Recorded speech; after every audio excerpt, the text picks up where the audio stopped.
Hey guys, welcome to the day 2 of the 5-day PMP program by PMC Lounge. So, I am assuming that you have already completed the day 1 video and you have also completed the homework after the day 1 video that I spoke of towards the end. Today, we are going to be covering scope as well as schedule. So, these are the two topics that we are going to be covering today. Stick around, let's get started and talk everything that you need to know about scope management knowledge area or scope domain if you are coming from the PMBOK 8 world. Hello and welcome to pmplounge.com. Today we are looking into scope management. So basically the very basics of scope management, everything that you need to know to kind of kickstart your studies, right, in the scope management knowledge area. So we'll be covering the very basics in this video, and there's a detailed article. The description, the link will be available in the description, so go over to pmplounge.com and check out that article as well. That's the corresponding article to this video. So let's get started. Let's try to understand the basics of scope management.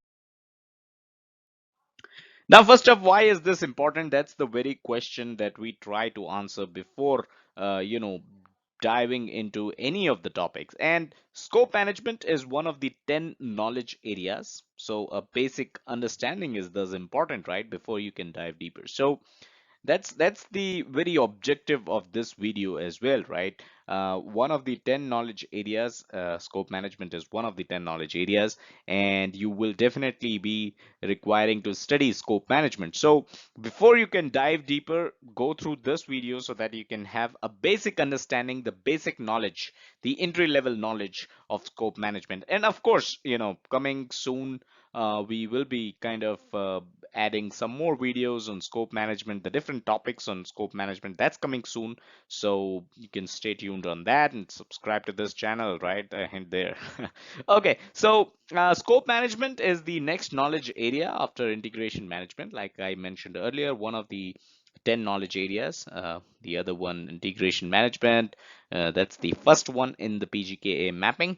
The second one is scope management. So it is a starting point, right? Integration management is something that puts everything together, right? Scope management is sort of a starting point. That is, when you're doing your project management study, that's the next knowledge area that you study, right? Integration management is sort of an overview of the entire process, where scope management is your first step, right, into diving deeper into the study of project management. So it's important, one of the 10 knowledge areas. It's very important. You'll definitely have questions in the exam from scope management, and it's important to understand the basics of scope management before getting into the deeper knowledge about scope management, right? Now, first up, what is scope? So the extent of the area or subject matter that something deals with or to which it is relevant, that's the very definition of scope, right? Um, an English definition, of course, the extent of the area that something deals with. So whatever that you're dealing with, the extent of it, the extent of area of it, that's scope for you. And there will be different types of scope that you are going to come across when you study scope management. And when we say different types of scope, it's basically limited to the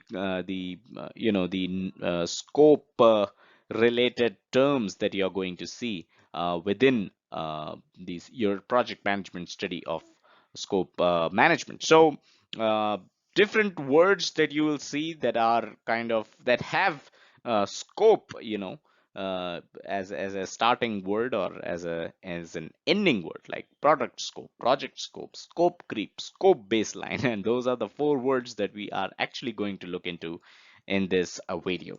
So let's take a look into them.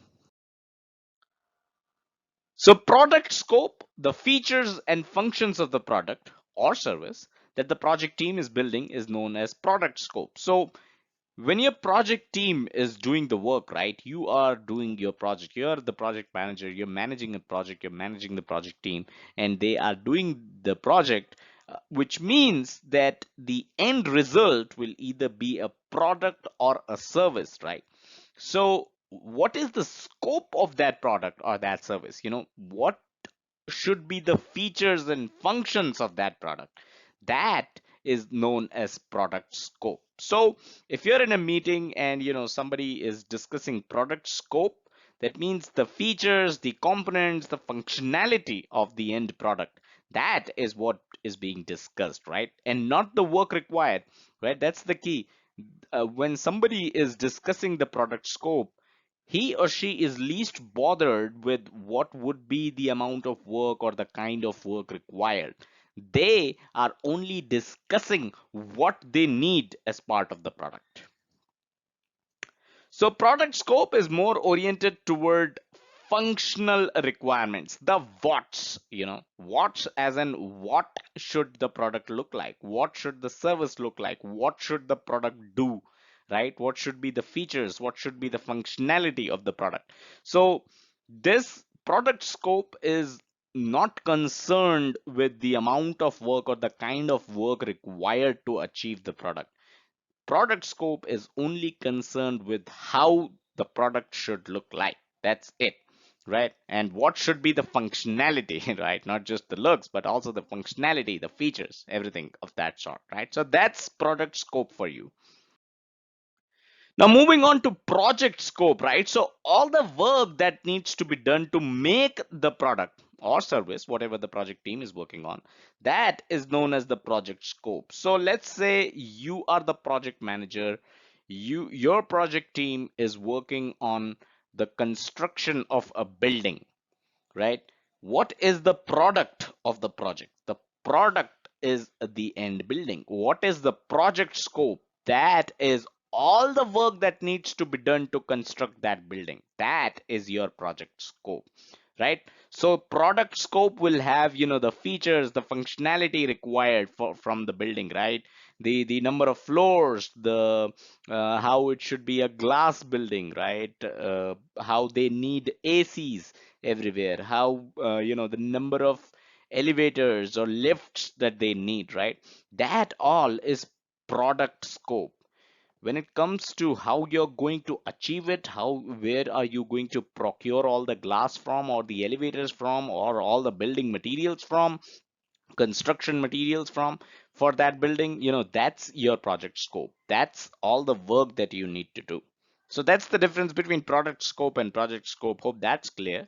Now, when the project scope is being discussed, so let's say you're in a meeting and the project scope is being discussed. That means all the work that needs to be done to by the project team, right, to achieve that product, to make that product, right, that is being discussed. And that, of course, is the utmost important for the project manager, because you are the one who is going to be the sole responsible for delivering the product and managing the project team and managing the project scope, so that the end product is delivered by the project team. Project scope is more work oriented, the hows, so like I said, when we talk about the example of construction of a building, right? The construction of a building is the product scope. Project scope is how you are going to achieve the building, right? How you're going to construct the building, how you are going to achieve the end product or the service of the project. So that's project scope for you. Hope the difference between product scope and project scope is clear.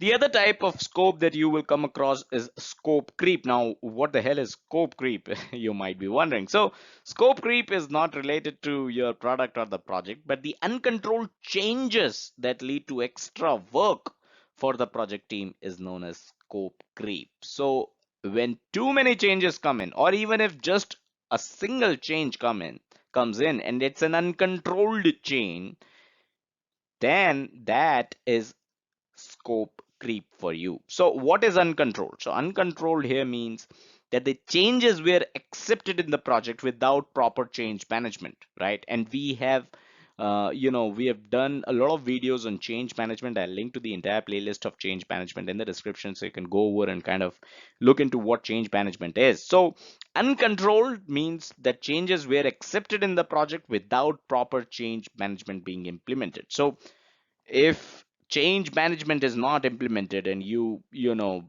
accept changes left, right, and center, that means you have not assessed the subsequent impact on cost, schedule, quality for those changes, right? So that's what uncontrolled stand for. And of course, it's the project manager's responsibility to make sure that scope creep is avoided in the project at all times. Now, there's another type of scope baseline. Now, that's something that you will also be reading in your study of scope management. So, scope baseline, as the name implies, is not just the final scope. Actually, scope baseline is equals to project scope statement, the work breakdown structure, and the work breakdown structure dictionary, also known as WBS dictionary. So, you will be reading about project scope statement, WBS, and WBS dictionary in your studies of project management, in your study of scope management, that is. And we will also be definitely putting up videos and articles on these three topics. As of now, this is also a kind of scope, a word related to scope that you will come across during your study of scope management. So we thought of including it here. By the way, we have done a video on performance measurement baseline, and I'll link to it in the description. That is where when we first used this formula of sorts, wherein it says scope baseline is equals to project scope statement plus WBS dictionary. So I'll link to the performance measurement baseline video in the description as well. You can go over and check that out. So that is all that we had about scope management. These were just the basics, and this is actually good enough for you to get started in your study of scope management. Subscribe to this YouTube channel if you haven't done so already, and check us out on our social media, facebook.com/pmplounge and twitter.com/pmplounge. And as always, do check out the website pmplounge.com, your number one free resource for PMP certification and project management industry information. Thank you.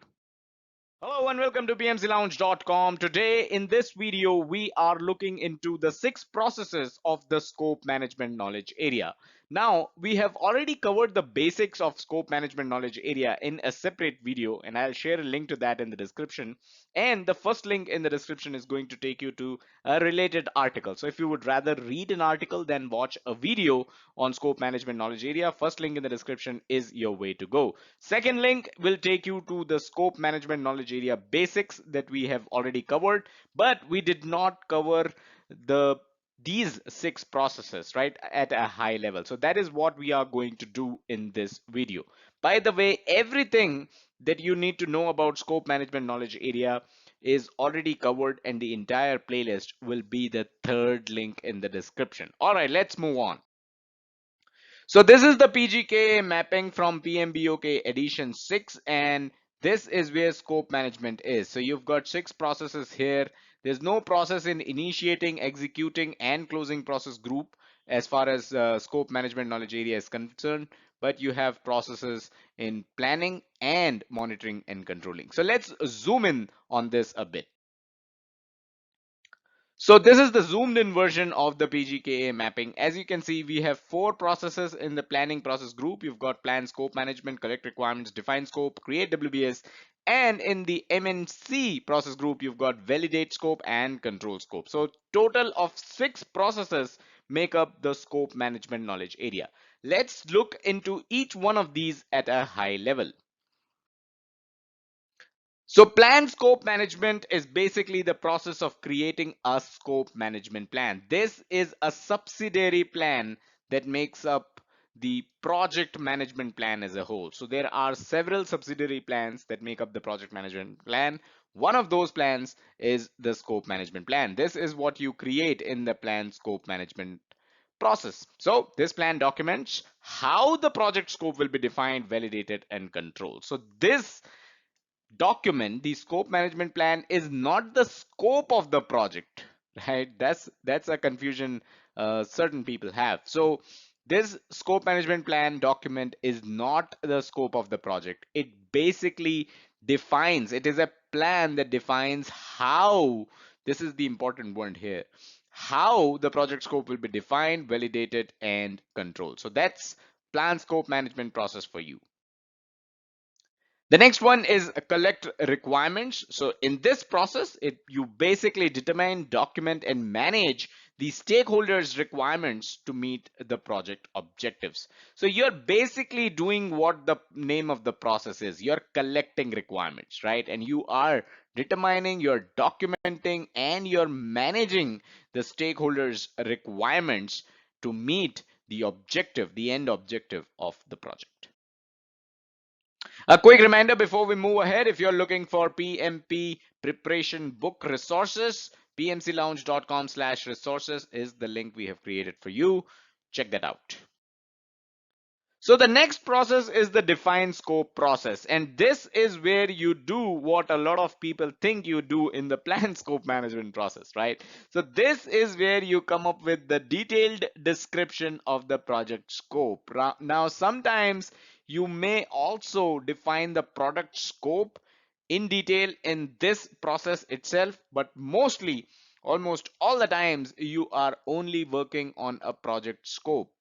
So this is where you get the scope of your project, what all that you need to accomplish to meet the project objectives.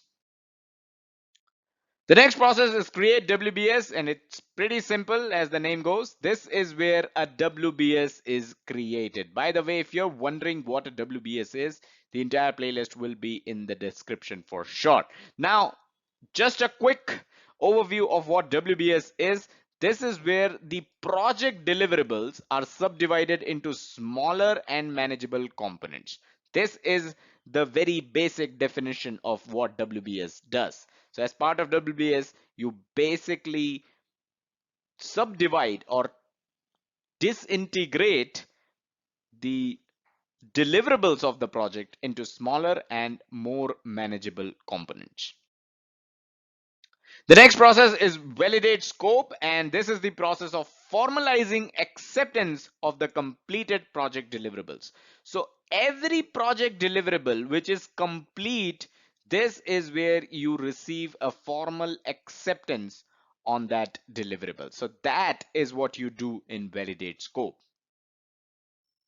And the last process in scope management knowledge area is control scope. And this is the process of monitoring the status of the project scope. So this is where you're measuring against the plan, right?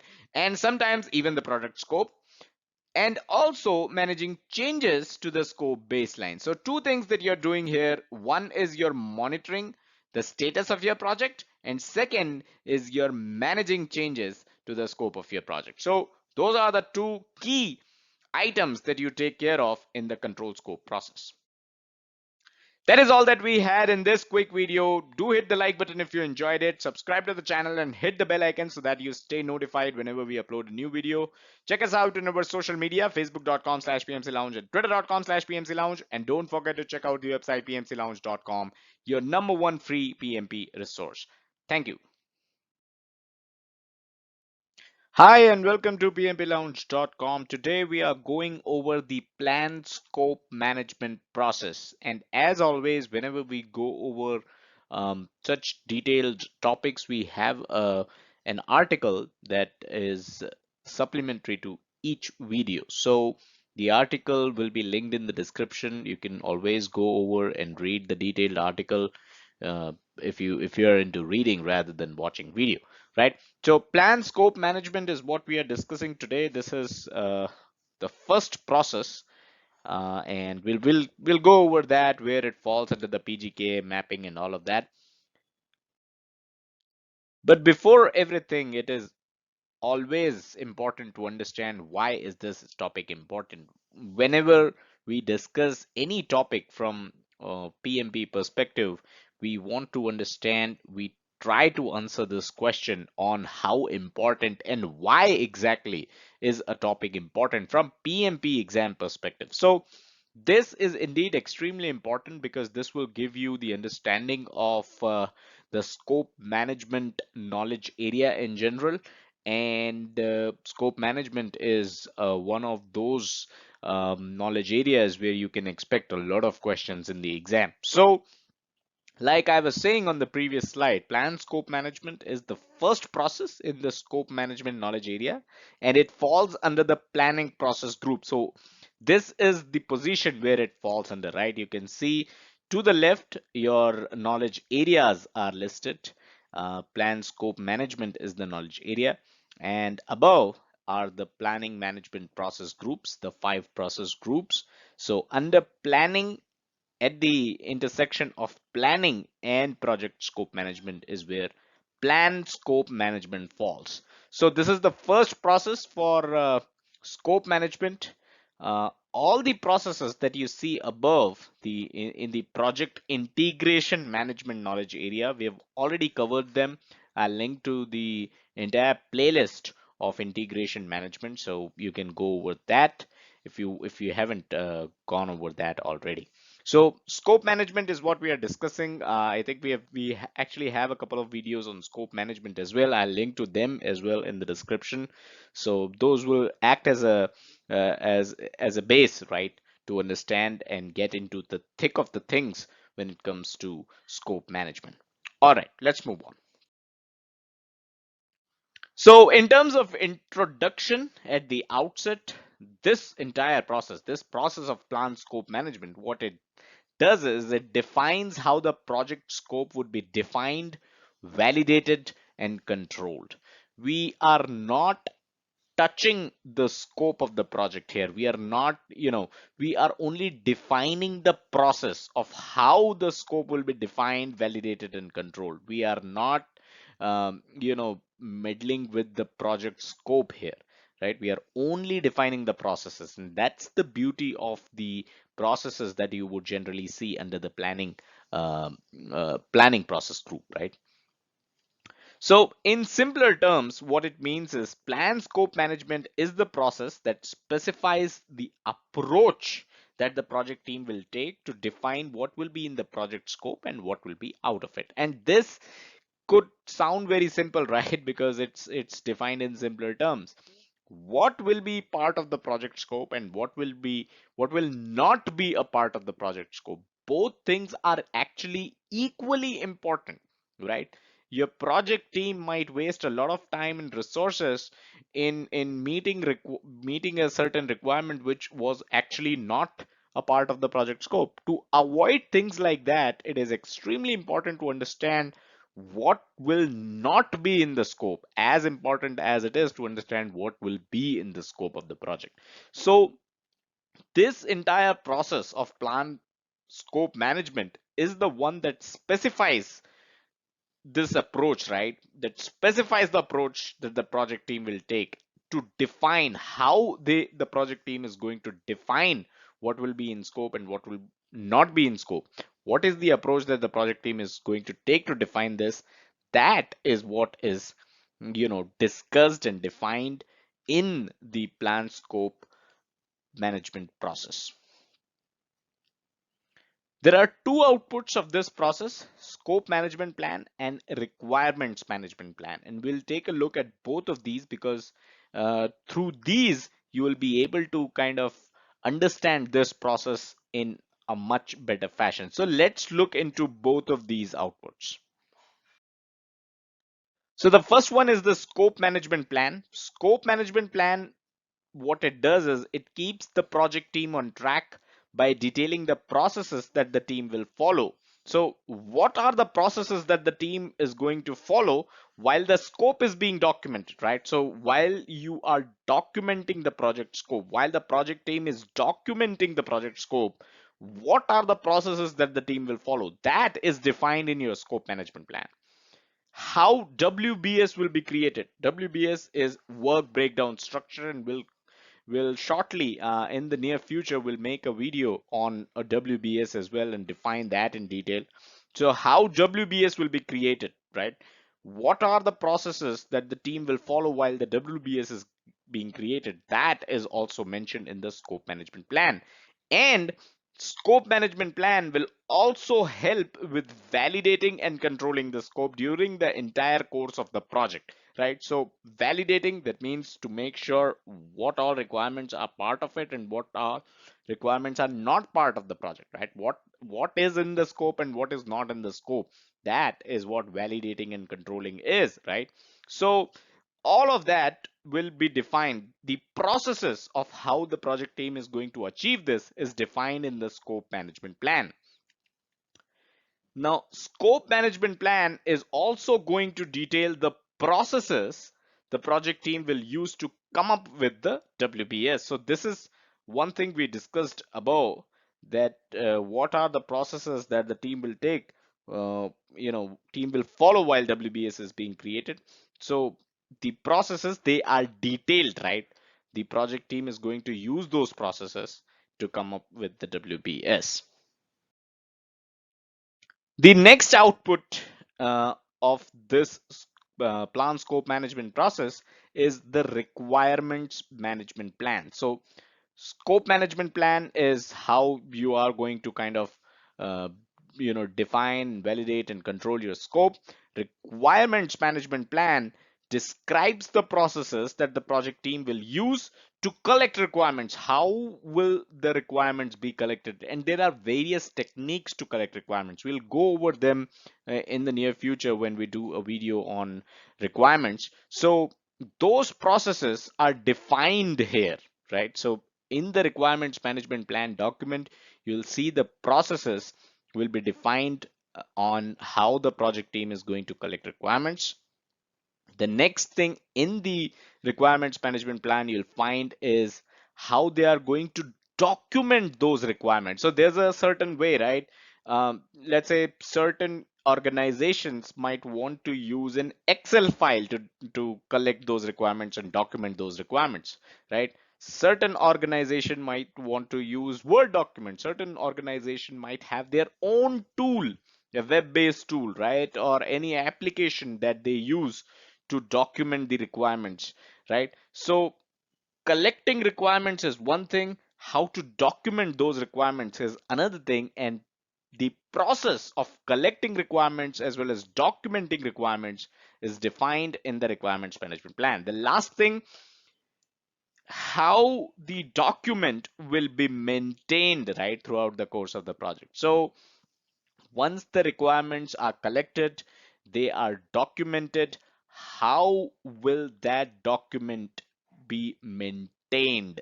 So let's say there is an so let's take an example, right? Your organization has a process of collecting requirements in an Excel file. That's it. Simple. All requirements will be mentioned in an Excel file. Now, how will that Excel file be maintained throughout the course of the project, right? Who all will have access to that Excel file? Who can make any additions or subtractions in that Excel file? Who all need to approve if there are any changes in that Excel file, right? So all of that, all this entire all of this process, right? This entire process is defined in your requirements management plan. Now, there are two terms here that are underlined. Requirements management plan is also used to describe the prioritization process for requirements and how the requirements traceability metrics will be built. We will definitely discuss these two in details later on, sometime when we'll do a video on these two. But for now, let's try to quickly understand what these two are. So requirements management plan is also used to describe the prioritization process. So that means when you collect the requirements from the customer or from the sponsor or whoever that is going to give you the requirements, right? You can kind of prioritize those requirements. If there are, let's say, 1000 requirements, you need to come up with a prioritization process on what will be the top 500 requirements. Resources are always limited. When you collect requirements, you can collect everything under the sun, but based on the resources available for the project, you need to prioritize those requirements. You need to get back to the person who has given you the requirements, right? And to let them know what all are the requirements you'll be able to meet. And because of that, prioritization process is important, and that prioritization process is also described in this document, right? The other thing is requirements traceability metrics, which is a metrics of sort. Again, certain organizations use Excel files, certain organizations will use a certain tool. What these requirements traceability metrics, what this matrix does is basically it tags the requirement, and it tags to links to where this requirement is shown in your design document, and then that tags further into the code, the module of the code where the code related to this requirement is available, and that code then links itself to where a corresponding test case is available to test this requirement. So you've got a requirement, you've got the corresponding design, you've got the corresponding code, and then you've got the corresponding test case. This traceability, right, is known as the requirements traceability metrics, and we'll probably do a video later on sometime to kind of discuss this in detail. Again, it is an important topic to be discussed. So requirements management plan, that is another output of the plan scope management process. So two outputs, the scope management plan and the requirements management plan, both are extremely important to to understand, and there will certainly be questions in the PMP exam based on these two very important documents. So that is all that I had in this video. If you were not able to follow through, you can always go over to pmplounge.com and read the detailed article. It will be available in the description below. And do check out the integration management playlist and the scope management playlist that will be available in the description as well. Subscribe to this YouTube channel if you haven't done so already, and check us out on our social media, facebook.com/pmplounge and twitter.com/pmplounge. And as always, do check out the website pmplounge.com, your number one free resource for PMP certification and project management industry information. Thank you. Hello and welcome to pmplounge.com. Today we are talking about functional and non-functional requirements. So this is from the scope management knowledge area, and we have talked about this knowledge area. We've spoke about the basics of scope management. We've also discussed one of the processes, the first process in this knowledge area, which is plan scope management process. The link to the entire scope management playlist will be available in the description below, so you can go over there and learn a thing or two more about the scope management knowledge area. Again, as always, with videos like these, we have detailed articles. The link to the detailed article will also be present in the description. When you go over and read the detailed article, you'll be able to find other detailed articles on scope management knowledge area. So let's talk about functional and non-functional requirements. Before that, let me tell you that the next process that we are going to discuss in the scope management knowledge area is known as collect requirements. Now, before we go to collect requirements, it's important to understand what requirements are. And two of the most, I'd say, popular and the kind of requirements that you should definitely know about are functional requirements and non-functional requirements. Now, some may argue that there are other kind of requirements like product requirements, stakeholder requirements, business requirements, and stuff like that. But from scope management perspective and from the perspective of the process, which is known as collect requirements, it's important to know just these two types of requirements, which are functional and non-functional. So let's start with functional requirements and try to understand what it really means. So functional requirements basically form the very behavior of the product, right? Behavior of the product. This is how the product is going to behave. This is basically the characteristic of the product. This is basically the functionality of the product. So if somebody is giving you functional requirements for your project, what that means is you are being given how the product of that project is going to work, how the product of that project is going to function and will be used by the users, right? So these are known as functional requirements, and let's look into some more examples so that it will be clearer for you to understand. New features, bug fixes, new behavior. These are the examples of functional requirements. So let's say you have a product already out in the market. Let's say product 1.0 is already out in the market, and you are now, your next project is to work on product 2.0. What would be the new features, right, in that product? What are the bugs that you're fixing from product 1.0 which will, be fixed? What are the bugs which were present in product 1.0 which will be fixed in product 2.0? What is the new behavior that you are building in the product, right? What are certain requirements that are altering that existing behavior, and including a new behavior in that product 2.0? So these kind of requirements are functional requirements. Like I mentioned earlier, these requirements basically tell you how the product of this project is going to behave. So when you have functional requirements in your project, it is all about the behavior of the product. Let's move on and look into non-functional requirements. Now, non-functional requirements are implicit expectations from the product. So these are not explicitly mentioned requirements. Now, this is where it gets tricky, right? So these requirements might not be explicitly mentioned in your requirements document, right? These are implicit in nature. And the thing about these is that since these are expected features and not specifically documented requirements, so you may not have them in your requirements document, these are expected features. They are also known as quality attributes. Now let's take an example, right? Let's say your project is about making let's say a vehicle, right? You're making a car.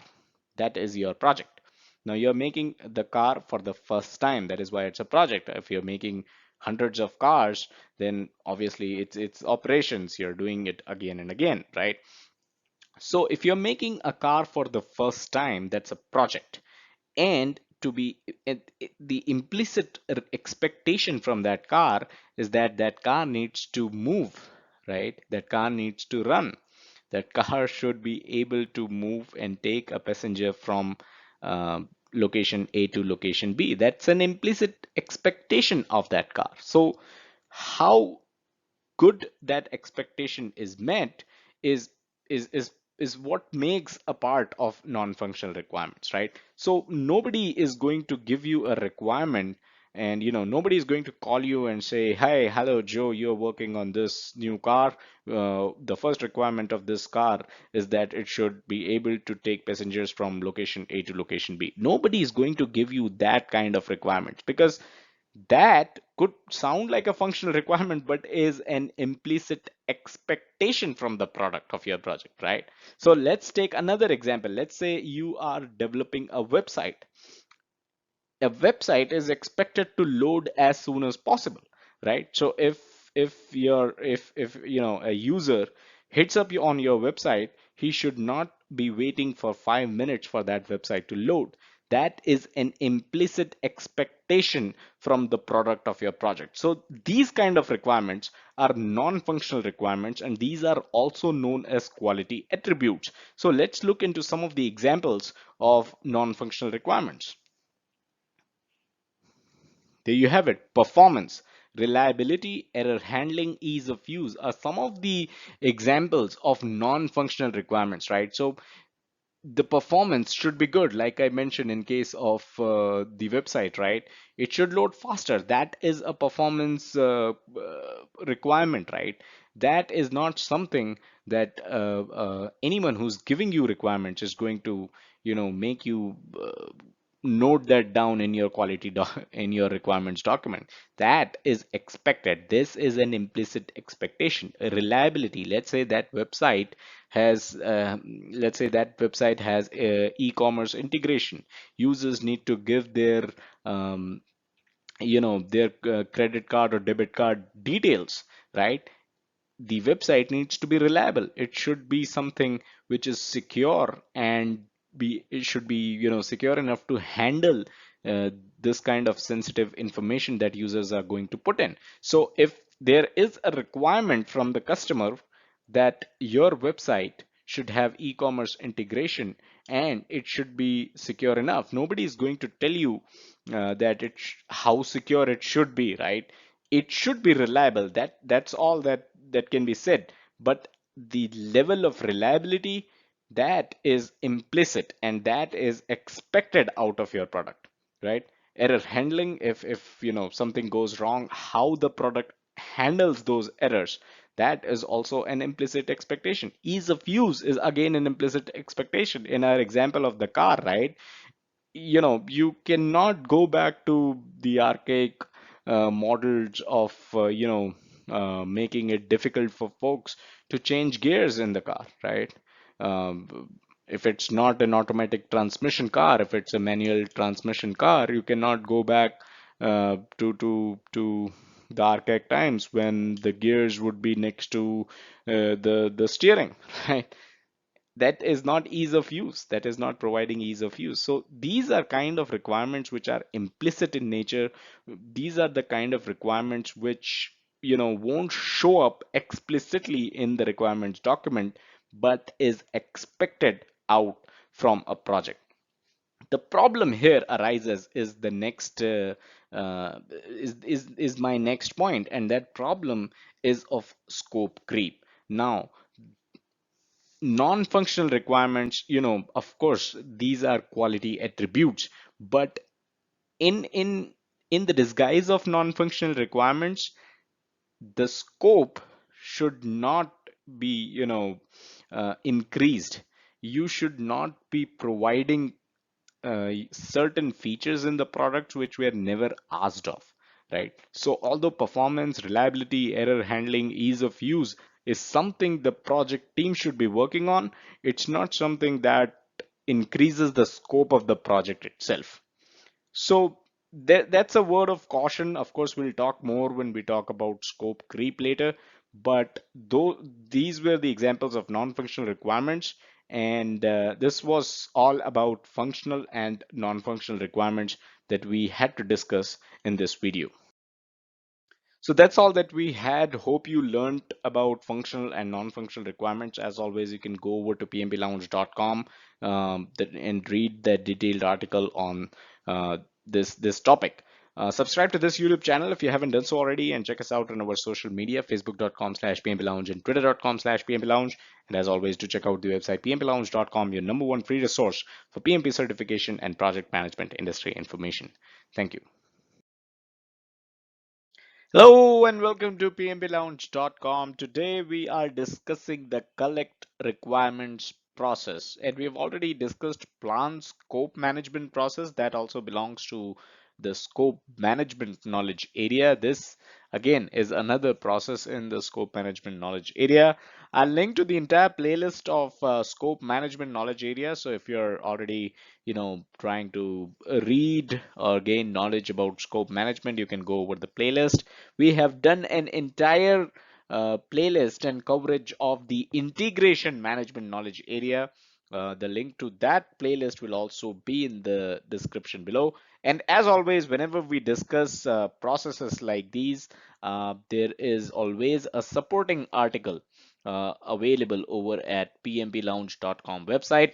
That will also be available in the description below. So the link to that article will also be available in the description below. So without further ado, let's talk about the collect requirements process and let's get started.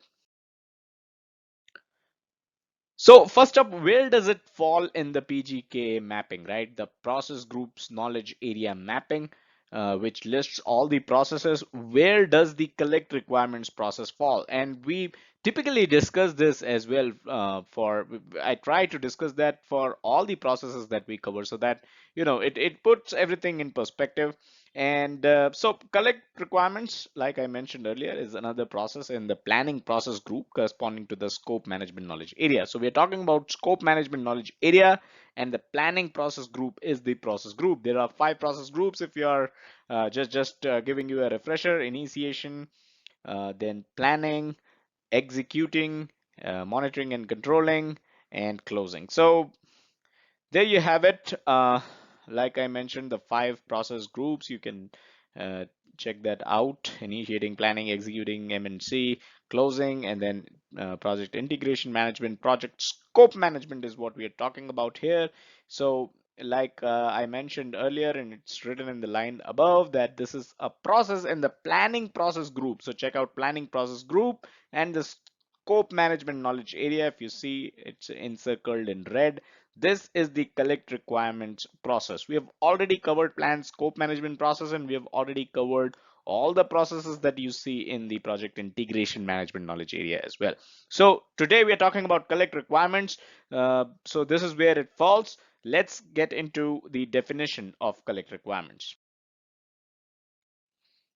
So collect requirements is a process. The process is all about determining, documenting, and managing stakeholders' requirements to meet the project objectives. So you're determining what the requirements are, what the project requirements are.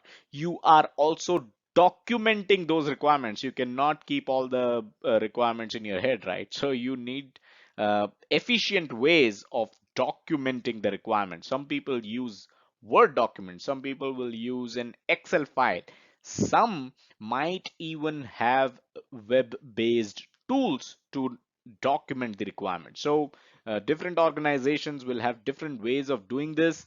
So like I said, this process is also going to prepare a plan of how you're going to not just determine what the requirements are, but you're also going to document those requirements, right? And managing, so you need to manage those requirements as well. So requirements can come from anyone. It's we tend to think that the project sponsor, the person who's paying for the project, is the one who is going to give the requirements. That might not be true at all times, right? Project requirements can come from sponsor, project requirements can come from the users of the product of the project, right?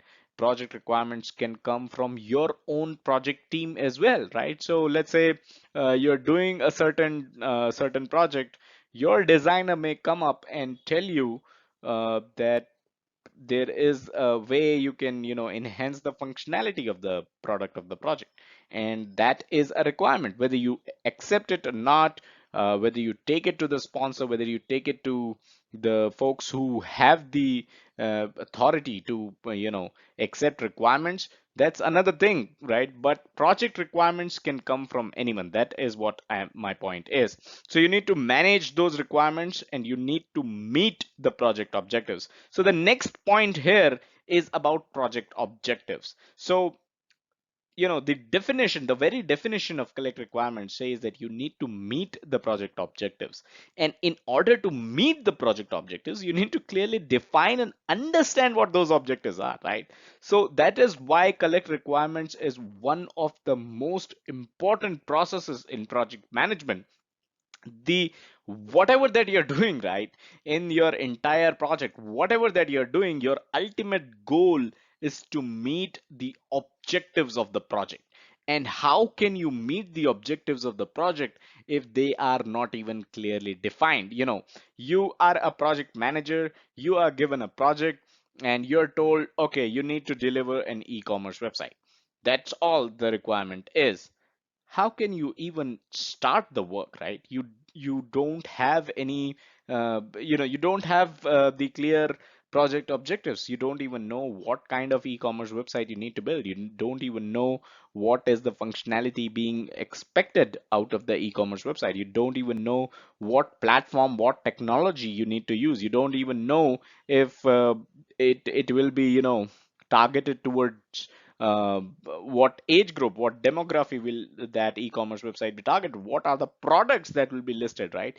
You need to know all these to be able to achieve project objectives. And that is why collecting requirements is, like I mentioned earlier, one of the most important processes in project management. This process also deals with some decision making techniques, right? And we will talk about these techniques. And there are some collecting requirements techniques as well. So, you cannot, like I talked about the e-commerce website, right? There are so many requirements. There has to be certain techniques to be able to make sure that the requirements are collected comprehensively, and you have the requirements that you need basically, right? So there have to be certain techniques that you need to employ to be able to meet to be able to complete your requirements document, and to be able to meet the project objectives, and to be able to define those project objectives, right? So definitely there are certain requirements, collecting techniques as well, collecting requirement techniques. There are certain decision making techniques which are also involved in this collect requirements process. So we will be talking about these two in future projects. We have already made a video on uh, oh, did I mention future projects? I wanted to mention in future videos. So we will be talking about the decision making techniques and the collecting requirements techniques in a future video, right? So subscribe to this. That's another reason you should be subscribing to us, right? We have already talked about functional and non-functional requirements. So if you have no idea what requirements are, right, that will be a good video to start with. The link in the description that is about the scope management playlist has the video on functional and non-functional requirements as well, but I will individually link the video of functional and non-functional requirements in the description, just so it's easier for you to find that out. So that's about it. That's about the requirements and how you can collect the requirements. Let's get down to some more details about the collect requirements process. Now, as a project manager or someone who is responsible for collecting requirements, right? So you in some of the projects, the project manager could himself or herself be responsible for collecting requirements.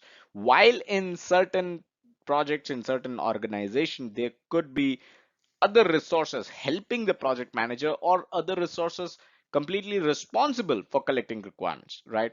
So in either way, in either condition, when you're writing the PMP exam, you need to assume that it is project manager's responsibility to collect requirements, right? So when you're collecting requirements, you are not just responsible for collecting requirements, but it is also your responsibility to ensure that the requirements are collected. Of course, they need to be collected, clearly defined, so to arrive at the clear project objective that we talked about. But the requirements not just are collected clearly, but they are also translated accurately throughout the project, right? So let's say as a project manager, you collected certain requirements, right? And you documented those requirements. When you went on to design the project, and that I believe is my next point, right? So let's say you're doing a software project, okay? So if you have documented certain requirements and then you went on to the design phase, right? You need to make sure that the designers, the folks involved in designing, understand those requirements accurately, right?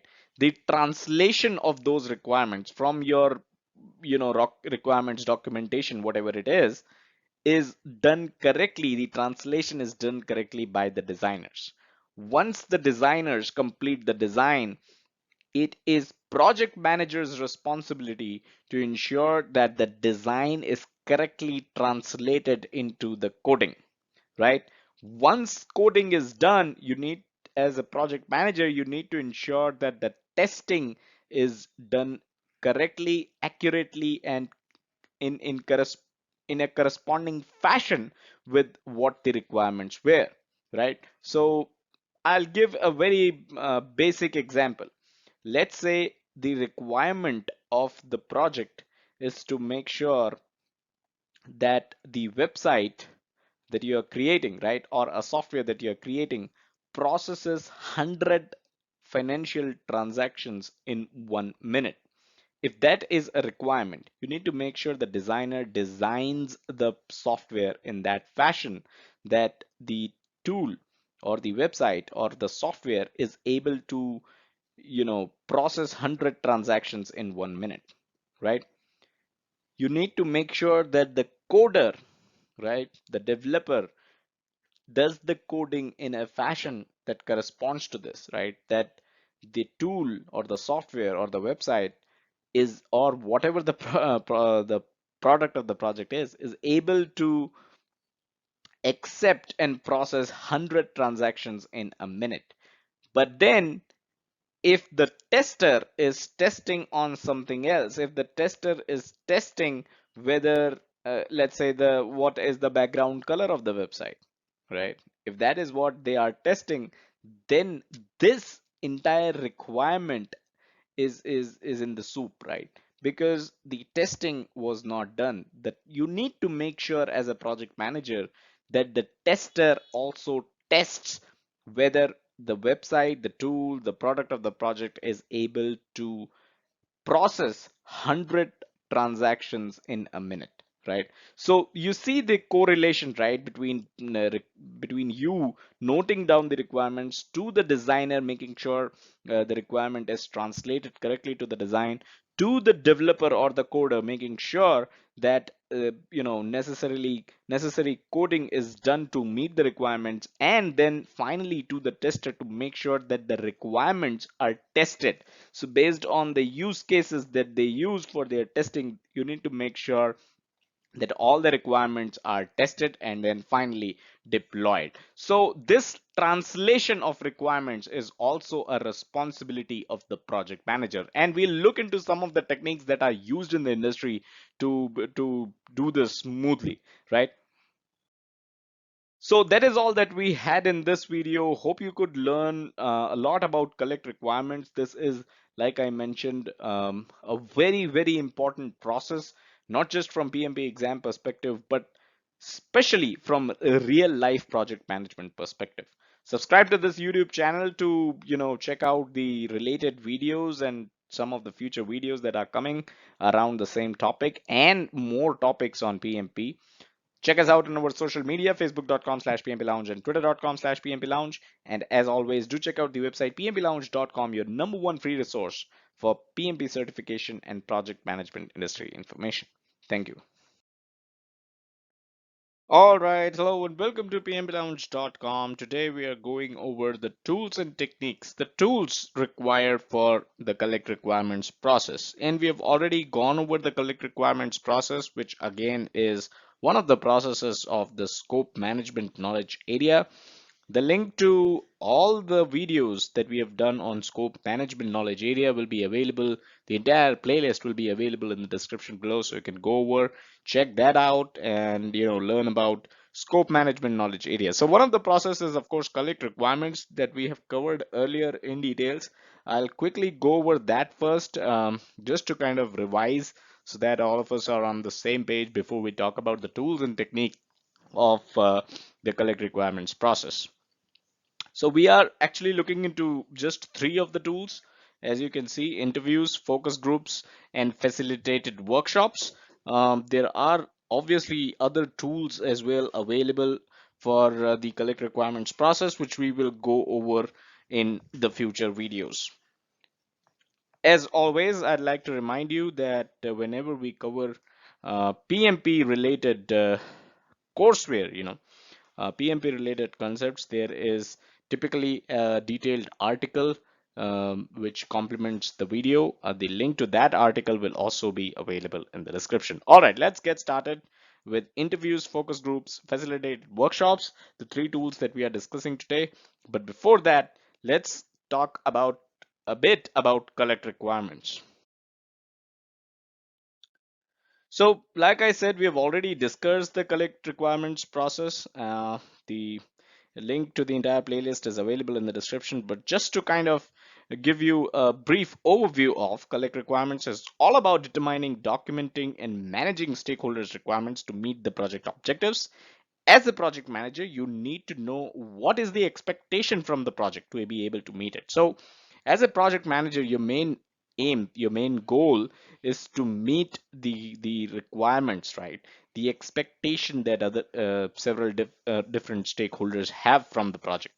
The When I say the project, we mean the product or the service that the project is delivering, right? So all stakeholders will have certain expectations from the product of the project, And as a project manager, you need to know what those expectations are before you can even plan to be able to meet them, right? So that's about it. There are several tools you can use to collect requirements and know what these expectations are.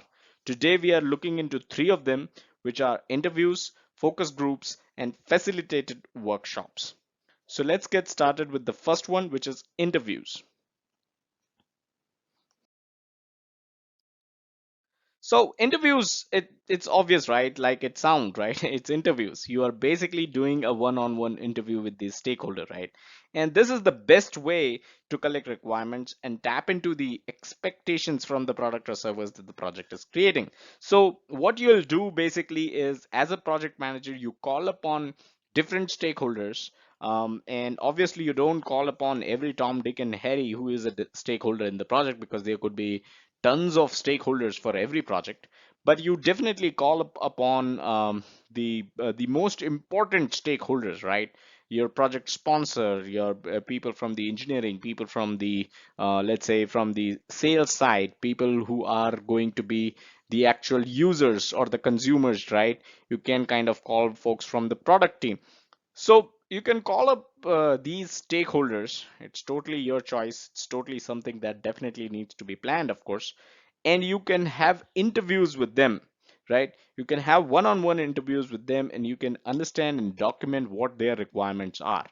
Based on all these interviews, you'll definitely be able to put together the requirements document. And this is, again, just one of the tools of collecting requirements. This is not the end all, and this is not the only thing that you would do as a project manager to collect requirements. The second thing that we do is called focus groups. Let's look into that. So think of this as interviewing a group of people together, right? So we just interviewed one person. We interviewed one person at a time, right? You interviewed the sponsor first, then you interviewed, let's say, someone from the product team, then you interviewed someone from the sales team, you interviewed someone from the, let's say, the customer support team, right? To understand what the requirements are, what the expectations are from your next product or service that your project is going to offer, right? So that your project is going to deliver, right? So think of this focus groups, think of this as a group interview, right? So when you're having one-on-one interviews, right, you might notice that there are conflicting requirements. The sales team wants something, while the customer support team might not want that very feature that the sales team is looking for.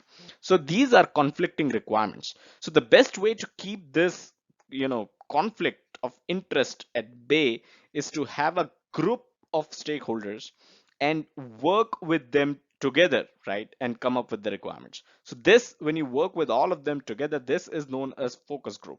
Now, as a project manager, of course, you will be the one responsible for conducting these focus group meetings and making sure that team is in line with what the requirements of the project are, right? So that's about what focus groups stand for. That's what focus groups are for. So the last item that we discussed in this video is again another technique, which is known as facilitated workshop.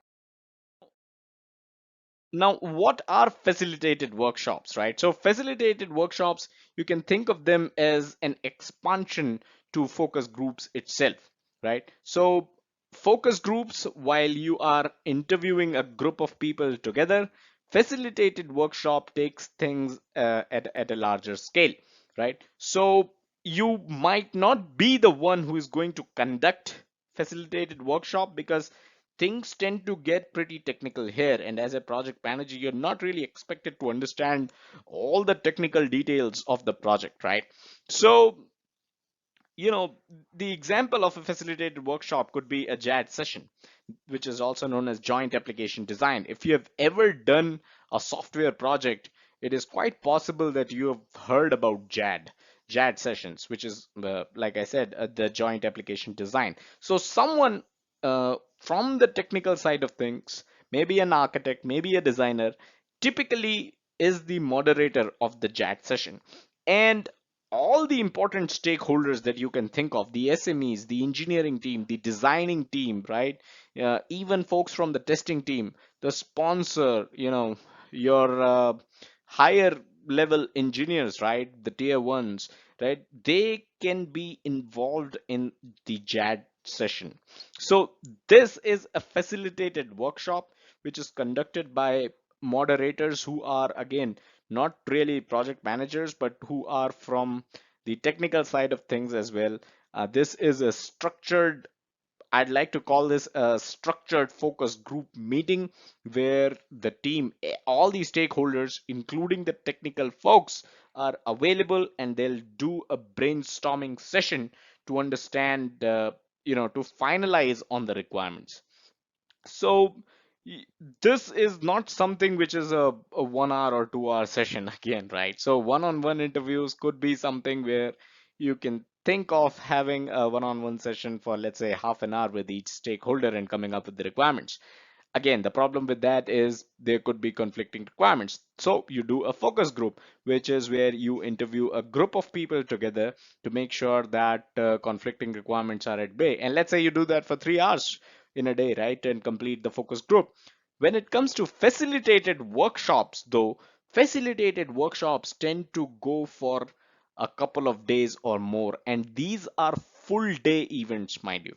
So it's what it sounds like, right? It's a workshop. It's a 9 to 5 workshop where everyone is gathered either on call remotely, or they are, at the same place, having a war room scenario of sorts where they do not leave the meeting room. They are all, they are all into it. They're all sitting together for, let's say, 2 or 3 days at a stretch, and complete the workshop, the facilitated workshop. Again, like I mentioned, one-on-one interviews could be someone, as a project manager, you could be someone responsible to conduct it and take care of it. When it comes to focus groups, as a project manager, you could be the one who's responsible to conduct it and make sure you're taking down the requirements. But when it comes to facilitated workshops, this is where a project manager might not necessarily be the one moderating the entire event and taking care of the entire event. In fact, someone from the technical side of things, right, from the technical team, might be responsible for handling the facilitated workshop, because it you have all the stakeholders in place. It is a great idea and a good chance to get into the technical details of the requirements, instead of superfluously covering all the requirements from a higher level and not going into the details, right? So that's how facilitated workshops work. That's that's pretty much it that we had in this video. We've covered three tools. We've covered interviews, focus groups, and facilitated workshops. Of course, there are many more tools to collect requirements, and we'll do that in future videos. So subscribe to this YouTube channel if you haven't done so already, so that you make sure you don't miss out on them. Subscribe to this YouTube channel, and check us out on our social media, facebook.com/pmplounge and twitter.com/pmplounge. And as always, do check out the website pmplounge.com, your number one free resource for PMP certification and project management industry information. Thank you. We have an agreement in principle. The question is, do we all have the same principles, right? So group decision making is an art, and to make it a science, to convert that art into a science, there are certain techniques that you can follow. Now, before we go, hello and welcome to pmblounge.com. Today we are going over the group decision making techniques, and this is a part of the collect requirements process. So we are discussing the tools of the collect requirements process. Collect requirements process, of course, is a part of the scope management knowledge area. The playlist of all the videos that we have done on scope management knowledge area is available in the description. So you can go over there, check that out, and learn more about the scope management knowledge area. So the tools in collect requirements, there are a lot of tools, and we have discussed a few of them earlier, and I'll link to that in the description again. You can go over that as well. And there are certain other tools that can be used to collect while collecting requirements, and these come under the heading of group decision making techniques. So let's get started. Let's get into the thick of the things. So what is the problem statement here? The fact is that large projects will typically have numerous stakeholders, right? And it is quite possible that they have conflicting requirements. So, when you're collecting requirements, essentially you are going out, reaching out to the stakeholders and asking what their needs are, what their requirements are, right? What are their needs, so that typically you convert those needs into the requirements of your project. So you need to understand what their needs are. Now, in order to understand that, and if you have if there's a large project and there are many stakeholders, you are ultimately going to end up with numerous conflicting requirements. Somebody would want the color red and somebody else would want the color blue. This is conflicting requirement, and that's pretty basic though. But yeah, I mean, consider that you are kind of doing a project, and you are let's say um, developing a website. So while you're developing a website, you need to understand a certain the use of a certain color. One of the stakeholders says red, the other stakeholder says blue. Which one to go with, right? So these are both requirements. Which one will you select? And that is where the group decision making techniques come in. However, there are other tools like facilitated workshops and focus groups. We have discussed both of them in a previous video. I'll link to that as well in the description, so you can go over that. But then there are certain techniques that can be followed, and to ensure that the requirements are finalized in terms of the group as a whole and not just certain individuals, right? So these techniques, the group decision making techniques, right? This are going to help you make decisions on what requirement to choose between the two conflicting ones. So red and blue, classic example. Which one will you go ahead with? That is where the group decision making techniques come into the picture, and that is where, as a group, you can come up with a decision on what color to choose on. So let's look into the four techniques that we have been hyping much till now. So the first one is unanimity.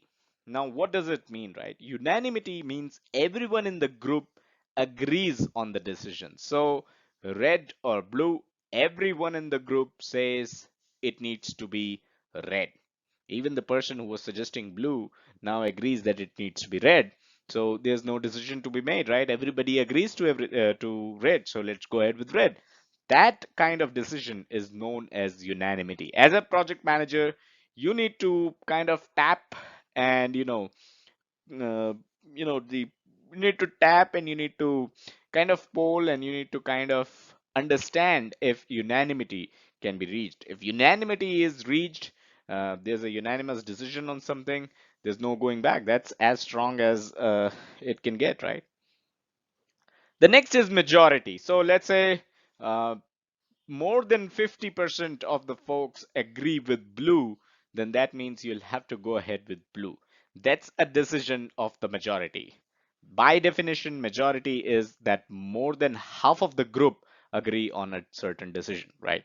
So again, yeah, that's the typical definition of majority. That's typically what we see in politics, right? And then comes plurality. Now, plurality is the idea with the most number of votes win. So this is where when you're having a local election, right? You simply count on the number of votes. Whosoever has the most number of votes, they win. They might not have the majority of the votes. They might not have the unanimity in the votes, but the highest number of votes, that's where plurality comes into the picture. So the highest number of votes, they win. So if there are, let's say, more than two color options in our previous option of red and blue, if there were options where red, blue, black, and white, and there are 10 people to vote on, if there are three votes for red, and that is the let's say, you've got three votes for red, and you've got four votes for blue, and then you've got two and one for black and white, respectively.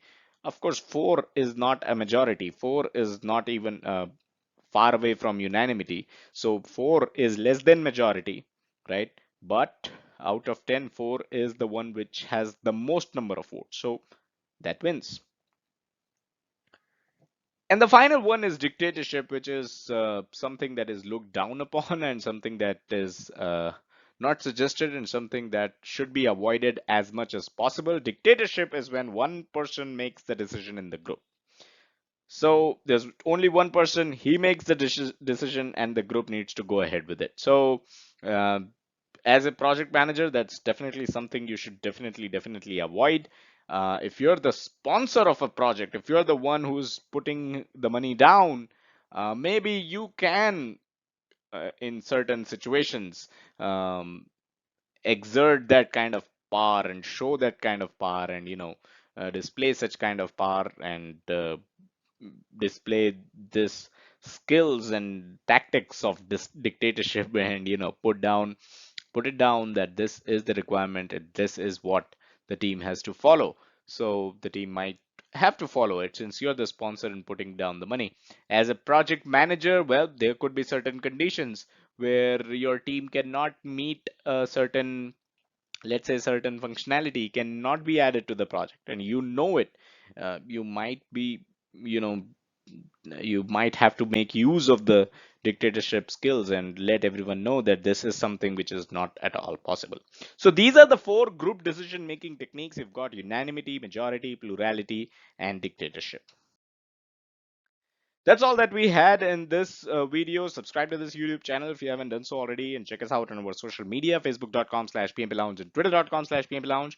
And as always, do check out the website pmplounge.com, your number one free resource for PMP certification, as well as project management industry information, wherein we've covered several reports.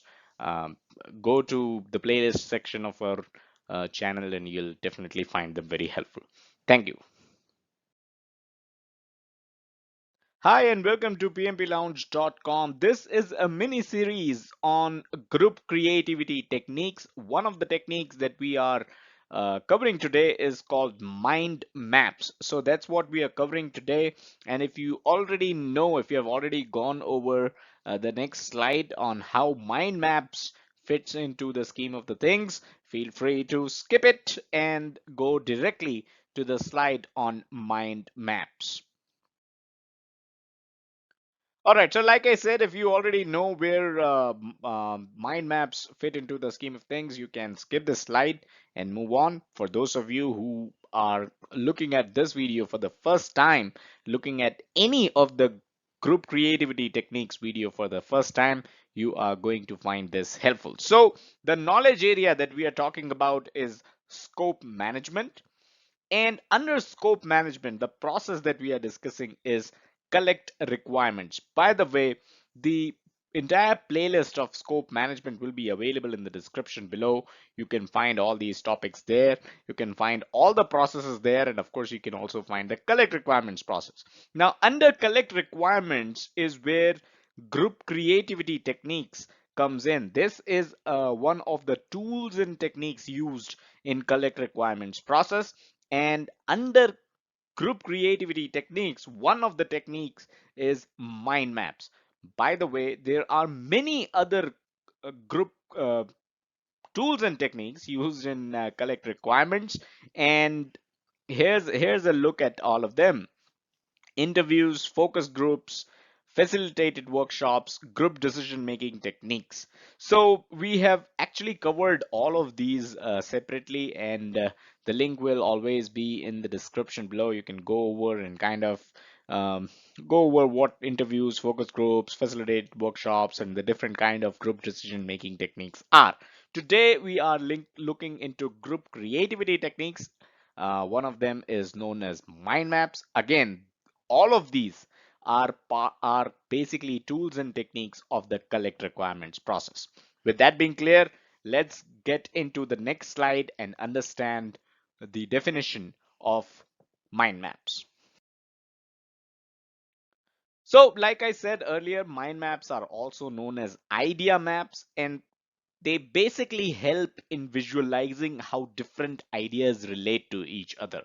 Now, this is a part of group creativity techniques. You need to sit together as a group, right, and come up with your whatever creativity that you can come up with in order to collect the requirements for the process for the project, right? Remember, this is a tools and technique for collect requirements process. So as a group, you need to sit together, you need to let your the creative juices flowing and you need to come up with ideas. So when you're coming up with these ideas, idea map or a mind map will help you in visualizing how these different ideas relate to each other.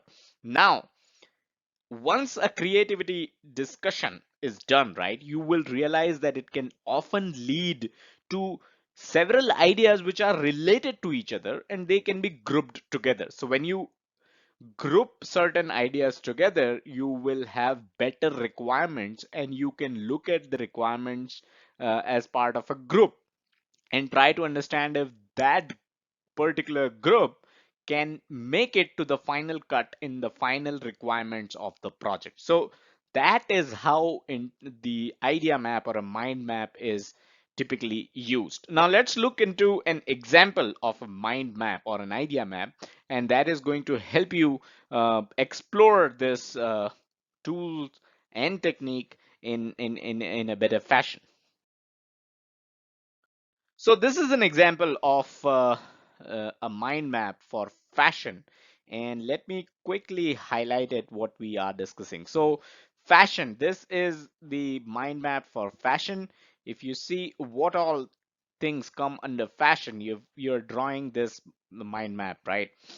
You've got clothes and you've got accessories. Now, when you're talking about accessories, what all can come in as part of fashion accessories? You've got ring, you've got bracelet, you've got bangle, necklace, earrings, scarf, tie, belt. All of these fall under the accessories of when you're talking about fashion. So this is the mind map of fashion, right? You're talking about fashion. Somebody can come up with certain ideas for fashion. You're talking about, let's say, a project wherein you're coming up with a new venture and you're coming and that venture, that company is going to be dealing in fashion. So what all should that company, what all should be the products of that company? And you're doing a mind map and you'd realize that people are throwing all these ideas. Let's deal in earrings, let's do scarves, let's do tie. And then you realize, once you're done there, you realize that, okay, all of these are basically part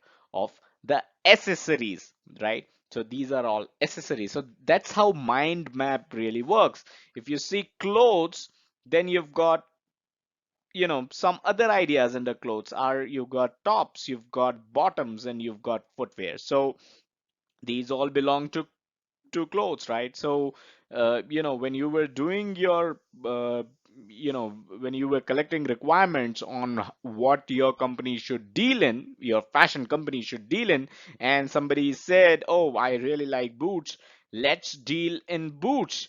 That's you draw a when you draw a mind map, you'd realize, okay, from fashion, boots come under footwear, right? So this is how a mind map basically works.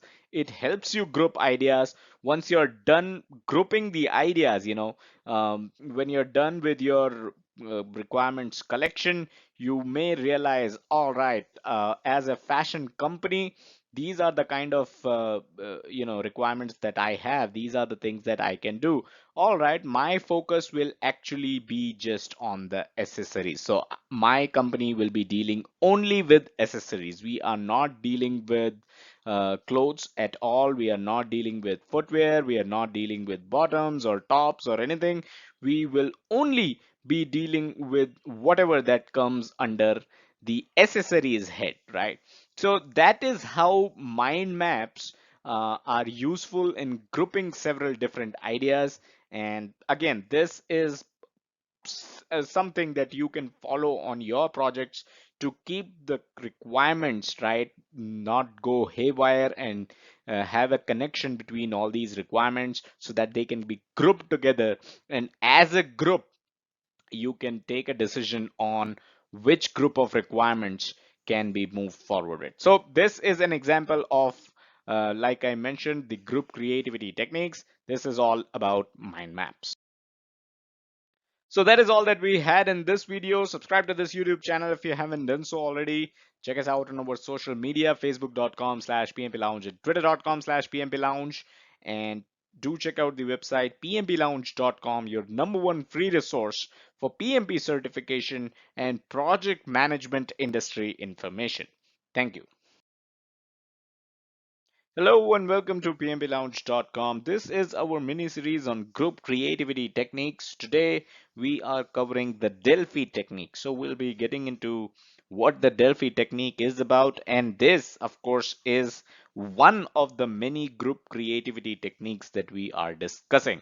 So the rest of the group creativity techniques that we have already discussed, the playlist to that will be available in the description, so go over it. You can check out all the other group creativity techniques that we have already discussed, right? So let's get started. Let's try to understand what group Delphi technique is all about.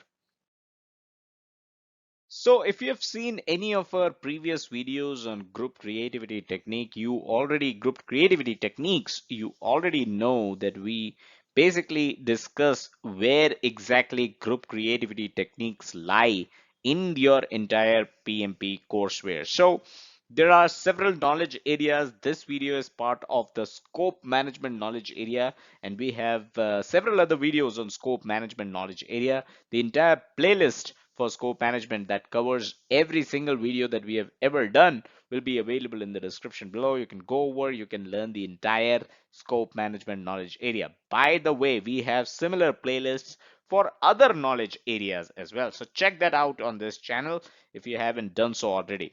Right. So under scope management knowledge area, you've got the collect requirements process. So one of the processes in the scope management knowledge area is collect requirements, and within collect requirements is where the tools and techniques of this process, collect requirements process, the tools and techniques of the collect requirements process is one of those tools and techniques is group creativity techniques, and one of the group creativity techniques is Delphi technique, which we are talking about today.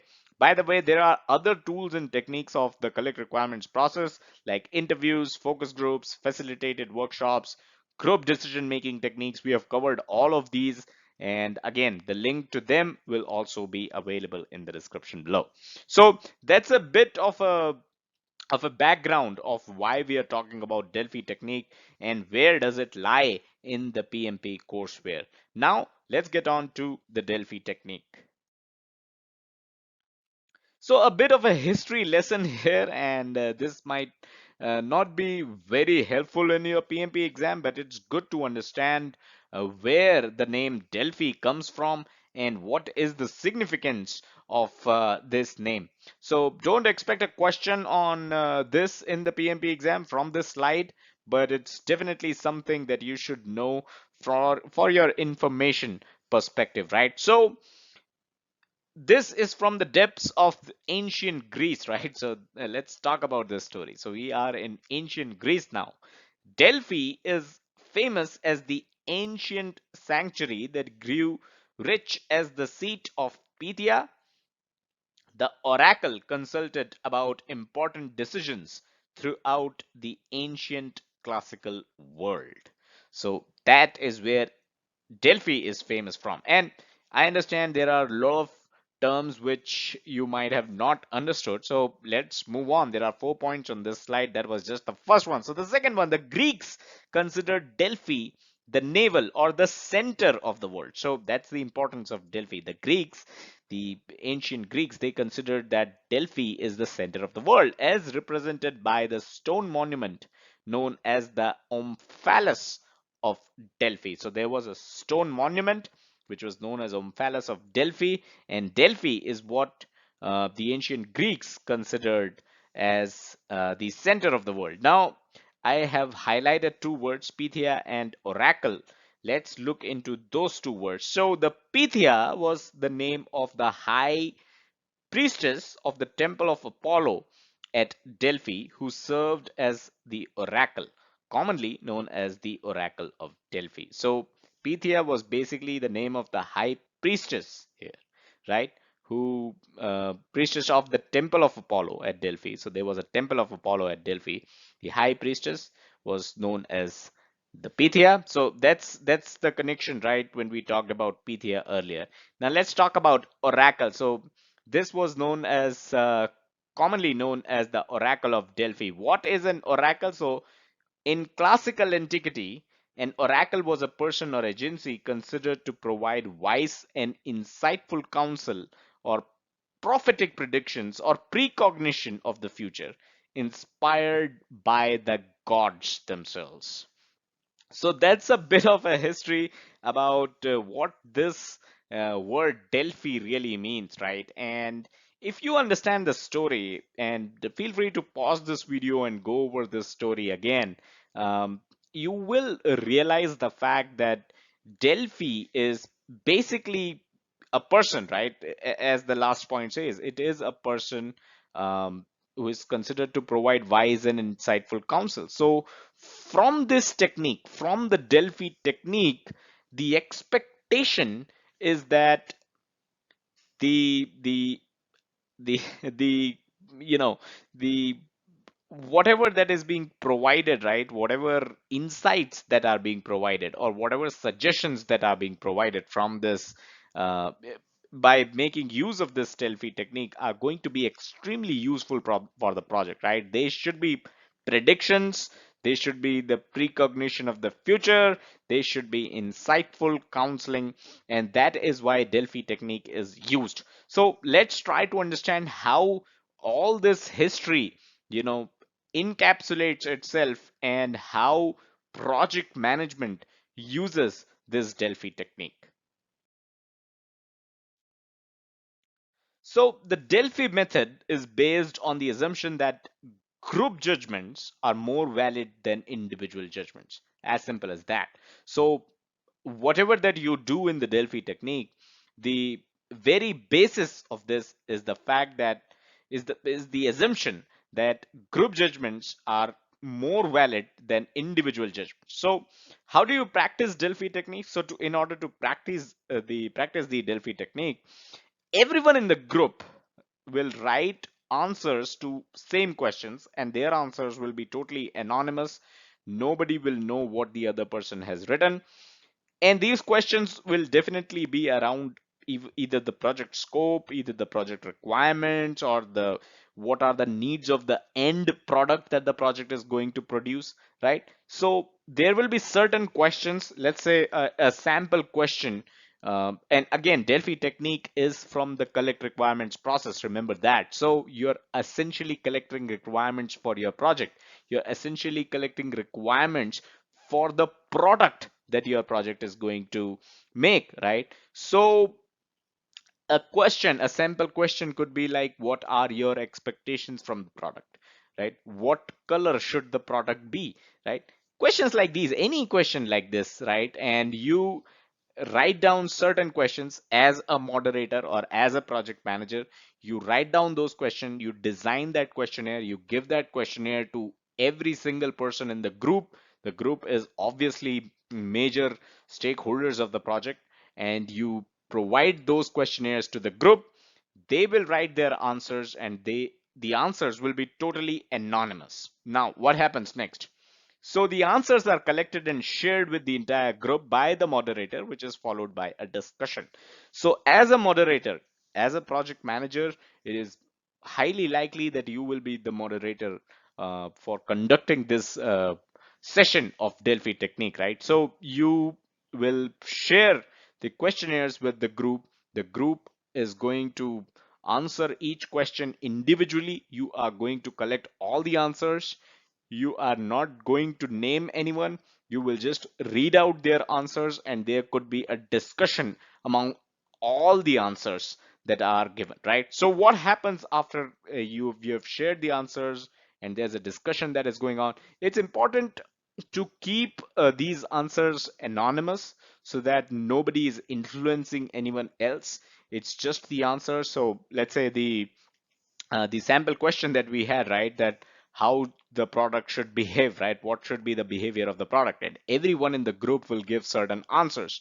As a moderator, you collect all the answers and you read out those answers, and there could be certain discussion on those answers. What happens after that is that the group may do another iteration. They may again make use of the same questionnaire and write their answers, and they might do that even again and again and again until the requirements are consolidated, right? So the first time the answers come in, they could be very, very vague, but when you as a moderator read out all those answers, people will try to consolidate their requirements and they will be influenced by the requirements that are mentioned by other folks, right? So once that is done, uh, in the second iteration, when you ask again your group to provide answers to that questionnaire, the answers that you would receive won't be as vague. They will be more consolidated, and then you can discuss those answers again,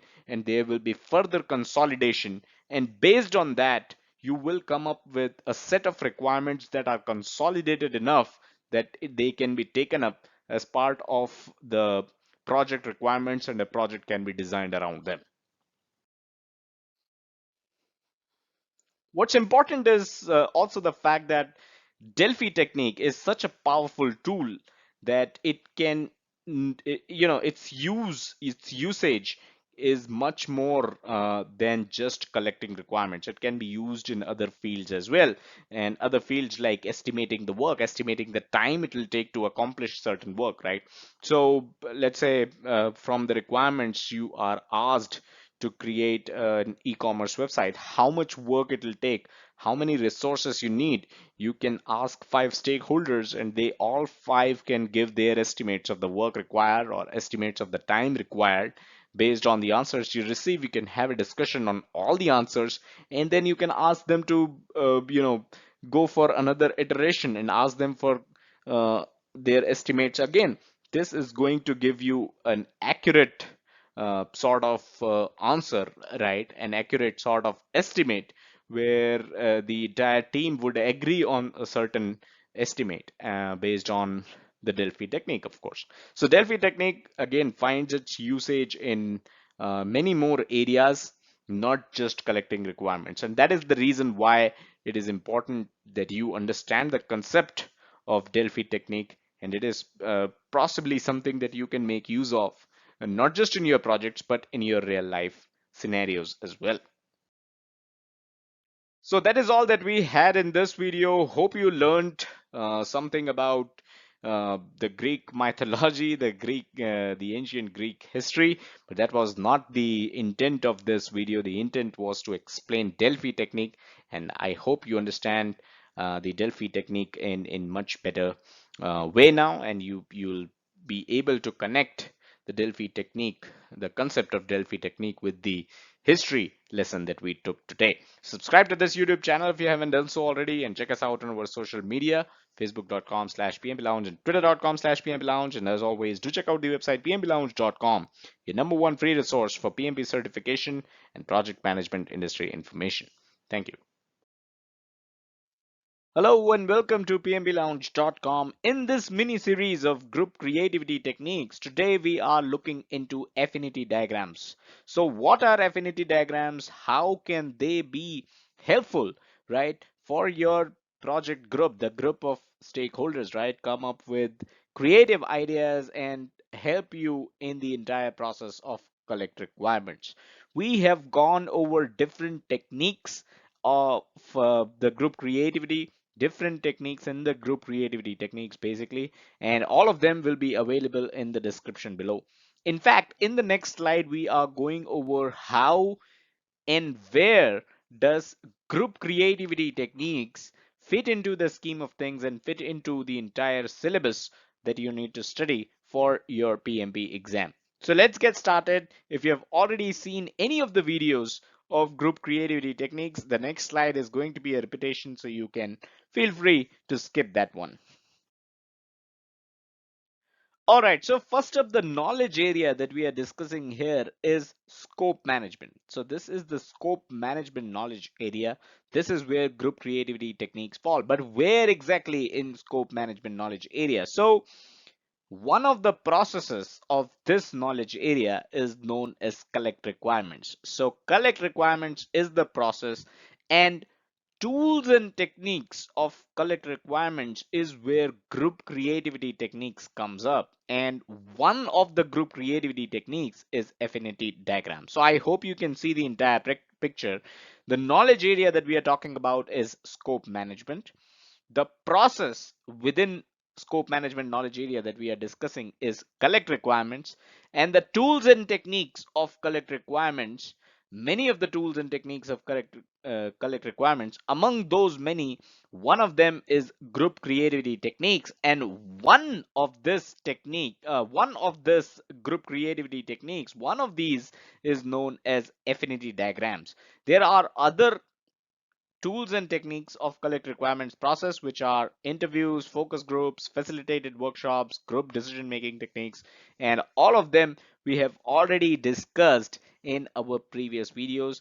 The link to the entire playlist will be available in the description below.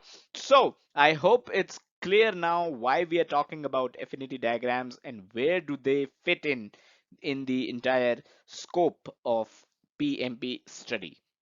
Now let's get down to it. Let's try to understand what affinity diagrams are. So affinity diagrams, the whole concept of affinity diagrams is to group similar ideas together so that they can be categorized and then worked upon. So, if you're sitting in a room with 10 different people and you're talking about something, you're coming up with ideas, right, for your next project, there will be ideas that can, vary from ocean to the sky. That's how they say it, right? And everything in between. You'll have a lot of ideas from ocean to the sky and everything in between. So, how do you categorize them? That is when affinity diagrams come into the picture. So, you kind of take down all the ideas that people are coming up with. You take down all those ideas and then you try to categorize them together, right, so that these categories can be then worked upon, right? And it basically, uh, you are able to focus more on each categories than looking into a single idea, in its entirety. So categorizing requirements often help in coming up with new ones as well. So when you're categorizing requirements, other team members can come up with new ones in the same category. So this kind of helps with collecting requirements, definitely. Now, affinity diagrams are also known as KJ diagram or Kawakita diagram, as it was invented by Jiro Kawakita. So you should be aware of all the different names that are, given to certain processes and certain concepts in the PMP exam, because you never know, you might be given a situation of affinity diagram in the exam, but you'll never find affinity diagram in one of the options. In fact, you'll find KJ diagram or Kawakita diagram as a as an option, which would be the correct answer, right? But you'll not be able to mark it correctly because you would never know that one of the names of affinity diagram was KJ diagram or the Kawakita diagram. So it's important to know different names of same concepts. We have made a video on this actually, and I'll definitely find out and link it in the description below so that you can go over that video as well. Now, typically post-it notes with ideas written on them are used so that they can be moved around as and when required. So post-it notes, I'm pretty sure if you're a project manager, you're definitely aware of them and you've definitely used them, because it's something, uh, typically people who plan tend to use a lot, right? So post-it notes is used when it comes to affinity diagrams. Let's look at a picture of affinity diagram so that you have a better idea of how it looks like. So it might be a bit scary, but this is how an affinity diagram looks like. And if you kind of see, you can see that some of the ideas, right, they are categorized together. So they are led by a heading, and then you have all the ideas under them, right? So this is how categorizing the ideas help basically, right? So that when it comes to project or anything that you're trying to accomplish through your um, affinity diagram, you can kind of focus on certain things. So let's say if you're trying to, if you decide that you'll be taking up only these two highlighted requirements, 1 and 2, then the entire team can work only on these, right? So that's how it works.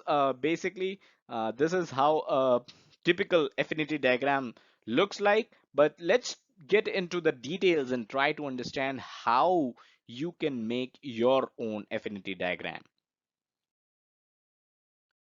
So for simplicity's sake, we took up an example that I found on the internet, and it talks about it's basically an affinity diagram about a camera. So let's talk about the features. What all should be the features? Once you come up with this heading, right? If you're sitting in the room with 5 different people and talking about how the camera should look like, somebody might say we need long battery life. Somebody might come up saying that we need to have a separate viewfinder. Somebody might say that there should not be any delay in turning it on. And somebody might say that, well, the what's most important for me is that the camera should be reasonably priced. So if you see, all of these are basically part of different heads, right? These are part of different categories. While long battery life is something which is a feature of the camera, having a separate viewfinder is something which is part of composing picture category, right? No delay in turning on is something which is part of responsiveness. Reasonably priced is a category under the value that the camera should provide, right?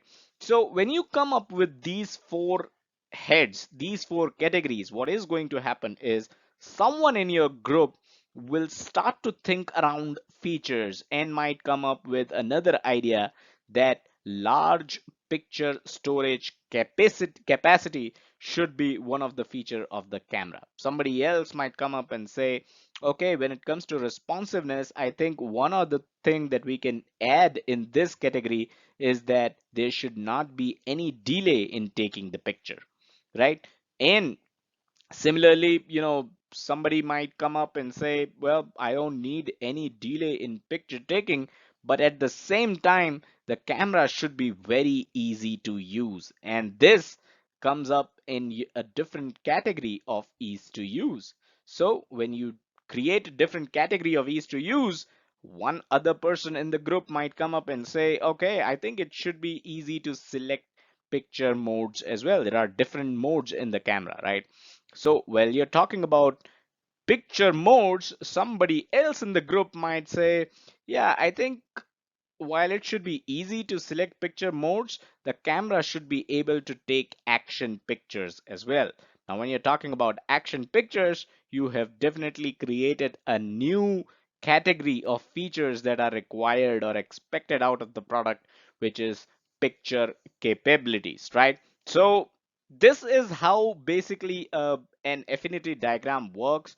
You, based on the ideas that come up in the group discussion, you form different categories, and then the group tends to think within those categories, and you come up with the entire requirements for your next product. So that is how this entire concept is helpful in coming up with requirements and collecting requirements for your project.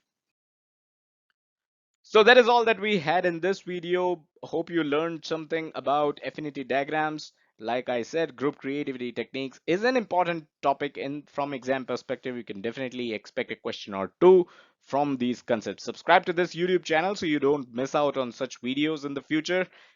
And check us out on our social media, facebook.com/PMP Lounge and twitter.com/PMP Lounge. And as always, do check out the website pmplounge.com, your #1 free resource for PMP certification and project management industry information. Thank you. All right, hello and welcome to pmplounge.com. Continuing our mini series on the group creativity techniques. Today we are looking into the nominal group technique. What is nominal group technique? How is it different from the other group creativity techniques that we have looked into previously? That's the point of this video. Again, all the group creativity techniques that we have gone over will be available. The playlist for them will be available in the description below. So go over, check that playlist out, learn the different group creativity techniques, and you can definitely expect a question or two in the PMP exam from one of the group creativity techniques, right? So let's get started. And let's start off with where does group creativity techniques and nominal group creativity technique, the nominal group technique, basically falls into the PMP courseware. Where does it stand? Again, if you have seen any of the past videos of the group creativity technique mini series, this will be a repetition slide, so feel free to skip this one.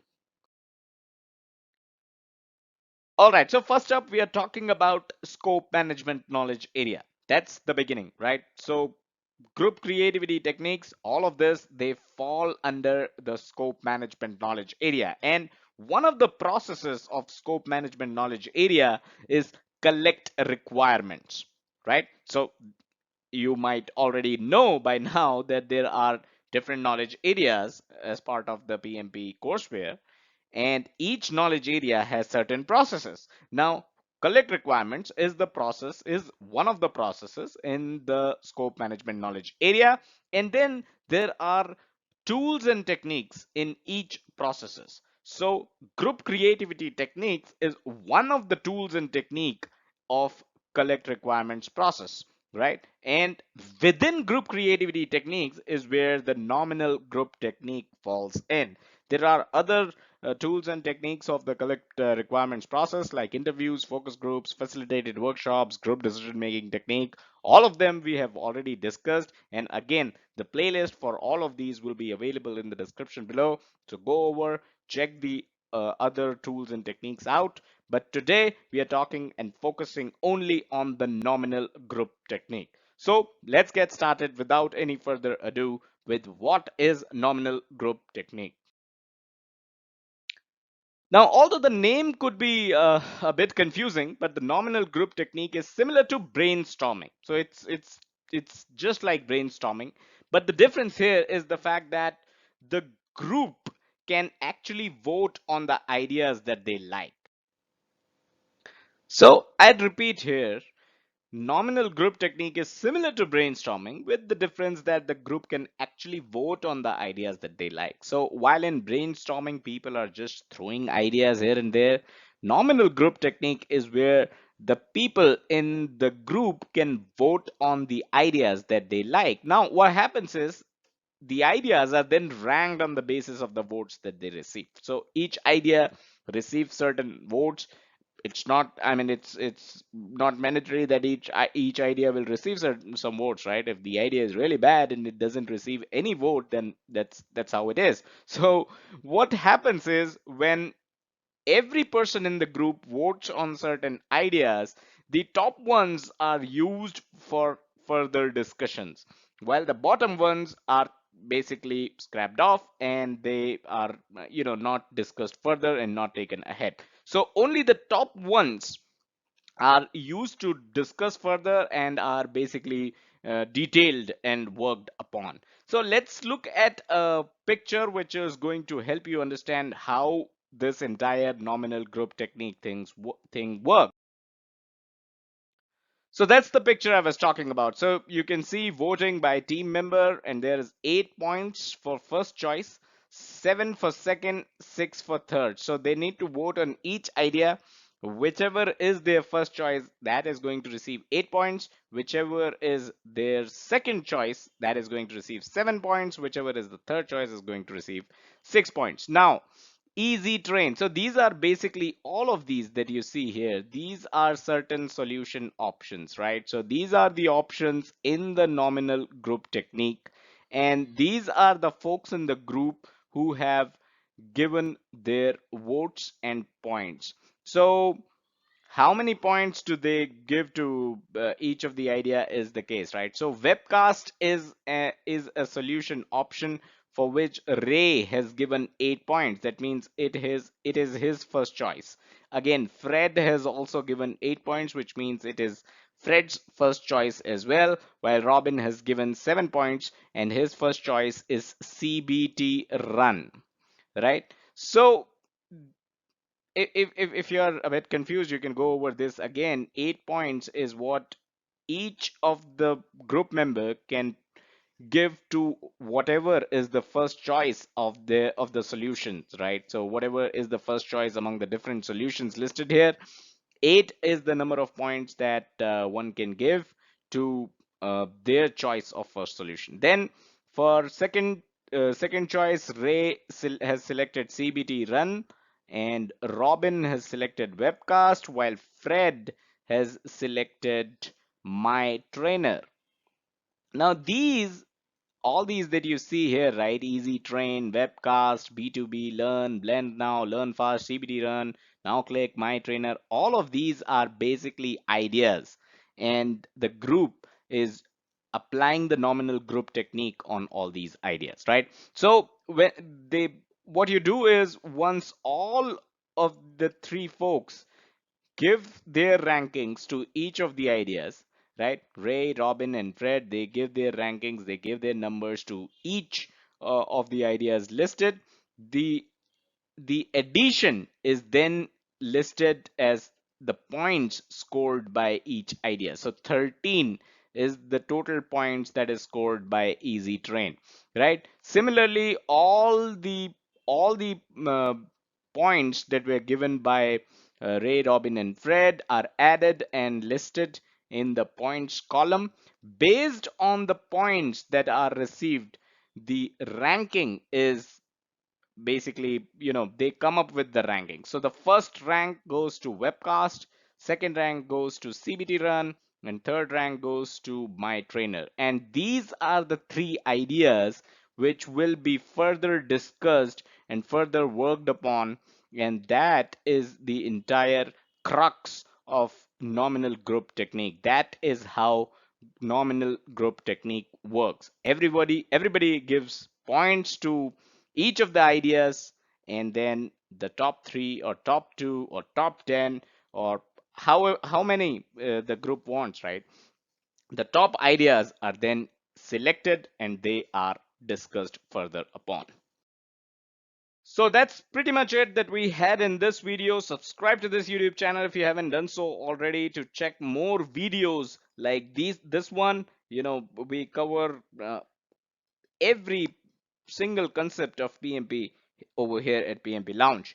Do check out the social media channels, facebook.com/PMP Lounge and twitter.com/PMP Lounge. And as always, do check out the website pmplounge.com, your number one free resource for PMP certification and project management industry information. Thank you.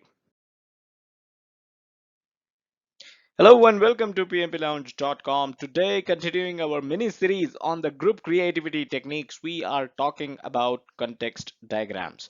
What are context diagrams? Well, the name gives out a bit of details here for sure. These are diagrams that can help you understand the context of what is being talked about, of course, right? Again, group creativity techniques, where does it fit in? The next slide is going to detail that. And if you have seen any of the videos in the mini series of group creativity techniques, the next slide is going to be a repetition. So feel free to skip the next slide and move on. All right, so the knowledge area that we are talking about here is scope management. And of course, scope management knowledge area has several processes. One of those processes is collect requirements. And in collect requirements, there are several tools and techniques. And today we are talking about context diagrams, which is one of the group creativity techniques. Again, I like to repeat, the knowledge area that we are talking about here is scope management. The process that we are talking about here is collect requirements. Within collect requirements, there are several tools and techniques of collect requirements. One of them is group creativity techniques, and one of the group creativity techniques is context diagrams. The other tools and techniques of collect requirement process are interviews, focus groups, facilitated workshop, group decision making techniques, and all of them have been discussed previously over here at PMP Lounge. The entire playlist to all these videos will be available in the description. The playlist for group creativity techniques, all the videos on group creativity techniques will also be available in the description, as well as a playlist on all the videos that we have done on scope management knowledge area will also be available as always. So that is where we are. That was the context of context diagrams, if I may, where context diagrams fit in your PMP courseware. Now let's try to understand what exactly context diagrams are in terms of theoretical explanation.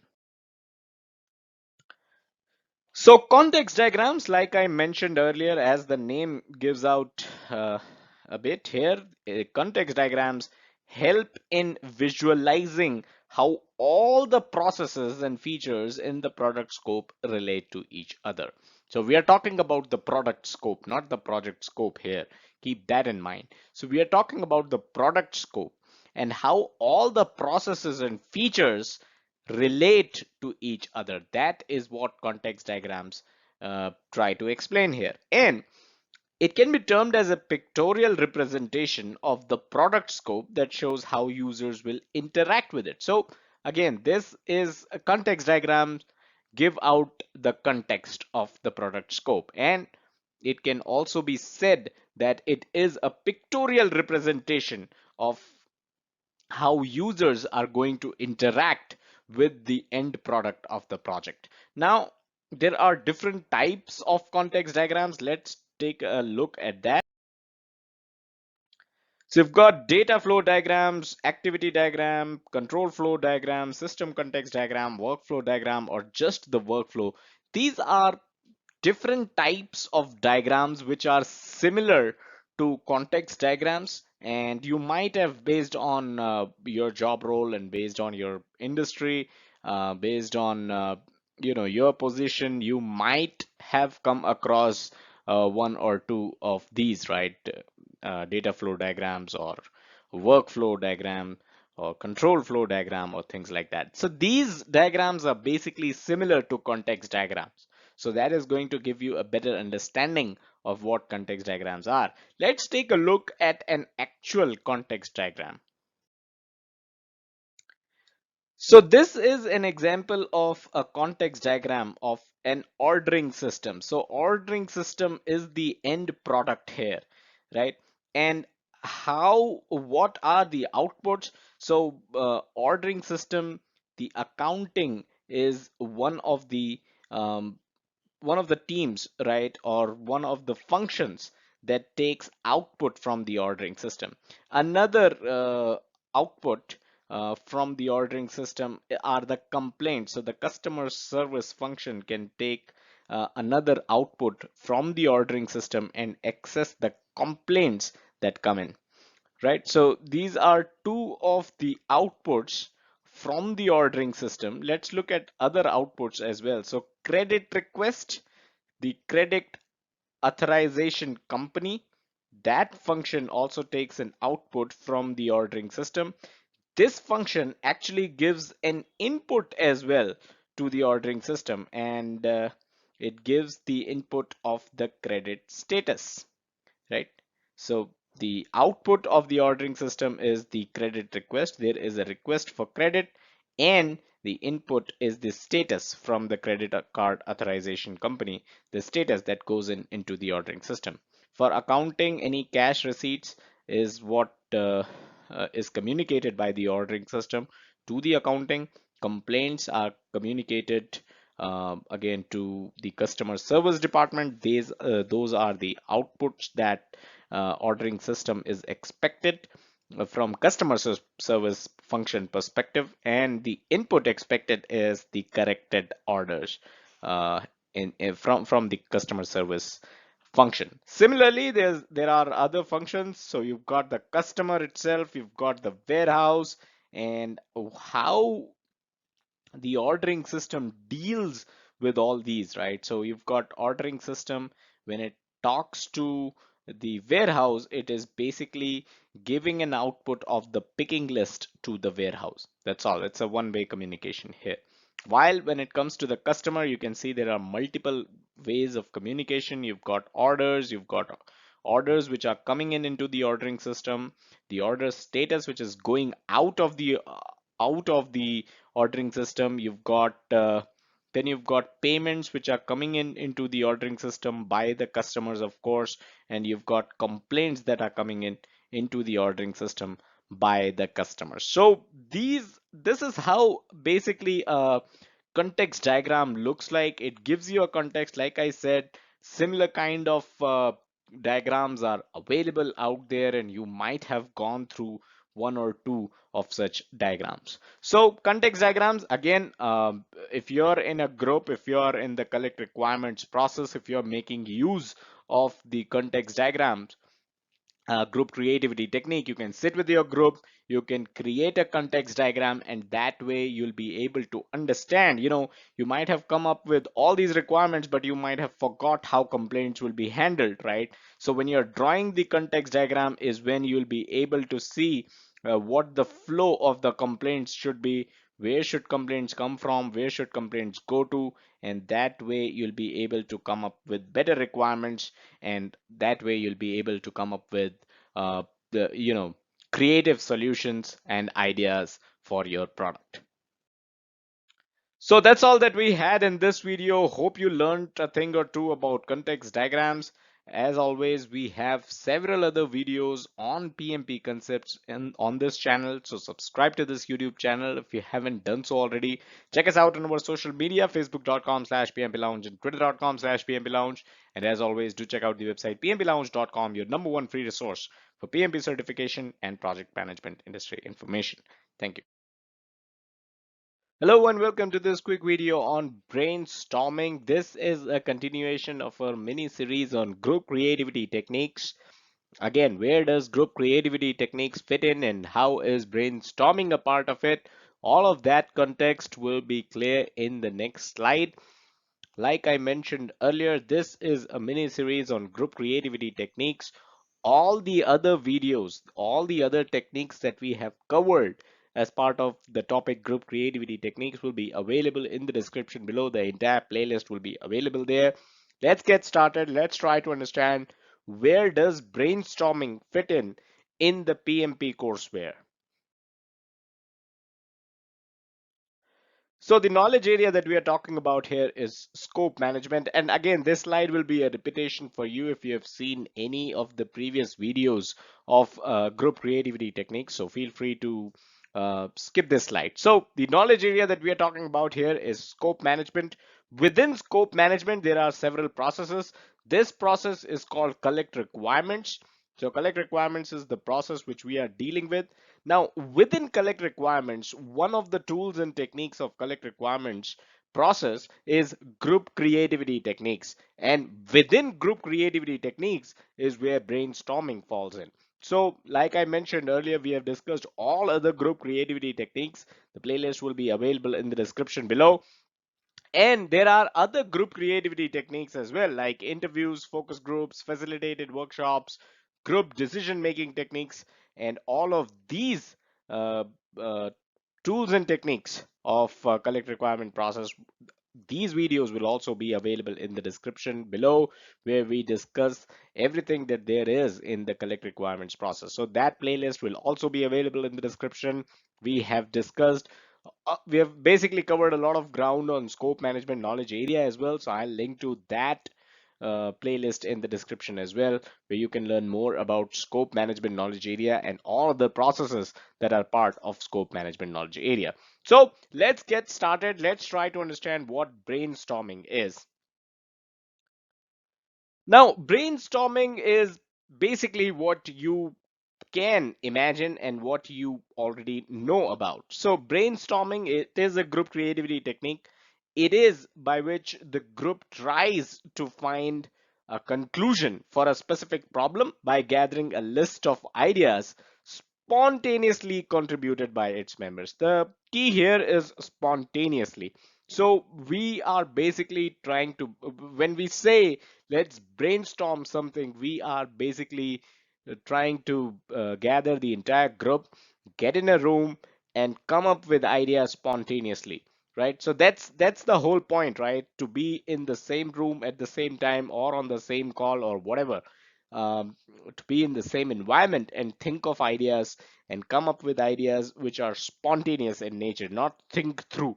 That is where brainstorming comes into the picture. Now, this again might remind you of war rooms.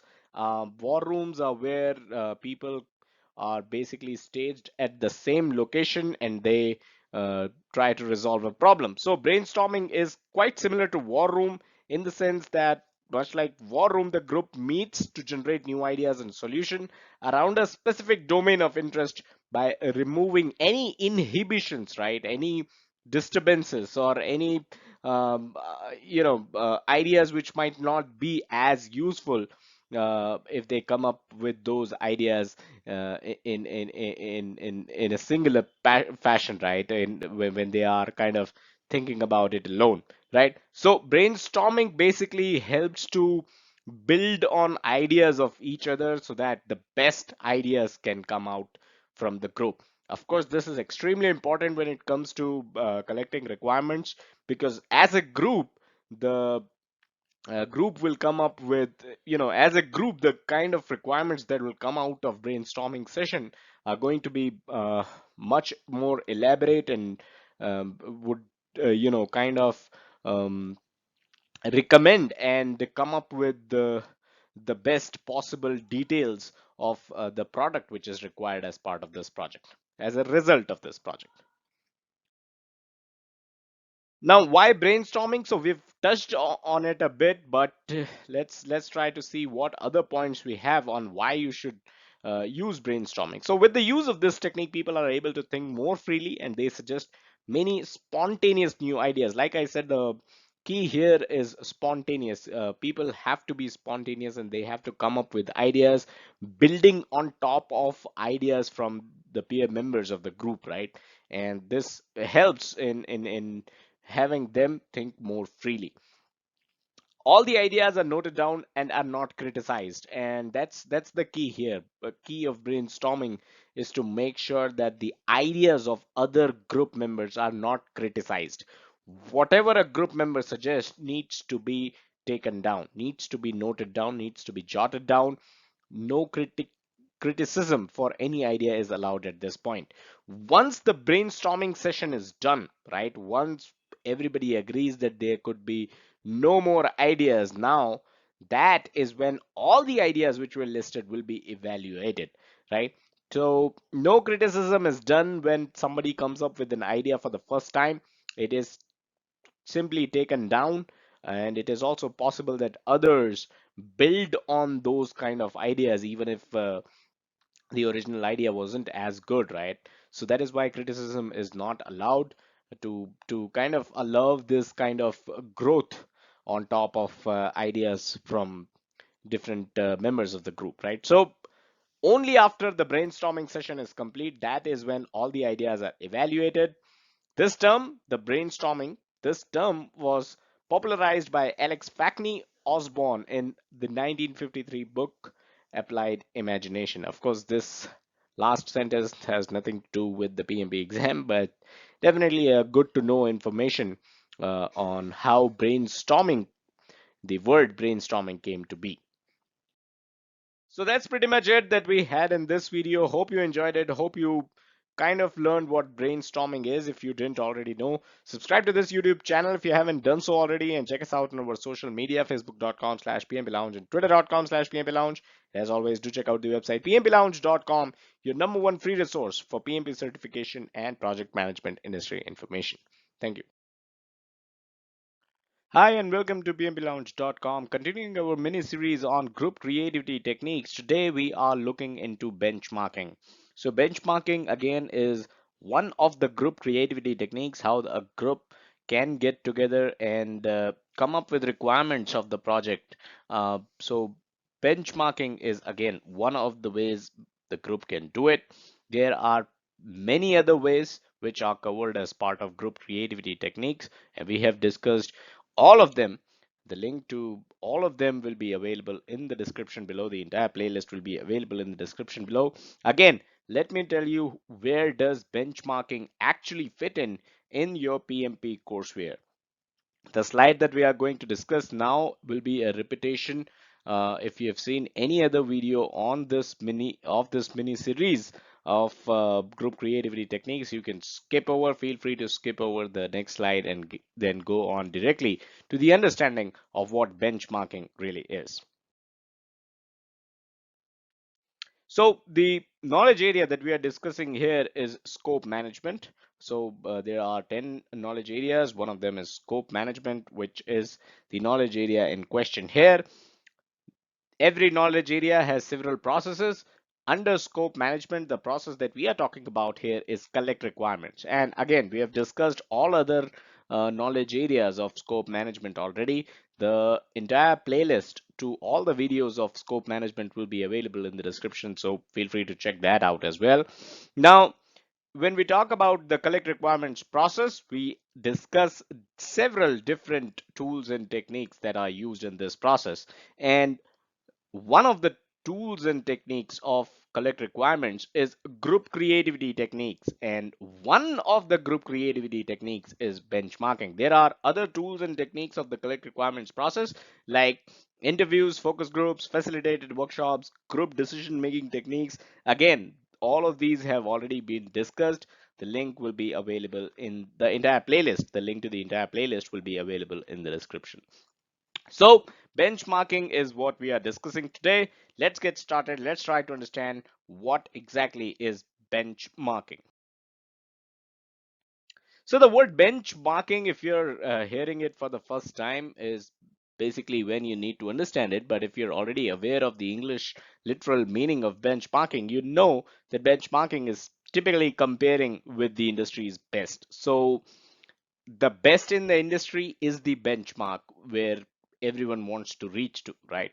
So let's say you, if for your project, right, the product of your project is let's say a mobile phone. Okay, so if you're creating a mobile phone, and we will stick to, let's say, Android here, and we'll say, and we consider that Samsung Note, Galaxy Note, is the best phone available out there. Now, I know, phones are again something which are um, things used to, the discussions typically tend to get polarizing. But for example's sake, let's consider that Samsung Galaxy Note, whatever is the latest version out there, is the best phone available in the market today. So that will be your benchmark. And if the product of your project is a phone, Samsung Galaxy Note will be the benchmark which you want to achieve, right?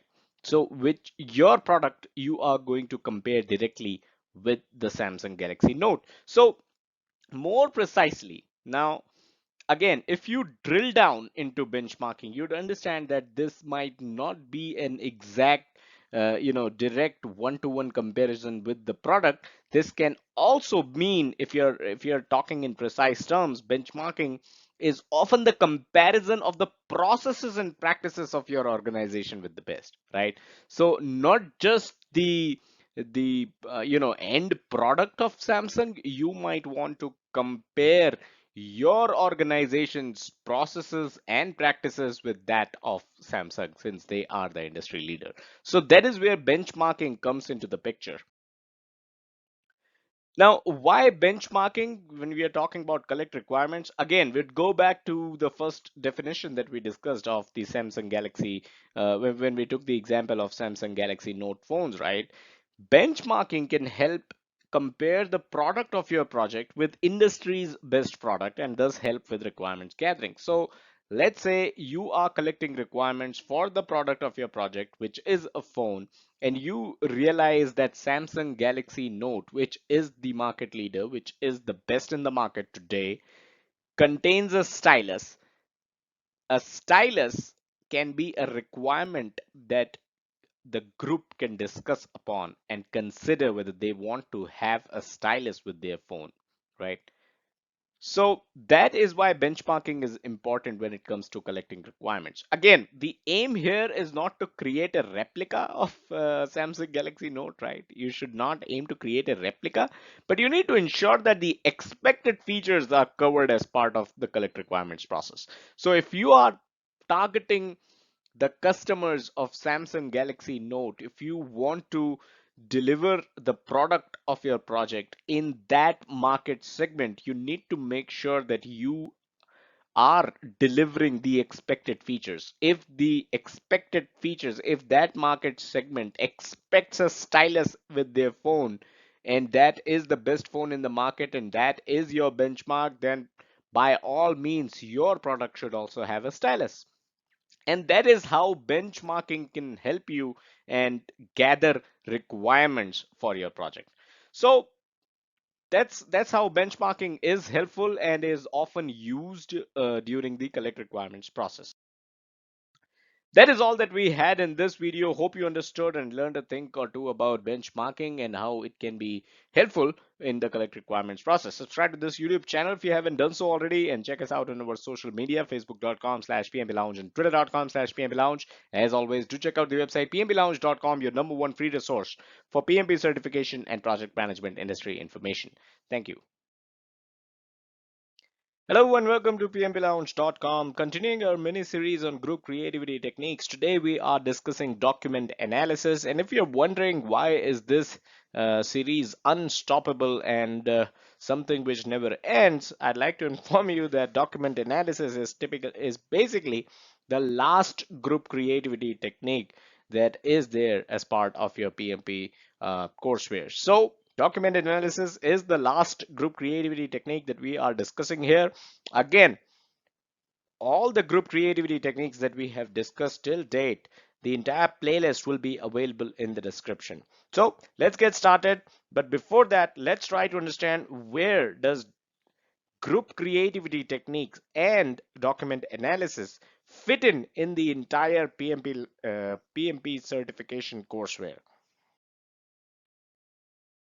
So this slide will be a repetition. If you have already seen any of the previous videos of the mini series on group creativity techniques, you can feel free to skip this slide and go on to the next slide and learn about document analysis. Now, where does document analysis fit in the PMP courseware? This is what we are discussing, and scope management is the knowledge area. So there are many knowledge areas, 10 to be precise, and scope management is the knowledge area where uh, document analysis fit in. So where in scope management knowledge area? So every knowledge area has several processes, and collect requirements is the process in scope management knowledge area where we have group creativity techniques as one of the tools and techniques. So one of the group creativity techniques is document analysis. Like I mentioned earlier, the playlist of all other group creativity techniques will be available in the description below, so check that out.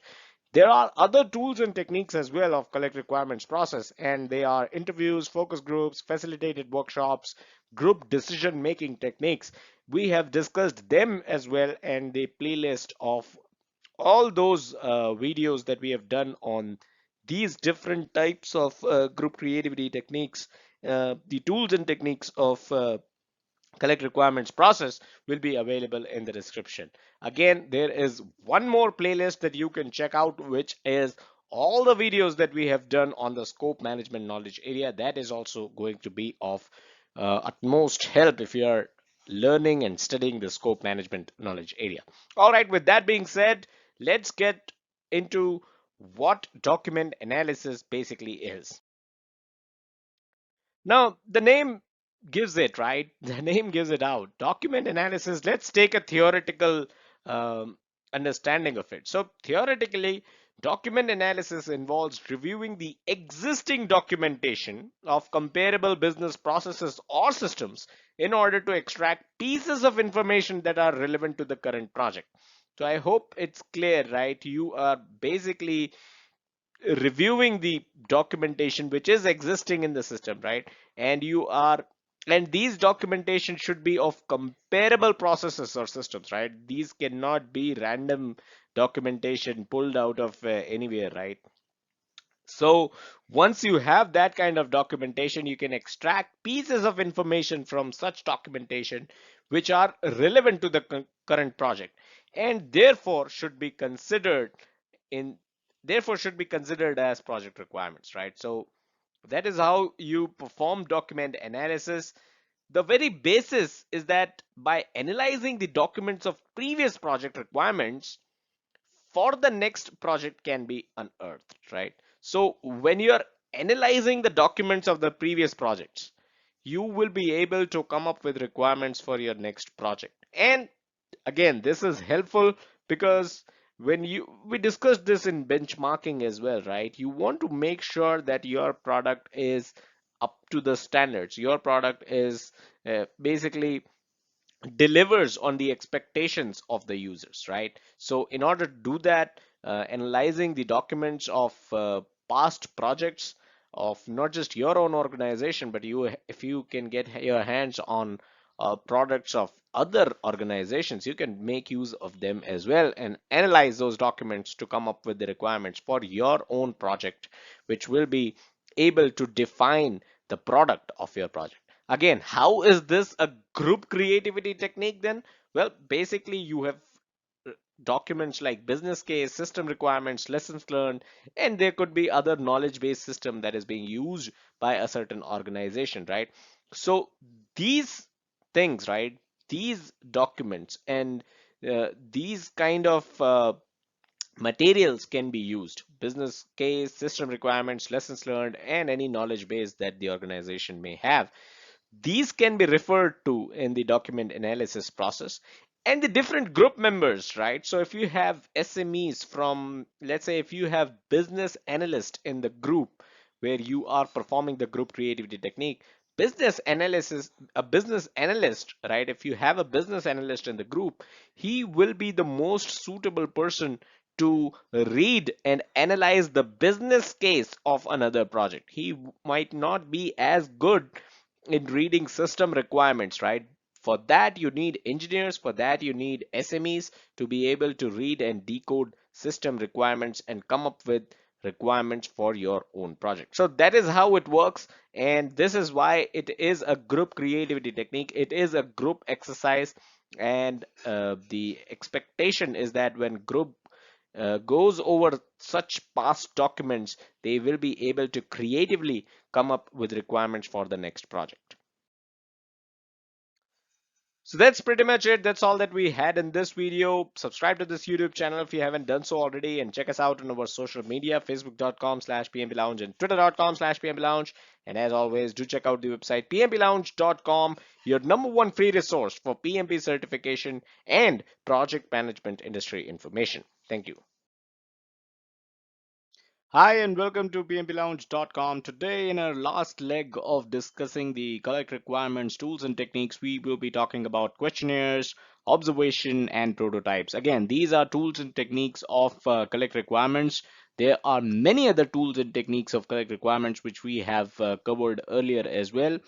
But this just gives you an idea of how important the process of collect requirements really is, not just from exam perspective, but from a real life perspective as well. Because collect requirements, the entire project, if you think for a second, right, the entire project, the end product of the project depends on how good the process of collect requirements was. If the project team was able to come up with with requirements which are absolutely clear, with requirements which meet the needs of the customers, the stakeholders, and the project team is able to create a product based on those requirements, that project is definitely going to be one of the most successful projects in your organization, because most of the times it's the requirements that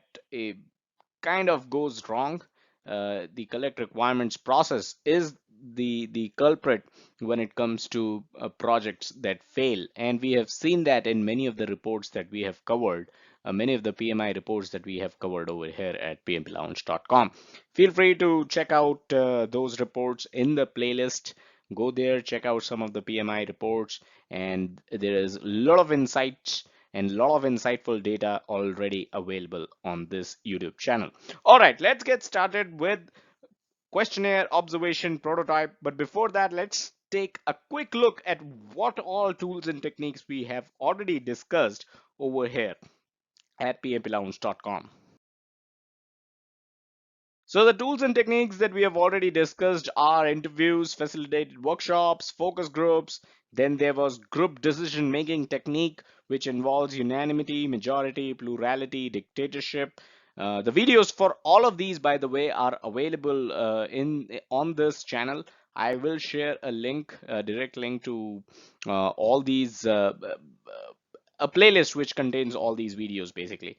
And then again, we did a mini series on group creativity techniques wherein we covered all of these: the idea or mind maps, Delphi technique, affinity diagrams, nominal, group technique, context diagrams, brainstorming, benchmarking, document analysis. So a link to the playlist of this mini series that we have already done on group creativity techniques will also be available in the description below. Again, collect requirements is part of scope management knowledge area.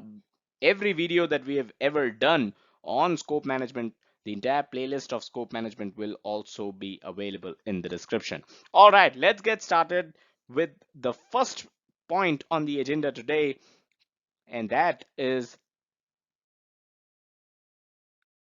questionnaires. So questionnaires are most helpful when each stakeholder and even the customers can be reached in person. So if you have a product that is being used by tens of thousands of people, how are you supposed how are you supposed to kind of go knock everyone's door and collect requirements? That's not possible, right? And that is where questionnaires come into the picture, right? A questionnaire can simply be circulated online, and you can seek feedback, and that way you can collect requirements. Of course, the requirements that you're collecting here could be from the from the perspective of the previous product which is already available in the market, right? So for the next version of the same product, questionnaire is definitely a very useful tool.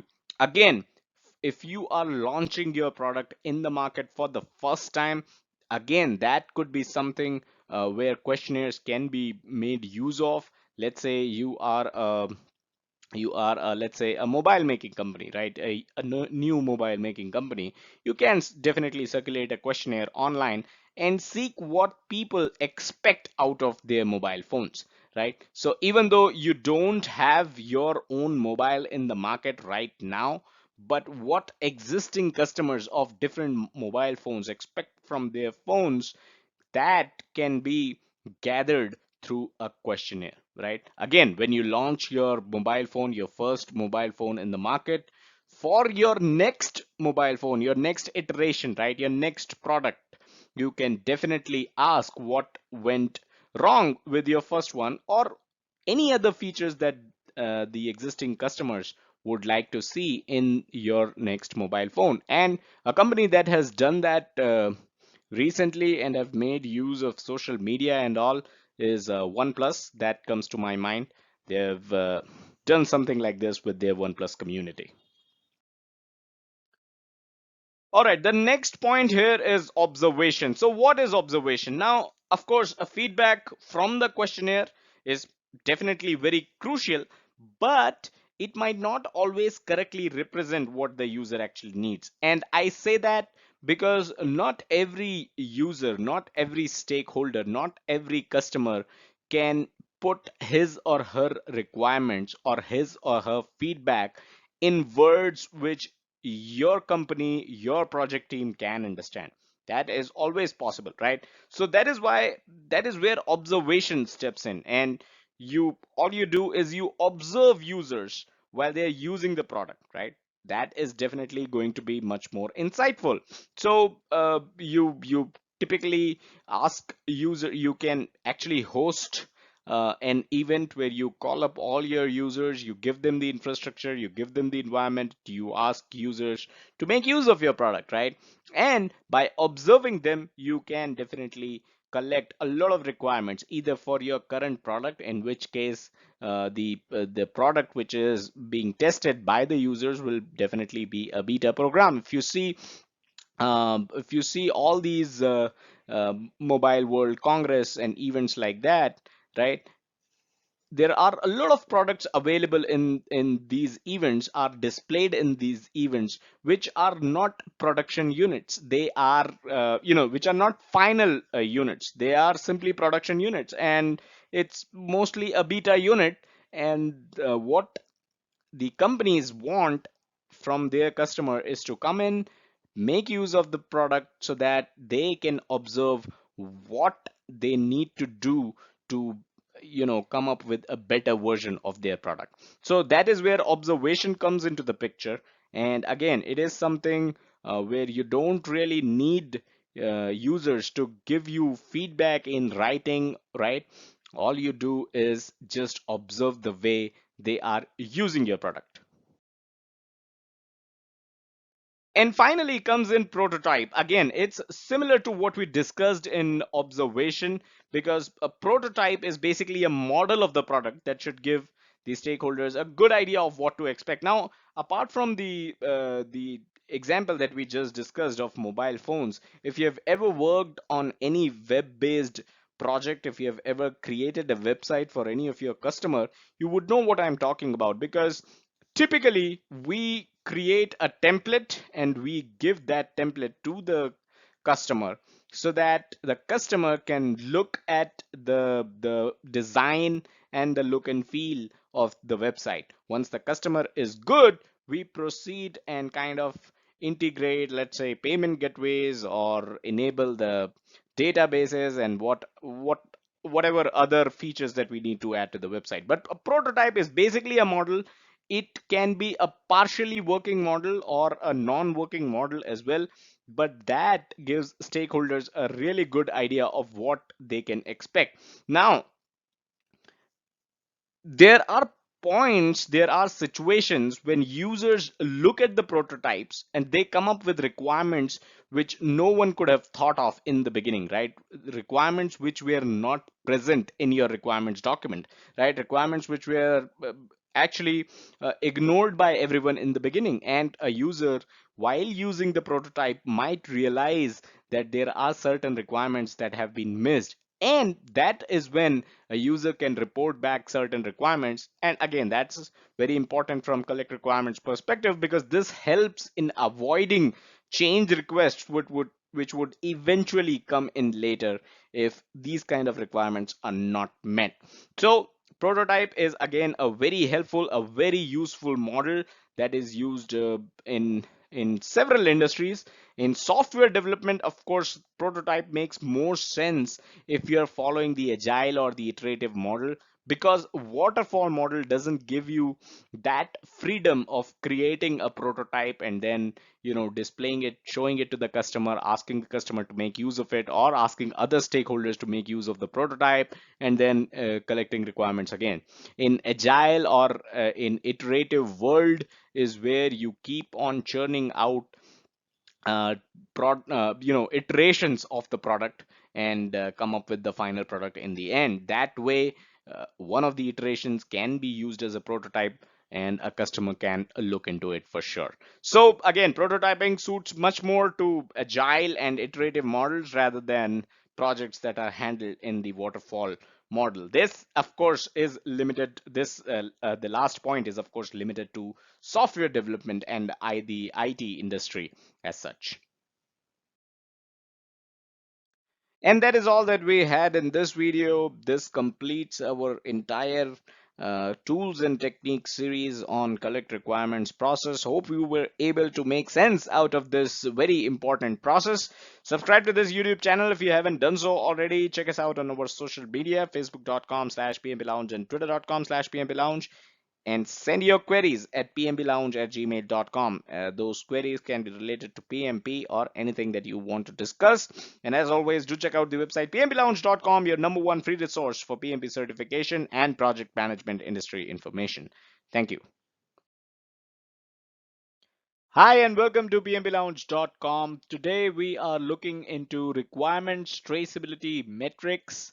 Yeah, the background might remind you of the movie metrics, but then this is a different sort of metrics. This is actually a document, and this is a very useful document. The project manager needs to make sure that this document is prepared and updated at all times and is also available in a central repository which can be accessed by any one of the project team, so that they need to kind of look into the requirements traceability metrics, which is also known as RTM, to make sure where the requirements are, where they are going, what is their status, and all of this will make more sense when we discuss the requirements traceability metrics in more detail. So let's get started.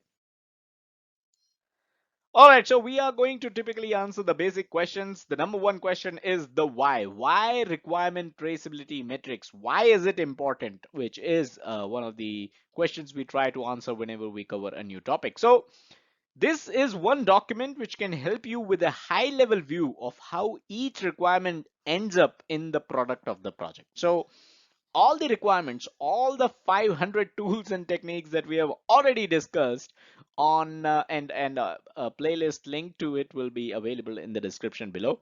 By the way, a detailed article on requirements traceability metrics is also available at pmblounge.com. The link to it will be available in the description. So, as talking about all the tools and techniques that we have already discussed, when you have used all the tools and techniques and you have collected all the requirements, how do they end up from what is their journey, right, from the beginning to coding to design and then to coding, of course, and then to testing and then to finally ending up in the product of the project. This entire journey is traced by the requirements traceability metric. So whatever requirements that you had, how did they end up in the product of the project? That is a high level view which an RTM document can provide. It also makes sure that none of the requirements are lost during the course of the project. And that's the worst thing that can happen, right? You have a certain requirement and it's lost. It's just not met. And the stakeholder who provided that requirement didn't have any means or any view of whether or not that requirement was being pursued. With the requirements traceability metrics, that stakeholder can have that very view and make sure that his or her requirement is being pursued, is being taken care of during the course of the project. Lastly, you can definitely expect questions in the PMP exam on requirements traceability metrics. If there's no direct question on the requirements traceability metrics, make sure you'll make sure the examiner will make sure that RTM does appear as one of the options in some other question where it could be a wrong answer, but then you need to know what RTM is to kind of make sure that it is a wrong answer, right? So if there's no direct question on RTM, it can definitely appear as an incorrect option in some other question. So knowing RTM is definitely going to be helpful. Let's talk about the what. What exactly is the requirements traceability metrics? And we have spoken about it in brief. Let's look into some of the definitions, right? So the RTM, as the name goes, is all about tracing the requirements end to end, like I mentioned earlier. And end to end here means right from the inception, right from when the requirement was suggested by someone, to design, how was it designed, to coding, how was it coded, and to testing, and then finally into user acceptance testing as well, so that they don't get lost during the course of the project, which is what we talked about earlier. So you can see the entire relationship of a requirement and its journey right from inception to user acceptance testing with the help of this document. We are also going to take a look at a sample RTM document, right? So it's not an entire document, but I'll show you how it looks like, and that is going to kind of help you understand the RTM document. And it will also help you in visualizing how the requirement basically travels. So it is a one-stop shop for anyone to look into and understand where the requirements come from, where do they get implemented, and how do they get verified. All of this information at one place. This document is definitely gold. Now, this is the example that I was talking about. So obviously for a large project, the requirement IDs themselves will run into thousands. And for smaller projects, it may not be that big, but requirement ID is basically the number given to the requirement, right? So we are taking a look at 1.1 requirement ID. Now, who requested this? So it was requested by the sponsor. So this is something which you can kind of take note of. And again, do note that this is just an example that we are looking into. It is quite possible that in your organization, the template used for RTM, right, the requirements traceability metrics, could be different in as compared to what we are looking into. So request ID 1.1, requirement ID 1.1, who requested it? It was requested by the sponsor. What was the requirement description? The requirement description was to add the login forms. This is the basic number one requirement. You need to add the login form. Now design, where does it show up in design? HLD section 1.1. HLD stands for high level design. If your organization has a different name for a design document of the project, that name of the document will show up here. So HLD section 1.1 is where the design for this login form is available. Now let's move on. Coding. So login form.sql is the module where the login form has been coded, right? Now system test case. So test case document, wherever that document, whatever the name of that document is, in that test case 1 to 4 are the test cases which basically tests the login form, right?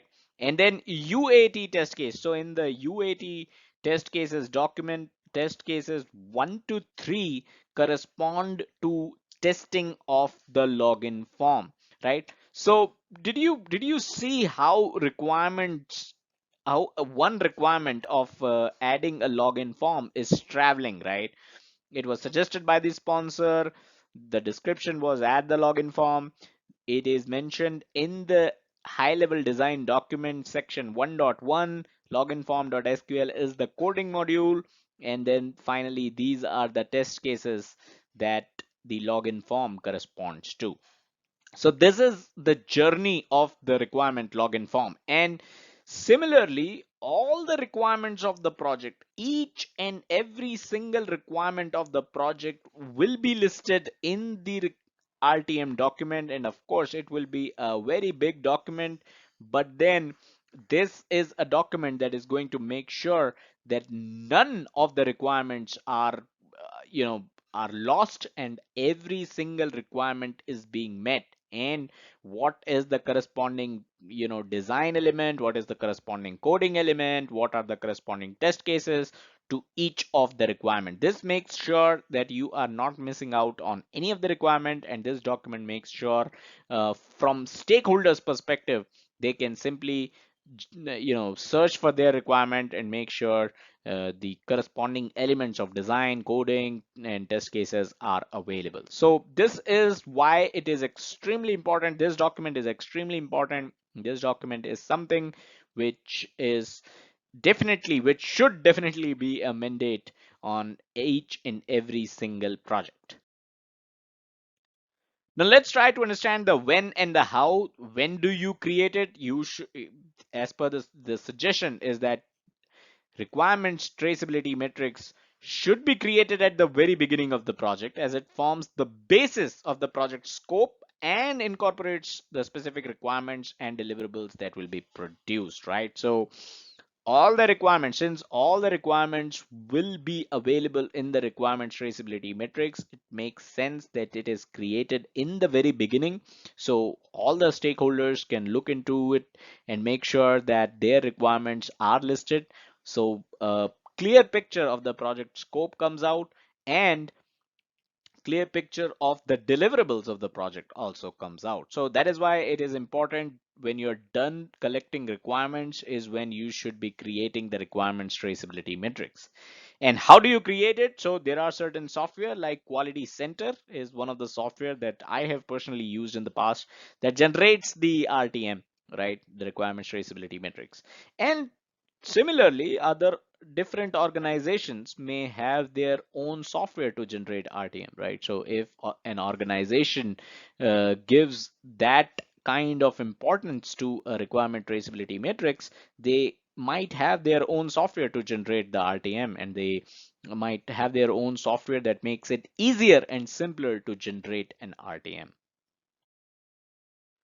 So that is all that we had. This is a good refresher on what requirements traceability metrics is, and this contains all the information that should be helpful in your exam from RTM perspective. Like I said earlier, there is a detailed article available on pmplounge.com, which will be, the link to it will be available in the description. You can always check that out. And the related playlists of the scope management knowledge area and collect requirements process is also available in the description. Subscribe to this YouTube channel if you haven't done so already. Check us out on our social media, facebook.com/pmplounge and twitter.com/pmplounge. You can always send your queries if you have any at pmplounge@gmail.com, and feel free to check out the website pmplounge.com, your number one free resource for PMP certification and project management industry information. Thank you. Hey, before we start with this video, just wanted to give you a very brief tour of the PMP Lounge YouTube channel. That's youtube.com/PMP Lounge. This, as you can see, is the home. If you can go to videos, these are all the videos, and you can easily search among all these videos by quickly going into the search option and searching for a topic like project management plan, and all the relative videos to project management plan will show up. But the real treasure falls and is deep rooted in the playlist section. All these playlists contain deep information of respective topics. We make sure each of the playlists are up to date. So what are you waiting for? Subscribe to PMP Lounge and begin your PMP journey with us. All right, hello and welcome to pmplounge.com. Today we are looking into define scope process. This is going to be a brief video about define scope process. Where does it fall? A brief introduction about it and why it is the next logical step after completing collect requirements. We will dive deep into this define scope process, and we are going to cover the inputs, outputs, tools, and techniques in our following videos. So subscribe if you haven't done so already. And as always, there will be a supporting article of define scope process at pmplounge.com. So feel free to go there and check that out. So let's get started with define scope. So the define scope process is part of the planning process group within the project scope management knowledge area. As you can see on the screen, it's highlighted in red. Define scope, again, it's a process which comes after collect requirements. So when you're doing the define scope process, when you're doing this process in your project, the general consensus and the general idea is that you would have already collected the requirements, and based on those requirements is when you are now defining your scope. So let's take a quick look in terms of definition and understanding. Define scope is the process of developing a detailed description of the project and product scope. So not just the project scope will also be defined as part of this process. That is what this process does.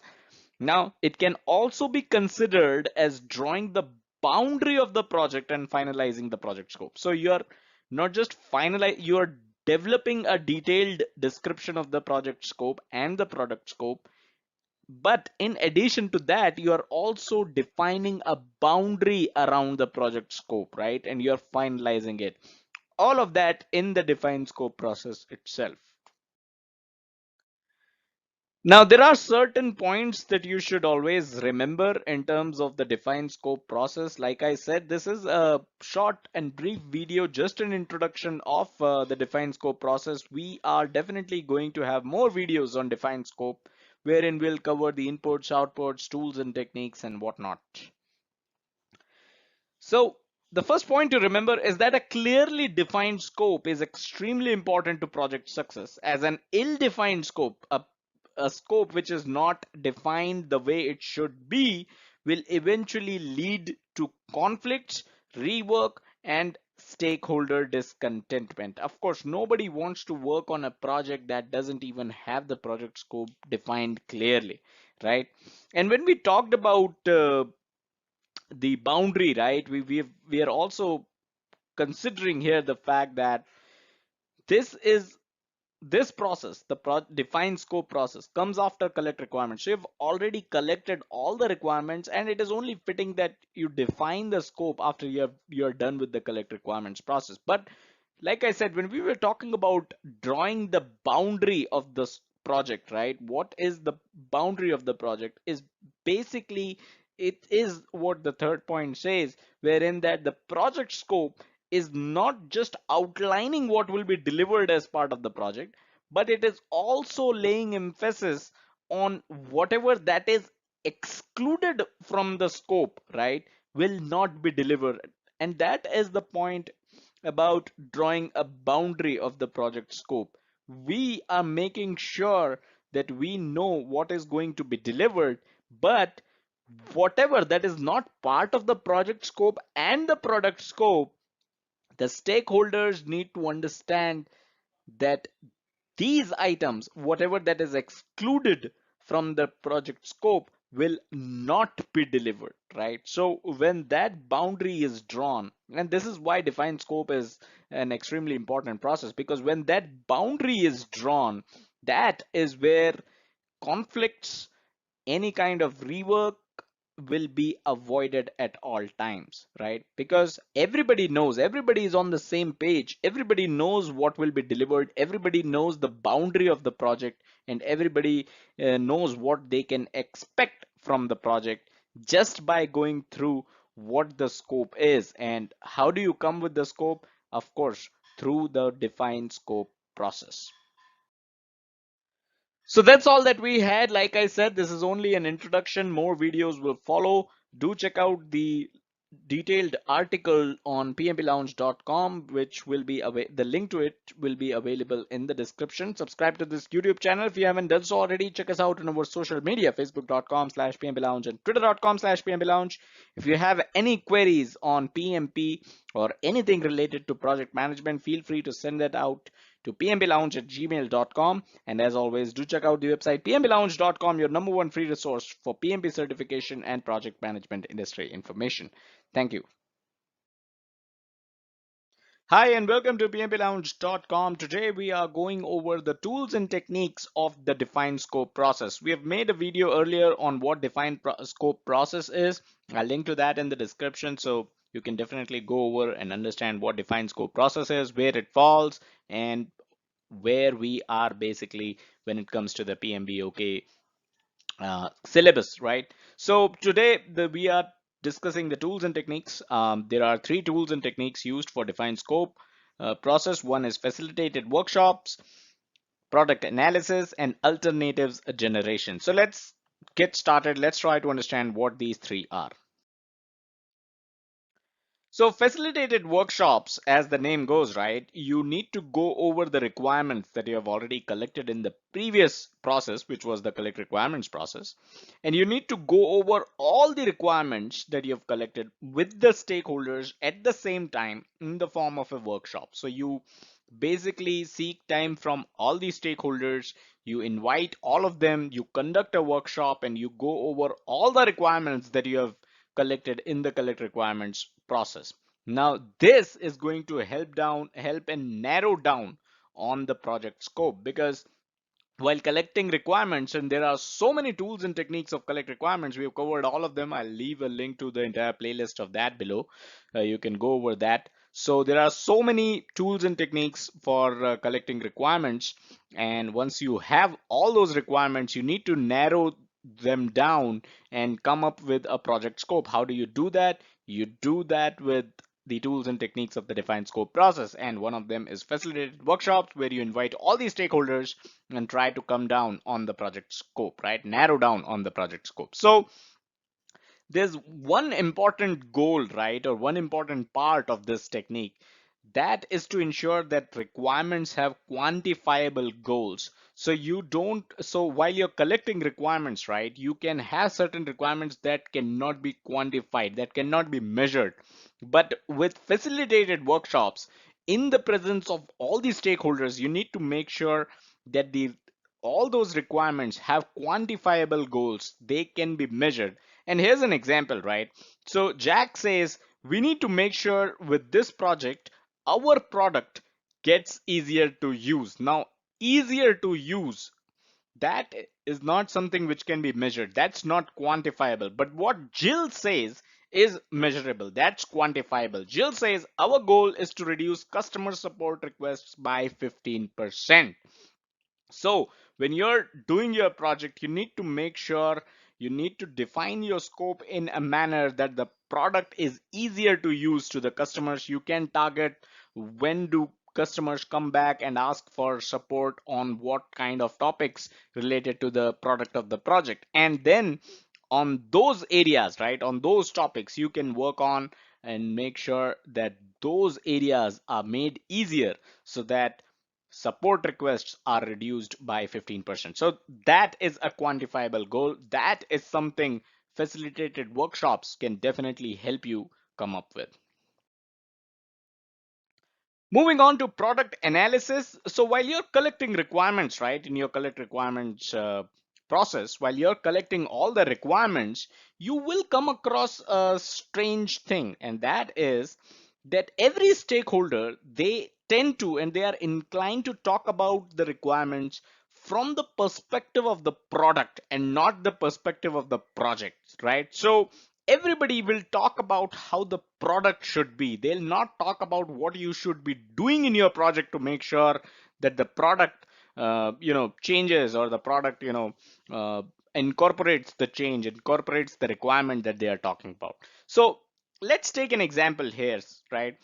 So here's an example of the requirement that says the website is graphics intensive and loads slowly. We need a less graphics intensive website that should load quicker. So the requirement here is that the website contains a lot of graphics. We need lighter graphics to make sure that the website loads quickly, because right now the website is very slow. Now, if you see, we are just talking from the perspective of the product. The product of the project in this case is, of course, the website, right? So we are talking in terms of what we need from the product. We need the product to be less graphics intensive. We need the product to load quicker.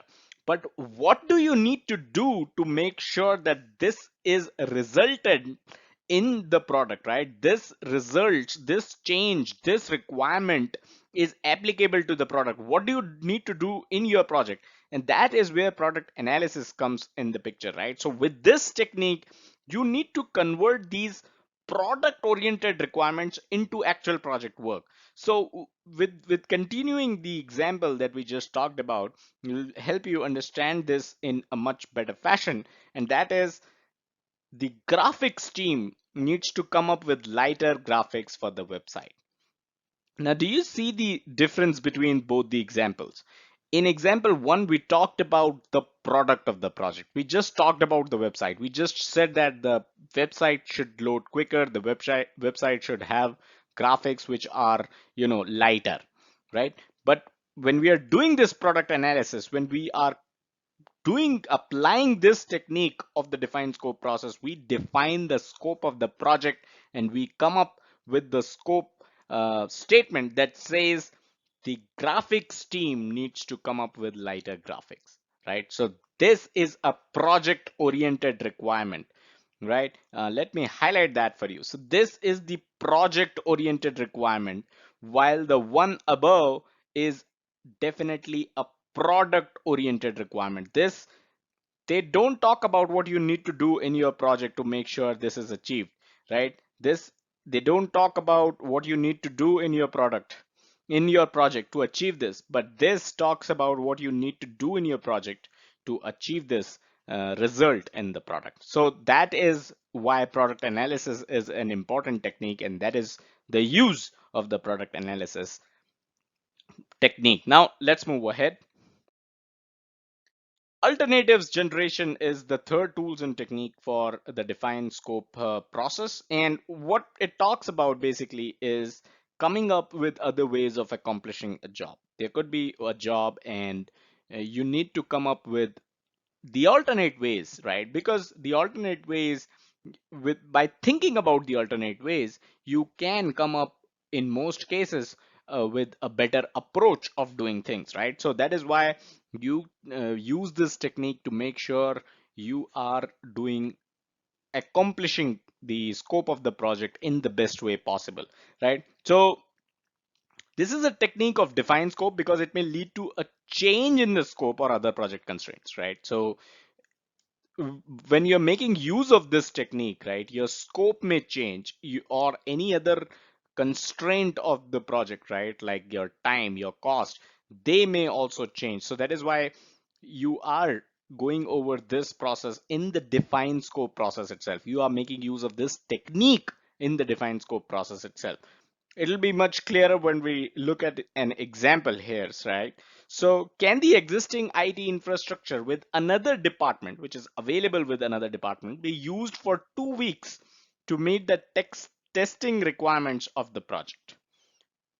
Now, this is interesting, right? So a lot of times when you want to test your project, you might need a certain environment. You might need certain IT infrastructure to create that environment, right? Let's say you are, let's say your product of the project is an app for the Apple ecosystem, right? You need that app to run on Mac OS, and you need that app to run on iOS. So in order to test that, you need an environment of Mac OS and you need an environment of iOS, right? So this kind of infrastructure, either your project should kind of provide the cost for coming up with these environments, or if there's another department, if there's another project that already has created certain apps for Mac OS and iOS, they will be having this requirement, this environment with them already, because they would have tested their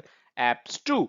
So alternatives generation, right, when you're using this technique, you will come up with ideas wherein you can kind of say that, you can kind of suggest that you can use an existing environment within the company itself, existing IT infrastructure within the company itself, rather than accommodating and adding the cost of coming up with this IT infrastructure, arranging this IT infrastructure for your project, right? So what will this lead to? This can lead to realignment of your project dates, because you need to make sure the other team provides you that environment. What dates can they support? And you might have to realign your project based on the dates that you will get the IT infrastructure from the different department, right? And the other thing is, it can also help you reduce the project cost, like I was talking about. You don't have to buy your own Mac OS and iOS environment if you already have that within your organization, right? So in the original project scope, you might have considered the cost of the iOS and Mac OS environments, the IT infrastructure required to provide these environments. But when you come up and when you do this alternatives generation technique, when you follow this technique, you might come up with an idea where you can use the existing environment which is available with other department, and that is going to help you reduce the cost of your project. So those were the three tools and techniques of the define scope process. Hope you were able to follow and learn this. Subscribe to this YouTube channel if you haven't done so already. Check us out on our social media, facebook.com/pmplounge and twitter.com/pmplounge. You can always send your queries related to project management to pmplounge@gmail.com. And don't forget, there will be an attached article, corresponding article to this topic available on pmplounge.com, which is your number one free resource for PMP certification and project management industry information. Thank you. Hello and welcome to pmclounge.com. Today we are discussing project scope statement. What is this all about? Is this an input, an output, a tool or technique? Is this a process? Well, this is definitely not a process. Project scope statement, as the name gives away, is part of the scope management knowledge area. Which process is this part of? That is something we will discuss in the later slides. But as always, if you're into reading articles, first link in the description is going to take you to a relevant article on this topic over at our official website pmclounge.com. So do check that out. Also, second link in the description will be a playlist of every single video that we have done as part of the scope management knowledge area. So two important links, do check them out. Let's get started. A quick reminder, do hit the like button. That seems to be the only way YouTube is going to keep you posted every time we upload new content. So by now you already know that project scope statement has something to do with the scope management knowledge area. Well, the most important output of defined scope process is project scope statement. So we have already discussed this process, defined scope process. Third link in the description will take you to a video on this topic. And project scope statement is actually the most important output of this process. This is a document. So project scope statement is just a document, which, like I said, is the most important output of the process known as define scope process. Now, we've actually touched a bit on this topic, the project scope statement, here and there in several videos and articles. One of the videos that I'm going to link in the description below, the fourth link, is going to be basics of scope management, because in that video we touched upon an equation which was something like this: scope baseline is equals to project scope statement plus work breakdown structure plus work breakdown structure dictionary. So when you say you have baselined scope, what it means is that you have three documents that are baselined. That means the project scope statement, the WBS, and the WBS dictionary. So these three documents make up your scope baseline. So we touched upon this when we talked about this equation, we touched upon the topic known as project scope statement. So we've touched upon this topic of project scope statement here and there in bits and pieces, but never really covered it in the detail that it deserves. That is exactly what we are doing as part of this video. Now, once I received a comment about the difference between project scope statement and the requirements document, and I have already created a video on this topic, so it will be linked in the description below. The fifth link in the description below is going to take you to that Launch Fever video where I talked about the difference between project scope statement and requirements document. The links in the description are very relevant and they are extremely important, so do check them out. Launch Fever, by the way, is a series of videos that we do where we try to answer your questions. So if you have any questions related to PMP courseware, related to anything around project management, you can drop them in the comments and we'll definitely get back to you. We'll definitely answer your questions. And if your question is really good that can help and benefit others, we are going to create a video on it as well. So let's talk in detail about project scope statement. The most elementary and the basic way to understand what this document is all about is the fact that it tells you what work you are and are not going to do as part of this project. So Some people might be confused with this term. What people are not going to do as part of their project? Why is that being documented? And let me give you an example. So let's say your project is a web development project. You are developing a website.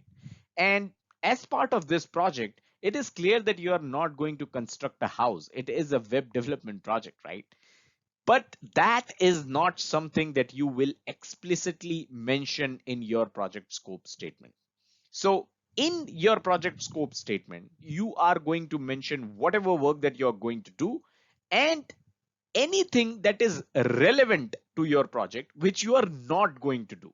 Like I said, in a web development project, you need not explicitly mention that you're not going to construct a house. That is something which is understood, right? So we will talk more about this and we'll have more examples around what goes in as part of your project scope statement document, which is going to clarify what all goes in and what we really mean when we say the work that you're going to do as part of the project and the work that you're not going to do as part of the project should be in your scope statement document. A quick reminder before we move ahead, if you're looking for book recommendations for your PMP exams, head over to pmclounge.com/resources. Hundreds of PMP aspirants have cleared their exams using these resources. All right, now let's talk about the constituents of the project scope statement document. What are the elements or the subsections of this document?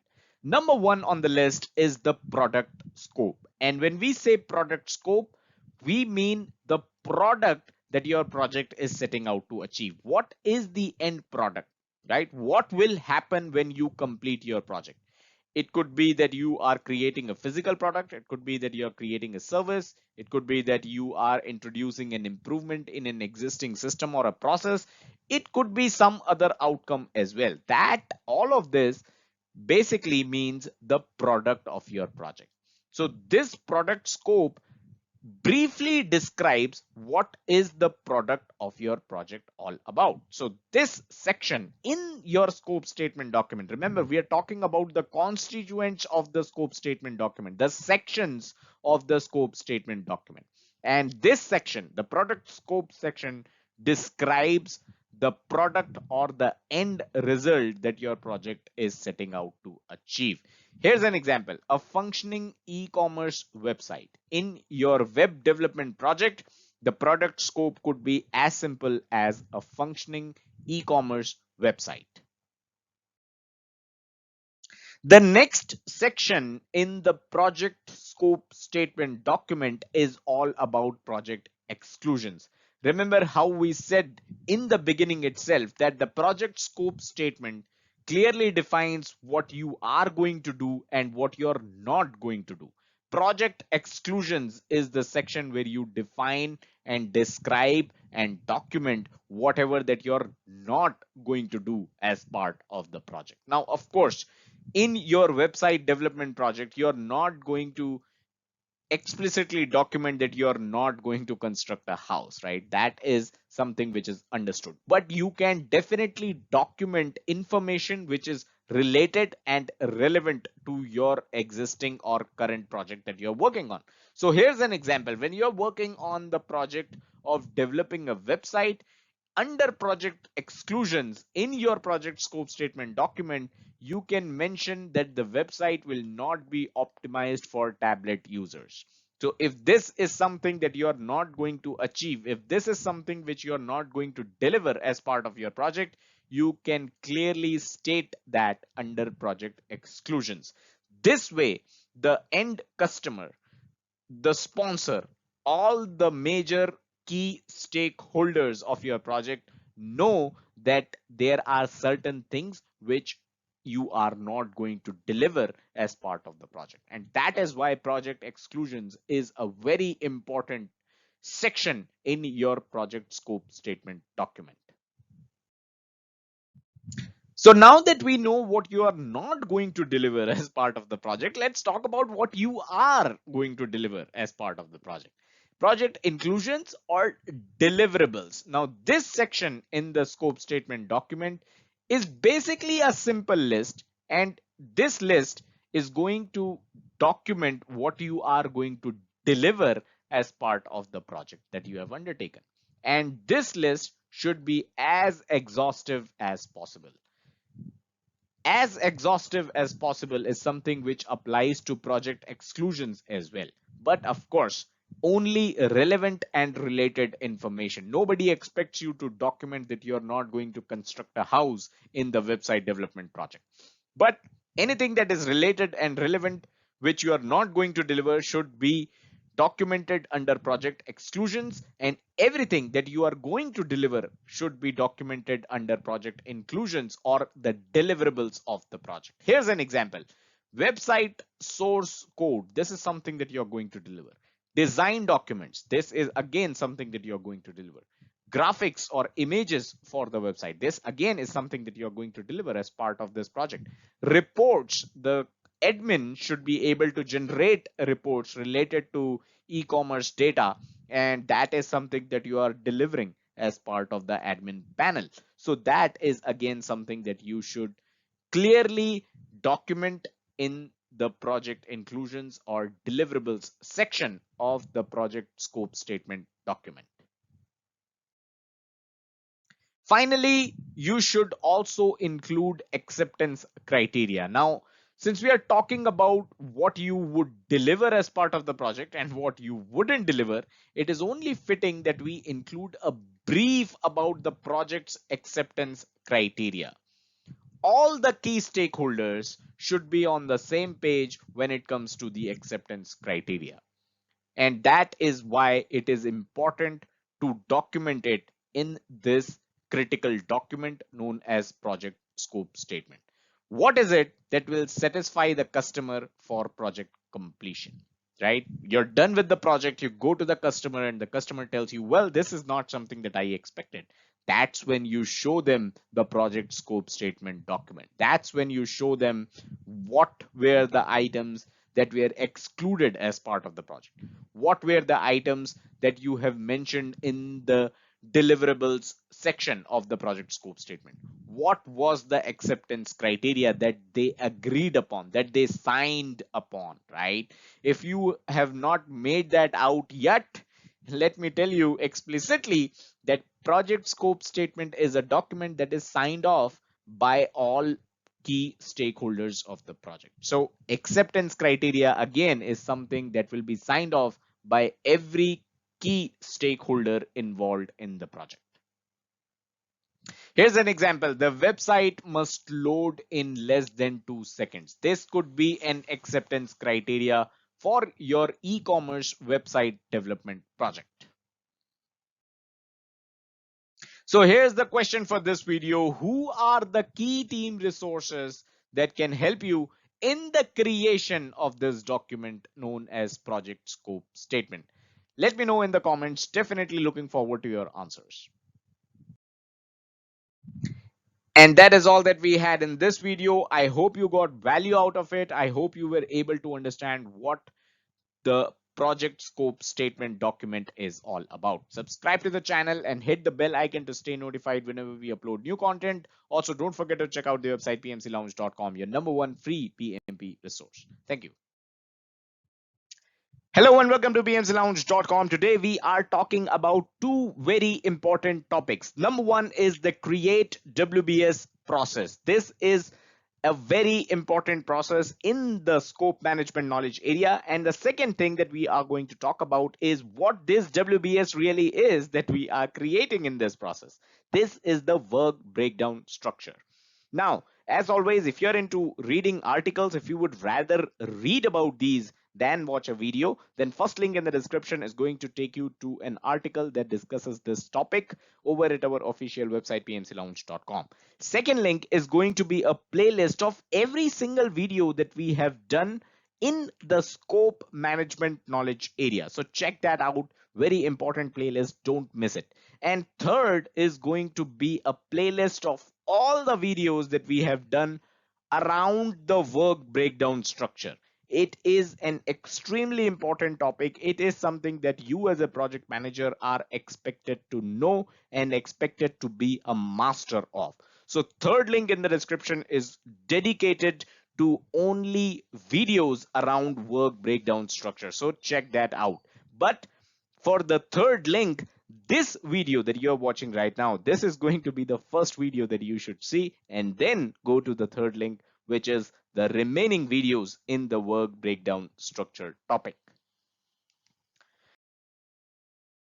A quick reminder, please smash that like button. That seems to be the only way YouTube is going to let you know every time we upload new content. Okay, let's talk about the create WBS process. Now, once you're done with the previous process, which is the define scope process, you will then come over to the next process in line, which is the create WBS process. Now, like I said, the second link in the description below that contains the playlist of every single video that we have done on scope management knowledge area topic. You will find a video on define scope process in that playlist. So if you're not aware of what this process is, do check that out.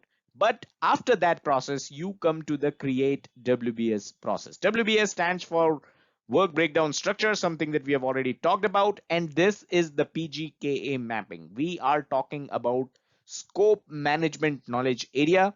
In scope management knowledge area, we are referring to the planning process group. And this is the process, create WBS process. It lies in the planning process group of scope management knowledge area. All other processes that you see listed here, we have actually covered all of them, and you will find them in the second link in the description below. That playlist is going to contain everything. Now, create WBS is actually often described as the most important process in the scope management knowledge area. Why? So why is this the most important process? We just saw the PGKA mapping in the previous slide. There were 6 processes listed under the scope management knowledge area. And right now I'm telling you that create WBS is the most important out of those 6. Why so? The reason for that is simple. In this process, we are creating the WBS. We are creating the work breakdown structure. And this document is actually the central document, the most critical document of scope management knowledge area. So for this entire knowledge area, it revolves around the work breakdown structure. That is the central document, and you are creating that central document in this process. And that is why this is the most important process in scope management knowledge area. Here's the formal definition for this process. The process of subdividing project deliverables and project work into smaller, more manageable components. This process provides a framework of what has to be delivered. Read this again. The process of subdividing. So what you're doing here is subdividing the deliverables of your project. What are the deliverables of your project? What all do you need to deliver as part of your project? You are subdividing them. And you are also dividing the work that you need to do as part of your project into smaller and more manageable components. So even the work is being divided, the deliverables are being divided. And with this process, the create WBS process, it is going to provide you with a framework of what all you need to deliver as part of your project. Remember, this process is part of the scope management knowledge area. The scope of your project, right? That is what this knowledge area deals with. And this document is basically talking about what all work that you need to do, what are the deliverables of your project, and this is directly related to the scope of your project. A quick reminder, we have a free study plan that you can download from pmclounge.com/pmp study plan. With the help of this, hundreds of our community members have been able to clear their PMP exams. So check it out, it's all free. Okay, let's talk about two things, scope baseline and WBS. You know, when you talk about the schedule management knowledge area, what would be the central output of that? It is going to be a baseline schedule. When we talk about the cost management knowledge area, what is the central output for that knowledge area? It could be the cost baseline.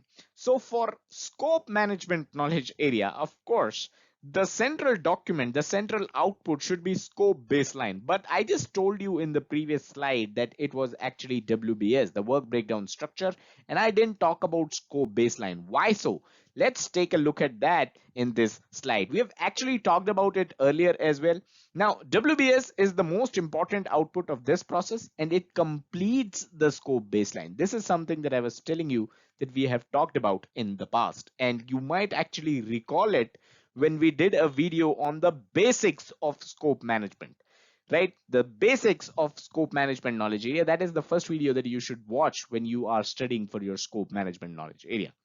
So in that video, I talked about this equation.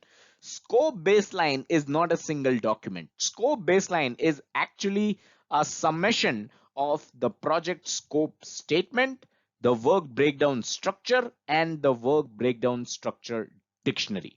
What is the work breakdown structure? We will take a look at that in this video, so do hang around till the end. What is WBS dictionary? That's something that we have already covered. Third link in the description that has all the videos, a playlist that has all the videos related to WBS. You can definitely check that playlist out. You will have a lot of clarity when it comes to work breakdown structure.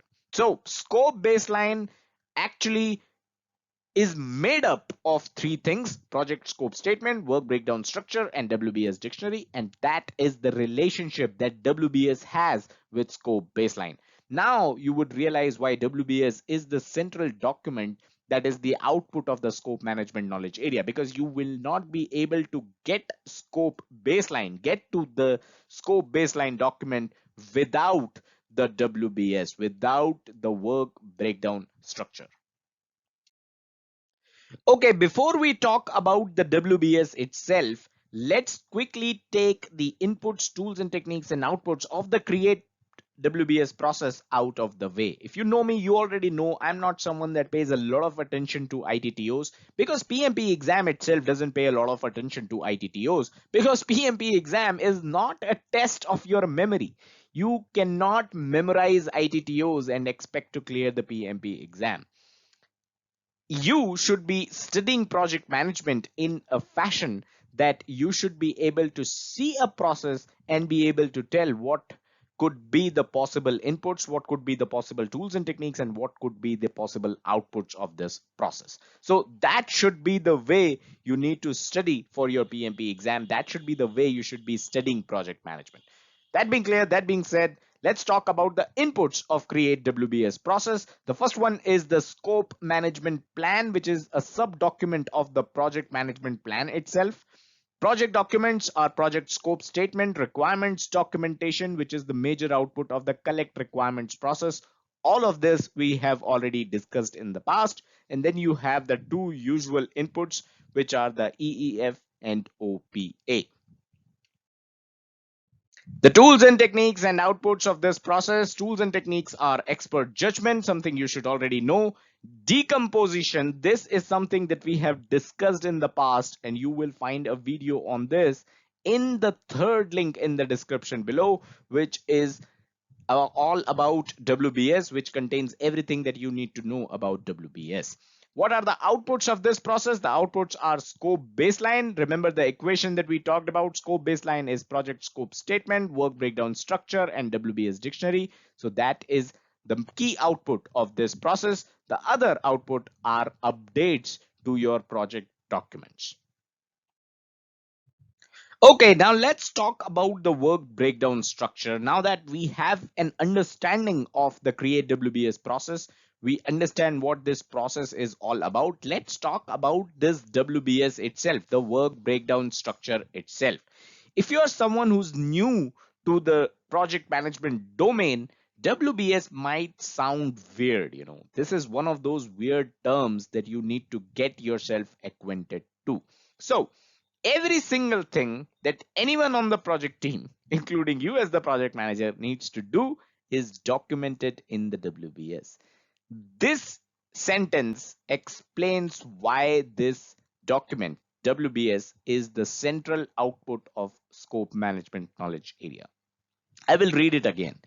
Every single thing that anyone on the project team, including you, needs to do is documented in the WBS. How important is this document? So if you follow this document, essentially, you should be able to deliver your project. You should be able to do everything that your project demands you to do. And that is the soul of scope management knowledge areas. Scope management means telling you what you should do and what you should not do, what is included and what is out of scope of the project. So everything that you need to do is documented in the work breakdown structure. So a good question that you should ask at this point in time is, how big or how detailed is this document really is? Let's say yours is a large project. Yours is a construction of a dam sort of project. So work breakdown structure, if it is to include everything that everyone needs to do, this document is going to run into thousands of pages, right? That is wrong. The reason for that is when we say work breakdown structure, work here refers to work products or the deliverables of your project. These deliverables are result of an activity. These are not the activity itself. So when we say if your project is construction of a dam, the work breakdown structure is not going to tell you every single activity that you need to perform to complete your project. What the work breakdown structure is going to tell you is all the deliverables that you need to deliver as part of your project to be able to complete the dam construction project. So WBS isn't a document that merely lists all the project activities. If it would do that, then of course it would run into thousands of pages. But all it does is mention the deliverables or the work products that you or anyone else in the project team needs to deliver. So breaking up the definition of WBS into two parts can help you comprehend it much better. So let's look at those two parts. Number one, WBS is deliverable oriented and not activity oriented. This is something that we talked about in the first point itself. Here also, we said that WBS does not list all the activities. It lists all the deliverables of the project.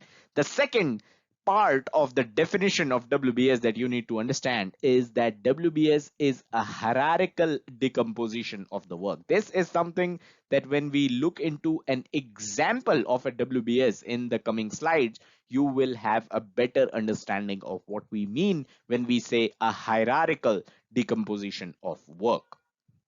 So WBS is basically a way to organize the project team's work into manageable parts. Why? Because in the construction of a dam project, we are not saying, okay, deliver the dam in 2 years.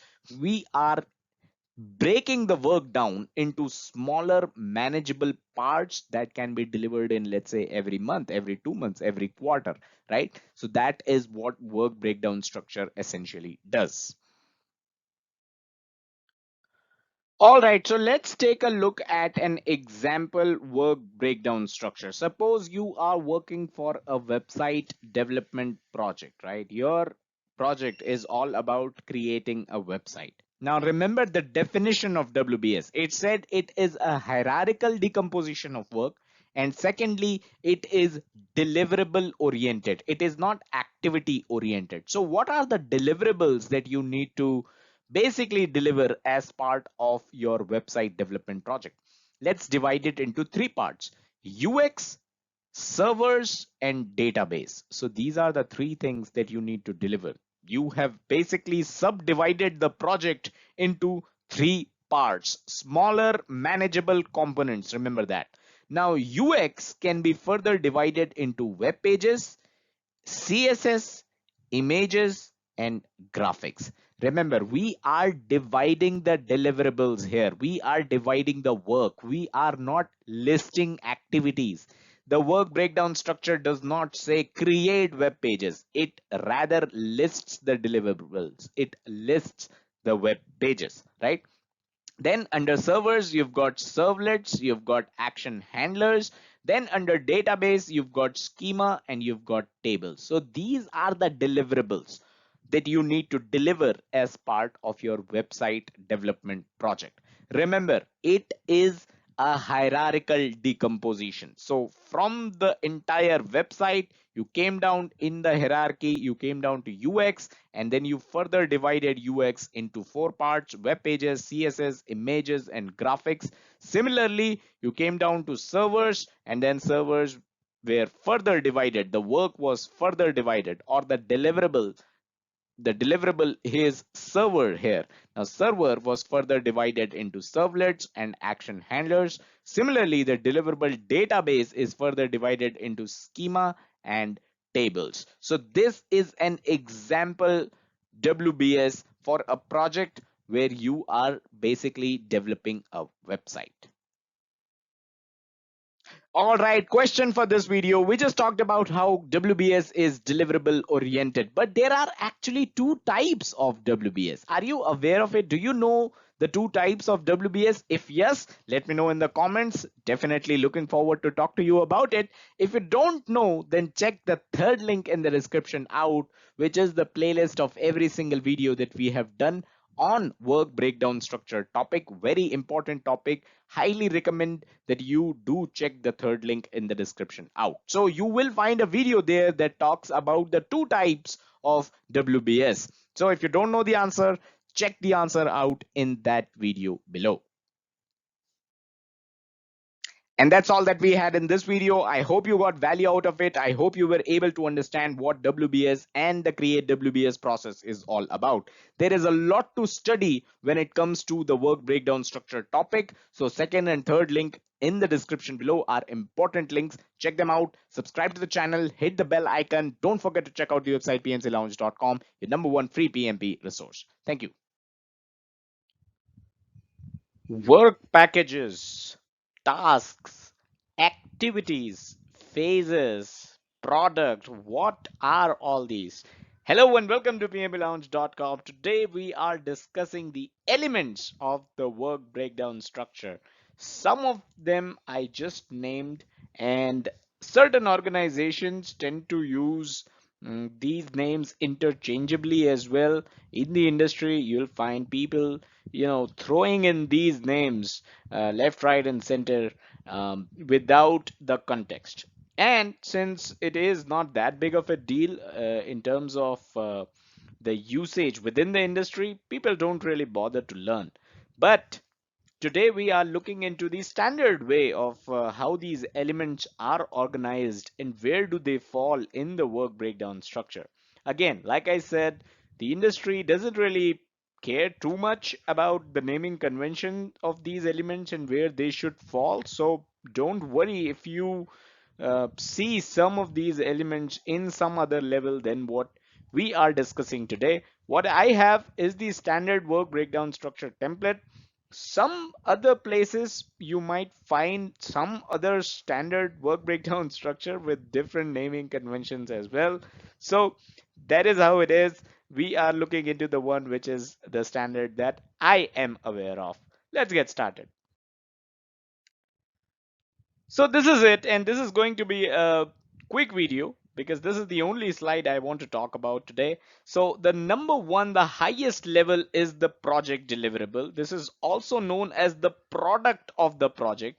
Some people also call it the work product, right? Work product. So that is what it is. This is the topmost level, the element at the topmost level.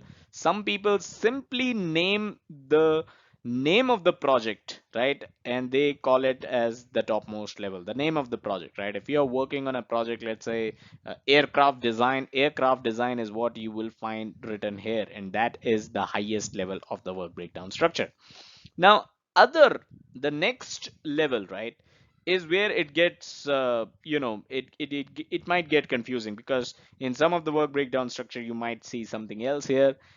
This work breakdown structure talks about the phase, right? So the next level in the work breakdown structure are the phases. And let's say we are talking about a software development project, then these are the 5 phases which which makes up the next level of the work breakdown structure. You've got initiation, you've got design, coding, testing, and finally the closure of the project. So these are the 5 phases. This is your next level in the work breakdown structure. Let's move on. Let's talk about initiation. So what do you need to do at initiation? The next level after phase, right? So we talked about the first level, which was the product of the project, or the project deliverable, or the name of the name of the project itself. After that, the next level is phases, and beyond phases, the next level in the work breakdown structure is work packages. So you've got different work packages here, and first work package that falls under initiation itself is the business requirements document and the system requirements document, right? So these are the two documents under the initiation phase, right? So these are known as work packages. So the next level, right, we talked about the first level, right? This was the second level, which was the phases, and now we are talking about the third level, which are work packages. So everything here is supposed to be a work package, right? So you've got in initiation, you've got business requirements document and system requirements document. In design, you've got the design document. In coding, you've got the components, the specific components, they complete their code. This is the work package, this is their deliverable basically, right? In test, you've got system test cases, you've got user acceptance test cases, right? And lessons learned is the next one, the next basically the next work package of phase 5, which is closure. I forgot to mention work package here, so I'll quickly make a note here. This is WP7. I'm very bad at drawing on the computer, so excuse me there, but yes, work package 7 will be your lessons learned document, which comes under the closure, right? So there you have it. The next level, the third level of the work breakdown structure is the work packages. Now, after work packages is again where it gets much more interesting, because a lot of work breakdown structures, a lot of organizations basically complete their work breakdown structure here itself. The WBS is over when you reach the work package level. They don't want you or the project managers or the project team to break down work breakdown structure below the work package level. This is not required in many organizations, but some organizations do want you to go further down and divide the work breakdown structure into tasks and activities and tasks, to be more precise, right? So what are the activities that you would do to create this work package, right? So if you're creating the user acceptance test cases, right, sometimes the customer might write the user acceptance test cases and give it to you, right, hand over to you. So your activity could just be asking for the user acceptance test cases, while other times the user may ask you to write test cases and then they will review it. And that means that would include some certain tasks. Task 1 could be writing those test cases, and task 2 could be to getting those test cases approved by the customer, making sure that customer is aware of what is written in the user test cases document, right? What are the user test cases? So certain organizations, like I said, would want you to decompose the work packages into activities and then into specific tasks. Now, so this is basically what it is. This is how a work breakdown structure looks like. This is how the different elements of work breakdown structure are placed. So number one is either the name of the product, the name of the project, sorry, the product of the project or the project deliverable. After that comes your phases. After that comes your work packages. After that, activities, and activities are followed by the last level of decomposition, which are tasks. So that's all that we had in this video. Hope you were able to understand a bit more about the work breakdown structure. Subscribe to this YouTube channel if you haven't done so already. Check us out on our social media, facebook.com/pmplounge and twitter.com/pmplounge. Send your queries at pmplounge@gmail.com, and don't forget to visit the website pmplounge.com, your number one free resource for PMP certification and project management industry information. Thank you. Hello and welcome to pmplounge.com. Today we are talking about some more concepts from the WBS work breakdown structure topic, that is. These are deconstruction, 8 by 80 rule, control account, and code of accounts. Now the thing with these topics, these concepts, is that you might have already heard about them, you might already know about them, but you might know their alternative name, not the name that they are used to, or not the name that you might see as an option in one of your questions in the PMP exam. So that is exactly the reason we are going over these concepts, so that you not just know the concept, but you also know their alternative names. So if that they show up as an option in one of the questions in PMP, you are able to mark the right answer. Let's get started with deconstruction. Now, deconstruction is basically another name of decomposition, right? And decomposition, the hierarchical decomposition of project work, is what a WBS does. So if you see deconstruction as an option in your one of your questions in the PMP exam, understand that they are only talking about decomposition, the concept that you're already aware of. Deconstruction of project is done via the WBS creation. When you create WBS, you are deconstructing the project or decomposing the project.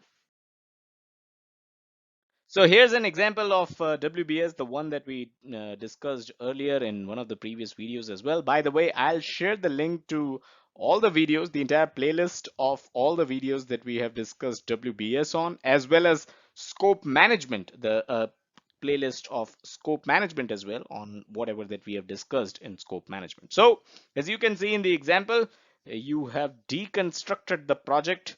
The project is the product deliverable or the product of the project. This was the project and you have deconstructed it into several parts. That is what deconstruction is about, and that is what creating WBS is all about. Moving on, the next topic is 880 rule. The next concept is 880 rule. Again, you must be aware of this already. This is just another name of the 10-day rule. So you might have heard about the 10-day rule. What it typically means is that the WBS should follow the 880 rule, which basically means deliverables are decomposed till they require 8 to 80 hours of work. So you need to decompose the work packages, right, to a level wherein they require 8 to 80 hours of work. So in our example of the WBS, you can see we have decomposed the work. Let's say work package number 6.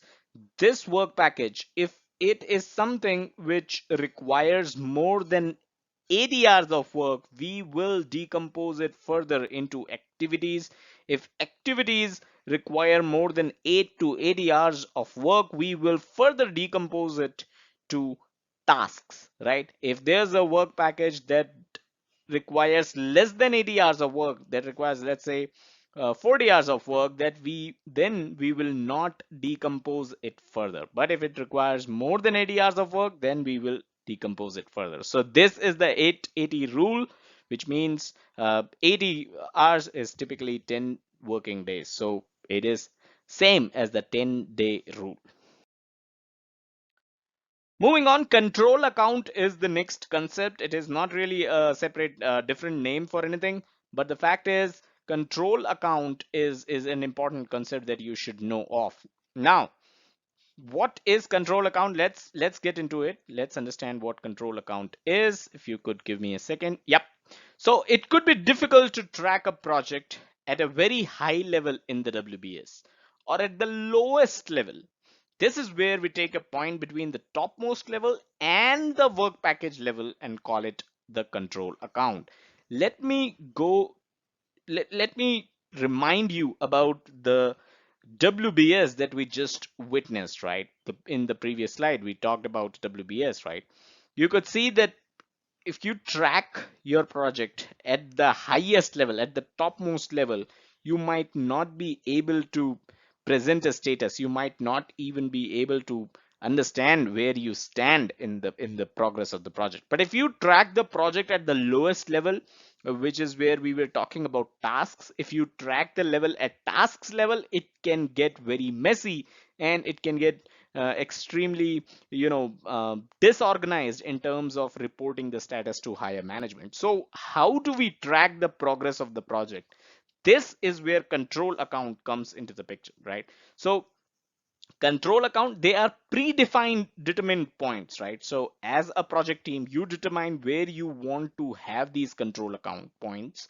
So these are the points where your scope, cost, and schedule are integrated. They are basically summed up and they are compared to the earned value, right? So you compare it to the earned value. By the way, if you don't know what earned value is, we will cover that in detail in our future videos, but we have already covered the 16 most important formulas that you should know about before attempting the PMP exam. I'll link to that video in the description. It's quite a popular video on this channel, right? So once you have that predetermined point, this is where you sum up all your numbers, basically your cost or your scope or schedule, and then you integrate all of them and you compare it with the earned value for performance measurement. That is where you measure performance of how you are doing, right? So a control account usually has one or more work packages. So it might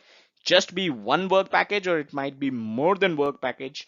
But the point of the story, the point of this slide, a takeaway from this slide for you should be that control account is a level whereby it is a predetermined level. So you have decided what level would be control account for your project, and at that level you will measure your progress of the project and you will compare it with the earned value to understand where how your project is performing, right? It can get messy if you track the project from tasks or activities level or even with single work package level. What is work package, by the way, if you have forgotten that, the link in the description where we have talked about WBS in detail should help you.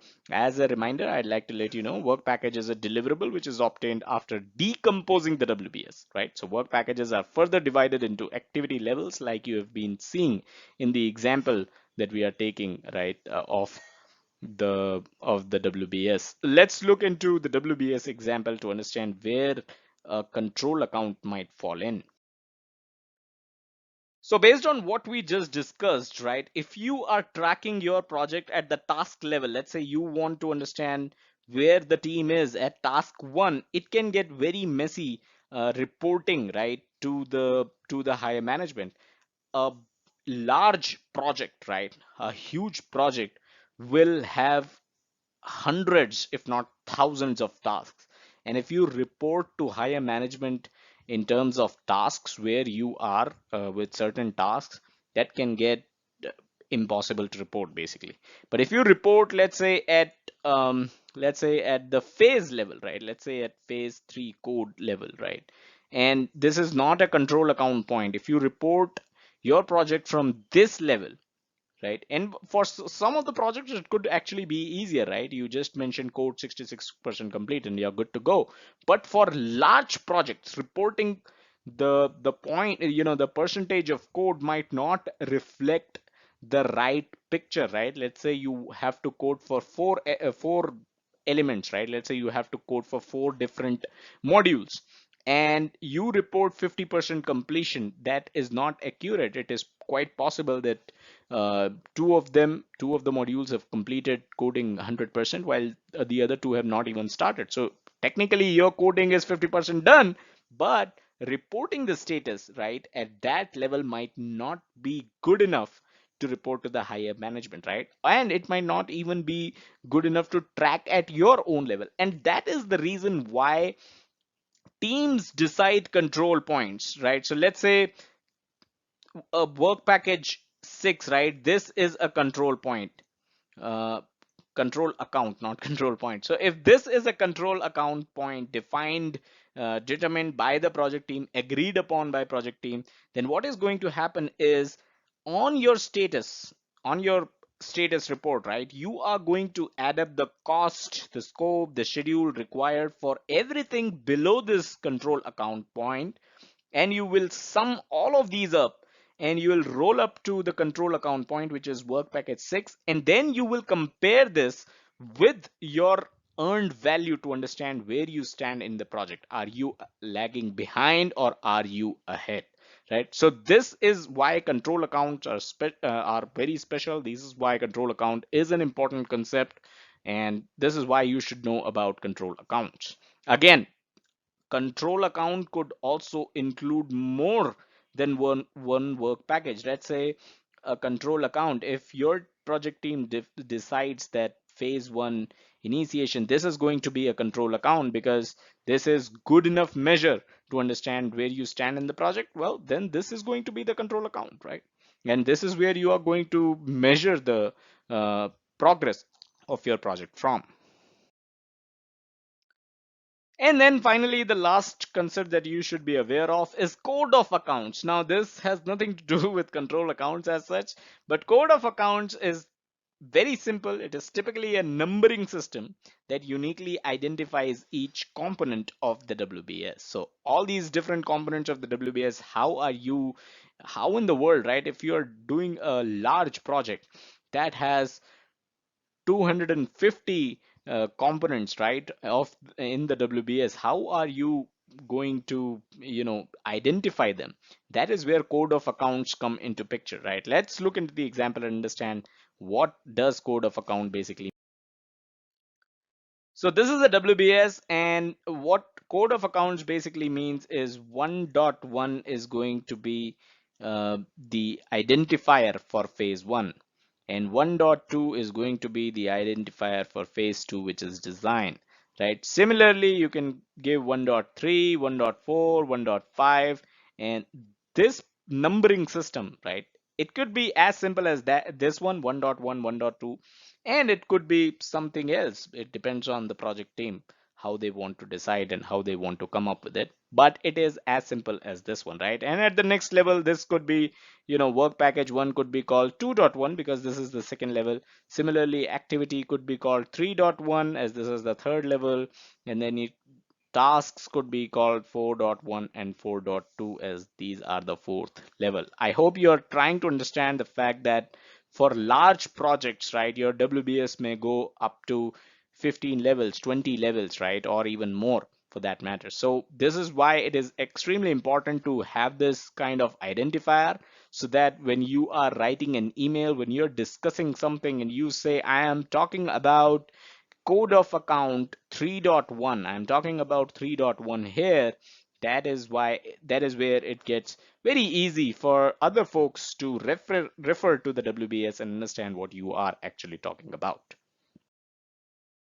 So that's pretty much it that we had in this video. Hope you liked it. Hit the like button if you did. Subscribe to this YouTube channel if you haven't done so already. Check us out on our social media, facebook.com/pmplounge and twitter.com/pmplounge. Send your queries at pmplounge@gmail.com. And don't forget to visit the website pmplounge.com, your number one free resource for PMP certification and project management industry information. Thank you. Hi and welcome to pmclounge.com. Today we are looking into the two types of WBS, the two types of work breakdown structures. One is deliverables oriented, the other is phase oriented.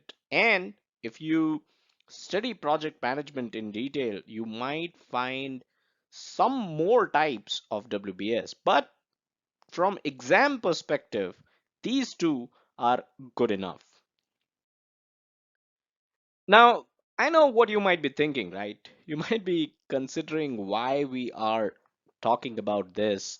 Why do we need to know about the different types of WBS? How important is this topic from exam perspective? So I'll be frank, from exam perspective, this topic might not be as important because your exam questions will not be based around the theory or the theoretical knowledge of WBS, or at least the types of WBS, even if there is certain questions around the theory of WBS, but there will definitely be no questions around the types of WBS. So this is not really important from the exam perspective, but if you kind of follow WBS, if you practice work breakdown structures in your real life and you come across a certain WBS on your real life projects and you get confused as to how this is totally different from what you have studied, that's the reason we are making this video, and that's the reason you should know that there are more than one types of WBS. There is more than one way of creating a WBS, and there is more than one way of basically presenting the information that WBS presents. Now, what is a WBS again, right? And I'll share the link, the entire playlist of all the videos that we have covered on WBS. So I need not go into all the details of WBS again, but WBS is essentially telling you a graphical representation of information of whatever that needs to be done in the project, right? That is what it is telling you. So it's a graphical representation, and graphical representations can be done in n number of ways, and that is why there are different ways of creating WBS. We are discussing two which are the most popular. Okay, enough of Rand Reynolds. Let's get on to the next slide. So the two types of WBS are, number one is deliverables oriented, like I mentioned, and like the first slide of this video also mentions. But this comes with this comes in several forms. This is also known as some other names which you should be aware of, right? So entity oriented, noun oriented, right? These are some of the names of the same WBS. The same deliverables oriented WBS is also known as entity oriented, noun oriented, or even product oriented. So since this kind of WBS, which is based around the product, this is typically used by engineering managers, right? So when somebody tells you deliverables oriented or entity oriented or noun oriented or product oriented WBS, they are talking about the same thing. And in the next slides, we will actually take a look at WBS for an example of WBS for both these types of WBS, right? So the next one is phase oriented, right? So phase oriented WBS, they also have several other names. They are also known as activity or task oriented WBS. They are also known as verb oriented WBS. Now, do you see the difference here? Do you see how the deliverables oriented WBS is known as noun oriented WBS as well, while the phase oriented WBS is known as the verb oriented WBS as well, right? So this is basically different names of the same kind of WBS. Now, this one is process oriented. So the phase oriented WBS is typically process oriented, and that is why it is used by project managers. Now, is there a hard and fast rule that as a project manager, you should be creating only phase oriented WBS? There's no rule as such, and you should follow and you should create WBS as per your needs and as per the practice which is followed in your organization. All right, now this is an example of a deliverables oriented WBS. So deliverables oriented WBS, all that you are going to see are deliverables. So the project is around intranet, and they have then broken it down into certain deliverables. Website design, which again has other deliverables like sitemap, graphic design, programs, and then you've got one more um, deliverable here, which is homepage design. So homepage design will have text, it will have images, it will have hyperlinks. So all of these are basically deliverables, right? You've got marketing pages, you've got sales pages, and these are all deliverables. So this kind of WBS is known as deliverables oriented WBS, which basically talks about deliverables. These are all nouns. These are all not verbs, right? These are not phases. These are not related to process. This is simply deliverables oriented WBS. Let's look into an example of the other kind of WBS. Now, this is a phase oriented WBS. And if you can see the same intranet project, right, will have concept phase, it will have website design phase, it will have development phase, it will have a rollout phase, and then it will have a support phase. So these are the different phases, right, of the same project. But this WBS basically divides the entire thing into phases. This is level 0, this is level 1. If you go down to level 2, you have some more phases under the concept phase, like evaluate current systems, define requirements, define specific functionality, define risk and risk management approach, develop project plan, brief web development team. All of these are basically different levels. You're going into more granular details of the phases. Level 3 talks about define user requirements, define content requirements. Again, this is a further drilled down level of defined requirements, right? So we've got content requirements, system requirements, server owner requirements. All of these are different phases of the same project, and this kind of WBS is basically breaking up the work in phases, and it is not breaking it up as part of, as deliverables. It's talking about phases and not deliverables. So those were the two types of WBS that you should be aware of. Again, from exam perspective, this might not be as important, but from your own project management knowledge perspective, this is something that you should know of. Even in your mock tests, if you find a question like this, which might not ask you to differentiate between the two types of WBS, but it may ask you to, one of the options for a certain question could be deliverable oriented WBS, and other could be phase oriented WBS, and you might get confused on what these two are. And that's the reason we covered a topic like this, so that you are aware that there are basically different types of WBS which are available out there in the industry, and industry basically has their own ways of defining WBS and creating WBS. Several project managers also have their own way of creating WBS the way they want. So that's all that we had in this video. Do hit the like button if you like the video. Do share our video. That is definitely going to help us. Comment if you have any questions regarding WBS, regarding PMP, regarding project management, or anything in general. Do comment on this video and we'll definitely get back. We create videos based on user comments, and we basically have an entire series which is based on that, which is also known as Launch Fever. And subscribe to this YouTube channel if you haven't done so already, which is youtube.com/PMC Lounge. We have moved from PMP Lounge to PMC Lounge. Our social media handles have also moved from PMP Lounge to PMC Lounge, right? So our social media handles for Facebook and Twitter are facebook.com/PMC Lounge and twitter.com/PMC Lounge. As always, do check out the website pmclounge.com, which is your number one free resource for PMP and other project management certifications, as well as project management industry information, wherein we cover a lot of reports that come in from PMI, and we are actually in the process of covering one of those reports. Do check out the previous video that we posted, and as always, feel free to go to the playlist section of this YouTube channel so that you can have a detailed content on any topic that you're searching for. That's all that I had.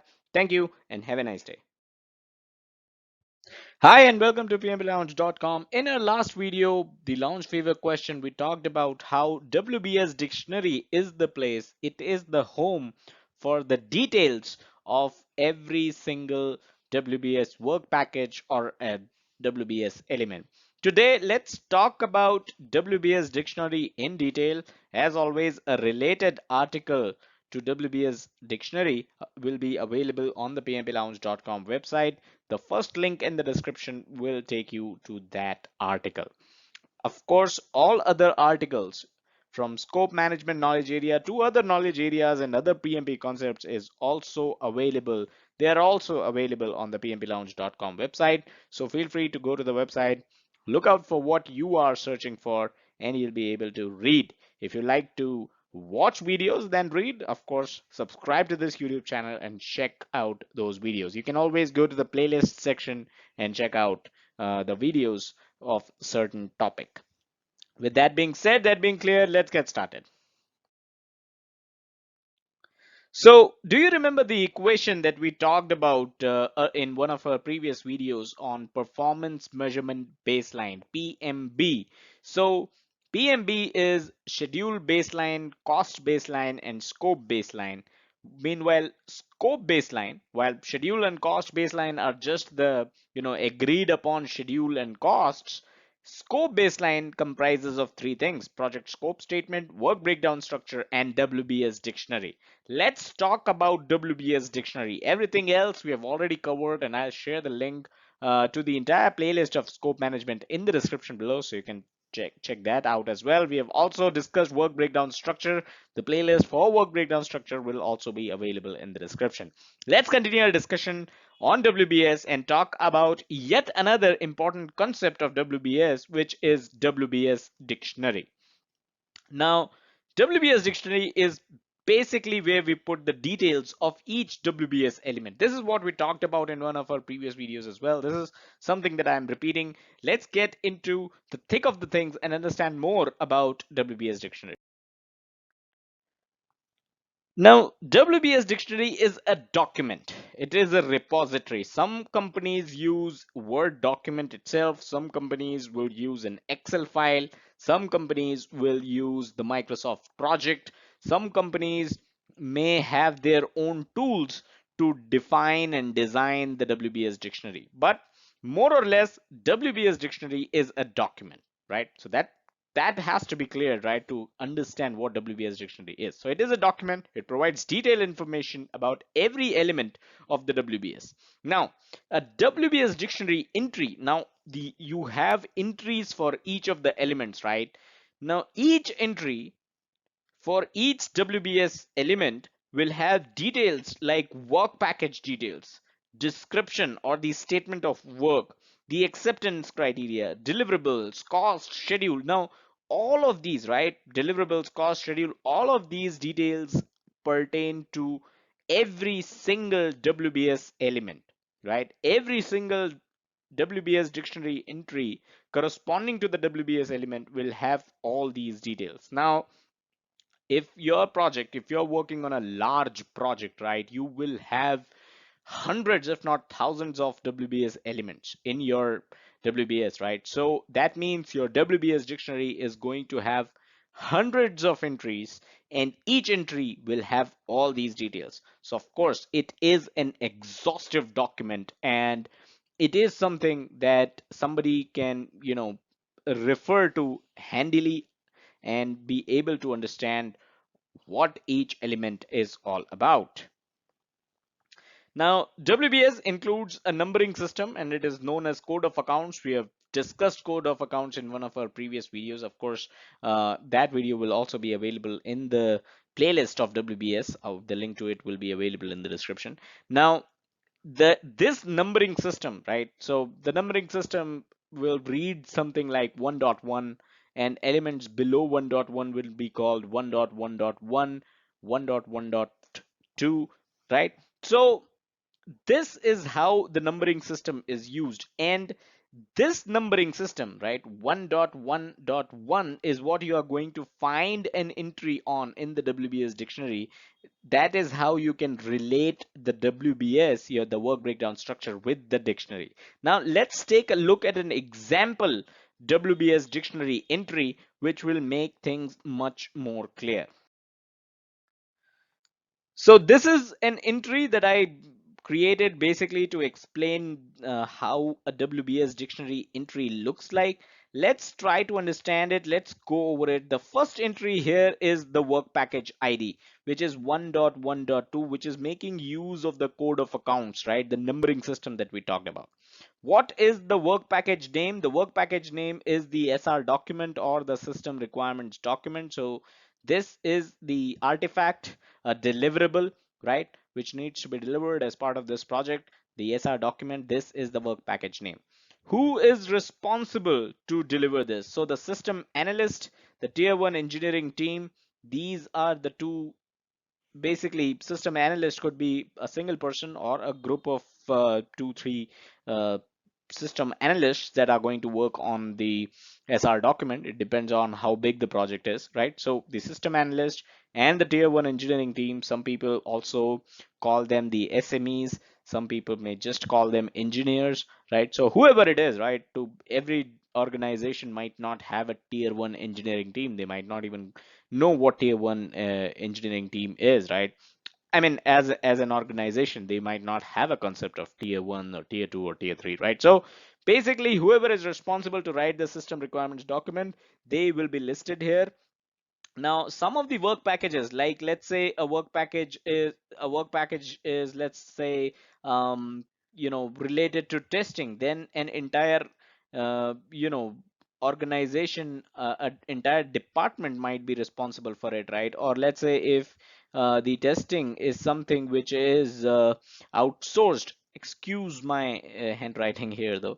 So if the testing is outsourced to some other organization, then that organization's name will be listed here as the responsible organization for testing, right? I hope that's clear. Now let's move on. Work package description, or the statement of work. So what is the description of the our element here, which is system requirement document? So system requirements document will detail the project requirements from technical perspective. So you have the the very high level scope document. You may have a very high level business requirements document. When it comes to the system requirements document, it contains technical details. It can get very chunky. Now, what is the acceptance criteria for this work package? The acceptance criteria is that it needs to be signed off from key stakeholders and responsible departments. So departments which are responsible to deliver the piece of code, departments which are responsible to test that piece of code,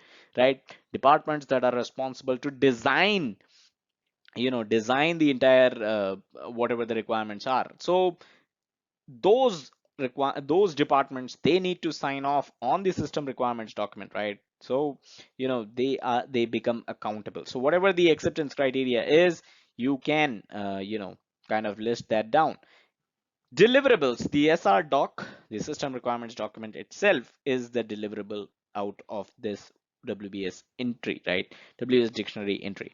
Duration is 4 weeks, so you have 4 weeks of time to prepare the SR document and get it approved. The cost is 2 FTP, let's say 2 full-time persons. Some organizations like to have dollar values in the cost. Some organization might want to just have how many full-time persons or full-time employees will be required to accomplish a certain task or a certain activity or complete a certain work package, right? In this case, the SR document. Next is due date. Due date is 6/29. Dependencies. What are the dependencies? And you need a business requirements document to be available to even start your system requirements document, right? So in one of our previous videos, we talked about where do we so let's say if business requirements document is one of the work packages in this WBS, right? Then how and the other work package is a system requirements document. When you're creating that WBS, you will know that there is a dependency between the BR document and the SR document, but where do you list that dependency, right? So you list that in the WBS dictionary. So this is where we have listed that dependency, that the SR document is dependent on the availability of business requirements document, right? In fact, to be more detailed oriented, you can say an approved or a signed off or a baseline business requirements document is required to be able to start the work on system requirements document or the SR document. Who are the approvers? So the project sponsor, right? The project sponsor, the BA, which is the business analyst, the project manager, engineering lead, test lead. These are all the folks that need to approve the system requirements document or this work package. So they are the approvers of this work package. Now, you might be wondering what is the difference between approvers and acceptance criteria, right? Since both of these talk about they're basically the same thing, right? We are basically taking sign off. Now the thing is, if you consider the SR document as a work package, then probably the acceptance criteria and approvers could be same. But if, let's say, your work package that you're working on is testing, right? So then the acceptance criteria could be 95% testing to be complete and passed, right? That could be the acceptance criteria, while the approvers could again be the project manager, the test lead, and people who are the key stakeholders. So that's the difference between acceptance criteria and approvers. Hope that's clear as well. So I hope with the help of this example, you're able to understand what a WBS dictionary is and how helpful it is when it comes to project management and when it comes to work breakdown structures in general. So that's all that we had in this video. Subscribe to this YouTube channel if you haven't done so already. Check us out on our social media, facebook.com/PMP and twitter.com/PMP. If you have any queries related to project management industry or the PMP certification or any other project management certification for that matter, feel free to drop them at pmplounge@gmail.com, and do check out the website pmplounge.com, your number one free resource for PMP certification and project management industry information. Thank you. Hi and welcome to pmclounge.com. Today we are talking about scope creep, and as you can see in the image, this is an Indian train which is overloaded for sure. Is scope creep something similar? Does scope creep overloads your project with requirements, with changes, with extra features, with extra lines of code, with extra efforts that you need to basically make in order for your project to be complete? So is that what scope creep is? By the look of this picture, you might think it is, but from definition perspective, from the correctness perspective, let's look into the slides further and talk in detail about scope creep. So what is it? Uncontrolled changes that lead to extra work for the project team. I couldn't have put it in more simpler terms. Uncontrolled changes that lead to extra work for the project team. That is what scope creep is. Now, uncontrolled here, what does the word uncontrolled means? As a project manager, you have the total control over the project, right? So how come you are going through uncontrolled changes during your project? So what happens is, uncontrolled basically here means that the changes are accepted in the project without proper change management being implemented. So there is an entire change management process, right? And by the way, I'll share the link to the entire playlist of change management in the description below if you want to know more about change management. So we have discussed change management in the past. So if your project does not apply change management for every single change that comes in, right? You're not properly applying the change management process, then those changes are basically uncontrolled changes. And when you implement those changes, what happens is the subsequent impact of those changes, right? So if there's a change, let's say you're doing your project, right? You have to deliver A. A is all your requirements that you're delivering.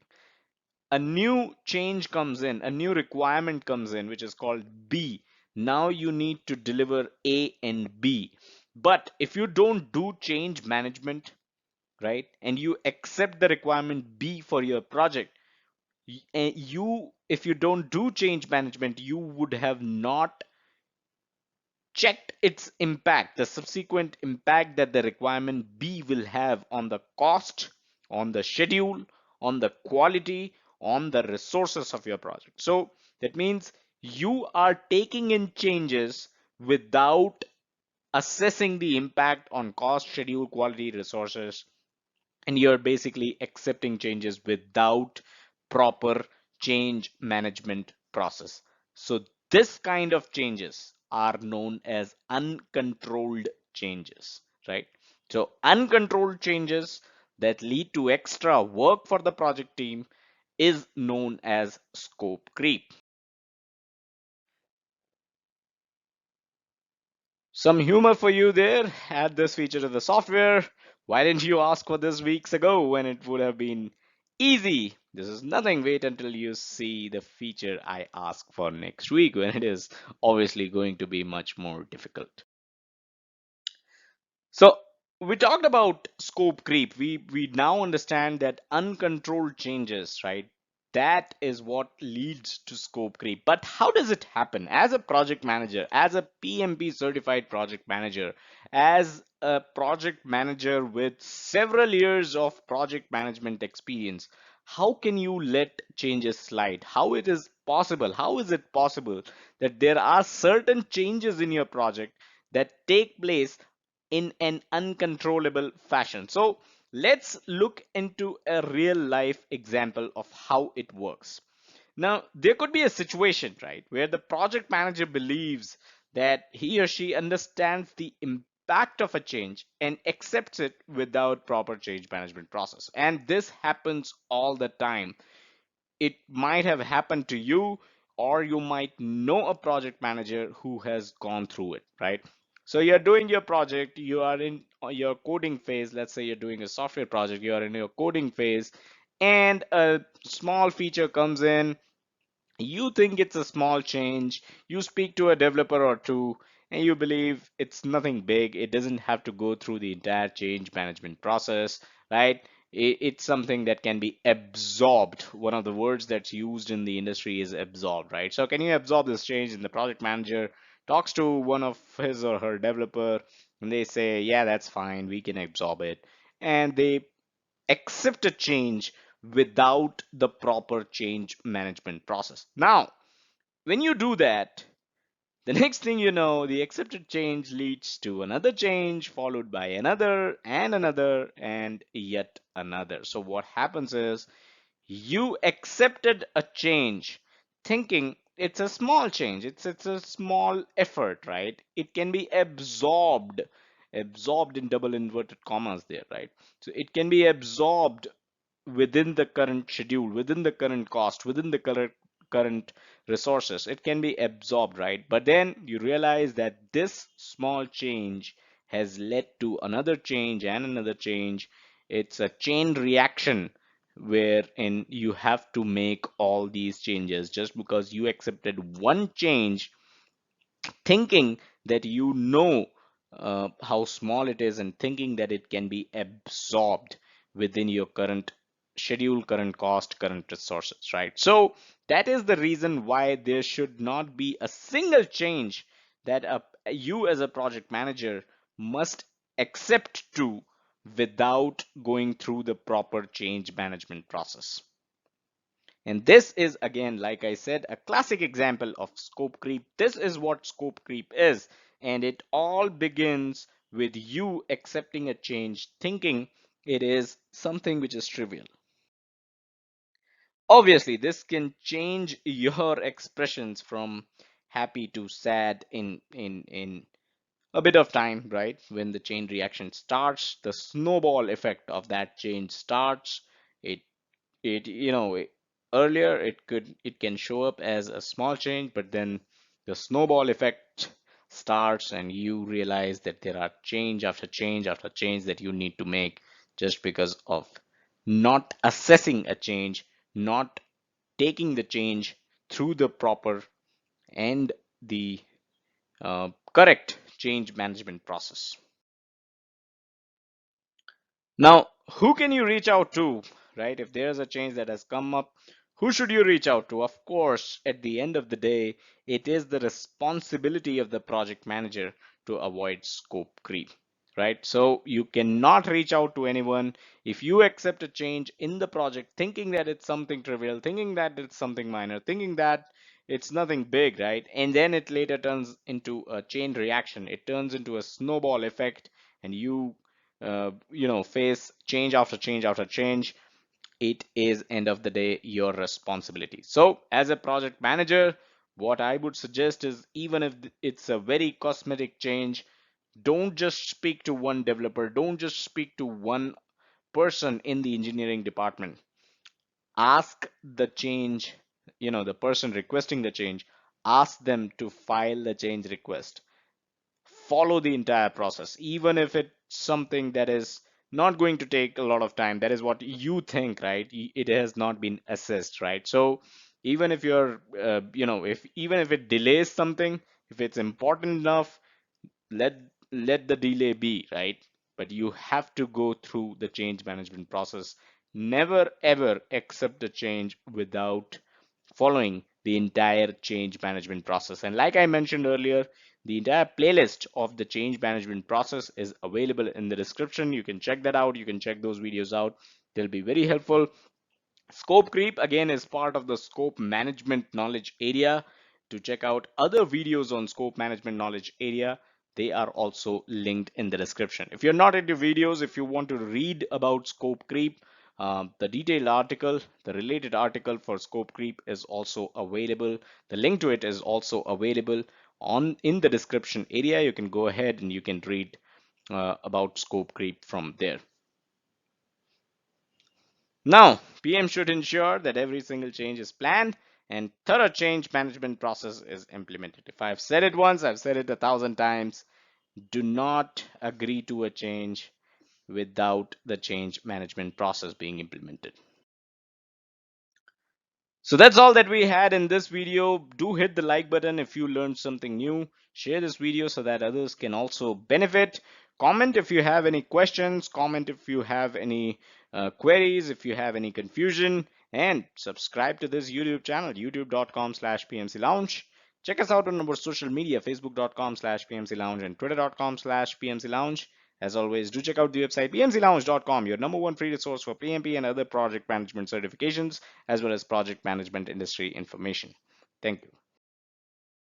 Hello and welcome to pmclounge.com. Today we are talking about scope creep. A little more about scope creep because we have already discussed scope creep in one of my earlier videos. I'll share a link to that video in the description below. Again, this is part of the scope management knowledge area. If you want to know more about scope management knowledge area, I'll share the entire playlist in the description below about all the different processes, tools, and techniques of scope management knowledge area, some FAQs that we have covered on scope management as well. So, scope creep.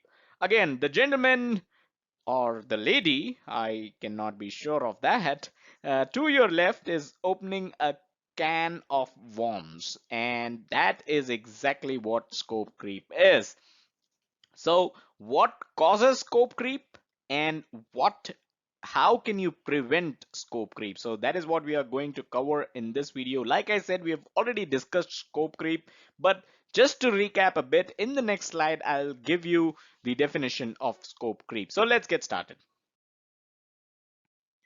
Uncontrolled changes in project scope. That is the most simple definition of scope creep you will find anywhere, right?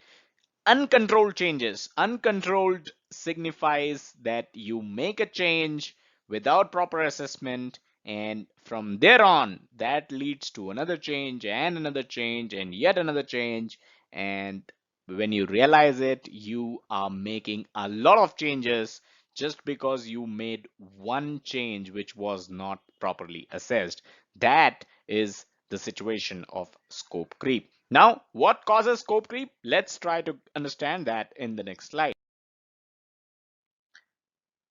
When your requirements are not properly defined, right? So the project requirements, your requirements documentation is not up to the mark. You have to have requirements that are properly defined, that are complete, that are not ambiguous, right? Everybody from the coder to the tester and everyone in the loop understands each and every single requirement. By the way, requirement traceability metrics is one of the documents that you can refer to, which is basically used for this purpose. And we have done a video on that as well. I'll share a link to requirement traceability metrics, a video in the description below. You can check that out. Another cause of scope creep is that requirements are not documented. So you have defined the requirements, you have had a call, you have had multiple calls with multiple stakeholders, but and you have cleared your requirements, right? The requirements are defined now, but they are not documented. Your requirements documentation again is not up to the mark. Having clear understanding of requirements among the stakeholders is one thing. Having them documented and having them signed by everyone is the right thing to do. So requirements have to be defined, they have to be documented. Changes aren't controlled. So we just talked about in the previous slide what causes scope creep, right? In the definition of scope creep, the word mentioned was uncontrolled. So if you employ change management correctly, if you make sure every single change, no matter how small it seems, no matter how trivial it seems, every single change, if it goes through the change management process, and the change management process has to be proper for that to begin with, right? So if your change management process is up to the mark and every single change goes through the change management process, your changes will be controlled. You will be acting in a controlled environment. When every single change is assessed for its impact on the scope, the cost, the schedule, the quality, you will never land in a situation of scope creep. You will always have your scope under your control. So changes have to be controlled. And finally, stakeholder communication needs to be up to the mark, right? You communicate something to, let's say, one of the key stakeholders of the project, and they understand something totally different, right? Whatever you, it's like Chinese whispers, right? If you have heard of that term before. So communication, and I think one of the best quotes that I've read on communication, I think it's by George Bernard Shaw, and he says that the problem with communication is the assumption that it has taken place. So don't assume that the communication has taken place. What is assume? Assume makes an ass out of you and me, right? So do not assume. Communication has to be crystal clear. Don't assume that communication has taken place. It is both ways. You need to get sign off on certain documents, certain requirements. You need to have sign off on the project scope. Communication has to be clear. There has to be an acknowledgement of whatever that you're sending out, just to ensure that communication has indeed taken place. What are the prevention that you can employ for scope creep? What can you do? Well, basically opposite of what we just discussed, right? The causes, if you correct your causes, you can prevent the scope creep for sure, right? So well-defined project goals and sticking to them is the first way to prevent scope creep, right? One of the basic things that you need to do to be able to prevent scope creep. A project has certain goals, right? When you are assigned a project, right? When you take up a project, there are certain goals that you want to meet.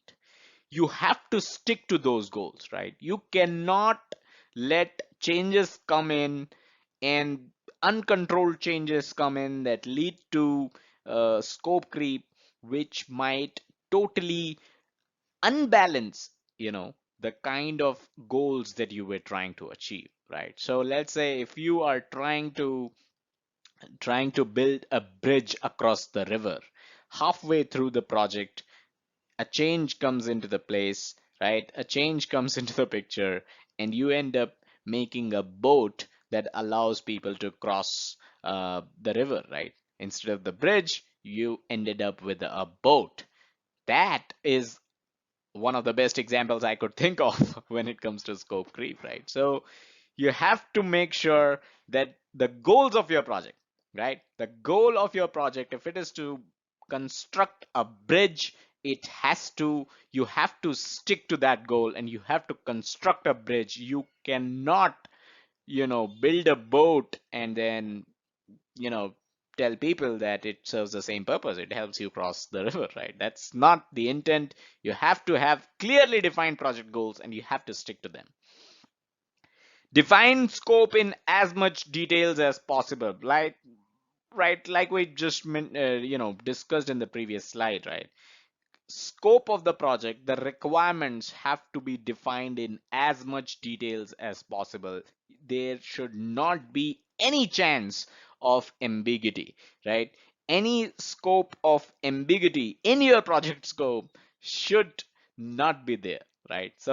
Uh, so that's one of the ways you can prevent scope creep.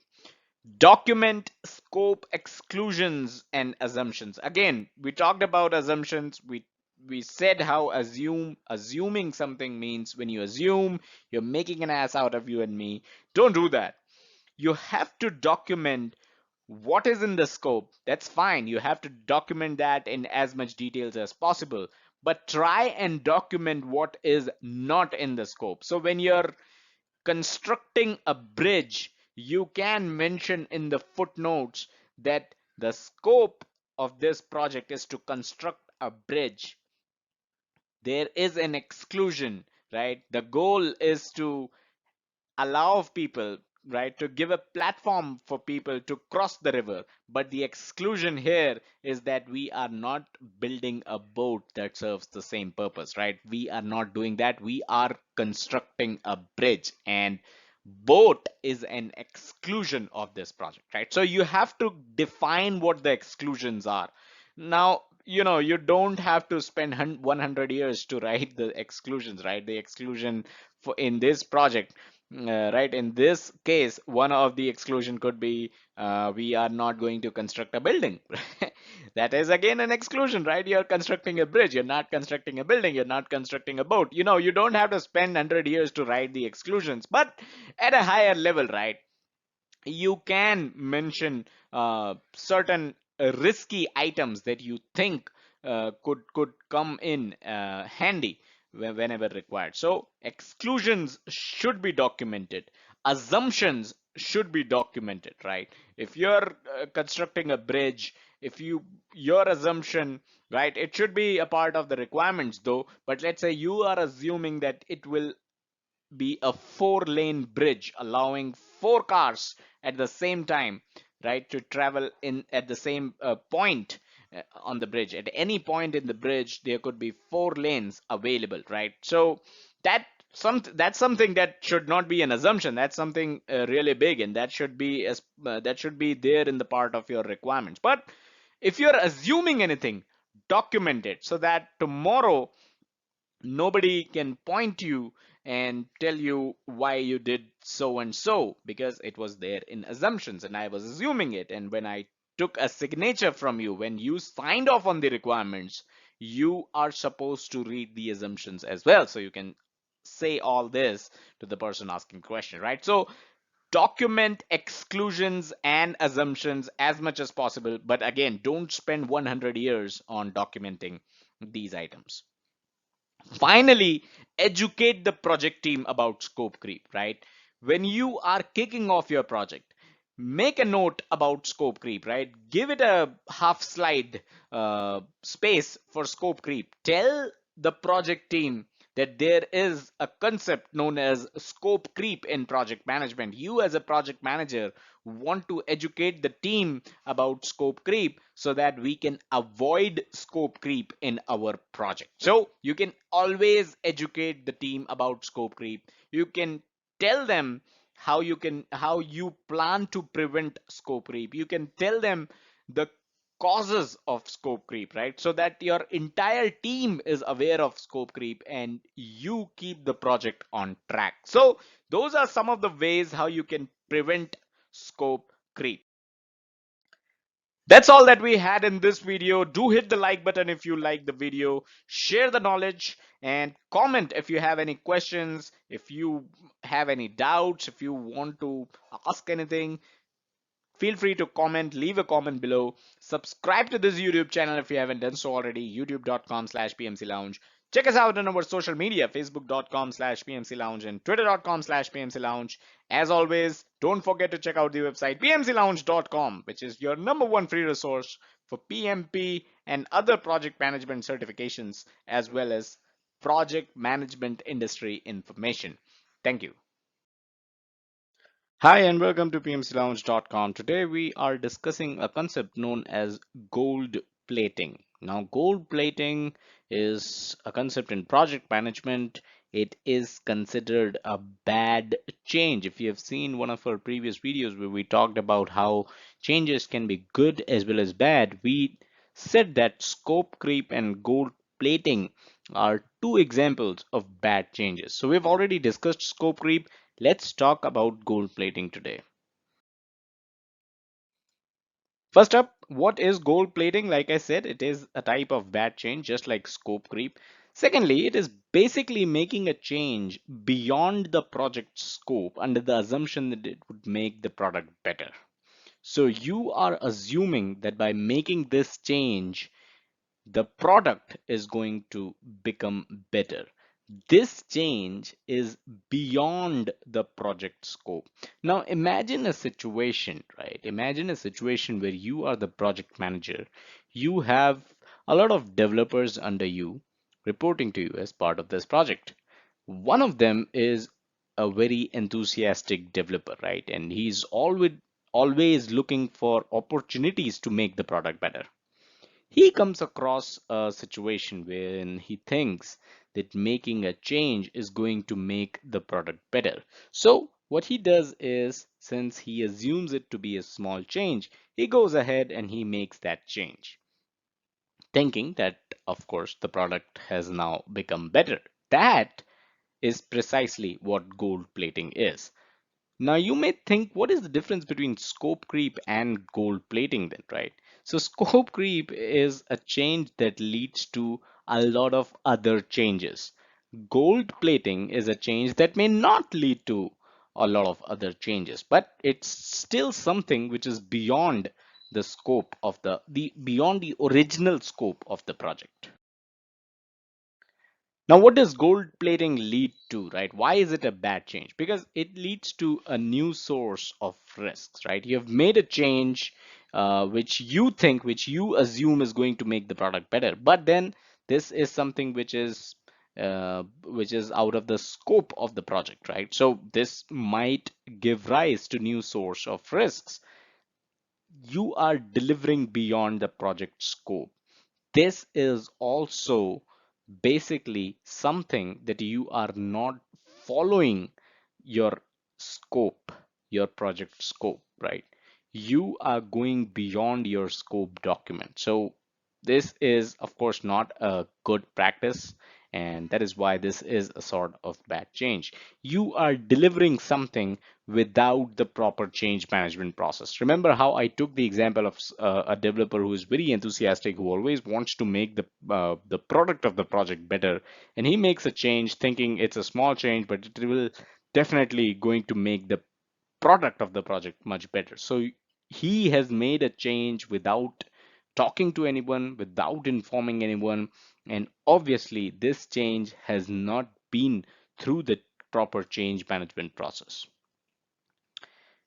When you do gold plating, you're delivering something that may require additional testing, additional time, additional cost, additional documentation, and other resources as well. So you need to be very aware of this fact. If you're delivering anything beyond the project scope, right, you are delivering new functionality basically, no matter how small it is, but you're delivering something new which has to be tested, which has to be accounted for, right, in terms of all the resources that it is going to take.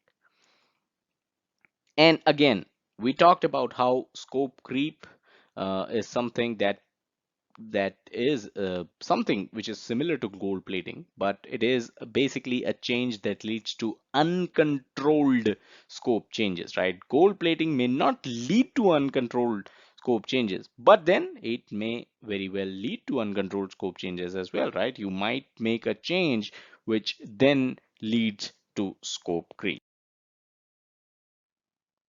So if there are so many issues with gold plating, why exactly does gold plating exist? Well, number one, and I say it more often than not, meet and exceed customer expectations. In your workplace, how many times have you heard about this sentence? How many times have you heard this sentence? How many times has someone walked up to you and told you, well, we need to exceed customer expectations? This very mindset that you have to exceed customer expectations is something that leads to gold plating. A developer, the enthusiastic developer that we spoke of, might just think that he's only exceeding the customer expectations. He's doing something his company wants him to do, but he is actually doing gold plating, which is derogatory when it comes to PMI. So PMI doesn't like it. If you find a question in your PMP exam that says you know of a feature that is going to make the product much better, should you just add it without informing the customer, without going through the change management process, because you think you are going to exceed customer expectations? The answer to that question is going to be absolutely not. You're not going to do that. The idea here could be that the customer will be delighted, right? So you may think that by making this change, by exceeding the customer expectations, you are going to delight the customer, right?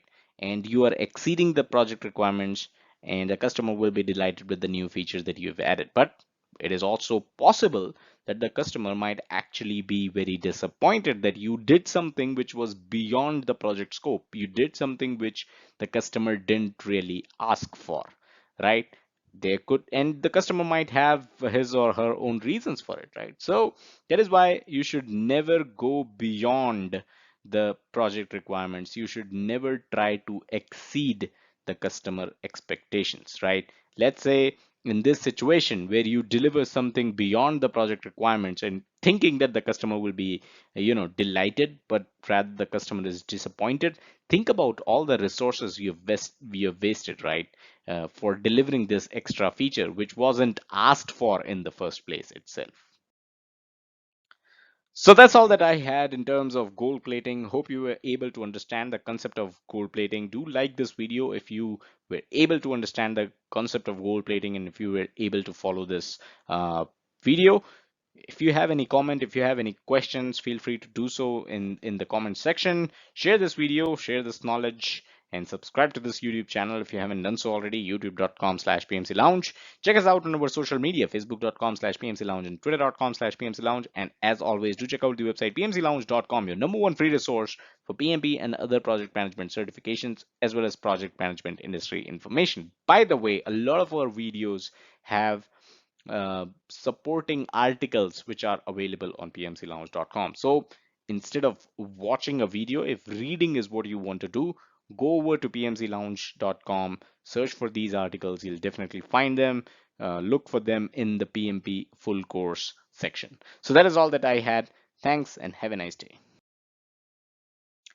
Hello and welcome to pmclounge.com. Today we are discussing the validate scope process. So what is this process? Where does it fall into? What does it do?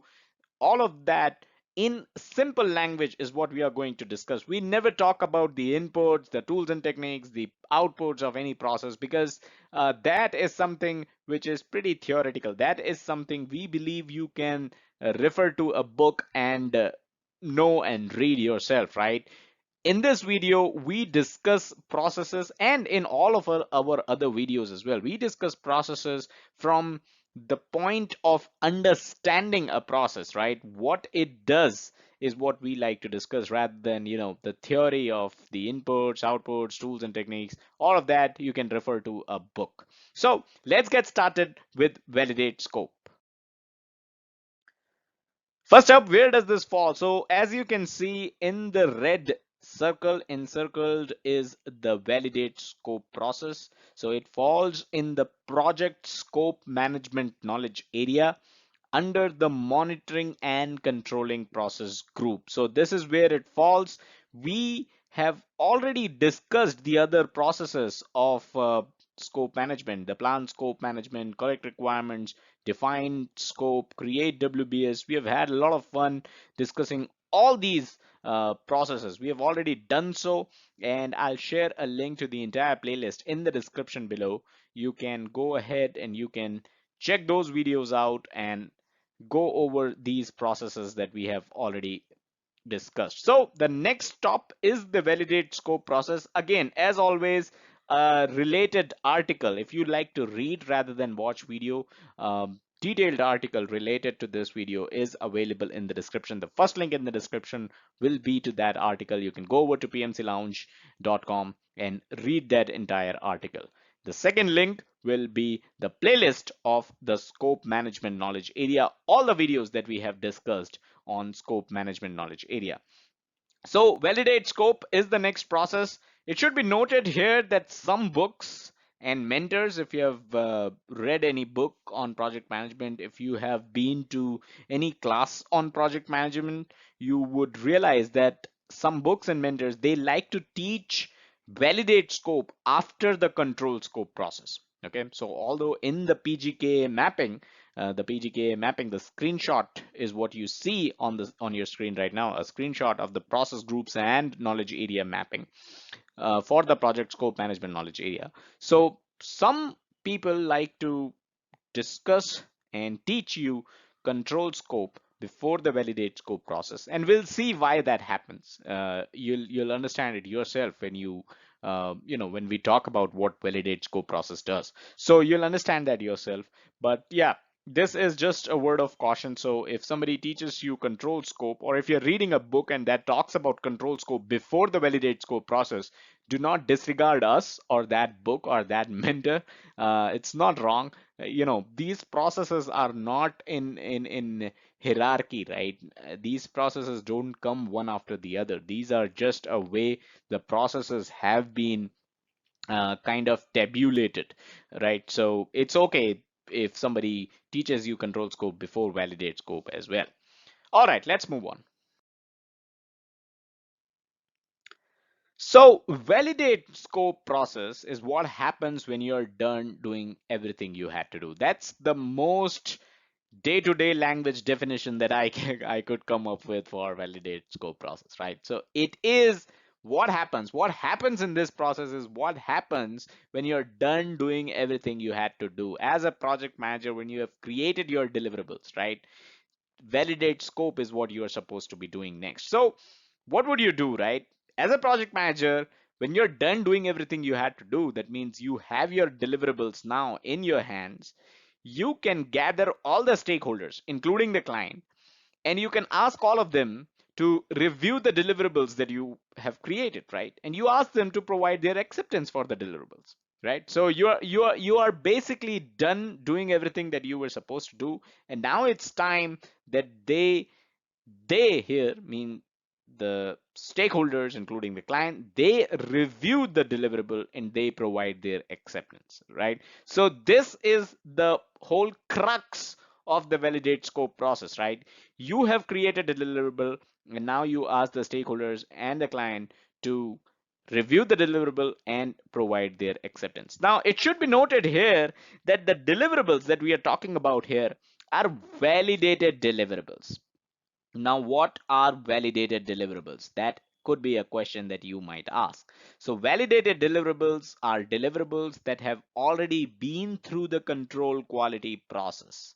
Now, this could be a bit confusing, but I'd like to mention here that we have already done a video earlier on the difference between accepted deliverables and validated deliverables. So deliverables that go through the control quality process, and this process, by the way, is a part of the quality management knowledge area. Okay, so when a deliverable goes through the control quality process, when a deliverable is complete, it goes through the control quality process, and it is known as a validated deliverable. Okay, this validated deliverable then comes in to your validate scope process. All right, so there is a validated deliverable which has gone through the control quality process. It comes to validate scope process, and when it gets the acceptance of the stakeholders, it is known as an accepted deliverable. So I'll share a link to the difference between validated deliverables and accepted deliverables in the description below. You can go ahead, you can check that out so that it'll be much more clear to you on what we are talking about here. But that's just a point to note here, that when you show the deliverables to the stakeholders and the client, you are showing them a deliverable which is already validated, which means it is already passed the control quality process. And in the validate scope process is when you are showing a validated deliverable to the stakeholders and seeking their acceptance so that it becomes an accepted deliverable. So what's next? The next thing here is, once your stakeholders, right, they review the deliverable that you have presented, they can either accept, formally accept the entire deliverable, or they can say that, this deliverable doesn't mean, doesn't meet the project requirements. This deliverable doesn't meet our requirements, and there could be a change request that may come up. That change request, of course, goes ahead and it goes through the entire change management grind, right? I'll share a link to the change management playlist as well in the description below. You can go over if you don't know what change management is. So that's the two outputs you can expect out of the validated validate scope process, right? Either the deliverable that you presented to the stakeholders, either it is accepted by them, it is formally accepted by them, or you get certain change requests and you get some more work to do. What is formally accepted here mean?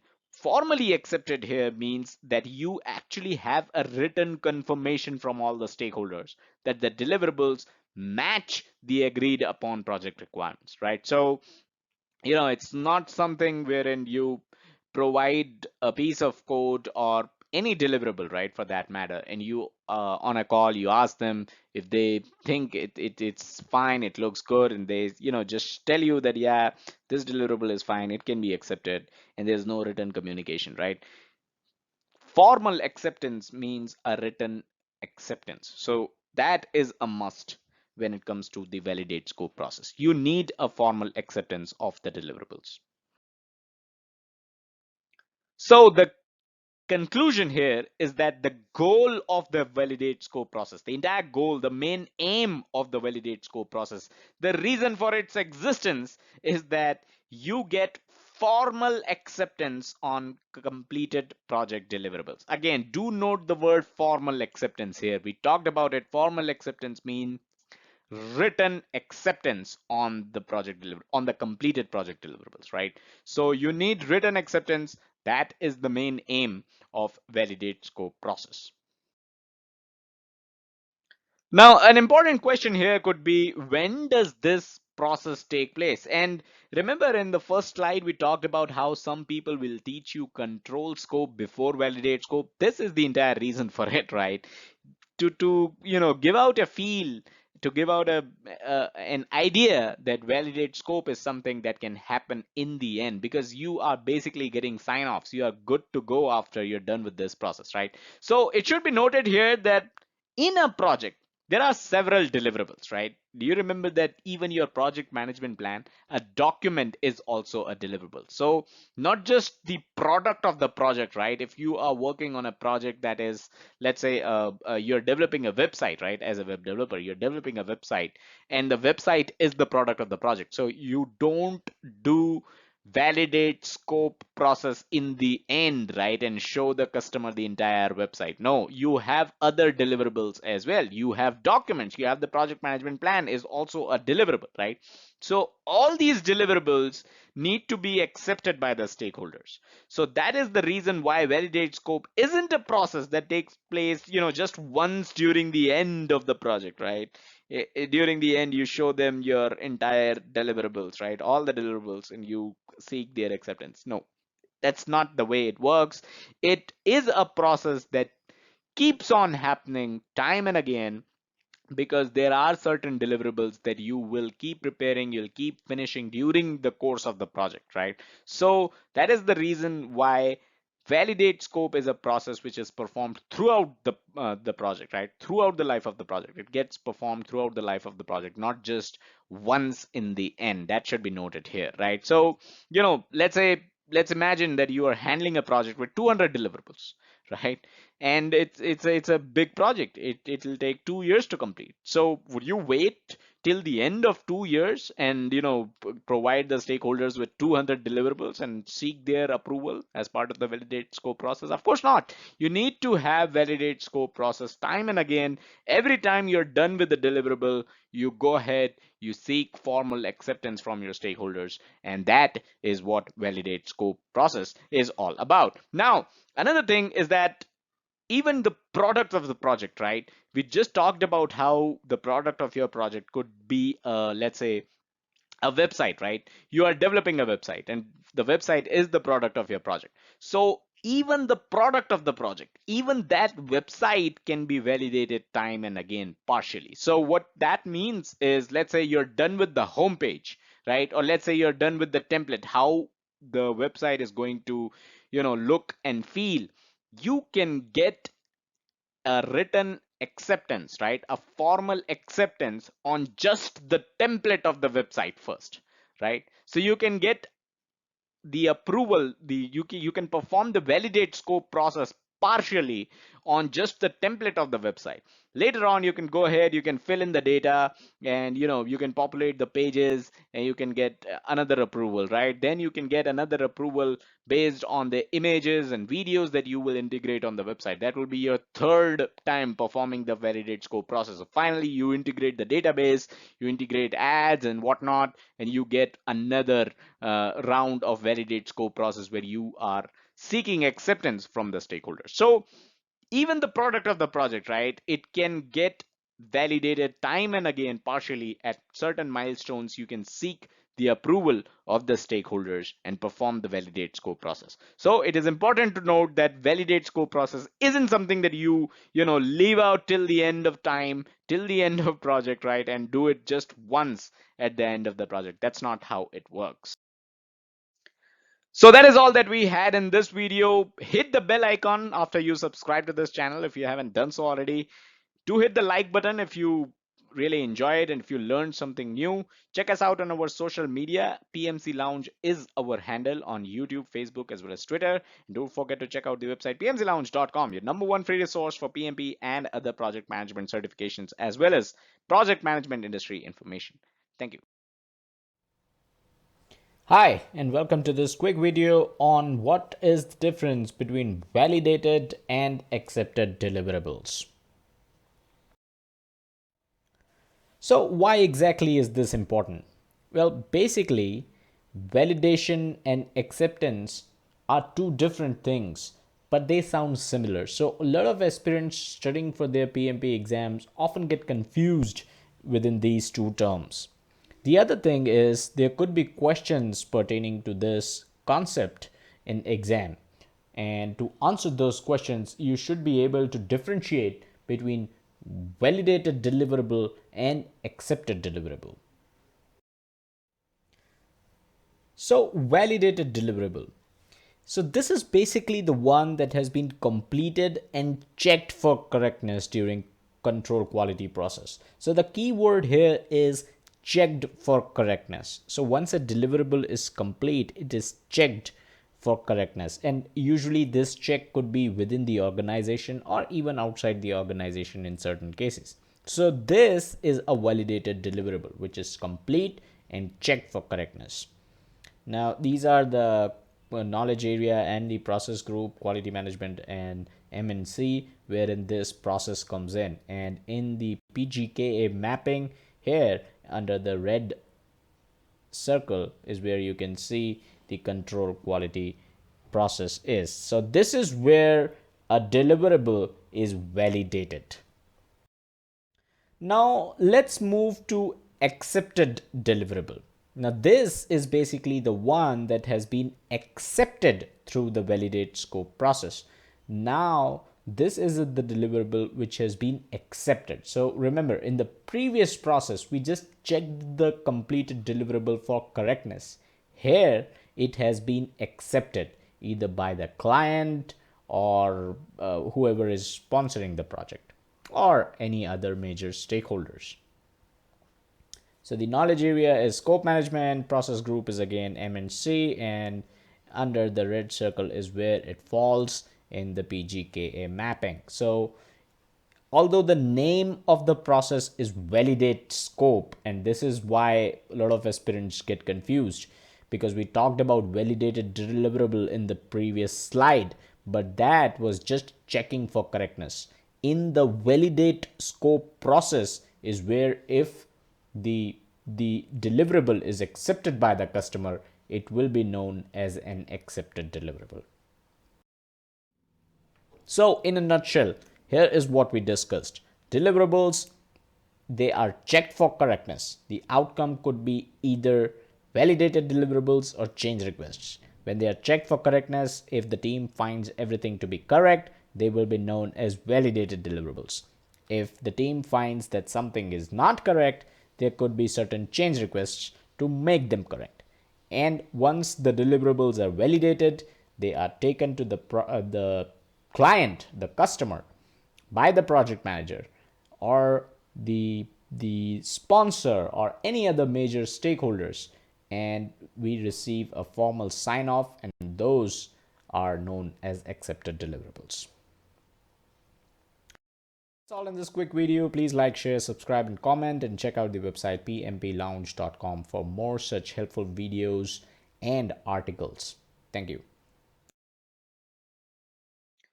Hello and welcome to pmclounge.com. Today we are talking about the difference between validation and verification. Do they sound similar? Do you use these two words interchangeably?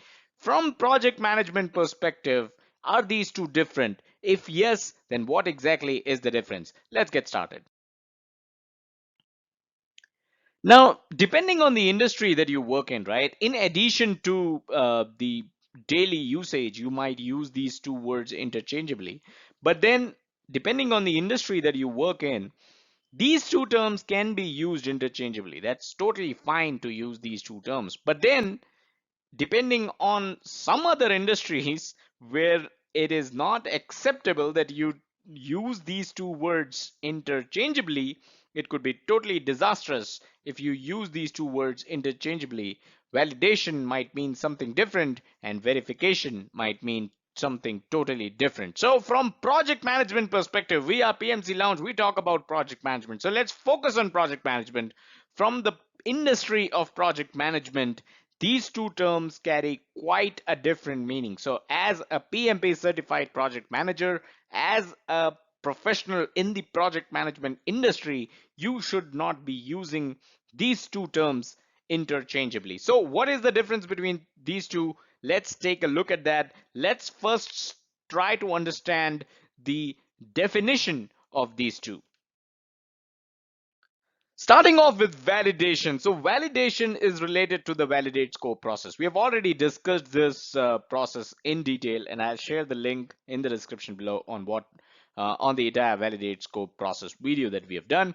Also, this is part of the scope management knowledge area, so the link to the entire playlist of scope management will also be available in the description below. So validation is related to validate scope process. Now, obtaining clients or key stakeholders formal acceptance on deliverables is precisely validation. We discussed this in the validate scope process video as well, right?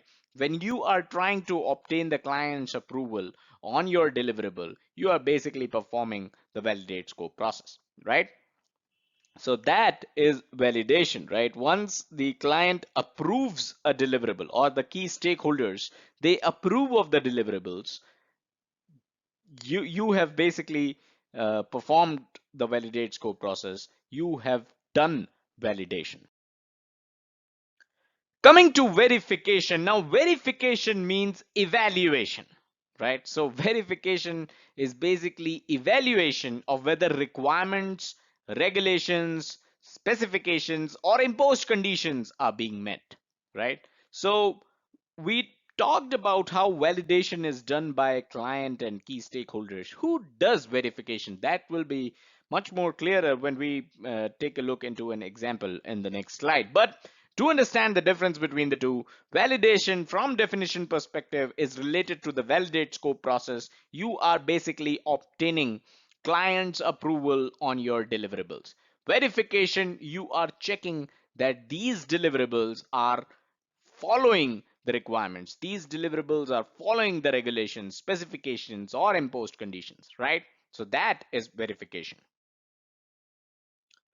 From example perspective, let's talk about a software project, right? So you're working on a software project that has several features. Now let's say one of the feature is ready. So if your feature is ready, you are going to be, as a project manager, right? You are going to ask the development team to take that feature and go to the testing team, right?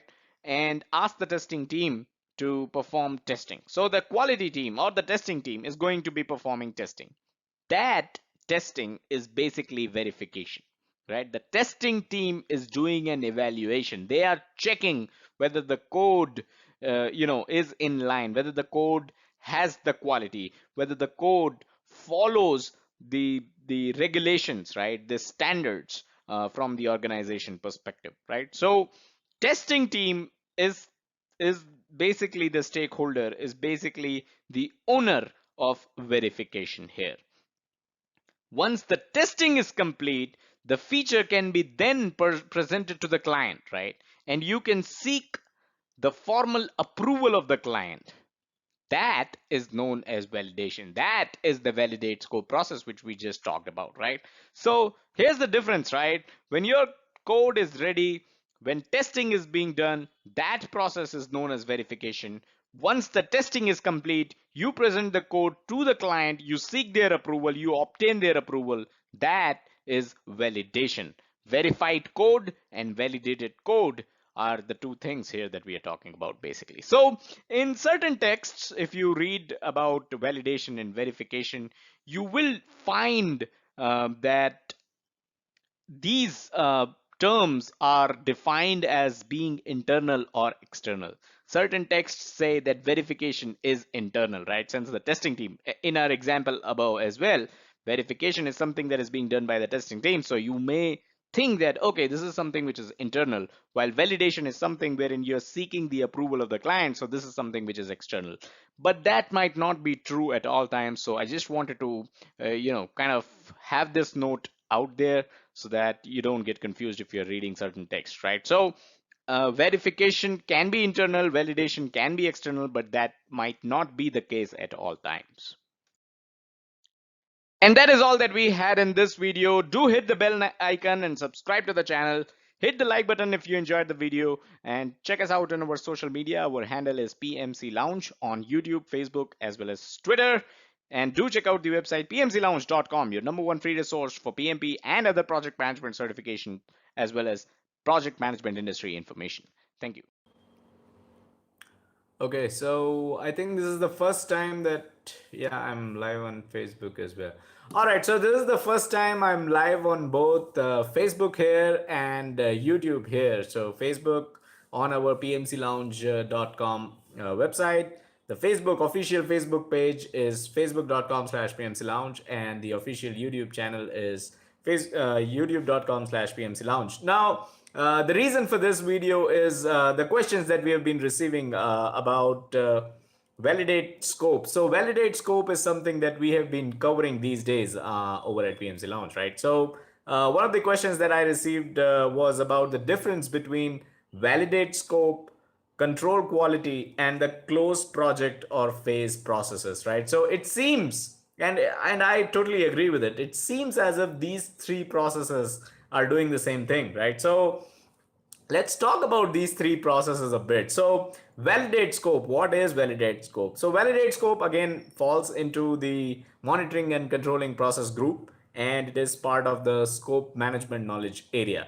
So what you're doing in validate scope is basically you are obtaining the official sign off, right? The word official here is important. So you're all right, I think we are back on YouTube. So yeah, like I was saying, so what validate scope process does is basically it obtains official sign off on deliverables. So that is what you're doing, right? You're taking official sign off from the client, from the key stakeholders in the validate scope process. Like I said, it is a part of the monitoring and controlling process group in the scope management knowledge area. Let's talk about control quality now. And I've spoken a bit about this previously as well. So what control quality does is it is part, of course, of the monitoring and controlling process group again, but this is part of the quality knowledge area. All right, and what it does is that it ensures that deliverables are correct, right? And it meets the quality standards, right? Quality control, what do you mean by that, right?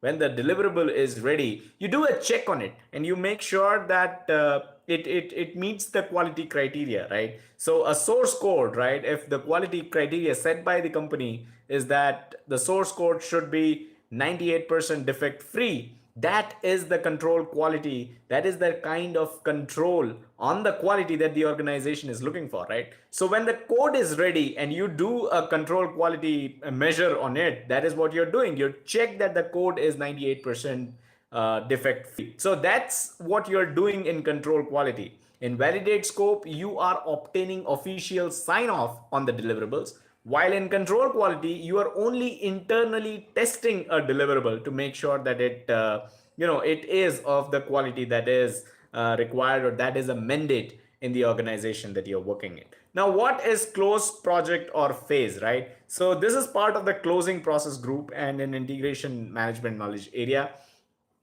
So the question here is, what is the difference between validate scope and closed project or phase process, right? Since you are obtaining approval on deliverables in the validate scope process, then what is the need of the closed project or phase process? Because essentially you're doing the same thing there as well, right? So the difference lies in how you are treating your project, right? So several deliverables are a part of a project, right? One project will have several deliverables.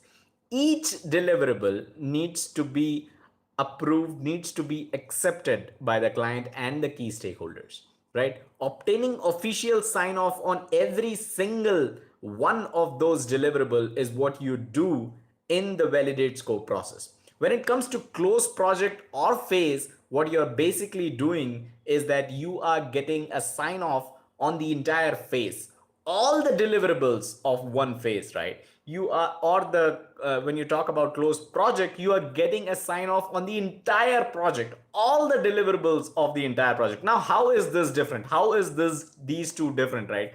So the thing is, a project with 10 deliverables, right? So you get sign off in the validate scope process on each of those 10 deliverables. Now, when they combine together, they form the product of the project.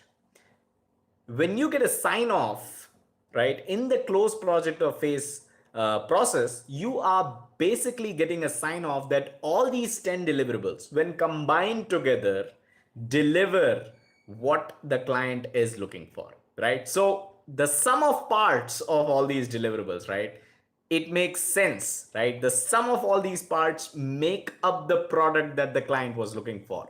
And you get a sign off in the closed project or phase process on the entire product of the project, not just one deliverable, not just all deliverables in silos, right? Because you're getting sign off as silos in the validate scope process. But in closed project or phase, all the deliverables together, right, combined together in a phase or in the entire project is what you are getting a sign off on when you're getting a sign off in the closed project or phase process. So that's the difference. That is how these three processes function. Like I said, validate scope, you obtain sign off, the official sign off from the client, the key stakeholder, official, or you can call it formal sign off from the client or the key stakeholders is what is required in the validate scope process. In control quality, you are internally, in most of the cases, internally checking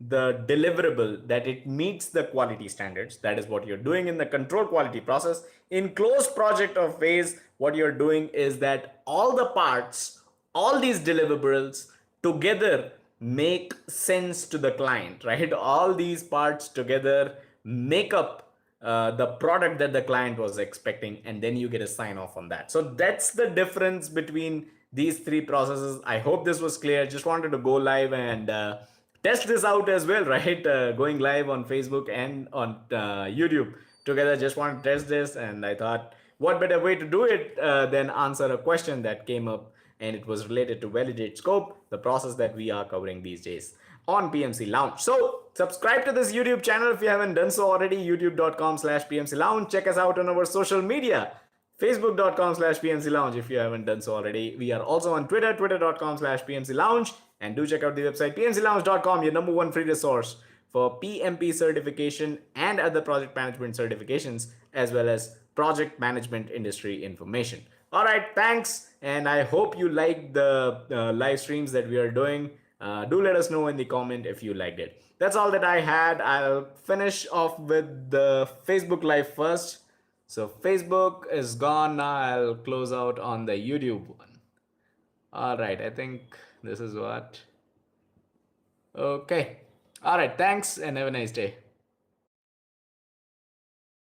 Hello and welcome to pmclounge.com. Today we will be talking about the control scope process. So we will look into everything that you should know about control scope.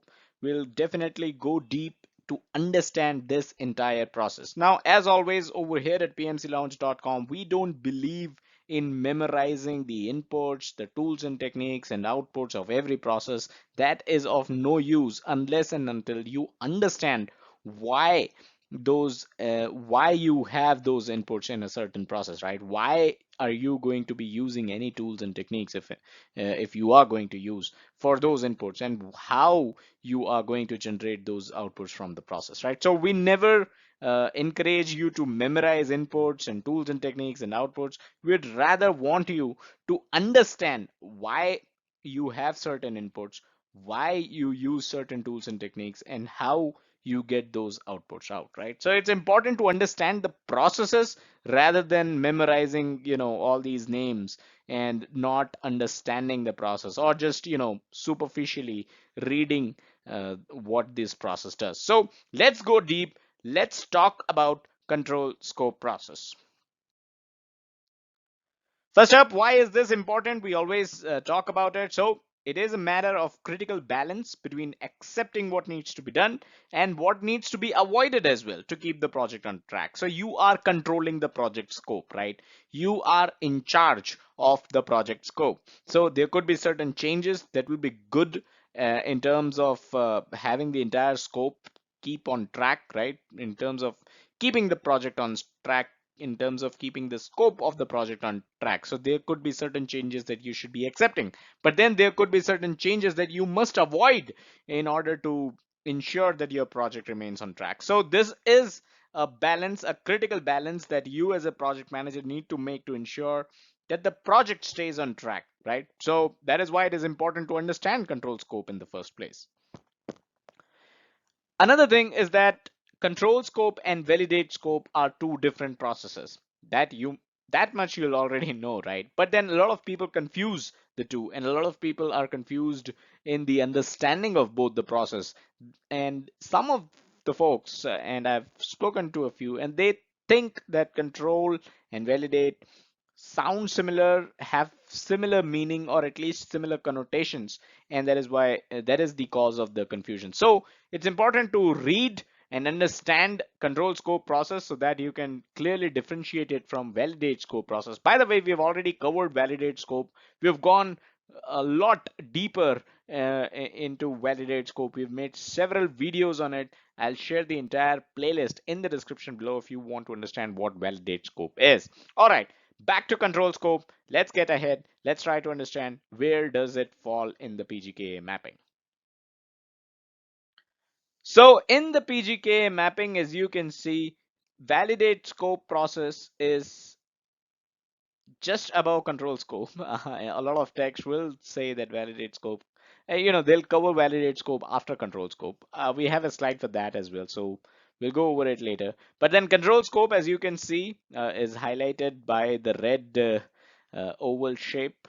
This is where control scope falls. So this is the project scope management knowledge area. The knowledge area is project scope management, and the process group is monitoring and controlling process group, right? So this is the final process of the scope management knowledge area. We have covered every single process already. I'll share the link to the to the entire playlist of scope management knowledge area so that you can make use of that and go over all these processes. We've talked about plan scope management, collect requirements, define scope. We've gone very deep with WBS. We have taken a lot of your questions as well around WBS, and we have discussed WBS in great detail. We've talked about validate scope. Like I said, the link for the playlist of validate scope will be in the description. I'll also throw in a link to the WBS playlist in the description, right? So the final process that we are going to talk about as part of control scope, as part of scope management knowledge area is control scope. So let's get ahead, let's understand, and let's start off with a lesson on control scope. All right, so control scope basically contains two things. The first is measuring and assessing the work performance data against the scope baseline. So in order to understand this sentence itself, you need to know what work performance data is and what scope baseline is. So scope baseline we have covered a bit in this video itself. Even work performance data as well we have covered a bit in this video. Again, we have already created videos on work performance data. I'll share a link to that. We've also covered scope baseline in detail, so I'll share a link to that as well. A lot of videos will be available in the description as resources to understand the control scope process. Now, the second thing that you should be doing as part of control scope is managing any changes to the scope baseline. So if there's any changes to the scope baseline, you need to manage those changes as well, right? So first thing is you will measure the scope baseline, right, with the work performance data that is going to be generated, and you'll assess that work performance data. And the second thing that you're going to do as part of this process is if there are any changes to the scope baseline. Like I said, what is work performance data? What is scope baseline? I'll talk about it in briefly. I'll discuss that briefly in this video also, and I'll also share a link in the description below to the videos where we have talked about uh, work performance data as well as scope baseline in details. All right, so let's understand the steps of control scope. This is where you'll also understand work performance data. This is where you'll also understand what scope baseline is. And this is where you'll understand what exactly is done as part of the control scope process, right? So like I said, we don't believe in memorizing the inputs, tools and techniques and outputs. We believe in understanding the steps. We believe in understanding what exactly happens in processes rather than memorizing stuff, right? So these are the steps. There are 5 steps from which you will be able to understand what control scope process is all about. First thing, work performance data quantifies the completed project work. So this is what work performance data does. Like I mentioned earlier, we'll cover it a bit. So work performance data quantifies the completed project work. So whatever project work that has been completed, to come up with a number, how to quantify your completed project work. That is what work performance data does. So work performance data, will give you numbers, will give you a quantity of the completed project work, right? Which can then be compared against the scope baseline. What is the scope baseline? So again, briefly we have covered it here. Scope baseline is basically project scope statement, right? That's a document that states what is the project scope. Then work breakdown structure, which is WBS, and WBS dictionary, right? So these three documents make up the scope baseline. So what you're doing in first step is you have certain numbers as part of the work performance data.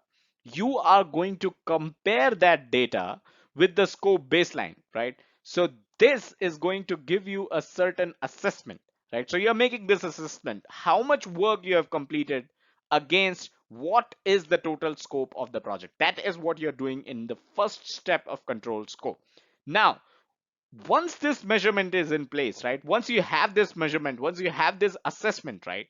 The magnitude of variance, if there is any variance, that can be determined, right? So let's say when you are doing this, for instance, let's say you realize that you have completed 20% of the project work. Then you look at your scope baseline and you realize, well, you should have actually completed 40% of the project work. So you're 20% behind. So there's a variance of 20% here. So that is step number 2. You determine what is the variance. Now, in step 3, the next step is to decide if a corrective action, preventive action, or defect repair is needed to bring the project back on track. So if you have any variance, right, you will see what kind of corrective action or preventive action or defect repair is needed, right? So you saw that there was a variance of 20%, right? You have completed 20% of the project. As per your scope baseline, you should have actually completed 40%. So what you're going to do now is that there is a variance of 20%. So you'll come up with certain corrective actions, or you'll come up with certain defects that you need to repair as soon as possible or on priority to make sure that you fill in the gap, you fill in the variance, you cover the variance. Let's go over to step 4, which is on next slide, step 4 and 5. Now, step 4, before we read the step 4, before we go over step 4, let's read what's there in the brackets here, right? Corrective action, preventive action, and defect repair are major causes of a change. We have made a video on this as well, right? When we talked about change management. So I'll share the link to the entire change management playlist as well in the description below. And I'll try to find this video of corrective, preventive, and defect repair, which are basically major causes of the change. We discussed that. So now that you understand that corrective action, preventive action, and defect repair, they are the major causes of change. In step 3 in the previous slide, we talked about how to fix a variance. You might have to take one of these actions, right? You might have to perform one of these. Now, that means that this is going to introduce a change. What happens when a change comes? You already know it if you have been following us. Whenever a change request comes in, right, you have to perform the change management process. You have to have a change management plan for your project, and you need to perform the change management process. You need to take the changes to the change control board, CCB, and you need to get those changes approved. You need to have before even you take it to the CCB, you need to assess, right, what is the impact of this change on the project constraints, right? The scope, the schedule, the cost, the quality. You need to do that. So that is precisely what step 4 here is, right? If a change request is needed, I'm reading step 4 now. If a change request is needed to fix the variance and conform to the scope baseline, remember we talked about how you should be on 40% completion. Your project should be 40% complete, but you're only 20% right now. That means you will come up with a change. You will come up with a better plan to conform to the project scope, right? You will make sure that the project is back on track. So to introduce that change, right, the impact of the change, when you introduce this change, the impact of the change on project constraint needs to be evaluated, and the change needs to be approved through the change management process, which we just talked about. So this is the whole step 4, right? You get the change approved, you get the change assessed, and then after that you get the change approved from the change control board. And finally, the last step is that the project work is replanned and documents are rebaselined. Your entire project management plan needs to be rebaselined if you are introducing a change which is going to impact the cost, the schedule, the quality and other project constraints, right? If it is going to be impacted, you will have to have a new project management plan. All these documents which were already baseline will have to be rebaselined. That needs to be done with every single project change. So these were the 5 steps how you control scope, right? You are doing your assessment, you're coming up with changes if there are any variances found in your assessment, and then you're performing the change control process, and you are doing the rebaselining of the of all the documents if a change is being performed. Back to our point 3, where we talked about how the next step is to decide if a corrective action or preventive action or defect repair is needed to bring the project back on track. Now you might wonder, preventive action, what does that mean? How did that come around, right? So let's say you were supposed to complete the project should be at 40%, you are only at 20%. What could be a preventive action here? And that is what we are covering in this slide. So there could be instances on the project, right, whereby following the project management plan could itself invite trouble, right? So what does we mean here? What we mean here is, let's say there is no variance in the measurement that you did, right? In the analysis that you did. So you found, based on your work performance data, that you are 40% complete. Based on your scope baseline, you realize you are pretty much on track. You are covering the 40% of the project scope is already covered, and your work performance data and your scope baseline, they seem to be in tandem. So there is no change as such required, right? But that is when you realize that the next work package that you're going to deliver, right, could be could take a lot more efforts than what you initially thought, and that this knowledge you might have gained by completing 40% of the project, right? There could be certain certain information that you received while you were completing the 40% project, whereby you realized that this next work package is going to take a lot more time. So then it is not a corrective action or a defect repair that you are going to do. That is where you will be taking a preventive action for that work package to make sure your project stays on track. We have an example below on this slide as well, so that is going to help you understand it in clearer fashion as well, right? So what it means is that project management plan itself is flawed. That is what I said, right? Now, let's say you estimated that a work package can be accomplished in 2 weeks, but later you realize that it will actually take 6 weeks of effort. That is what I was talking about, right? While you were completing 40% of the project, and while you did that on time, on target, you're completing the scope. 40% of the scope is actually complete. Your work performance data and your scope baseline are in tandem. The information that you received, the knowledge that you gained by completing 40% of the work, you realize that there was a certain work package which we estimated will take 2 weeks, but it will actually take 6 weeks, right? So this is where preventive action comes into the picture. This is where you need to take a preventive action, and you need to introduce a change request to change either that work package itself, either reduce the scope of that work package, or you're going to change the schedule of the project, and you're going to account for the 6 weeks that is going to be taken to deliver the work package that we just talked about. So this is the time you should be controlling scope, right? This is where the word control comes into the picture. This is where you need to control scope. You need to make sure that you're on track. Now, what if you come up with too many preventive actions, right? So let's say you completed 40% of the project and you realized these other work packages that you had earlier estimated were all wrong.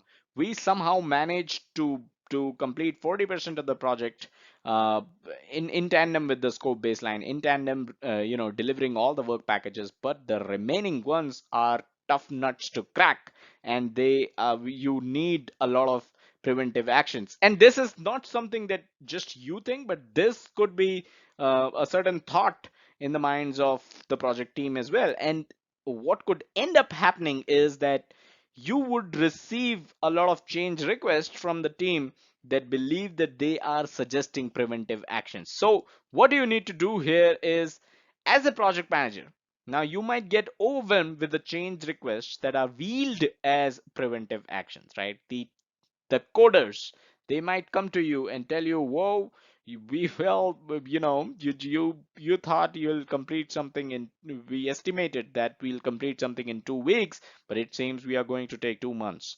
So let's do this as a preventive action. Let's remove this out of the scope of the project, right? You might get these kind of requests. These are change requests, right? So you might get these kind of change requests, or others for that matter, right, which could be wheeled as preventive actions. Now, this slide is real life project management. This slide is not bookish PMP exam project management. This is real life project management. On your real life projects, you are going to get requests like these. What would you do then is, this is where you need to keep tab on the scope baseline, right? Your scope baseline, which contains your scope statement, your work breakdown structure, the WBS dictionary. You need to refer to those documents. You need to refer to the requirements traceability metrics. We have covered this in the past. I'll share the link to the in the description about the RTM metrics.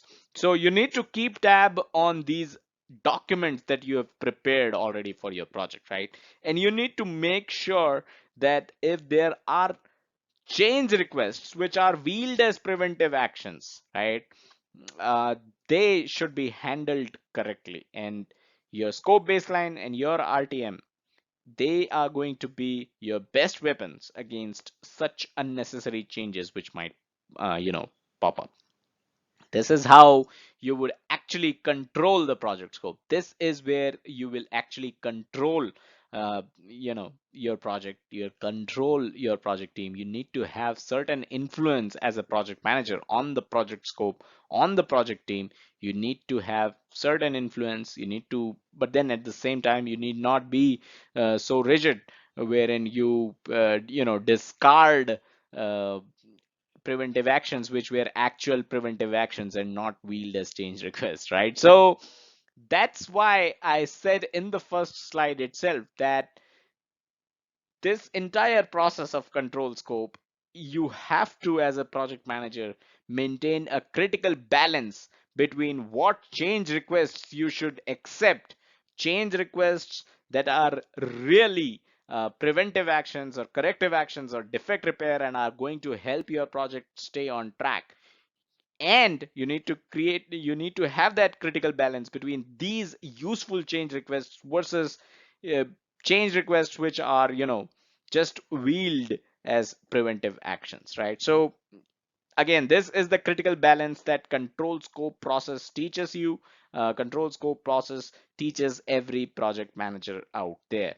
This was a lot of details. I understand this video, but this is all that you should know about control scope process. We'll definitely have a few more videos on control scope. We'll talk about variance analysis, which is also a tool of control scope process, and it is important to understand that as well. But I hope you were able to understand how critical and how important control scope process really is. Finally, on some texts, you will see that validate scope is something which is covered, but then you'll see control scope being covered before validate scope, right? We have already covered validate scope, but in certain texts, you'll see that control scope will come after validate scope, but you should not imply that control scope is something which you do after validating scope, right?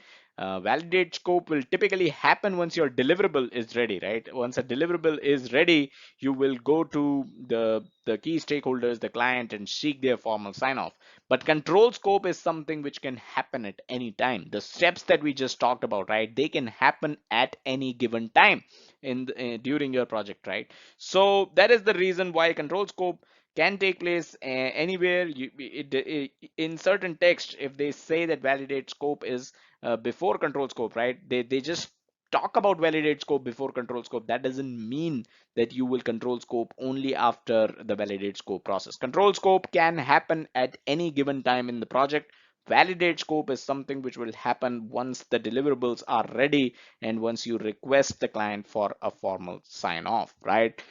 Validate scope you do after your deliverables are ready. Control scope, it is an extremely proactive process, and you as a project manager need to be controlling scope at all times. So that's all that I had in this video. Subscribe to this channel if you haven't done so already. Hit the bell icon so that you get notification whenever we upload the new video and the next video. And hit like button if you enjoyed this video, if you learned something about validate scope, which I'm sure you would. PMC Lounge is our handle on social media on YouTube, Facebook, and Twitter. And do check out the website pmclounge.com, your number one free resource for PMP and other project management certifications, as well as project management industry information. Thank you. Hi, and welcome to pmclounge.com. Today we are discussing variance analysis. As you can see the picture of the gentleman on this slide, what is the variance between the two? Of course, the analysis of this is what variance analysis is all about. But why do you need variance analysis? What is this part of? Which process is this part of? All of that, let's discuss it and let's get started.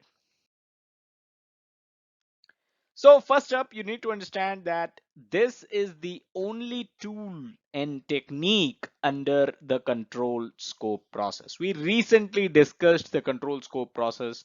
There's an in-depth article about control scope available on the pmclounge.com website, and I created a video on it as well. So I'll share the link in the description below. I'll share the entire playlist of scope management knowledge area, because control scope is ultimately part of the scope management knowledge area. So scope management knowledge area, control scope is the last process in it, and the only tool and technique under the control scope process is variance analysis, right? So this, as the name implies, is where the project manager measures and compares two values. This can result in change request.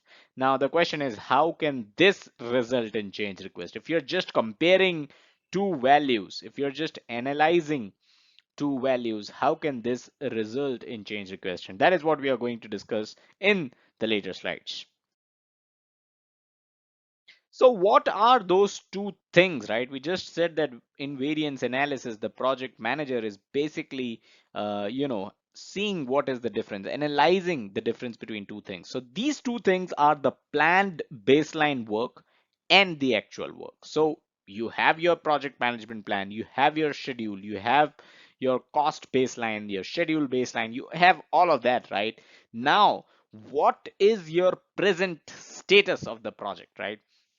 Where are you right now? What is the progress? What is the status of the project, right? You can get that from the the work performance data, the work performance information, right? Stuff like these, and we've already made a video on work performance data information, right? So you can refer to that as well if you're not sure what they are. But to do variance analysis, you need to have the work performance data, right? You need to have the status, you need to have the actual number, right, when it comes to what is the progress of your project. And that is what you compare with the planned baseline that you had, right? Now this is done to figure out if the plan needs to be corrected, right? So what needs to change? Your plan might have to be changed based on the variance analysis that is done. Let's look into a graph which is going to help us understand this in a better way. So in this graph, basically what we are seeking here is the coding status, right? So I don't think coding is written anywhere. So let me quickly type it down here. Not type it down, but write it down here. I'm very bad at using the mouse to write, so excuse me there, but this is the coding progress of your project, right? So let's say where are we in terms of coding, right? So on week 4, we were around 25% complete, right? So we are between 20 and 30. We are almost 30 here, although it's supposed to be 25, right? So basically, the planned and the actual are the same for week 4, right? So you did a variance analysis when you were in your coding phase, and you found that the planned and actual are the same, and that is what it is supposed to be in an ideal world. When it came to week 8, you were still on the same page. The planned and actual are actually same, right? So when you did the variance analysis, you realized that there's no variance at all. But when it comes to week 12, you realize that the planned and actual, there is a variance between the two. There is a difference between the two, and this needs to be corrected. So how do you correct this? This is where change request comes into the picture. This is where you need to introduce corrective action, right? So you need to take a corrective action to make sure that the project that your planned and actual become the same. So corrective or preventive actions can be recommended, which can then be put through the change control process to bring the project back on track. Like I said, corrective and preventive actions are actually one of the major sources of change requests on a project, including defect repairs as well, right? So when you see that there is a variance between the planned and the actual work on your project, you can introduce change requests. You can get them approved through the change control process, the entire change management process. Once they are approved, these kind of changes, right, the corrective actions are going to help you bring the project back on track, bring the planned and actual in in sync, right? So that's all about variance analysis. Like I said, it's the only tool in the control scope process. From PMP exam perspective, it might not be that important. You might see a question on variance analysis, but usually it's one of the options which is an incorrect option in one of the questions, right? So variance analysis is not that important in terms of PMP exam, but who knows, right? Nobody can guess. Nobody knows the question paper of PMP. So that's all that I had when it comes to variance analysis. We have an article as well, detailed article about variance analysis. I'll share the link in the description below. If you want to read, you can go ahead and do that. So that's all that we had. Hit the bell icon to get notified whenever we upload a new video. Hit the like button if you learned something new. Check us out on our social media. PMC Lounge is our handle on YouTube, Facebook, and Twitter. And as always, do check out the website pmclounge.com, your number one free resource for PMP and other project management certifications, as well as project management industry information. Thank you. Congratulations on completing everything that you need to know about scope when it comes to PMP. We have one more chapter to cover today, which is schedule. So let's get started. If you want to take a break, just hit the pause button, take a break, come back, because there's a lot of ground to cover when it comes to schedule. So let's go. Hello and welcome to pmclounge.com.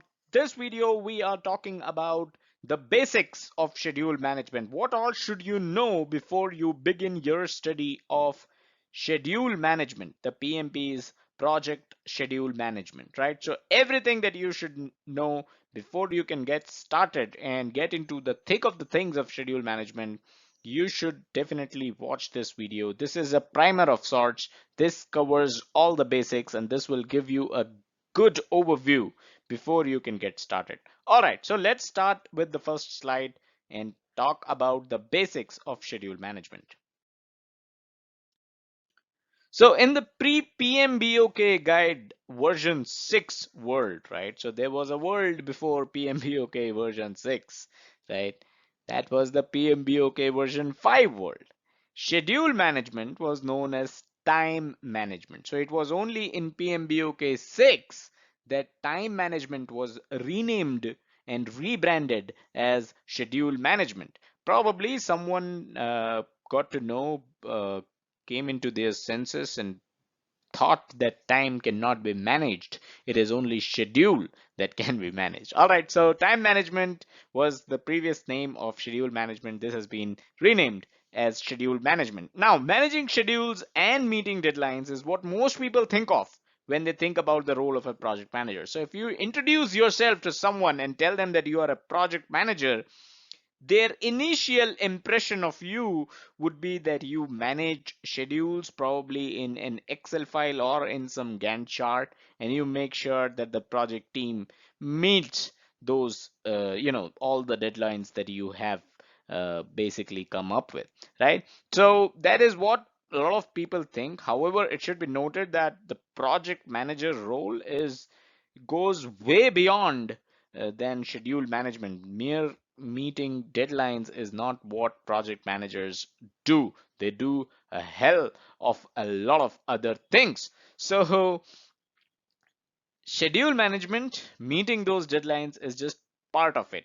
In fact, even within schedule management, you are going to realize in our later videos of schedule management that schedule management itself is much more than just meeting deadlines, right? So that is what you are going to learn in our future videos on schedule management, in our other videos where we talk in detail about schedule management, its processes, its tools and techniques, and all other good concepts related to schedule management.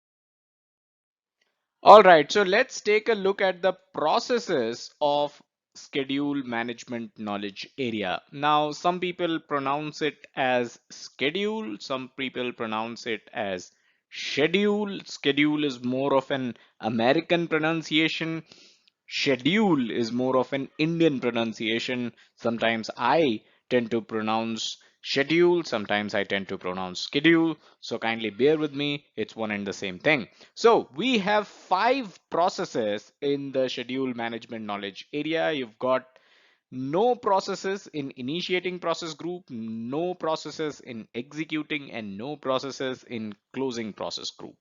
So we have 6 processes in total. 5 of them belong to planning process group and 1 of them in the monitoring and controlling process group. You've got plan, schedule management, define activities, sequence activities, estimate activity durations. There used to be estimate activity resources as well, but that is not part of schedule management knowledge area starting PMBOK 6. And then we have develop schedule. And finally, the last process in monitoring and controlling process group is control schedule. So these are the 6 processes, and we will take a quick look at all 6 of them so that you have a fair idea of what these processes do before you can start off with your study of this knowledge area. So let's start with the plan schedule management process. This provides guidance throughout the schedule management knowledge area. All the processes of the schedule management knowledge area, they are guided by what goes in as part of the plan schedule management. And it is true for every other process in the planning process group, right? The first process in the planning process group is typically guidance only. This is where you come up with the processes to guide the rest of the processes in a particular knowledge area. So this is where you define all the processes you will use to plan and control the project schedule. So as a project manager in the plan schedule management process, you basically define all the processes that you are going to plan and control the project schedule. It's similar to the scope management knowledge area as well. The plan scope management process, that is where you define all the processes you would use to plan and control the project scope, right? The next process in the schedule management knowledge area is define activities. This is where the work packages are broken down into activities. Do you recall work packages from our discussion on WBS? If not, I'll share a link in the description below, the entire playlist of WBS. Go there, learn a thing or two more about WBS, understand what work packages really are, and then come back here and you will be able to understand this in a much better fashion when we say the define activities process. This is where those work packages are broken down further into activities. So this is how define activities process work, and you need to understand that these activities are later used for estimating, scheduling, network diagrams, and other fancy stuff. So if you're preparing for PMP, you must have already heard about network diagrams, by the way. If you speak to someone who is already a PMP certified or who's also preparing for PMP, they will definitely drop in a sentence or two about network diagrams. They are that popular, right? So activities is what is used when it comes to network diagrams, and these activities are nothing but further broken down pieces of work packages. The next process is sequence activities. So once you have defined the activities, you have those activities. Now, in the process of sequence activities is where you place those activities in a logical order, right? So this is where the network diagram is created and half the battle is won. Okay, so you create a network diagram in the sequence activities process because you are putting all the activities in a logical order. Moving on, remember we are yet to come up with the time it will take to complete the project. So do you see how we've covered a few activities of the schedule management knowledge area already, but we are yet to come up with the schedule. We are yet to give out a timeline of how much time the project will take. So in comes the estimate activity durations process, and this is where you estimate the time it will take to complete each activity. Remember, we are not talking about the time it will take to complete the entire project as a whole or just one phase of the project. We are talking in terms of activities here. This is how estimation is done on real life projects. All right, so next up, when you're making use of all the outputs of the previous processes that we just talked about, like the durations, the resources it will take, you create a schedule in the develop schedule process. So the next process is the develop schedule process, and this is where you make use of the outputs of the previous processes and create a schedule, a project schedule. Finally, the last one is control schedule. The control schedule process is just like our control scope process, which we have discussed in the past. It is a process designed to monitor and control the project schedule. Monitor and control is where you make sure that if there are any changes, they go through change management. You make sure that the schedule is kept up to date at all times. Nothing is lagging behind. Nothing is, if there is any corrective or preventive action needs to take place, you make sure that they take place and the schedule is up to date, the schedule is current, and that is how you control your project schedule. So that is all that we had in this video. Subscribe to the channel and hit the bell icon if you haven't done so already. Hit the like button if you enjoyed the video, learned something new about schedule management, and check us out on our social media. PMC Lounge is our handle on YouTube, Facebook, as well as Twitter. And if you're into reading, if you want to read articles rather than watch videos, you can always head over to pmclounge.com, which is your number one free resource for PMP and other project management certifications, as well as project management industry information. Thank you. All right, hello and welcome to pmclounge.com. Today we are discussing the plan schedule management process. This, of course, is part of the schedule management knowledge area, which was earlier known as time management knowledge area. So this is the first process, plan schedule management process. Let's get deep into the understanding of this process. Now, first up, do you remember the plan scope management process, right? So we have already covered the entire scope management knowledge area. The link to the entire playlist will be available in the description below. If you want to go over and learn a thing or two more about scope management, you can check that link out. So we have already discussed uh, all the processes and everything that you should know about the scope management knowledge area. So do you remember the first process of scope management knowledge area, which was just like this one, plan scope management? This one is plan schedule management. So just to give you a brief, basically in the plan scope management process, we created a plan to manage the scope, right? So all we did was we created a plan about how we are going to manage the scope. Now this plan describes all the processes that will be used by the project team to estimate, track, report the project scope throughout the life of the project, right? So what this process basically does is that it describes, right, all the processes. It basically describes all the processes that you are going to use, that the project team is going to use for all these various activities like estimate, track, report, and stuff like that. So when we talk about plan schedule management, all you need to do is replace the word scope in the definition above with schedule, and you have the plan schedule management process. So in the plan schedule management, you create a plan about managing the schedule. Now, this plan is going to contain the processes that the project team will use to estimate, track, and report the project schedule. So that's how the plan schedule management is similar to plan scope management process. In fact, every time you see a plan something something management process, which is typically the first process of every knowledge area, especially in the planning process group, the definition, right, the second point here, the definition will more or less remain the same. Now, just a brief about where the plan schedule management process lies. So this is where it lies. This is the planning process group.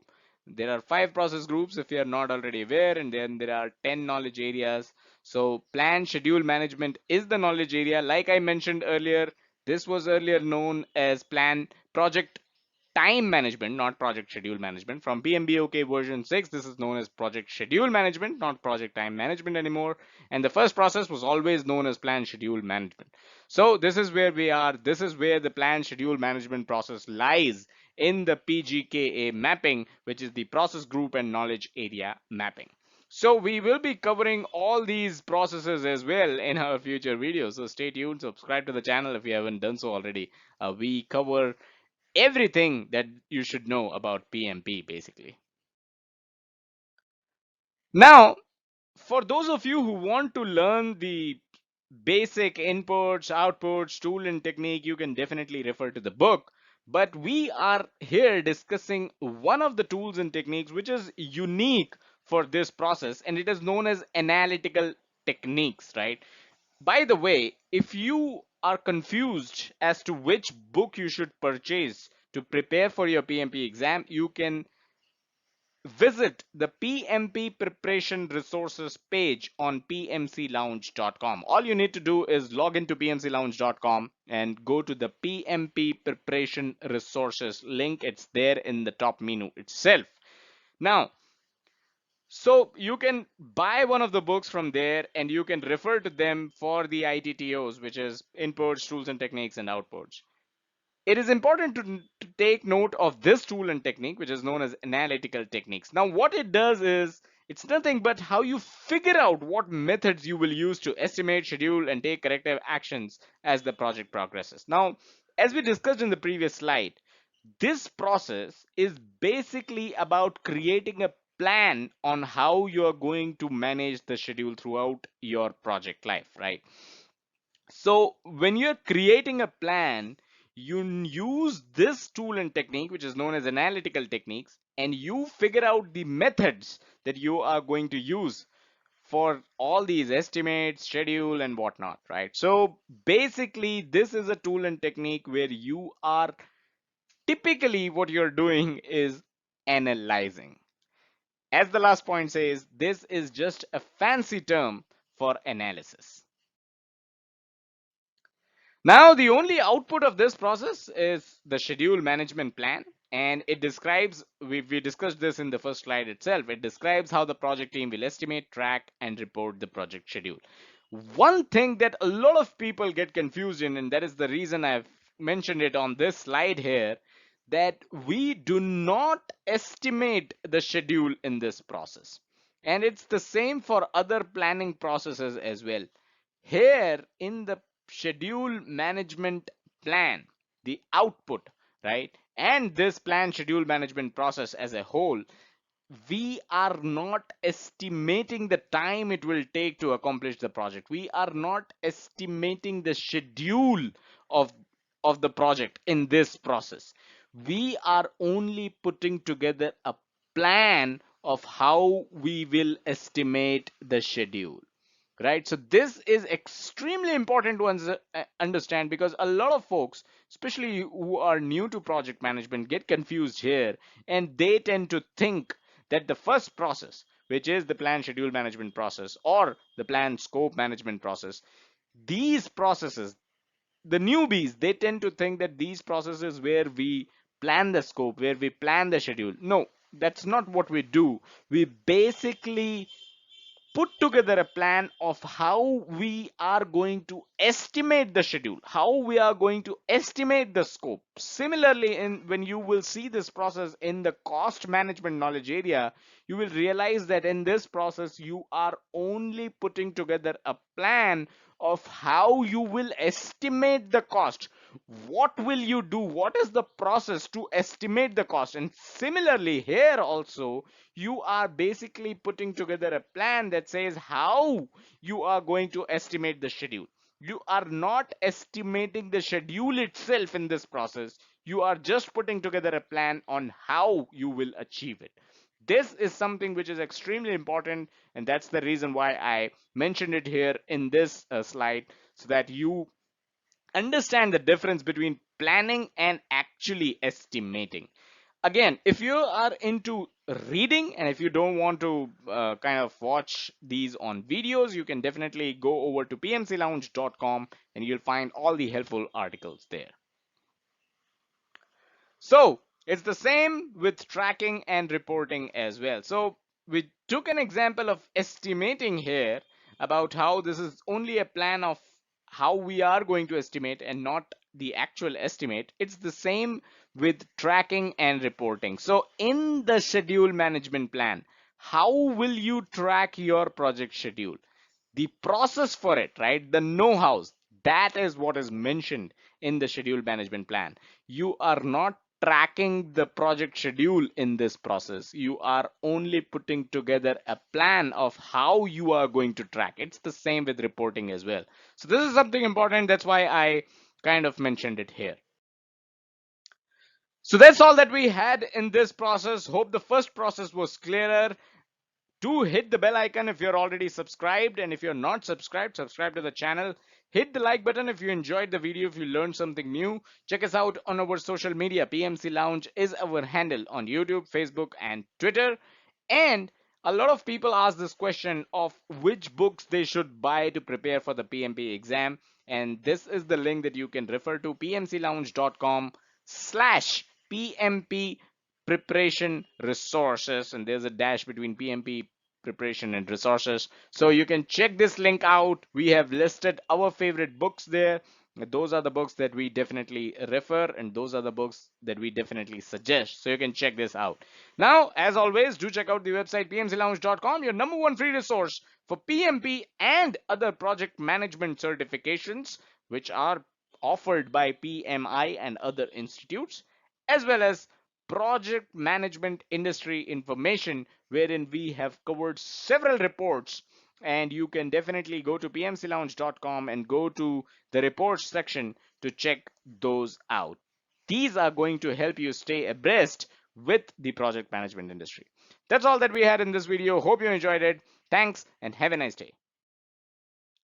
Hello and welcome to pmclounge.com. Today we are taking a step ahead in our discussion on the schedule management knowledge area. We've already covered the integration management knowledge area. We've already covered the basics of project management. We've already covered the scope management knowledge area in its entirety. I'll share the link to these playlists in the description below. So do check them out if you are studying any of the topics under these knowledge areas. Now, currently we are discussing the schedule management knowledge area, and define activities is another process in this knowledge area. All right, so let's get started. So where are we? We are in the schedule management knowledge area, like I just mentioned, and under the planning process group, if you can concentrate on that, this is where the define activities process lie. If you're wondering, plan, schedule management process, if you're wondering about that, we've already discussed that in one of our previous videos. I'll share the link to the playlist of schedule management knowledge area as well in the description below, so you can go over and check out all the videos that we have done on schedule management knowledge area. So today we are talking about define activities. That is going to be the focus of this video. If you want to know more about the rest of the activities which we are going to cover in the future videos, don't forget to subscribe and hit the bell icon to get notified. So the main aim of this process is to divide the work into activities. What we are doing is basically dividing the work that we have into certain activities. Now, this division is going to help us in estimating the time that you need to complete these activities, to achieve these activities, right? So define activities fall under the schedule management knowledge area, as you're already aware. So we are basically coming up with the project schedule in this knowledge area. Now, how do you do that? You do that by dividing the work into activities and coming up with the estimated time required for each activities, summing them up and coming up with a schedule as a whole. Well, that is a very simplified version of this knowledge area, but it is definitely going to help you understand why we are dividing the work into activities so that it becomes easier for us to estimate the time that is required to complete these activities. Now, a good question would be, where is this work? Where did you find this project work? What document, what knowledge area, what process? Well, do you remember the WBS from the scope management knowledge area? The work breakdown structure, where we got the entire work, we decompose it into work packages. Exactly.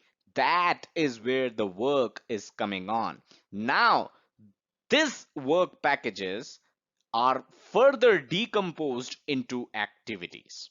So you have your WBS, which you have already created, the work breakdown structure. The work packages are listed in the work breakdown structure.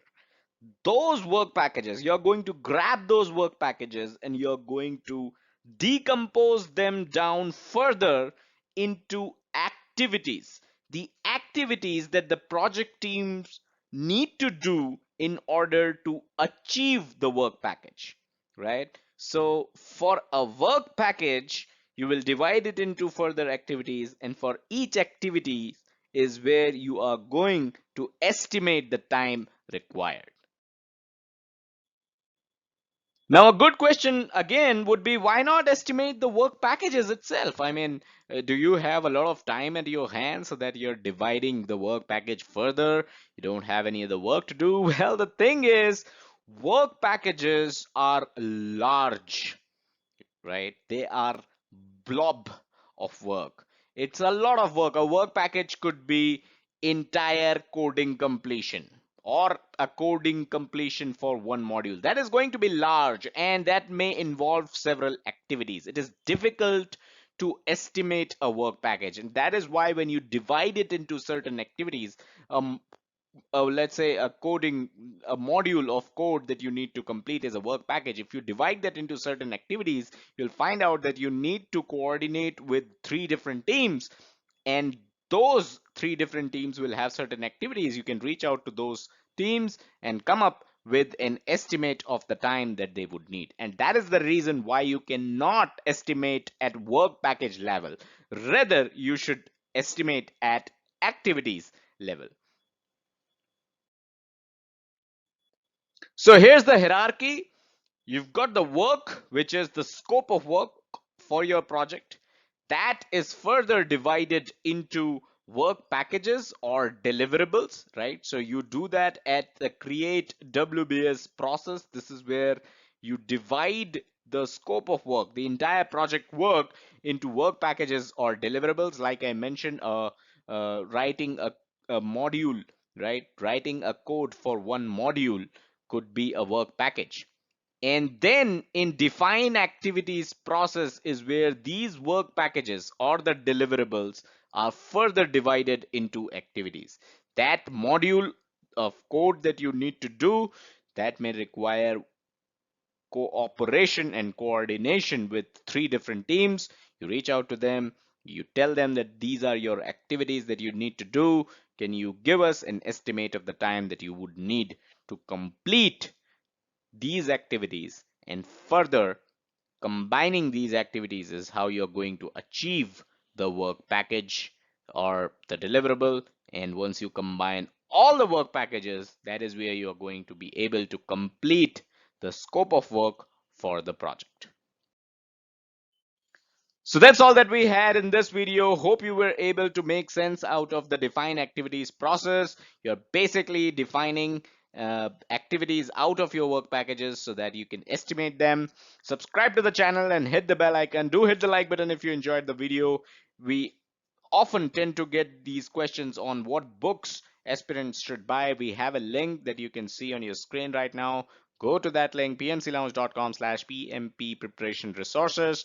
This is where we've listed all the books that you should be able to refer to clear your PMP exam. That's all that we have. Do check out the website pmclounge.com, your number one free resource for PMP and other project management certification, as well as project management industry information. Thank you. Hello and welcome to pmclounge.com. Today we are talking about rolling wave planning, and you can see an image of waves. Why are they there, and why do we have progressive elaboration written just below rolling wave planning? So you'll get to know all of that in this video. Before we begin, subscribe to the channel if you haven't done so already, and hit the bell icon to stay notified whenever we upload a new video. Now, rolling wave planning, just to give you a context and a background, this is a technique of the define activities process. Define activities process is part of the schedule management knowledge areas. We are discussing schedule management knowledge area these days, and I'll share a link in the description below to all the videos that we have done on schedule management knowledge area as of date. So rolling wave planning is a part of define activities process. It is a technique used in define activities process. With that being said, let's get started. So what are we dealing with here? From the define activities process, we already know that work packages are divided into activities. So watch our video on define activities, especially if you're not aware of what define activities is. And I'll also share a link to our videos on WBS, the work breakdown structure, so that you have an idea of what work packages are. So in the define activities process, just for the benefit of this video, I'll give you a brief that in the define activities process, this is where we divide or decompose the work packages into activities. But there are certain questions here. Do you want to divide all the work packages into activities in the planning phase itself? So do you want to do all the work in the planning phase itself? This process is from the planning process group, right? So do you want to divide every single work package in your project into activities in the planning phase itself? Is that even possible? Do you even have all the information that you would need to do so? So a work package could be anything, right? Do you have the information to decompose that work package into activities that it'll take to achieve that work package? You might not have that in the planning phase. What if your project has 1,000 or 10,000 work packages? Wouldn't it take forever? A very legit question. If your project is a giant project, it's a mega project, and you have 10,000 work packages that you will be delivering as part of your project, do you want to divide every single one of those 10,000 work packages into activities, the actual activities it will take to achieve those work package in the planning phase itself? Wouldn't it take forever? When are you going to start your execution? Can you decompose work packages into activities as their delivery draws closer? Now, this is a question, this is an open question actually. Can you do that? Can you wait for the delivery date of a work package? Let's say the delivery date for the work package is 3 weeks from now or a month from now. Can you then start decomposing that work package into activities rather than doing that upfront in the planning phase itself when the delivery date for a work package is 11 months ahead? Can you wait till the delivery date draws closer? But then, isn't this a bit counterintuitive? Don't you think project management is all about planning every single detail possible? Now, this is a catch-22 sort of situation, right? Don't you think in project management, as a PMP certified project manager, you should be planning every single detail possible? And on that question comes in a concept known as progressive elaboration. What is progressive elaboration? Let's talk about the bookish definition first. So, progressive elaboration involves continuously improving and detailing a plan as more detailed and specific information and more accurate estimates become available. So, what we are doing here is we are continuously improving and detailing our plan. So continuously improving and detailing our project plan as and when more detailed and specific and accurate estimates and information is available. So yes, as a project manager, you should plan every single detail possible. But the concept of progressive elaboration tells you that you should improve and detail your plan as and when you get more detailed, specific, and accurate information available.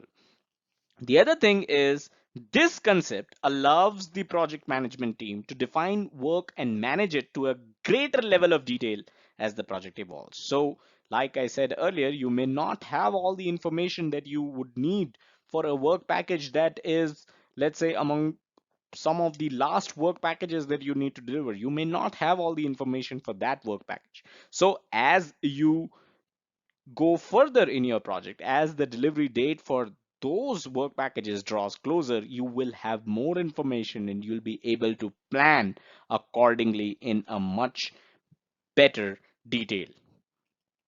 Now, it should be noted that rolling wave planning and prototypes, these are two forms of progressive elaboration. Thus, it is important to understand progressive elaboration before we dive deeper into rolling wave planning. So that's why we talked about progressive elaboration here. We've already discussed prototypes in one of our previous videos. I'll share a link to that video in the description below. But in the next slide, let's talk about rolling wave planning. So rolling wave planning, what it does is it is a technique in the define activities process, as we have already discussed. This ensures that detailed planning is done for work packages to be delivered in the near term, while only a high level planning is enough for work packages to be delivered later. So two things to note here is near term and delivered later, right? So work packages to be delivered in the near term, that is what you're doing detailed planning for.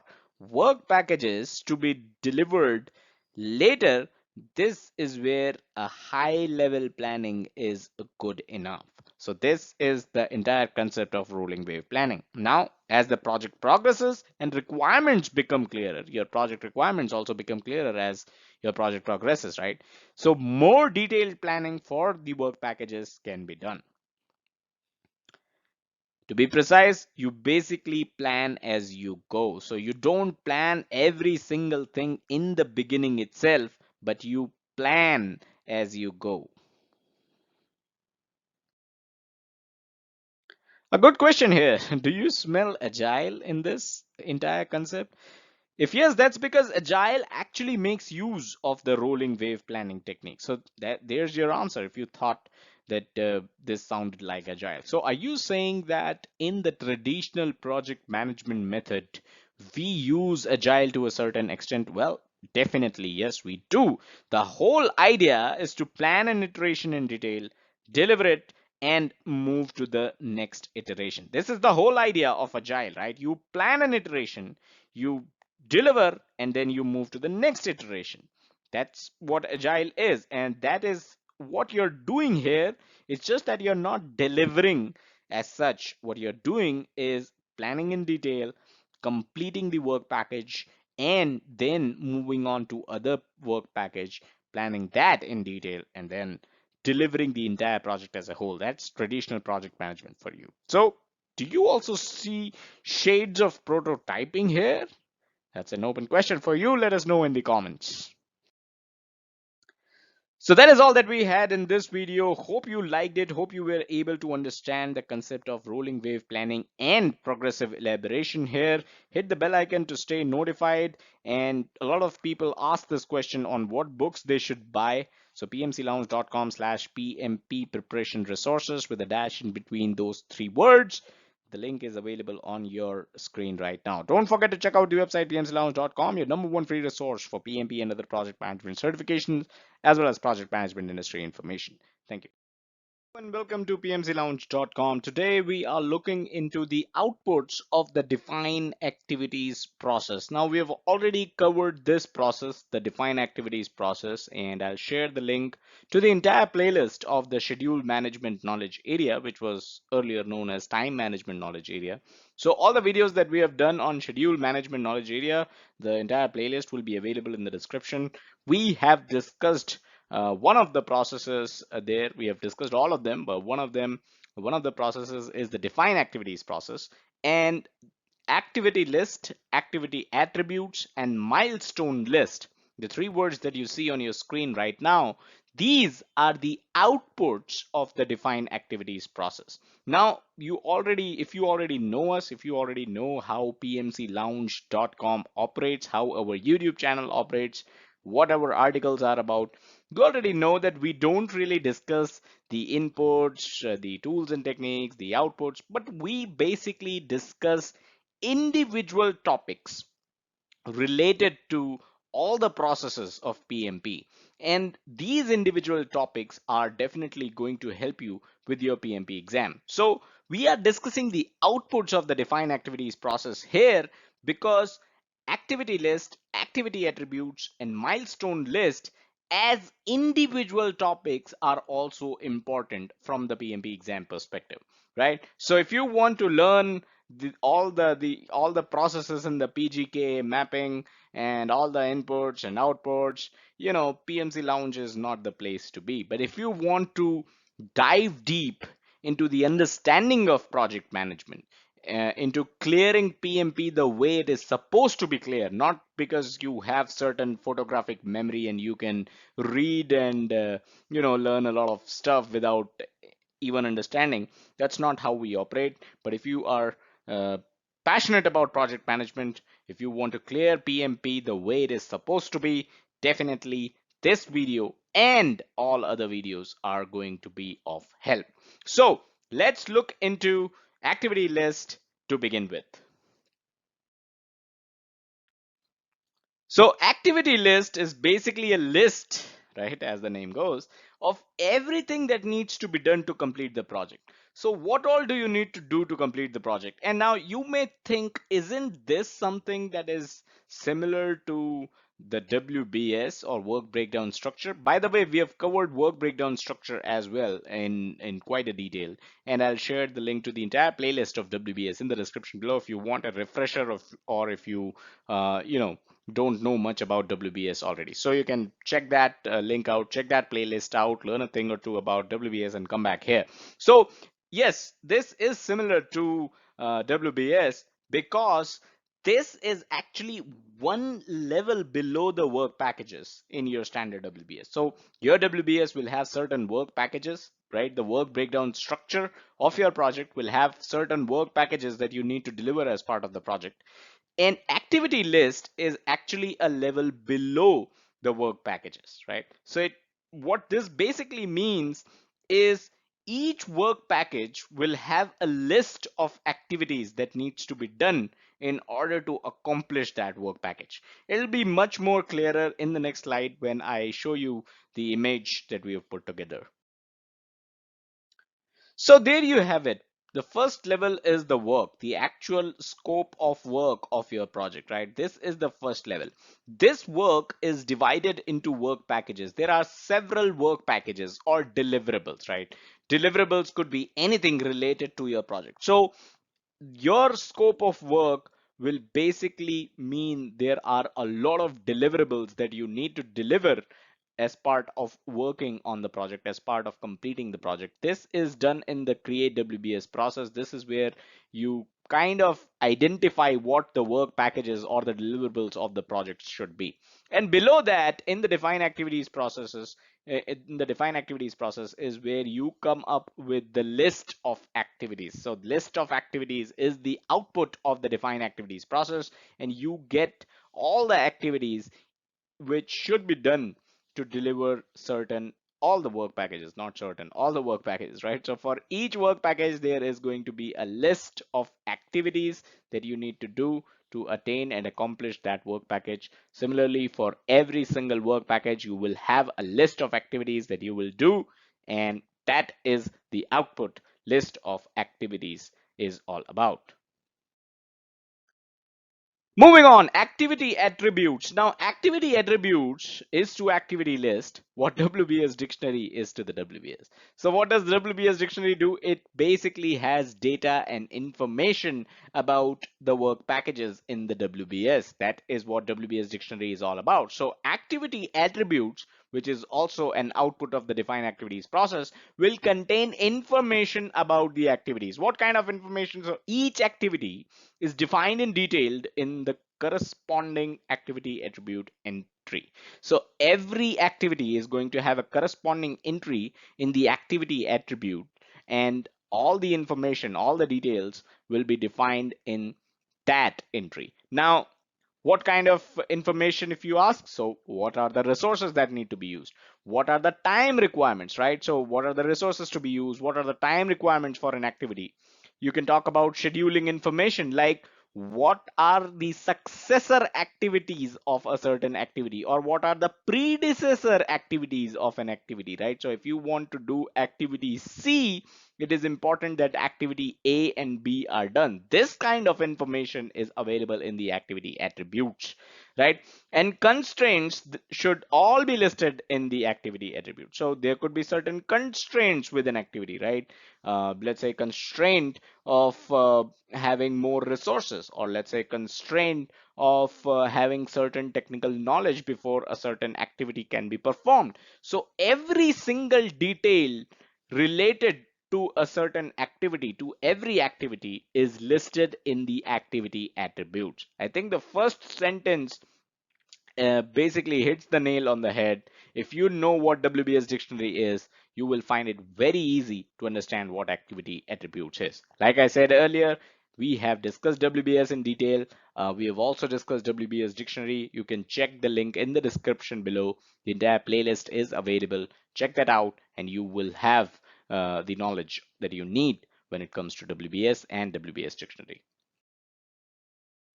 Finally, the third output of define activities process is the milestone list. And milestone, as you're aware, you must already be aware, milestones are nothing but important checkpoints in your project. Code completion is a milestone, right?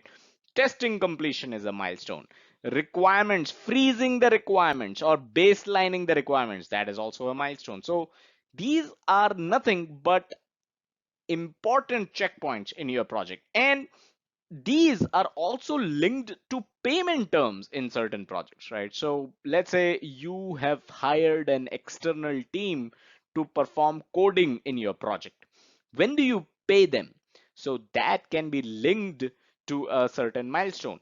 Here's a question for you. When do you pay an external coding team that you have hired in your project? Should you pay them when you complete your coding, or should you pay them when you complete the testing, the testing of that specific code? Of course, the answer here is going to be when you complete the testing of that code, not when they complete the coding. So they may complete the coding, they give you a piece of code and you pay them, and when you go ahead and test the piece of code, you find all these bugs, but you have nobody to fix those bugs because you have already paid the coding, the external team that was doing the coding, right? So the payment terms can also be related to these milestones, and that is why it is important to have a list of milestones as part of your project. One other important point to note here is that a milestone is a 0-day activity. What does this mean is milestone in itself is not consuming any project time. When you say today is code completion, that means today is the point in project where code will be complete. You will never have a milestone that says, okay, my code will be complete in the week of 26. That means from 26 to 31, we will be completing the code. No, that is not how you define milestones. That is an activity. That is a total phase of a project, a total, activity that you need to do, or a total process that you're following, right? It is not a point in your project. It is consuming time period. So milestone never consume time period. That is something that you should know. Milestone is only a point in the project, and it is a 0-day activity. Your code completion day, the end date of your code completion, the ETA for your code completion, that ETA, the last date, is going to be the milestone of code completion, not the entire duration of from your code start date to your code end date. I hope that was clear. So that's all that we had in this video. If you are into reading, if you want to read all this, then definitely go over to pmclounge.com. Check out the PMP full course section where articles are available for all the knowledge areas. Do subscribe to the channel if you haven't done so already, and hit the bell icon. To hit the like button if you enjoyed the video, if you learned something new. A lot of people ask us what books they should buy. You can check the link out, pmclounge.com/pmp-preparation-resources. All our favorite books for PMP preparation are listed there. Don't forget to check out the website pmclounge.com, your number one free resource for PMP and other project management certifications, as well as project management industry information. And don't forget to hit us on our social media. PMC Lounge is our handle on YouTube, Facebook, and Twitter. Thank you. Hello and welcome to pmclounge.com. Today we are talking about the ways you can represent or depict the project schedule. So we will be discussing Gantt charts, we'll be discussing milestone charts, and network diagrams. Now, network diagrams have certain calculations around them, and we are not going to go deep into the calculations. I'll create a separate video just on network diagrams. So if you're looking for calculations, this is not the video for it. This video is basically an introduction to Gantt charts, which are also known as bar charts, by the way, milestone charts and network diagrams, and under what circumstances are these used. So let's get started. Now, these charts are basically part of the schedule management knowledge area. Schedule management knowledge area was earlier known as time management. So this is changed to schedule management starting PMBOK edition 6. So this is now known as schedule management. So these charts are part of the sequence activities process. By the way, we have already covered plan schedule management and we have already covered define activities. I'll share a link to the entire playlist of schedule management knowledge area in the description below. So if you want to kind of freshen up your concepts on plan schedule management and define activities, go check that out.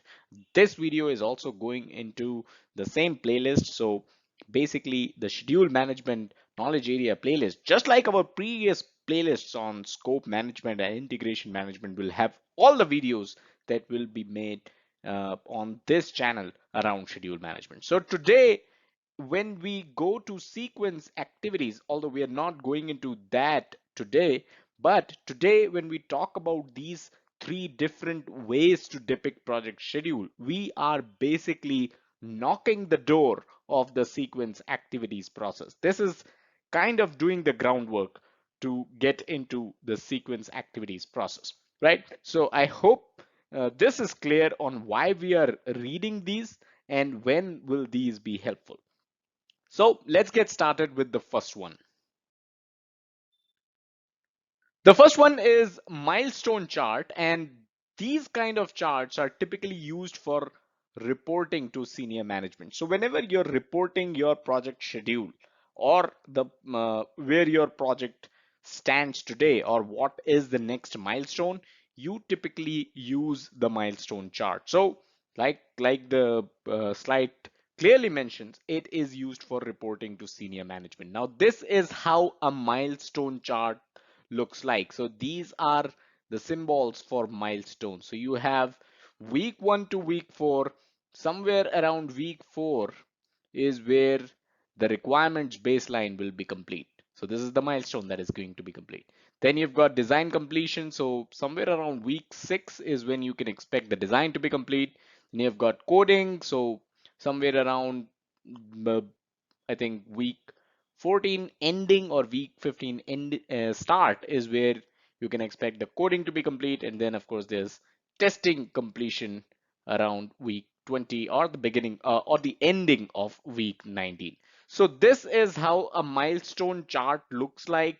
It basically just represents the milestones of the project activities. And this is helpful for senior management to take a quick glance and understand what the project schedule looks like. And let's say if you are on week 10 right now, the project manager can definitely add a symbol here to represent, or a line here to represent that they are on week 10 and the previous milestones are already complete, and if they are on track to meet the next milestones. So that is how milestone chart is basically used. A quick word here, if you're wondering what books you want to buy to prepare for your PMP exam, go to the link pmclounge.com/resources. We have shortened the link for you. You can go there. We have listed our favorite books and our recommendations there. All right, moving on to bar chart, which is also known as Gantt chart. Now, these are the kind of charts, the kind of depiction of project schedule, which is used more often than not. And these are used to track progress of the project. And these are also used to report the status of the project with the project team, not with the senior management, because this is going to contain some more information than that the senior management might not be interested in knowing, but the project team will definitely be interested in knowing. So this is how a bar chart or a Gantt chart looks like. Again, even for the milestone chart and this Gantt chart, different companies, different organizations have different ways of doing these charts, right? So even within an organization, different project managers have their own way of doing Gantt charts. So don't be surprised if you don't see something like this in your own organization. But this is going to give you a fair idea of how Gantt charts are made. So you've got requirements baseline. It is known as a bar chart because you can see bars here, right? So you've got requirement baseline, which begins at week 0. This is the ending or the beginning of week 1, but yeah, let's not get that too complicated here. So week 1 to week 4 is you're doing your requirements baseline. Then design will be done in week 5 and week 6. Coding. Now, do you see how we are beginning coding while design is not yet complete?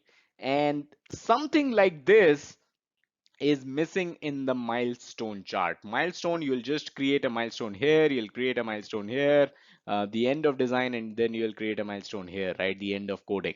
But when there are overlaps between two activities, this is something that a bar chart can show you, but uh, a milestone chart cannot. So the senior management might not be interested in these overlaps, right? But your project team would be interested, and that is the reason why you use this kind of bar chart or Gantt chart when you're discussing the project with your project team. So you've got coding completion. This is the time that requires coding, and then you've got testing. So the amount of code that is complete, somewhere here you can try to begin with your testing, and there's an overlap here, but basically you're testing the code that is already complete at this point, and you are going to go ahead and start with the testing. So this is how a bar chart or a Gantt chart looks like, and this is how it is typically used. So if you are in week 8, well, definitely if you're in week 8, your requirements should be frozen or baselined, your design should be complete, and you should be somewhere into coding and on the verge of starting for testing as well. Now let's talk about network diagrams. And like I said, network diagrams require certain calculations. We'll be covering that in a separate video because that is going to be, if I cover it in this video, it is going to go pretty long. So I will have a dedicated separate video on network diagram calculations. But for the sake of understanding and for the sake to show, for the sake of showing that this is also a way that your project schedule can be depicted, I am trying to share it here as well. So network diagram, these are typically used to depict project dependencies. If there are dependencies between different activities of the project, this is where network diagram comes in pretty handy, and it is pretty helpful. Now a very simple network diagram is here. This is how you start.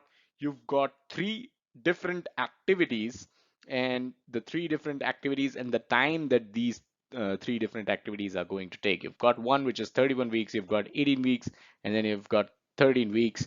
And these are the sub activities of the larger component, right? The larger activity. Let's say requirements baseline is something which is going to take 31 weeks. Then these are the sub activities of that you need to spend time on, that are going to take to complete the entire requirement baseline activity. So this is how a network diagram looks like. Now I understand what you're thinking here.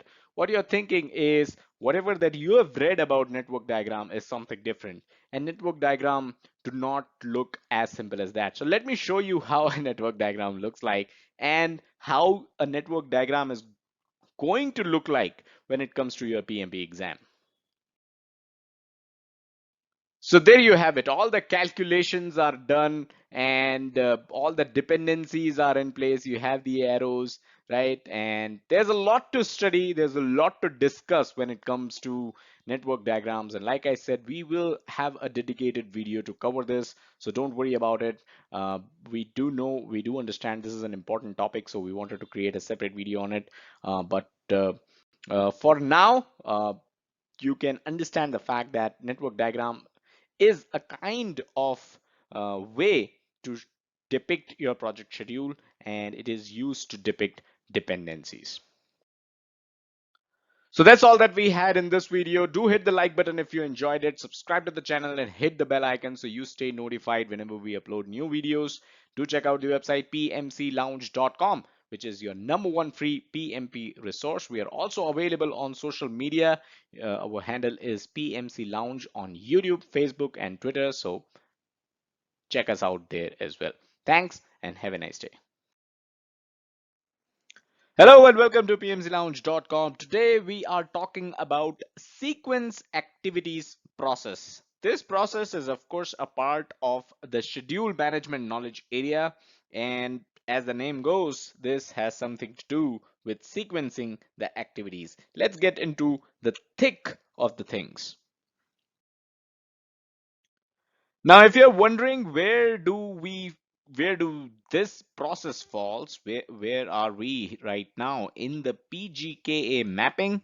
So as you can see, this is the project schedule management. This is the knowledge area. The process group is planning process group, and we are talking about sequence activities process. By the way, we have already covered plan schedule management and we have also covered define activities process.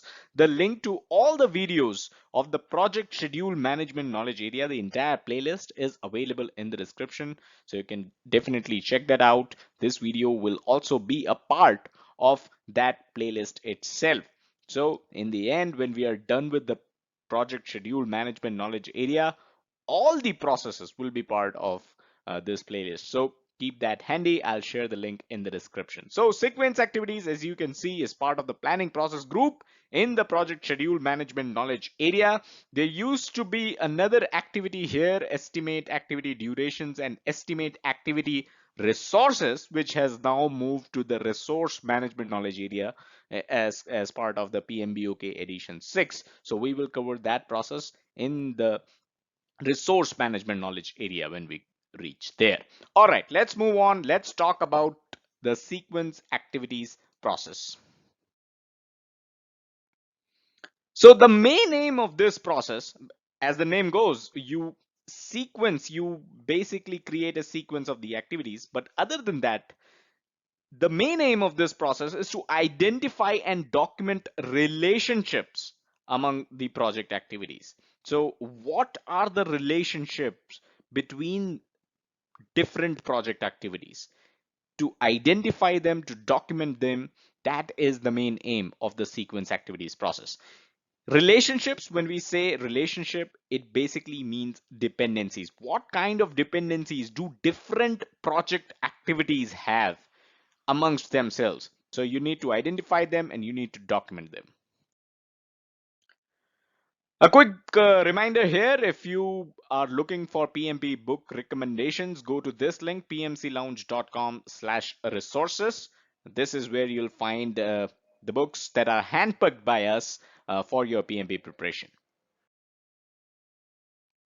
Now let's quickly look into the major inputs and outputs of this process. If you have been following us for quite some time, you already know that we don't get down to each and every single input, tools and techniques and output of every process, because that's not the way we think you should be preparing for your PMP exam. PMP exam is not about learning the PGK, all the processes, all the tools and techniques, inputs, outputs. No, sir, it is not about that. But it is extremely important for you to look into the major inputs and outputs so as to make much more sense of every process. So we will be talking about major inputs and outputs of this process here. The outputs of the previous process, which is the define activities process. If you remember the PGKA chart that I showed you in the beginning of this video. So there's a process known as define activities. The outputs of those process. By the way, we have already covered them in the video, so the playlist in the description will help you understand them and refresh your concepts up if you have forgotten them. So the outputs of the define activities process, which are basically activity attributes, these are the major outputs, by the way, not the only ones. So you've got the activity attributes, you've got activity list, and you've got milestone list. So these are three important outputs of the define activities process. These become the major inputs of the sequence activities process. So the outputs of the define activities process become the inputs of the sequence activities process. So this is something important. Now, why, you may ask? Because these three, the activity attribute, the activity list, and the milestone list, these contain information regarding the dependencies or the relationships, especially predecessor and successor project activities. So all the project activities will be listed in the activity list, but in the activity attributes, you will find information about the dependencies or the relationships that these activities have with each other. Is there an activity B which should be done only after activity A is complete? Is that a successor activity, right? Is B a successor activity of A? Information like this is available in the activity attributes, and that is why it is an important input of sequence activities process. So you might have already understood by now. We covered this in a previous video. I'll share the link for that as well. By the way, it's available in the playlist itself. So we talked about the network diagram, which was one of the ways to show your project schedule, other than the two other ways which we talked about, the milestone chart and the Gantt chart, and the other one is the network diagram. So of course, when you're talking about dependencies, when you're talking about relationships, the the schedule of the project, right? It is represented in network diagram, and these dependencies are shown, are mapped, are drawn as part of the network diagram. So the network diagram is going to show all the relationships between the different project activities, and this is definitely a major output of the sequence activities process. Now, the other thing to note here is when you're creating the network diagram, the project team may realize that some of the activities were missed during the define activities process. So when we were doing the define activities process, we came up with the list of activities, but it is possible that we missed out some activities. And that is when you are drawing the network diagram, you're putting together the dependencies in place, you realize that some of the activities were missed. Now, this is of course not true 100% of the time. You may have created a list of all the activities in the first go itself, in the define activities process itself. In that case, you will not find any new activity, right? But if you do, then it is important to note that these inputs, activity attributes, list, and milestone list, can also get updated and become outputs of the sequence activities process. I hope that was clear, that activity attributes, activity list, and milestone list are inputs to this process. But while preparing the network diagram, you may realize that you missed out on a few activities or more than a few activities, and you will update the activity list so that the activity list becomes an output of this process as well. So that's pretty much all that we had in this video. Do hit the like button if you enjoyed and learned something new. Subscribe to the channel and hit the bell icon if you haven't done so already. And check us out on our social media. PMC Lounge is our handle on Facebook, Twitter, and YouTube. And as always, do check out the website pmclounge.com, the #1 free PMP resource. If you're into reading, if you want to read about this process, go over to pmclounge.com. The link will also be available in the description under the related article head. Thanks and have a nice day. Hi and welcome to pmclounge.com. PDM and AON, Precedence Diagramming Method, Activity on Node. What do you mean by these? Let's get started. First of all, where does this come from? This PDM, AON stuff, where does it originate from? So we already know that the main aim of the sequence activities process, by the way, we have covered this process in our previous videos.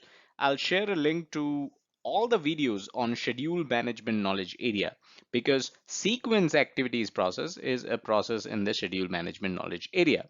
So we already know that the main aim of that process is to identify and document relationships among project activities. So there are different project activities. How do you identify and document the relationships between these activities? That is the aim of the sequence activities process. Now, one way to visualize these relationships between the activities, right? The relationships that the activities, or the dependencies that the activities have with each other, one way to visualize it is to create a network diagram. PDM or AON are basically ways to create that network diagram which I spoke of in the previous slide. So first of all, precedence diagramming method is also known as activity on node. So these are not two different things. This is the name of the same kind of methodology using which you make these network diagrams. There's one other way of making the network diagram. It is called activity on arrow, AOA, but we are not discussing that here. So PDM or AON, these are the same things. That's something to get off the chest before we begin. Now, nodes represent the activities and arrows represent dependencies. So that is how these diagrams work. The nodes of these diagrams are going to represent the activities, basically all the activities. We are talking about the relationship between these activities, right? So the nodes are going to represent the activities, and the arrows between these nodes, right? They are going to represent the dependencies, the kind of dependencies that they have. To understand this simply, you can also consider that in the example that we are going to see in the next slide, you can see that activities will be displayed in the rectangles. Inside the rectangles, you'll see activities, and the arrows connecting these rectangles are going to show the relationships, whether it is a predecessor activity or a successor activity. Now, this may sound a bit difficult, but once you see a diagram, you'll see how easy it really is. Now, as you can see, you have an activity which is called predecessor. The name of the activity itself is predecessor here. Okay.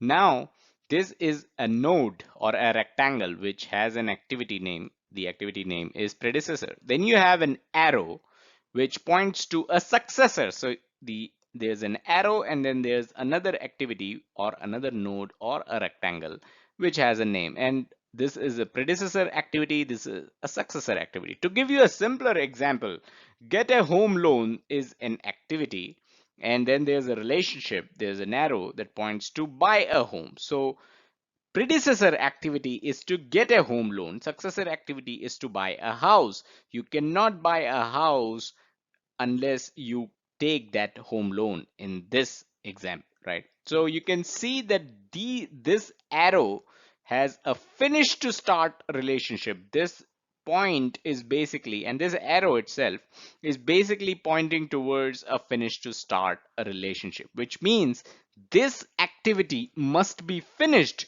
before this activity can start. The predecessor activity must be finished before the successor activity can start. That's the same case here, which I just said, right? Get a home loan is an activity which must be finished before buy a house activity can begin. Another point to note here is that buy a house is basically the successor activity, right, to the predecessor activity, which is getting a home loan.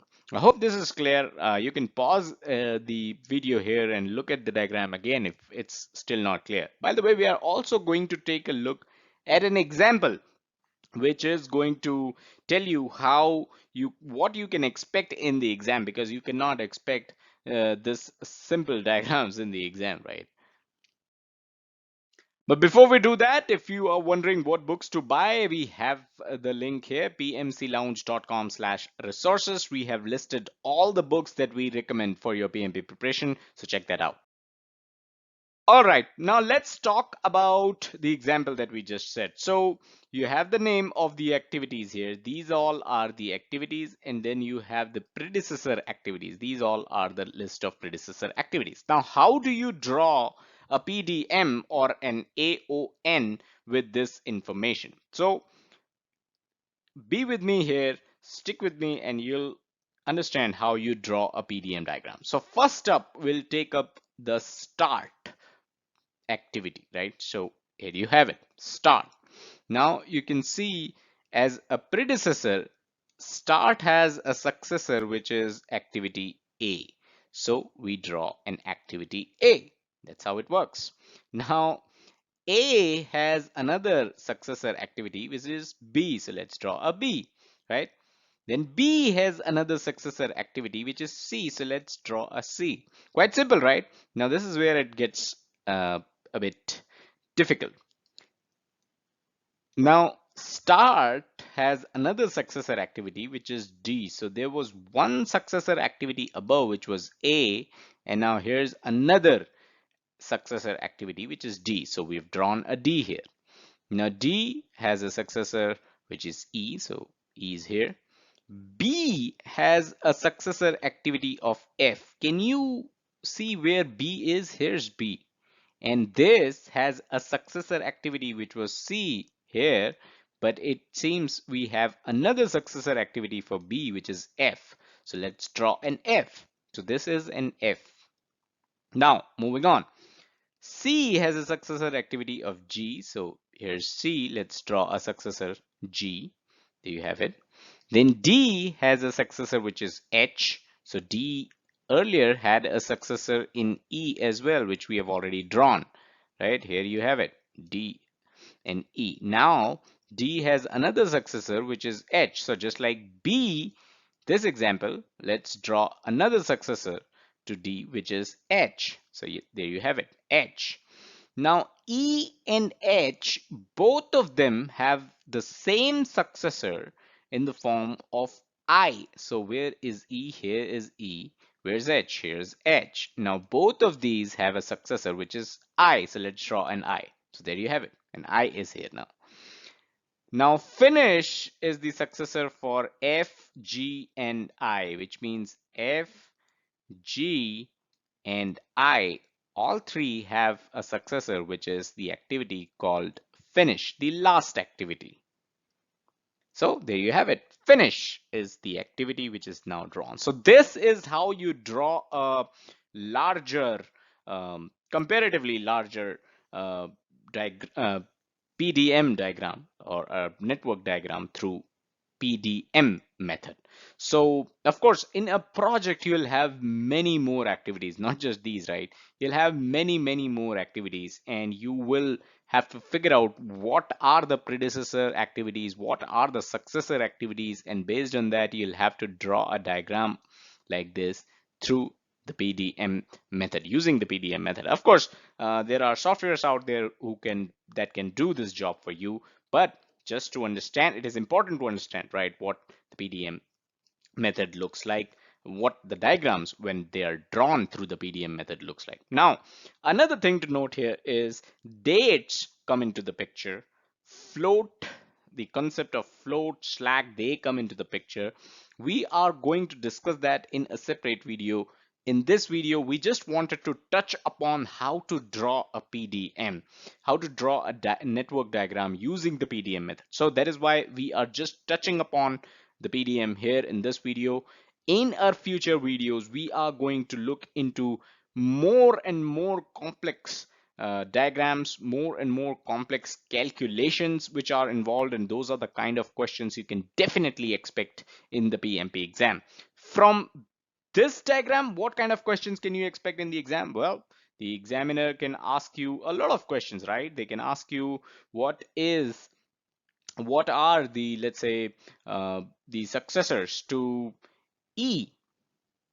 So what are the successor to E? There's just one I, right? And you can make that out using this, uh, this information as well. But then there are questions which will require you to definitely draw diagrams as well. So that's about all that we had when it comes to an example of how to draw a diagram using the PDM method. Guys, do subscribe to the channel and hit the bell icon to stay notified. And do hit the like if you enjoyed the video, if you learned something new. If you are into reading, if you want to read this article, you can definitely go ahead, check out pmclounge.com, which is your #1 free PMP resource. Do check that out. Follow us on our social media, Facebook, Twitter, YouTube. All of them have the same username. The ID is PMC Lounge. That's all that we had in this video. Thanks and have a nice day. Hello and welcome to PMCLounge.com. Leads and lags are important concepts when it comes to schedule management. So stick around if you want to know what these exactly are and how they play a very important role in the project schedule diagrams or the network diagrams. So first up, why is this important? Something that we like to discuss before many of the topics which we cover. So let's talk about a backstory here. Let's take a backseat here and listen to this story. So in an ideal world, all the project activities are sequentially lined one after the other. So your project has 10 activities, all of them are sequentially lined one after the other. As a project manager, you are supposed to make sure that all those 10 activities, each of them actually, start and end based on your project schedule, right? So that is how you do. But is that an effective way to manage project? Managing those 10 activities and ensuring that they begin at their set time and end at their set time, is that an effective way to manage project? Here's another question.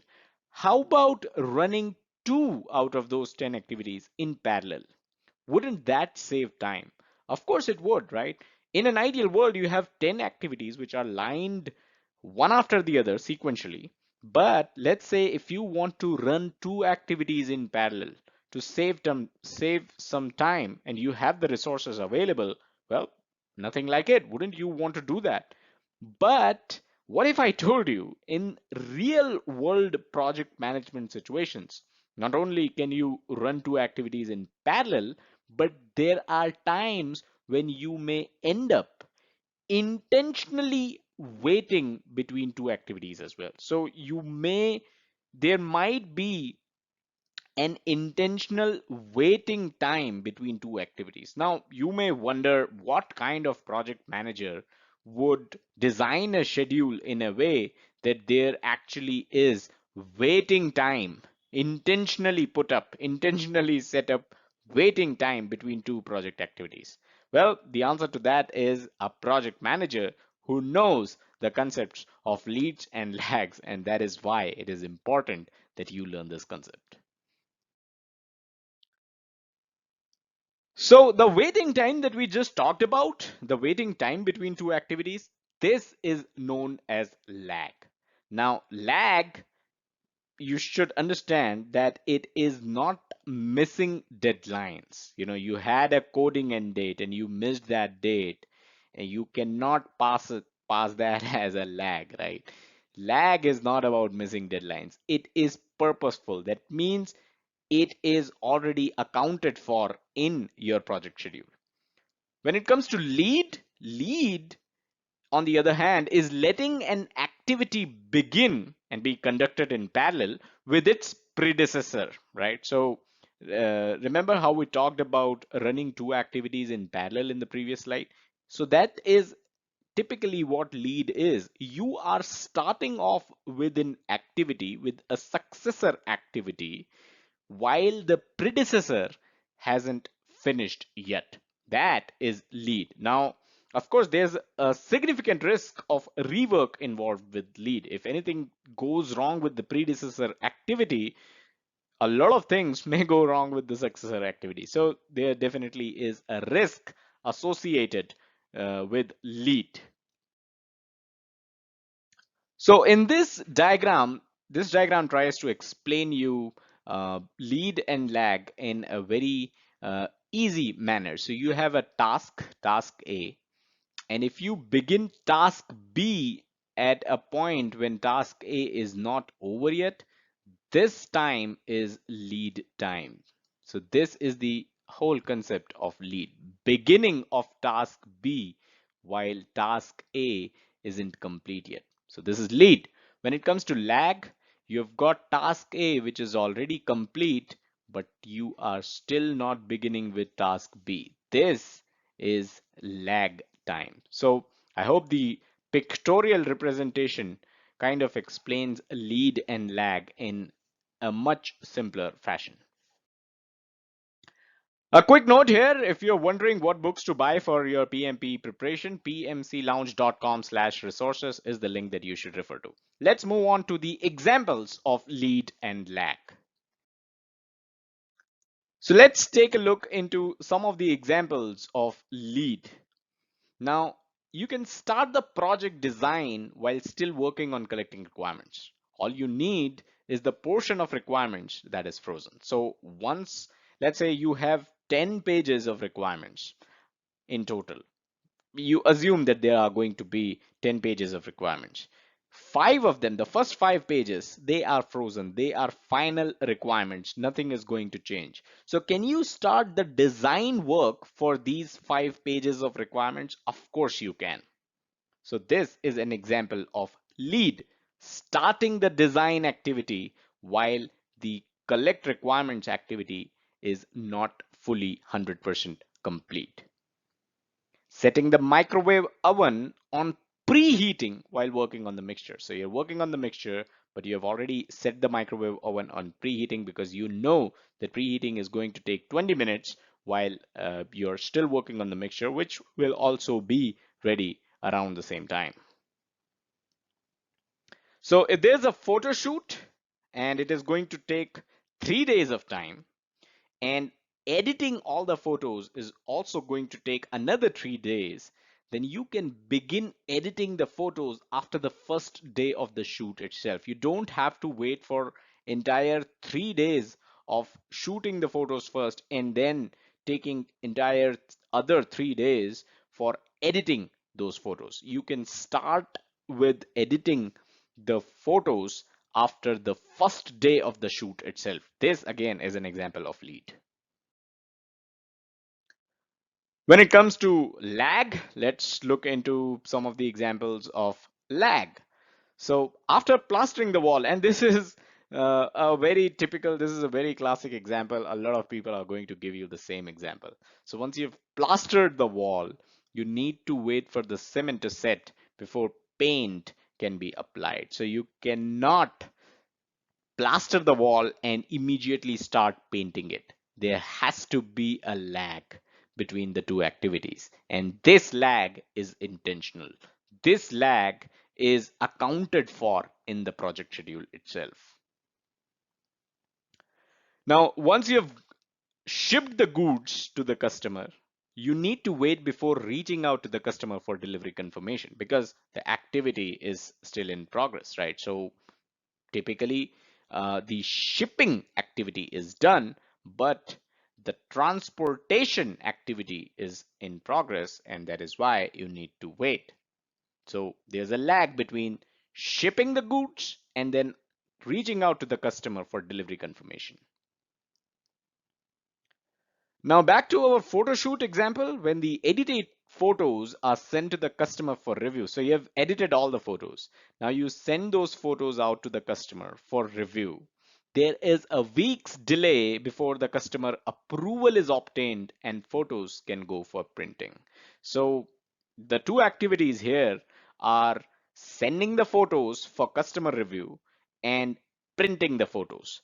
Between these two activities, right? Let me mark the two activities here. Sending the photos for customer review is an activity and printing the photos is another activity. There is a delay of a week time before you can go ahead and start printing because customer approval needs to be obtained in this week's time, in this week's delay. So this week, a week's time, a week's delay is accounted for in the project schedule already. There are mathematical representations of leads and lags as well, and you will understand that in this slide. So lag describes delay, as we have already seen and known. It means addition of time. So it is denoted by plus sign in the network diagram. So in the network diagram, plus sign denotes lag. Now this could be a bit counterintuitive because some people may think that lag is something which is negative, but the thing is lag, since it denotes addition of time, it is represented by the plus sign in the network diagram. At the same time, lead always describes advancement. You are advancing an activity, right? So this means reduction in the total time taken. So it is denoted by minus sign in the network diagram. So to, to memorize this, it is important to understand the addition of time and reduction in time. Addition of time, you're talking about lag, so you represent it with plus sign. Reduction in time, you're talking about lead, so you represented it with a minus sign. Now, you cannot have a project schedule with only leads. You need to have lags as well. And that is why the important note with which we will end this video is the fact that leads and lags are both used in the development of the project schedule. So that's all that we had in this video. Do hit the like button if you learned something new and enjoyed this video. Subscribe to the channel and hit the bell icon if you haven't done so already so that you get notified whenever we upload a new video. And do check out the website pmclounge.com, your #1 free PMP resource. This is where you'll find all the related articles to all our videos available. Thank you. Hello and welcome to pmclounge.com. In this video, we are talking about dependencies. This topic is part of the schedule management knowledge area, and we have several videos on schedule management knowledge area. The entire playlist will be available in the description.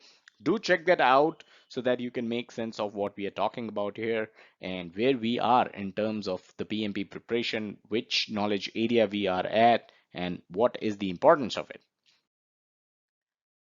So there are three main type of dependencies, but before we go there, we recently did a video on lead and lag, the concepts of lead and lag. And in that video, we touched upon the topic of dependencies, not directly, but indirectly.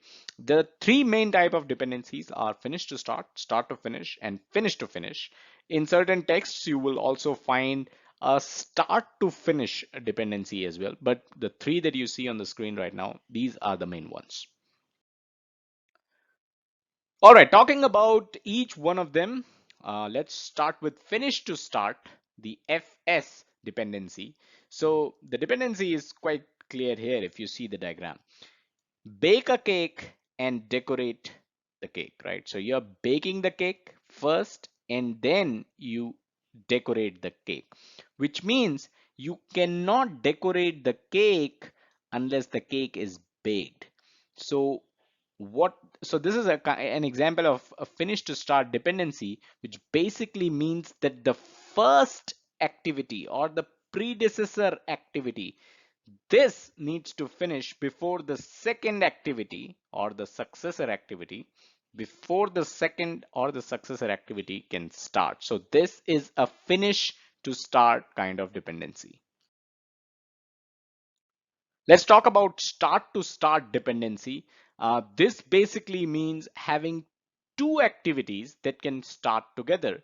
So while you bake the cake, you can also start making the icing. So basically, an activity can start as soon as its predecessor starts. So they can start together. Some of the texts say that start to start doesn't really mean that both activities should start together. It only means that the predecessor must start, and as soon as the predecessor starts, the second one, the successor, can also start.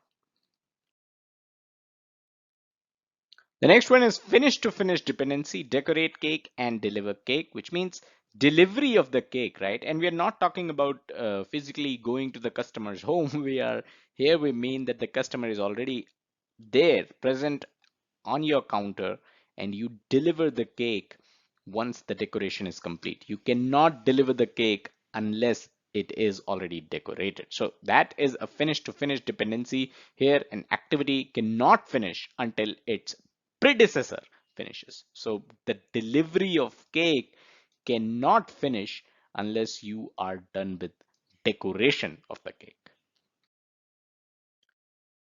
A lot of people ask us what books to buy, so go to this link, pmclounge.com/resources. These are the books that we recommend. Now let's talk about external dependencies. Let's talk about other forms of dependency. So external dependencies is one of them. You've got internal dependencies, you've got preferential dependencies and mandatory dependencies. So these are the four forms of dependency. So let's talk about them. So what is an external dependency? So the project may have dependencies that are outside the scope of the project itself. So a dependency which is outside the scope of the project itself. Can you think of an example? Have you been in a situation? Let us know in the comment. We'll take an example. Let's say you have arranged an evening high tea treat for your colleagues, right? So maybe it's your birthday and you want to give a high tea sort of treat to your colleagues. Now, for arrangements, for you to make the arrangements in the cafeteria or the pantry of your office, there was a team lunch which took place in the afternoon. So you need to make sure that the team lunch finishes and the folks involved in the team lunch, they leave the cafeteria or the pantry so that you can start your arrangements for the high tea treat that you're giving, right? So is this something under your control? Of course not, because this is something which is out of the scope of the project. The project here, of course, is arranging the high tea treat. So having members doing team lunch previous to your high tea treat, right, in during the lunch time, that is something which is out of the scope of your project. This is an external dependency. You cannot start your arrangements for high tea unless and until the folks that we're doing the team lunch there leave the place. Then there are internal dependencies. So the project may have dependencies that are totally within the project scope and can be managed, like coding must finish on time for testing to stay on track. So if you lose out on coding, if you don't meet the coding milestone, the testing may not be on track. So this is a dependency between coding and testing, which is basically dependent on your project team members and the entire project as well. So let's talk about mandatory dependencies. This is also known as hard logic. It is important to remember these names because in the PMP exam, one of the questions may say hard logic and cite an example of mandatory dependency. And you might wonder that why the option mandatory dependency is not there, because the option hard logic is there, and hard logic and mandatory dependency is the same thing. So whenever you see several names of the same concept, make sure you write them down, make sure you note them down, because it is possible that in the PMP exam, the options can be names which you have never heard of or which you have forgotten if you have not jotted them down. So mandatory dependencies, they are also known as hard logic. Remember the bake cake and then decorate cake dependency? Of course, that is a mandatory dependency because the nature of the work is such that you cannot decorate the cake until it is fully baked.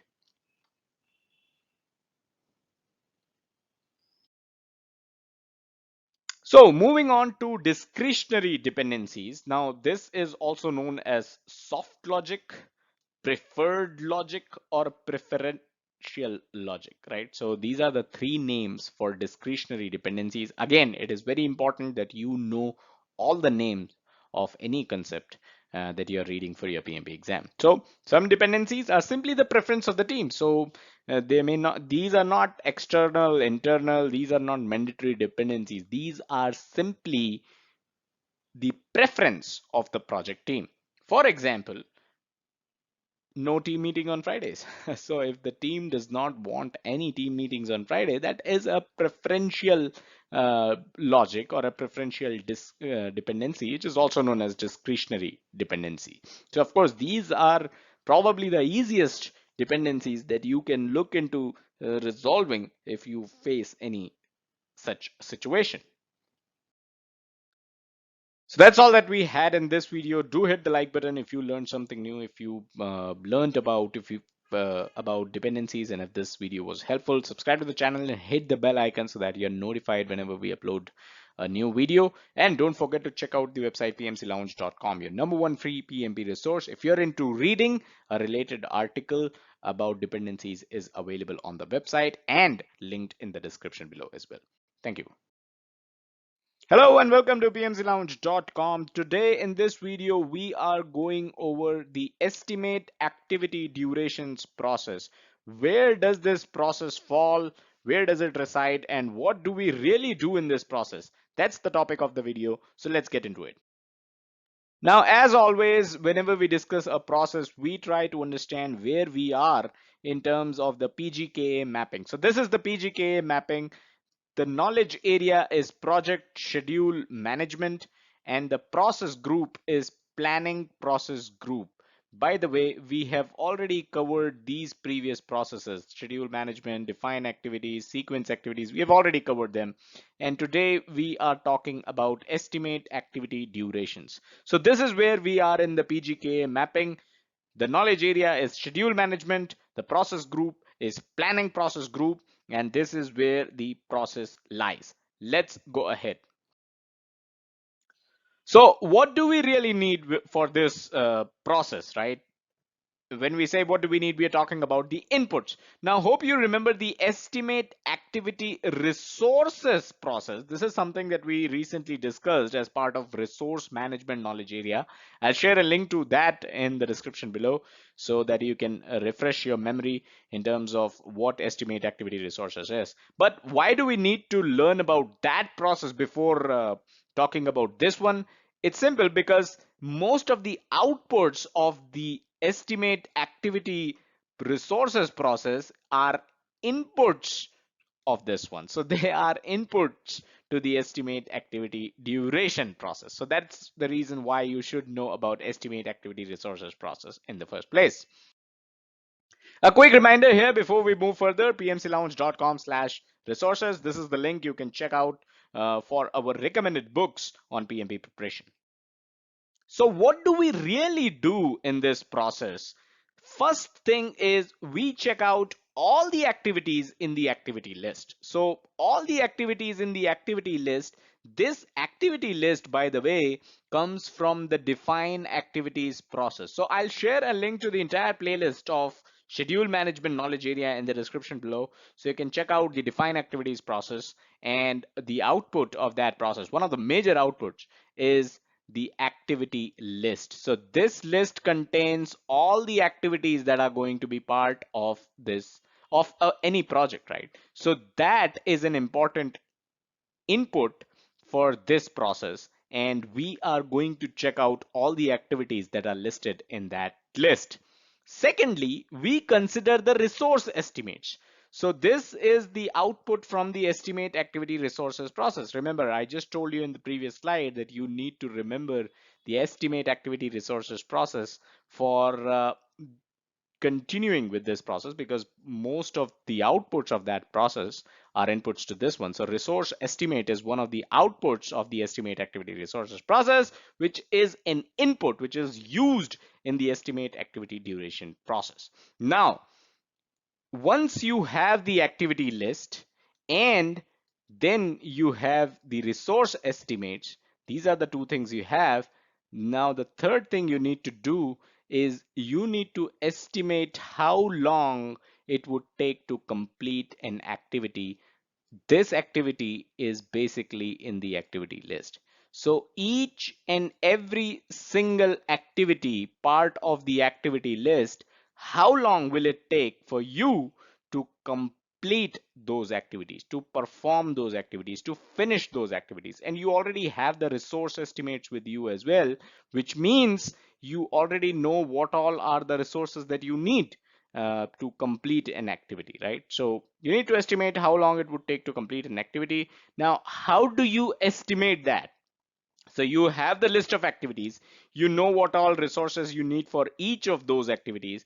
How do you come up with the estimate of time required to finish an activity?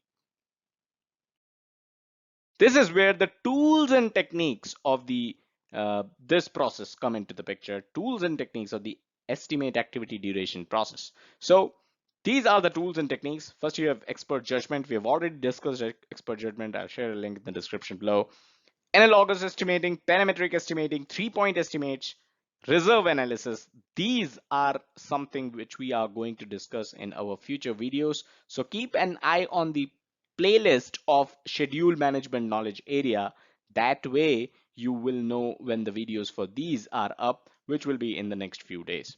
And finally, the group decision techniques. So this is something which we have already discussed. I'll share a link to this one as well in the description below. So these are the tools and techniques that you use to come up with the numbers of how much time each activity is going to take to be complete. So once you have the time that you need for each activity to be complete, you have something which is known as the main output of this process, the activity duration estimates. This is the main output of this process. Now, you need to know that this can be in terms of hours, it can be in terms of days, it can be in terms of weeks as well. So when you're talking about large activities, umbrella activities like coding, it can be in terms of weeks. But when you're talking about smaller activities, right? Let's say moving code from test environment to production environment, that is something which may take hours or probably a single day, right? So that kind of activity, the duration estimate can be in terms of hours or days, and for larger activities it can be in terms of weeks as well. Now, an important point to understand here is that you don't really need the exact numbers when you're coming up with activity duration estimates.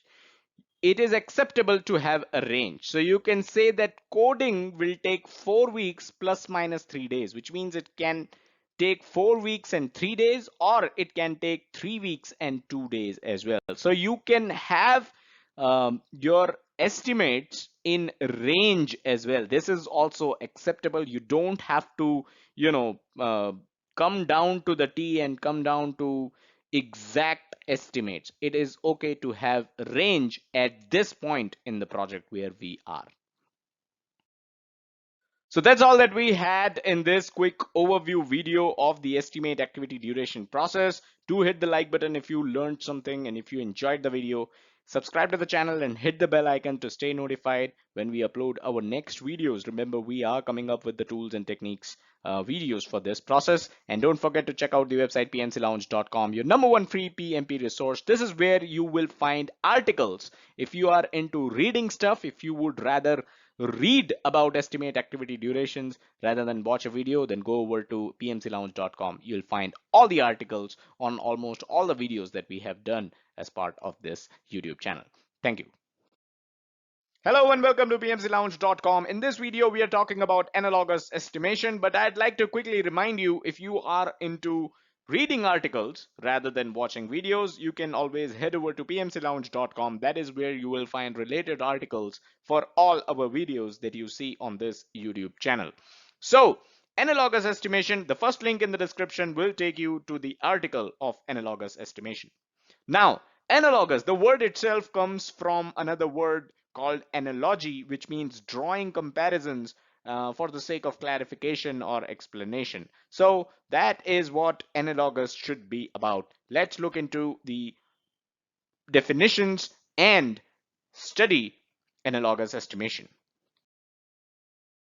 So analogous estimation, it is basically an estimation technique that can be used for calculating several project parameters, especially the two pointed out here, duration and cost. So this is where in project management, the technique analogous estimation is used the most. Now, the estimates are basically based on historical data by comparing the current activity with a similar activity that took place in the past. So what you basically do is you look at the activity in hand that you need to estimate, and then you draw comparisons with a similar activity that you have already performed in the past, and then you come up with an estimate of sorts about how much time or how much cost it will take to do that activity. So this is obviously a kind of expert judgment, because what you're doing here is making a judgment of the estimate that it is going to take, right? And you are also using a dash of historical data here. You're not simply looking at the activity and making a judgment about it on how much cost or how much time it will take, but you're also referring to historical data. And that is why it is not something which you can say is expert judgment, but it is a separate entry in the tools and techniques, which is analogous estimation. Do keep in mind that you are not doing any kind of calculations here. You are simply making a judgment based on the data at hand. Now let's look at an example of analogous estimation. So previously, projects of this size, so the project that you're doing, previously, the projects of this size took 4 weeks for design activity. So it should be the same this time around. So basically the project you are assigned to. You look at it and you believe that the projects of this size have previously taken 4 weeks for design, so you estimate that it'll take 4 weeks to complete design for this project. Now the key here is to identify similarities. You cannot look at a previous project which has no similarity with the current project and then make any kind of estimation. Remember, the word analogous comes from analogy, and you have to draw comparisons. If you have to draw comparisons, you have to look at similarities. You cannot compare apples and oranges. So that is the reason why analogous estimation will not work in situations which aren't similar, in projects which are not similar, in activities which are not similar. So similarity is the one thing which is the key that you need to take care of in this technique. A quick reminder here, if you're wondering what books to use for PMP preparation, head over to pmclounge.com/resources and you can buy the books. We have listed there our favorite books. Now, some of the advantages of analogous estimating. First one is that it is a simple technique. You are basically making use of historical data. You are not using any kind of software. You're not using any kind of formula. You're not doing any kind of calculations. This is a simple technique. You're simply referring to historical data here. Now, this is also very advantageous when only a few details about the project are known. So you only know very little details about the project. Still, by drawing analogy, by drawing comparisons, you can come up with. Other than that, you can come up with estimates pretty quickly as well. You don't, since you're not making use of any formula, you're not doing any calculations. This is something which is pretty quick. Next up, since we are only drawing comparisons from historical data, this technique is also helpful in estimating tasks in the WBS. So although you can obviously come up with schedule estimates, your cost estimates, but you can also take a look at WBS and the tasks listed in those WBS, and you can also do estimation for those tasks, because we are only looking at similar tasks which were performed in previous projects, and you can do analogous estimation right away. The organization's own historical project data is being used, so the accuracy is pretty high. I'll talk a bit about this point because you may think of this technique, the analogous estimation technique, as something which will not give accurate estimates, right? Isn't that something that you would think? Because you're not making any calculations, you're simply drawing comparisons. But think of it this way: you are drawing comparisons from historical data of your own organization, not from an industry perspective. You're not drawing comparisons on how long does the industry take to deliver an app. You are drawing comparisons on how long your own company took in the past to deliver an app. And that is why your estimates will actually have pretty high accuracy, because these estimates are tailored to your organization, not the industry as a whole, or not the general guidelines as a whole. Are there any disadvantages that you can think of? Well, here's one that I'd give you, and definitely if you have any other disadvantages that you can see in this technique, do drop them in the comments. But here's one I'll give you to walk away with, and that's the fact that you need historical data. You need a database, and you need historical data to be preserved and prevented so that this technique can be used for future projects. If you don't have historical data, if your organization is doing first project, right, this is your first project, then you cannot do analogous estimation. If your organization is all about developing apps and you are taking up a project which is about developing a website, you cannot use analogous estimation. So one of the disadvantages of this technique is that you should have a database of historical data handy. You should have delivered similar projects in the past to make use of this kind of technique. Now, in conclusion, here's the thing. Ideally, you should be using analogous estimation only in the starting stages of your project. only in the beginning, only in the initial phases when you have very limited information on the project in hand, right? If you have detailed information, then go with other tools and techniques of estimation, which will give you more accurate and more reliable data than maybe analogous estimation could come up with. Now, the other thing is this point, I'd like to take up this point and spend a minute on it. A lot of times as a project manager, and let me know in the comments if you have also landed up in a situation where someone from higher management or someone who is an executive in your company, someone from the top management can come up to you and ask you, okay, you have delivered ABC project in the past. We are thinking about taking up an XYZ project. Based on your experience, how much time and how much budget will it take to deliver XYZ? We are asking you this question because we are kind of looking into selecting this project. Whether or not to select this project, to take up that decision, we need high level estimates from your end. Can you give that estimates? Can you provide that estimates by tomorrow?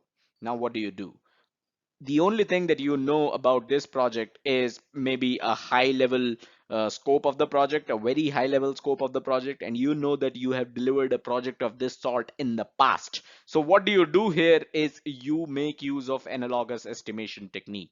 You refer to the previous project that you have already delivered. You refer to ABC project and you draw parallels and you come up with estimation of cost and estimation of schedule for the XYZ project in time, because you can come up with the estimations pretty quickly making use of analogous estimation technique, right? So you come up with those estimates and you provide those estimates to the executives, you provide those estimates to the top management, the higher management, and you tell them that these are my high level estimates. Now you can make use of these estimates and you can perform your project selection techniques, you can perform your project selection whatever that you want to do, and you can come up with uh, speak with marketing and come up with the revenue that the company can make out of this project, right? You can basically think and take a decision whether it is a good opportunity to take up this project or not. This is where analogous estimation is mostly used. This is where analogous estimation is going to be very, very handy. I have been in this situation personally many times. Let me know in the comments if you have been in such situation as well. So that's all that we had about analogous estimation. Do hit the like button if you enjoyed the video and learned something about it. Subscribe to the channel and hit the bell icon if you haven't done so already. And don't forget to check us out on our website pmclounge.com, your #1 free PMP resource, and also on our social media. PMC Lounge is our handle on Facebook, Twitter, and YouTube. Thank you. Lounge.com. Today we are talking about parametric estimation. We recently talked about analogous estimation, and continuing our discussion on the tools and techniques of estimation, you have parametric estimation in the list. Now, before I go ahead with the video, if you are into reading articles, if you would rather read about parametric estimation than watch this video, then you have the first link in the description that will take you to the related article on parametric estimation over at pmclounge.com. pmclounge.com is our official website, and you will find all the articles of all the videos that we do on this YouTube channel there as well. All right, let's move on. Now, first up, what is parametric estimation? So as the name suggests, the estimates are basically based on parameters, and we basically use a relationship between these parameters or variables, and we develop an estimate. So what we basically do is we take a unit cost or duration and the number of units that are required. So in a project deliverable, how many number of units are required for a project deliverable, and what is the cost or the duration it is going to take to deliver one unit, and that's how you basically do parametric estimation. Now the focus is on calculations here, and that is why this is a fairly accurate estimate when you compare it with analogous estimation, which was based on analogy. And I'll share a link to that video in the description below if you want to check that out. So parametric estimation, just like analogous estimation, is also used to determine project's duration as well as cost. So this is useful both in schedule management knowledge area as well as cost management knowledge area. Now, how do you use that? I gave you a bit of an example in the previous slide. Let me build over that. So the first step is to define the specifications of each unit of the deliverable. And secondly, you can refer to past projects or research the published information. So these are the two ways to get the information you're looking for. Number one is your past projects, and number two is the information which is available out there, published in public domain. And you can then find out how many hours of work is required for each unit, or how much it would cost.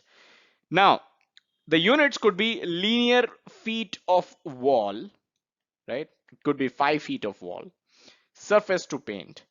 This deliverable unit can be further extrapolated for a parametric estimate. So what you basically did was a linear feet of wall, let's say 1 feet of wall, and you referred to either your past projects or you referred to published information, and you found out how much cost and how much duration does it take to paint 1 linear feet of wall.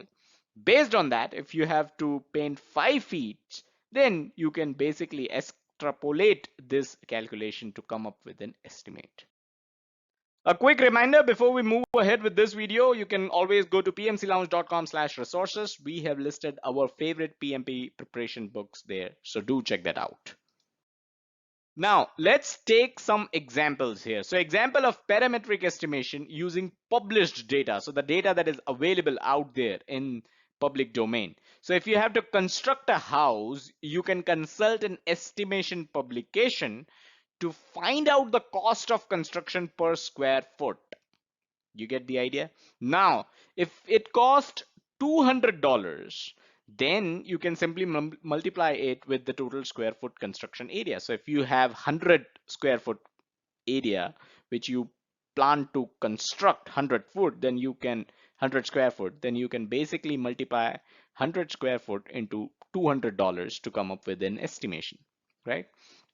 Now, similarly, this was just for construction. Can you use this for interiors, for painting and other cost, etc.? And then that is how you will be able to come up with a final estimate. It will include your construction, it will include your interiors, it is going to include painting and any other thing that you can possibly think of.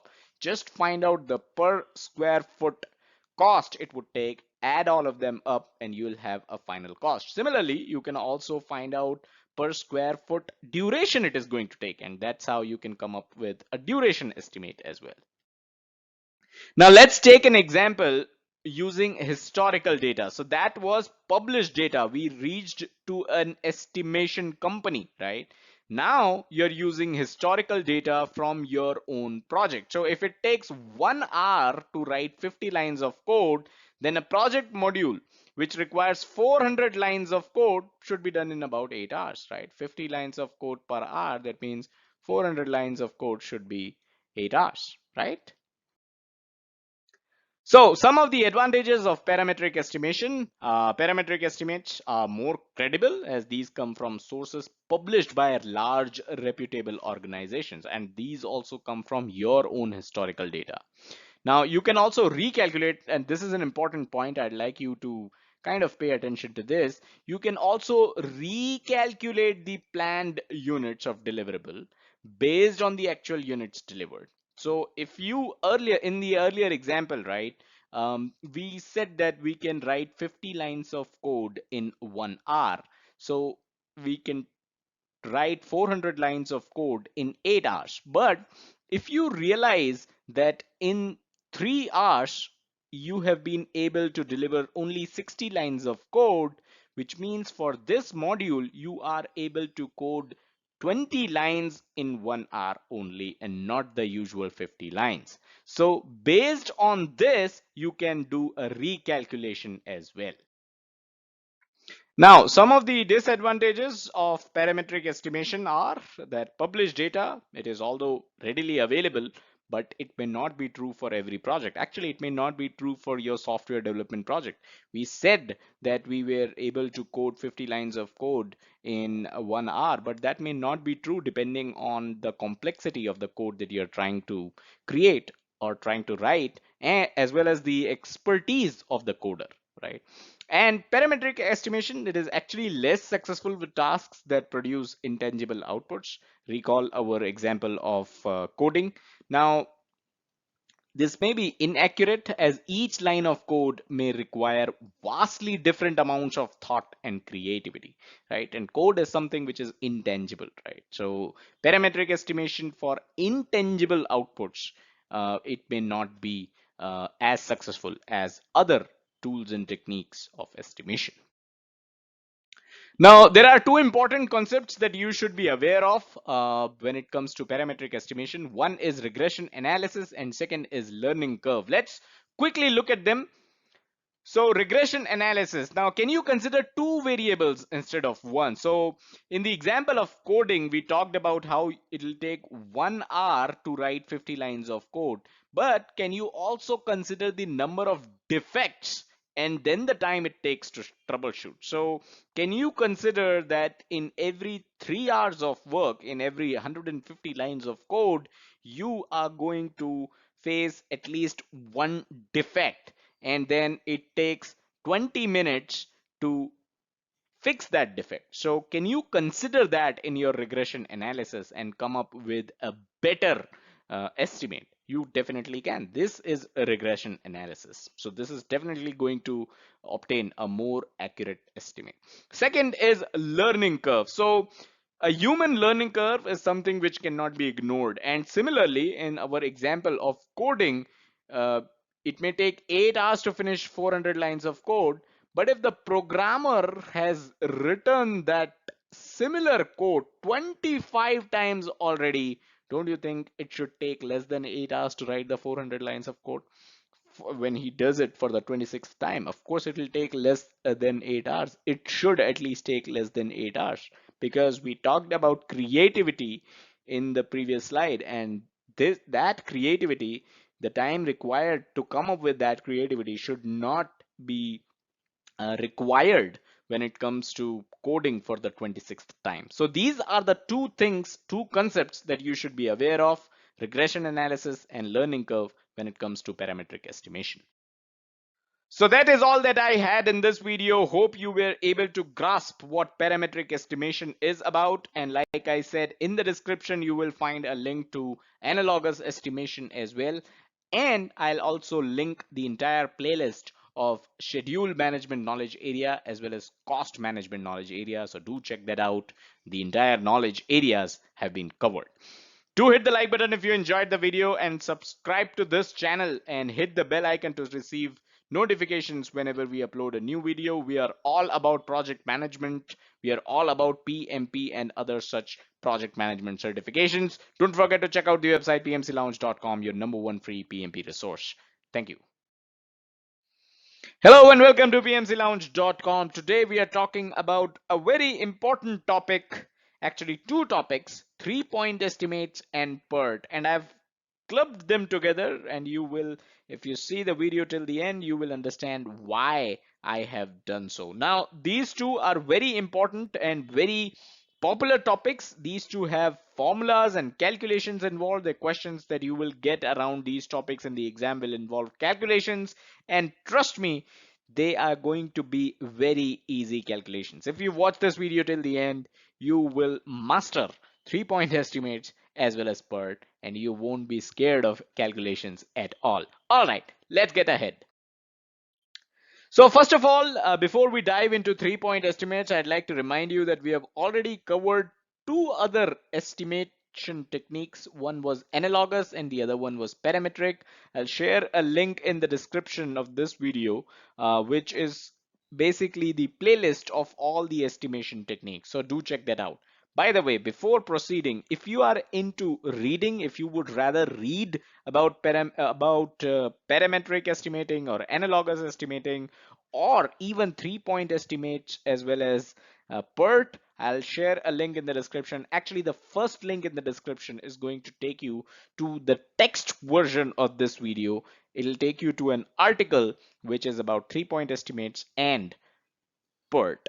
All right, moving on. So 3-point estimate is unique in the sense because it is a collaborative estimate. Both analogous as well as parametric are do not basically have provisions, and they are not collaborative methods. 3-point estimate is a collaborative method. How is that possible? It's possible because you basically ask your team members to provide three values. One is a pessimistic estimate, the other is an optimistic estimate, and the third one is a most likely estimate.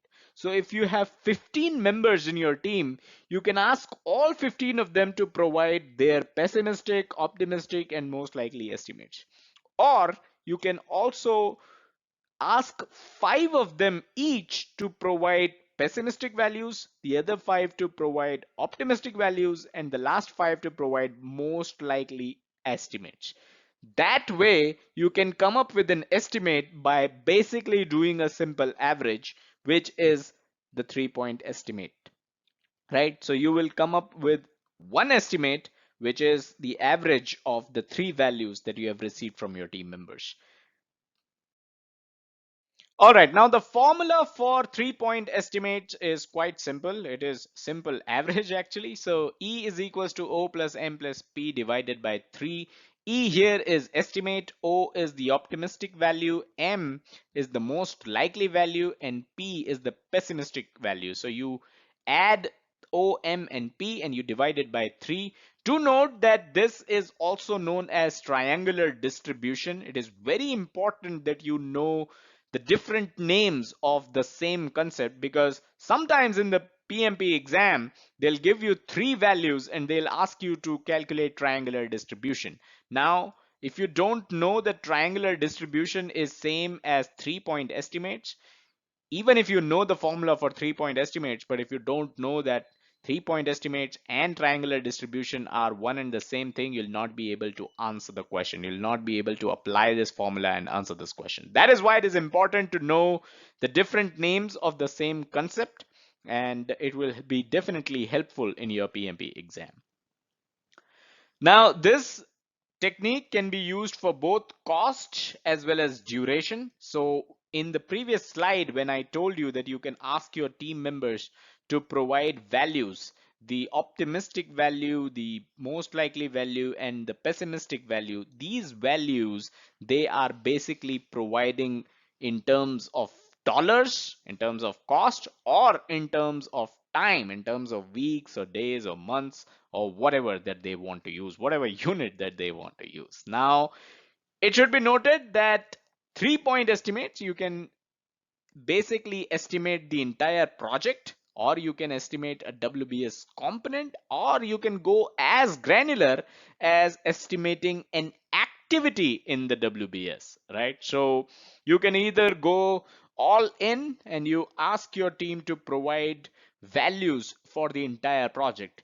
Give me the most optimistic schedule, the most optimistic time requirement for this project, as well as the most likely estimate, as well as the pessimistic estimate. Or you can go ahead and ask, okay team, we have a project, what are the optimistic, most likely, and pessimistic dollar values in which we'll be able to complete this project. Or you can go granular and you can take out an activity from WBS and you can ask these estimates for each activity, and you can add all those activities up and come up with the estimate for the entire project.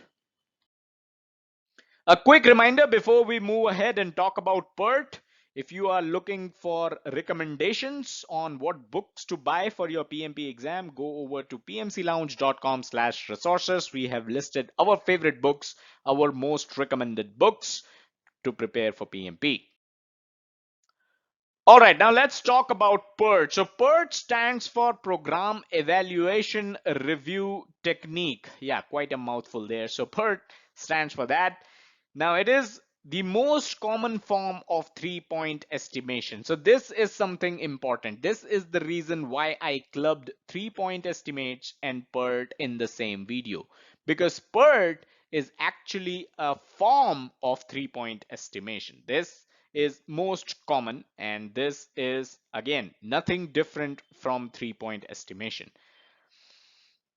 A quick piece of history here: it was developed jointly by US Navy, Lockheed Martin, and the consulting firm of Booz Allen and Hamilton, working on the Polaris nuclear submarine project during the 1950s. You don't have to learn this, you don't have to remember their names. This is nothing that they will ask in the PMP exam for sure.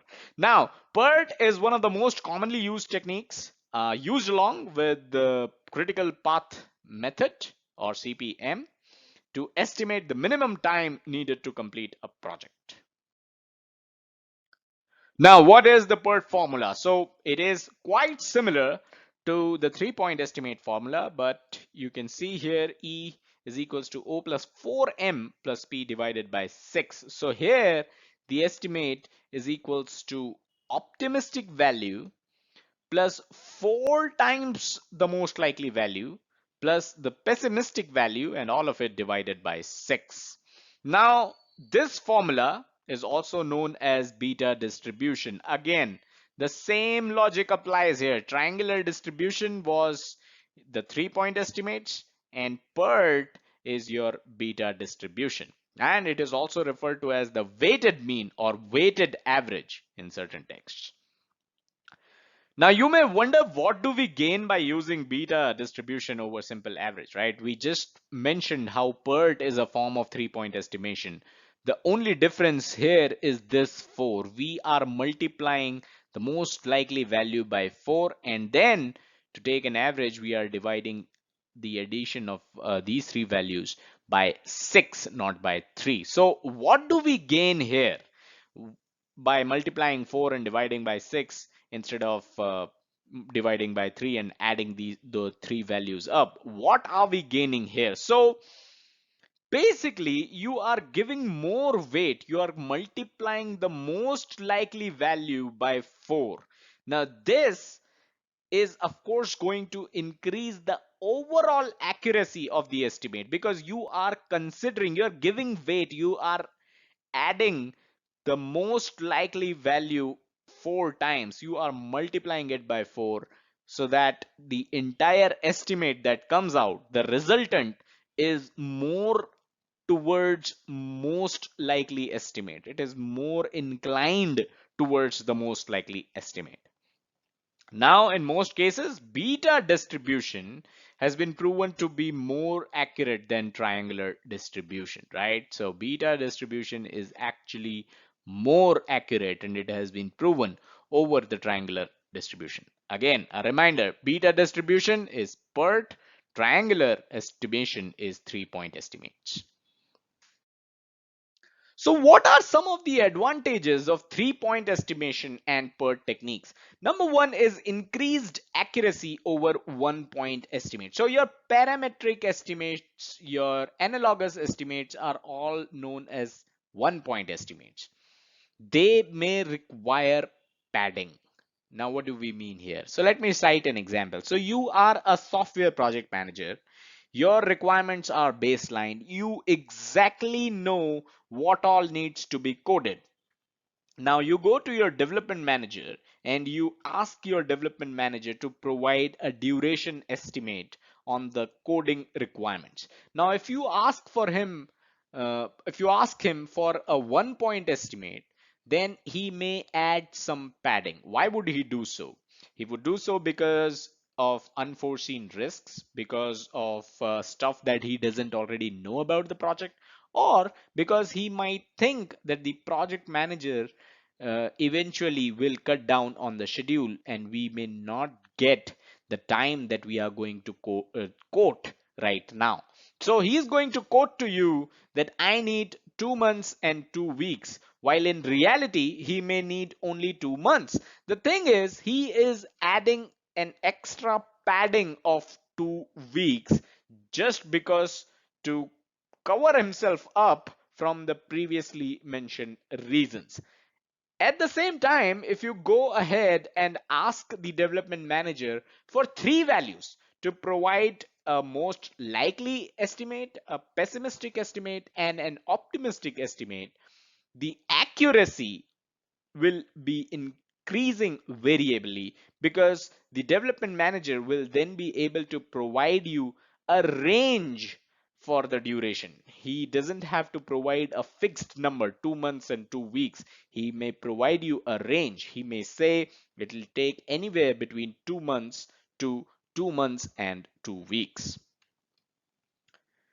Better commitment from the project team members. Of course, if the team members are providing the estimate, they will be committed to it. They will be more accountable to it. So if you're doing 1 point estimates, you may not even go to the development manager and you may estimate it yourself based on the parametric and analogous estimation that we talked about earlier, right? But in 3 point estimate, since you go to the team and you ask for three values, they will be better committed to meet the estimates that they have provided. And finally, the estimates are very realistic because the estimates are in a range. We just talked about range in the first point. So since the estimates are in a range, they account for the risks and uncertainties that every project brings with itself. Let's look into a sample PMP question. You are the software development project manager majorly working on e-commerce websites. On your new project, you are pretty sure that the e-commerce website can be developed in 8 weeks. Okay, 8 weeks. With a most optimistic estimate being 6 weeks and the worst case scenario of 10 weeks. What must the estimate for this project be using PERT? So you have to use PERT here. The options are A, 8 weeks, B, 6 weeks, C, 10 weeks, or D, none of the above. Now here you need to make use of the calculations, make use of the PERT formula. So PERT formula, when you make use of it, it comes out to be estimate is equals to 6 plus 4 into 8 plus 10. Now here 6 was your optimistic estimate, right? 6 was the optimistic estimate. Then you've got 8, which was your pretty sure estimate. This was your most likely estimate. And then you've got 10, which was the worst case scenario, which was a pessimistic estimate. So when you add these up and multiply 8 by 4, you get 6 plus 32 plus 10, which is 48 by 6. The answer comes out to be 8 weeks. So this is the answer. Answer is going to be A, 8 weeks. So that's all that we had in this video. Hope you enjoyed it. Hope you learned everything that there is about PERT and 3 point estimates. This is good enough for you for the PMP exam, and this is definitely going to help you in the exam. Do hit the like button if you enjoyed the video, subscribe to the channel and hit the bell icon to stay notified, and don't forget to check out the website pmclounge.com, your #1 free PMP resource. Hello and welcome to pmclounge.com. Today we are talking about reserve analysis and both types of reserve analysis, which are contingency reserves and management reserves. So again, when we talk about reserve analysis, we are still talking about the tools and techniques of estimation. And we have already discussed parametric estimating, we have discussed analogous estimating, we've talked about 3 point PERT, all of that is available. I'll share the link to the entire playlist in the description below. The first link, actually the second link in the description below will take you to that playlist. The first link in the description will take you to the article on the reserve analysis, management reserves, and contingency reserves. So if you're into reading, if you would rather read than watch this video, then click on the first link in the description. That'll take you to the article. Now, the others, right? Unlike others, you don't have to calculate anything. At least from PMP perspective, nobody is going to ask you to calculate the contingency reserve or management reserve, right? And this is also used in both schedule as well as cost estimation. So the reserve analysis, this is also used in both schedule and cost. Just like your previous techniques that we talked about, analogous, parametric, 3-point, they are also used both in schedule as well as cost estimation. So why do we need one more tool? Why do we need reserve analysis in the first place? Now, first of all, no matter how good you are at planning, there is always a risk of something slipping through the cracks. You may be the best project manager on the floor. In your planning, there could be something that you might have missed. And these reserves are used specifically for risks that remain after your risk management activities are complete. After your planning is done, and maybe you missed out on something, maybe you missed planning for something, you can use these reserves for that. And after your risk management activities are done, maybe there are risks that still remain or the risks that you were not able to identify. These reserves can again be used for risks as well. Now, there are risks that just cannot be mitigated or transferred, right? So there are risk management techniques as well.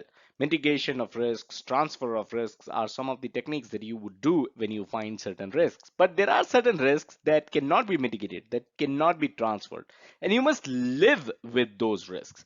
So it is thus best to have certain reserves for them just in case these kind of risks materialize, because you are living with these risks. They may materialize at any point in time, and it is best to have certain reserves to mitigate the impact, to minimize the impact when such risks materializes.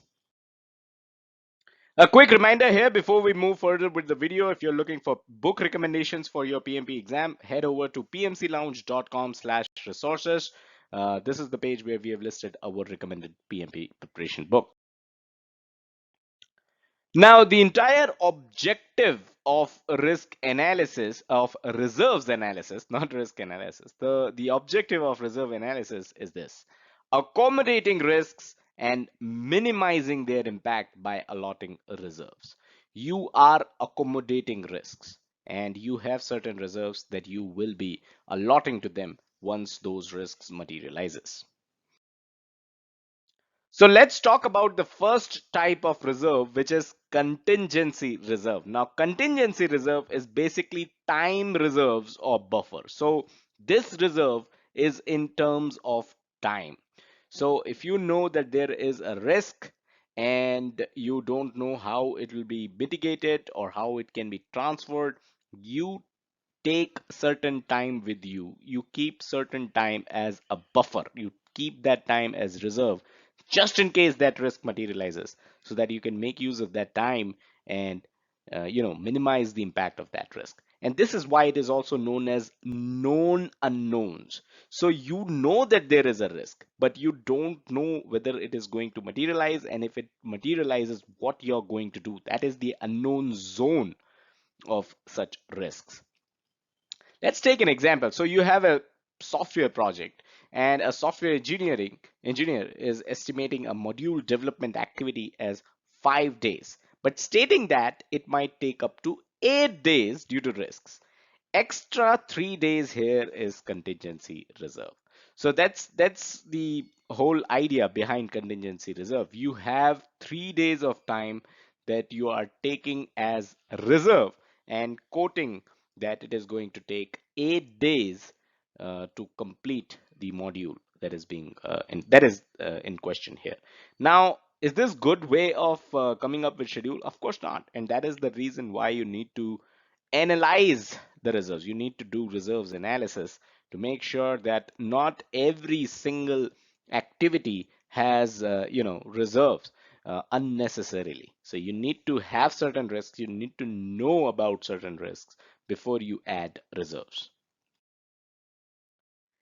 And second type of reserve is management reserve. And this is where the unknown unknowns come into picture. And management reserve is basically fund reserve. So contingency reserve was time reserves. This management reserve is fund reserves. This is money reserved for unknown unknowns. This is money reserved for risks that you don't know of.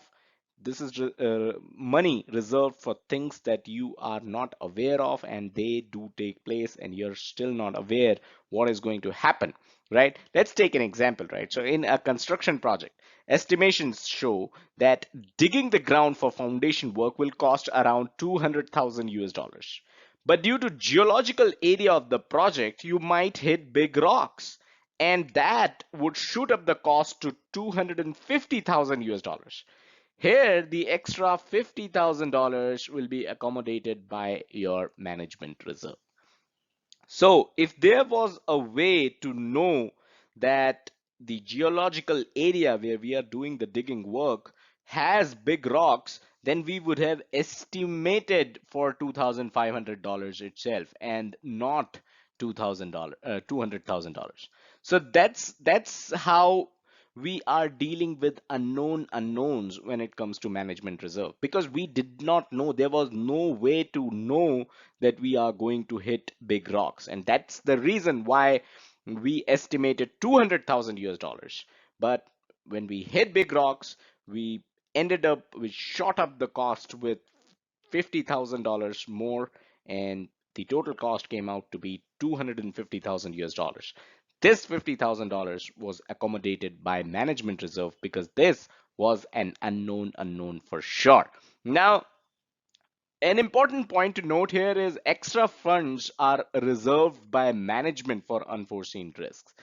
This are reserved by management. This is not reserved by the project team. The fund is not reserved by the project team, but it is reserved by the management. And it is the management that decides when to release the fund. So it is not with the project team. A lot of people certain times they kind of joke. There's a running joke in project management that once the project is done, we will party with the management reserve. Well, the management reserve is not with the project manager to make use of in parties, but it is something which is with the management and not the project manager. So that's all that we had in this video. Hope you enjoyed the video. Hit the like button if you did, and if you are able to learn about management reserves, do hit the bell icon and subscribe to the channel if you haven't done so already. And don't forget to check out the website pmclounge.com, your number one free PMP resource. Thank you and have a nice day. Hello and welcome to pmclounge.com. Today we are discussing the develop schedule process. So let's get started without wasting any time. Why is this important? Well, because this contains one topic which is very, very polarizing, and that is known as CPM. So CPM is part of the develop schedule process. Just to remind you, we have a separate video on CPM. I'll share the link to the entire playlist of schedule management knowledge area in the description below, so you can go there and check that video out for CPM. Again, this could be your most favorite or least favorite topic depending on how easy or difficult you find CPM. If you find it easy, then this is going to be your most favorite topic, because exam questions, PMP exam questions on CPM is almost guaranteed, right? So if you find CPM difficult, then this is going to be your least favorite topic, because you know there will be a couple or at least one question in the exam which you'll not be able to answer, because that is going to be about CPM calculation. So CPM is part of this process, and that is why this process is important. A quick reminder before we move ahead, pmclounge.com/resources is the link if you're looking for PMP book recommendations. One more reminder, if you would rather read an article than watch this video, then go to the first link in the description that is going to take you to the article over at pmclounge.com. The article is about develop schedule process itself. So where are we? Check from the PGKA mapping. So we are in project schedule management knowledge area. We have covered all these processes, and the link in the description to the playlist of schedule management knowledge area, you'll find all these processes discussed already. We are here, we are talking about develop schedule process. This is part of the planning process group. After that, we have just one more process called control schedule, and we'll be done with the schedule management knowledge area. So that is where we are. Just a quick check on PGKA. Now, of course, we just talked about how questions from CPM are almost a guarantee in your PMP exam. But this process is also important from the perspective of real world project managers, because a lot of real world project managers working on projects will tell you that development of a project schedule is one of the most important part of their jobs, and they are not wrong at all. Actually, developing the project schedule and then managing the schedule, managing the project, making sure that your project team is following the dates proposed in the schedule, right? That is actually a big part of a project manager's job role. All right, so we now know that this process is important from real world perspective as well as PMP perspective, because you'll definitely have questions, CPM questions in the exam. But what do we really do in the develop schedule process? Well, the name says it all. You are creating the schedule of the project, right? You're developing the schedule. Now, you need to consider the fact that all other processes before this one, before develop schedule process, all other processes, since this was the last one in the planning process group, as we have seen in one of the previous slides, all those processes, the outputs of all those processes are inputs in this process. And that is why this process basically brings together everything that you have done so far in the schedule management knowledge area. Whatever processes that you have followed so far in the schedule management knowledge area, the outputs of all of them are inputs to this process. So we have already discussed all the inputs to this process because we have discussed the outputs of the previous process, right? And you already know over here at pmclounge.com, we don't suggest you that you need to learn all the inputs, outputs, tools, and techniques. No, sir. You can understand how these processes work, and that is good enough. That is the intent of PMP exam. That is how PMP exam is going to test you. Nobody is going to ask you all the tools and techniques of any processes in the PMP exam. Mark my words. Now, you should also note that we have already discussed the inputs, the outputs of this process. The most important output of this process is the project schedule itself. You will have your project schedule by the time you're done with this process, which is, like I said, the most important output here. Now, milestone chart is yet another output, an important output of the develop schedule process. We've already touched upon milestone chart in one of our previous videos. I'll share the direct link to that video in the description below. In that video, we talk about the different ways in which you can represent your project schedule. So milestone chart is one such way in which you can represent your project schedule.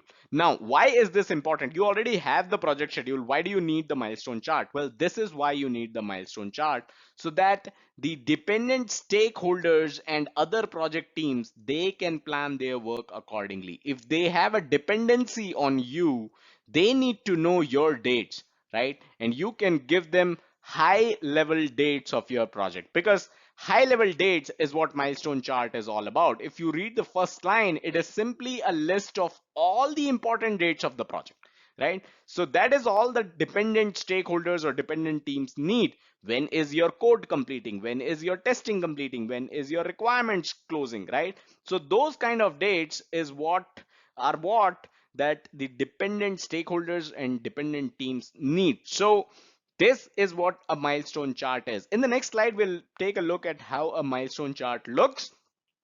Also, in addition to dependent stakeholders and teams, milestone chart is also used to report to senior management, right? Senior management is most interested in your end dates. When is your requirements closing? When is your code completing? When is your testing completing? So those dates, high level dates, is something which is available in the milestone chart, and that is why you can present milestone chart to senior management from time to time and tell them where your project stands.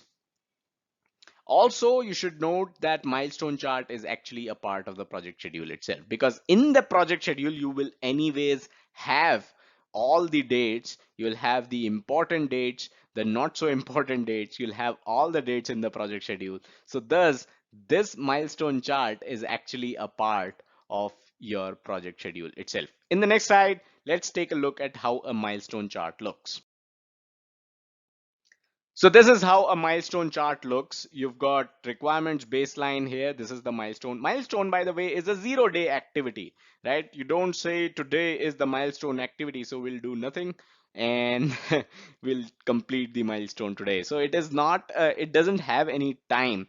Milestone day is a 0-day activity. It is typically end of day is when you're supposed to reach the milestone. And these are the milestone requirements baseline, right? So this is the day when you're supposed to reach requirements baseline. It looks like week 3. So the end of day for week 3 is the milestone day for requirements baseline. Similarly, these are other activities and these are the milestones for design completion, coding completion, testing completion. And a lot of project managers have different ways of representing it to the senior management or to the dependent stakeholders and teams. Some I have seen they'll draw a bar chart here and let them know where the project is. So we are here right now. We are at, let's say, week 11, and this is where we are. They'll draw a bar here so that the dependent teams, dependent stakeholders can understand that these two milestones, requirements baseline and design completion, is already done.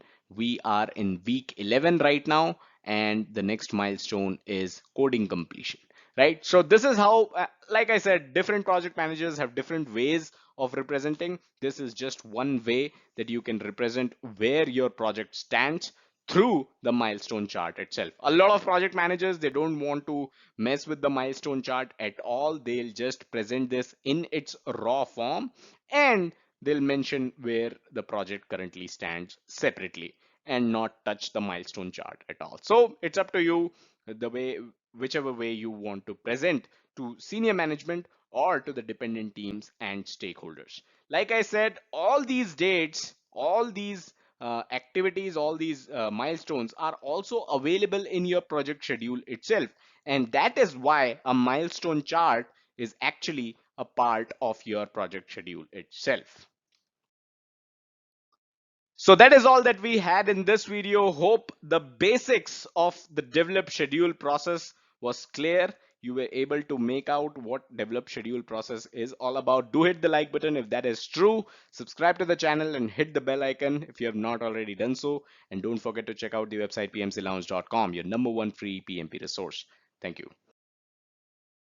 Hello and welcome to pmclounge.com. In the schedule management knowledge area, one of the very critical topics is the critical path method, CPM.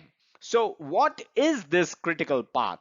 How do you calculate the critical path? Do watch this video till the end as we discuss how to calculate the critical path. But first, let's get started with the understanding of the critical path. Now, an important thing to understand is that CPM is the most important tool to keep your projects on track. So if you want to keep your projects on track, if you want to follow the schedule, CPM, the critical path method, the critical path is something that you should be aware of. Now, do you remember network diagrams? I'll share a link in the description below to the entire playlist that contains network diagrams, that contains this video, that contains other videos like the calculation of float, slack, forward pass, backward pass, all of that sweet stuff in a single playlist. So the second link in the description is going to take you to that playlist. By the way, the first link in the description is going to take you to the article about critical path. So if you are into reading, if you would rather read than watch a video on critical path, then first link in the description is going to take you to pmclounge.com, our website, and the corresponding article for critical path. Now, do you remember network diagrams? Let me show you how one looked. We have discussed this previously. This is how a network diagram looks like. And every network diagram, this is a network diagram, every single network diagram out there is going to have a critical path. So yes, this also has a critical path. What is the critical path? That is what we are going to look into in the next slide. What is the critical path if every network diagram has one? So it is basically the longest string of activities in the network diagram. So you just saw the network diagram. the longest string of activities, that is the critical path. Now, if you add durations of all the activities, now this is important because in the previous slide, the network diagram that we saw didn't have duration values for the activities. If you add durations of all the activities on all the paths in your network diagram, the one with the highest duration is the critical path.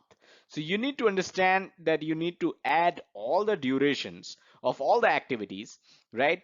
And the string of activities or the path that has the highest duration, that is known as critical path.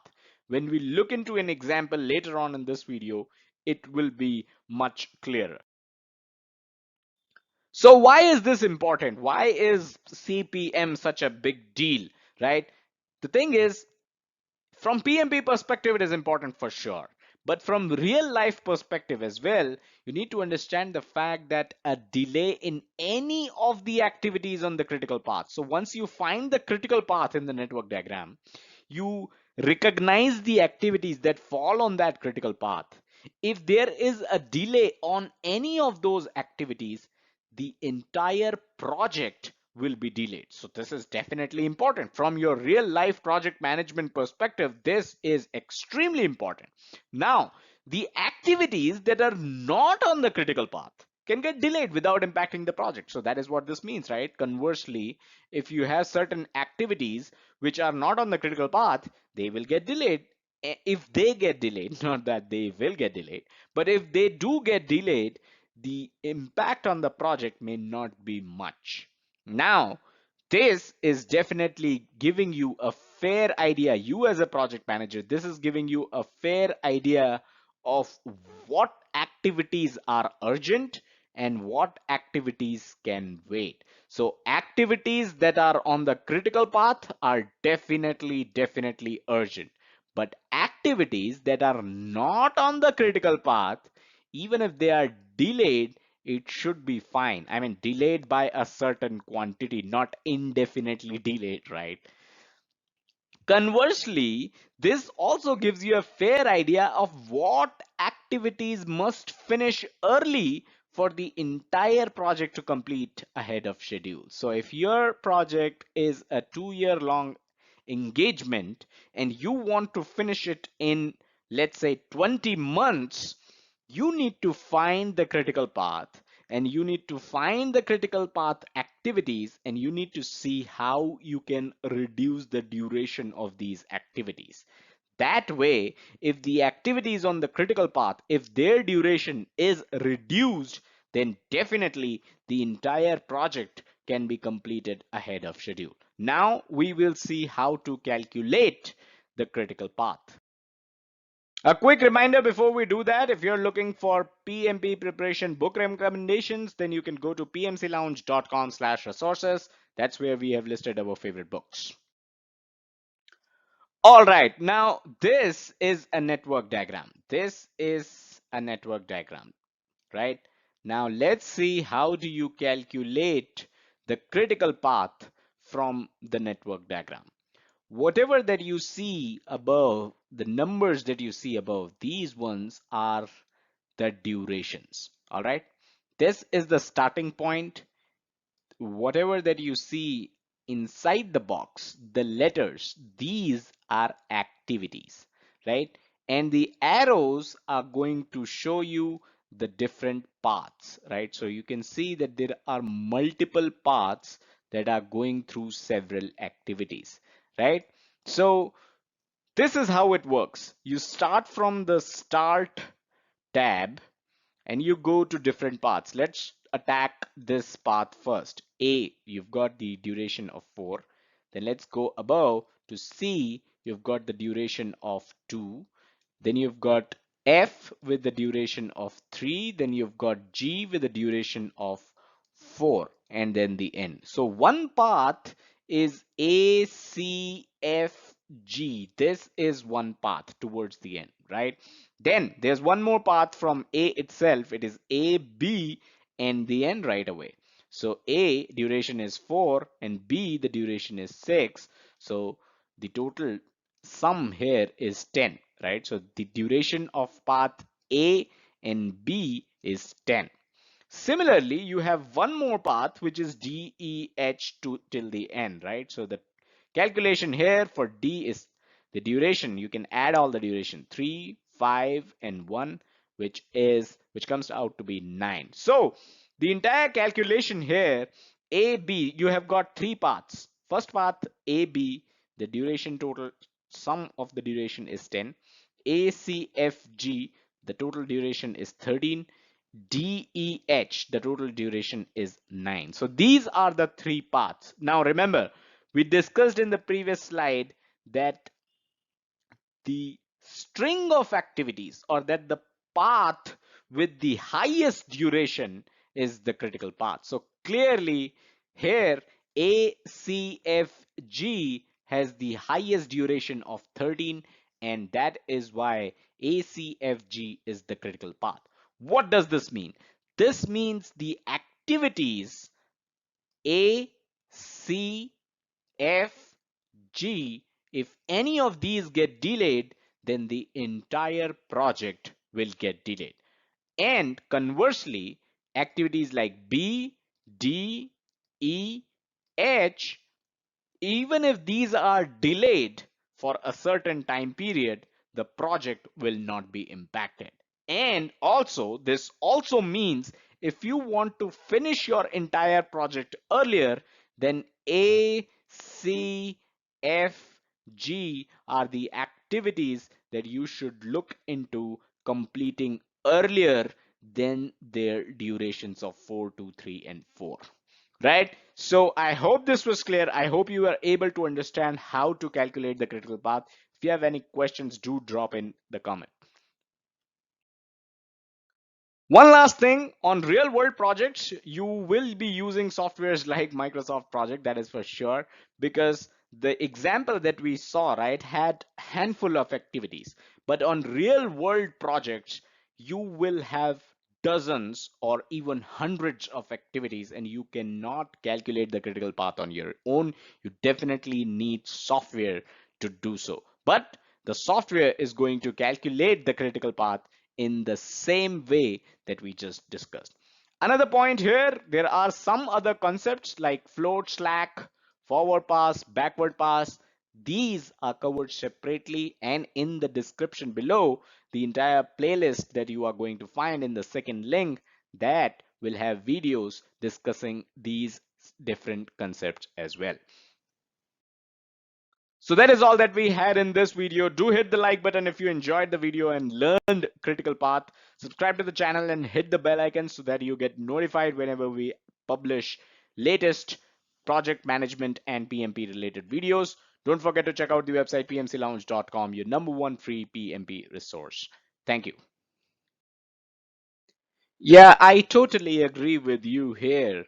Sometimes our designers do send images which have nothing to do with the project management topic that we are going to discuss.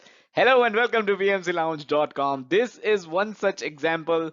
We are discussing float and slack, and it has nothing to do with the beach ball that you see and the beautiful green ocean that you see. Of course, it may encourage you to take a leave and take a vacation, but do that after watching this video. All right, let's get started. So this video assumes that you already know or should already know two concepts. One is network diagrams and the other is critical path. The second link in the description is going to be the entire playlist of all the important topics pertaining to critical path, float, slack, early start, early finish, late start, late finish, concepts like these, network diagrams, concepts like these, which are going to help you master this entire topic of critical path method. All right, so I hope you already know network diagrams. I hope you already know critical path. If not, second link in the description. Check out the entire playlist. Come back to this video and you will be able to easily understand how you calculate float, what exactly float or slack is. Now, One other thing before we move ahead is if you are into reading articles, if you would rather read an article on Float and Slack rather than watch a video, first link in the description is going to take you to pmclounge.com website where we have a related article on Float and Slack, this very topic itself, right? Let's move ahead. So let's get down to it. What is float? A quick definition is going to be that float is the amount of time. Remember this, it is an amount of time that an activity can be delayed without affecting the end date of the project.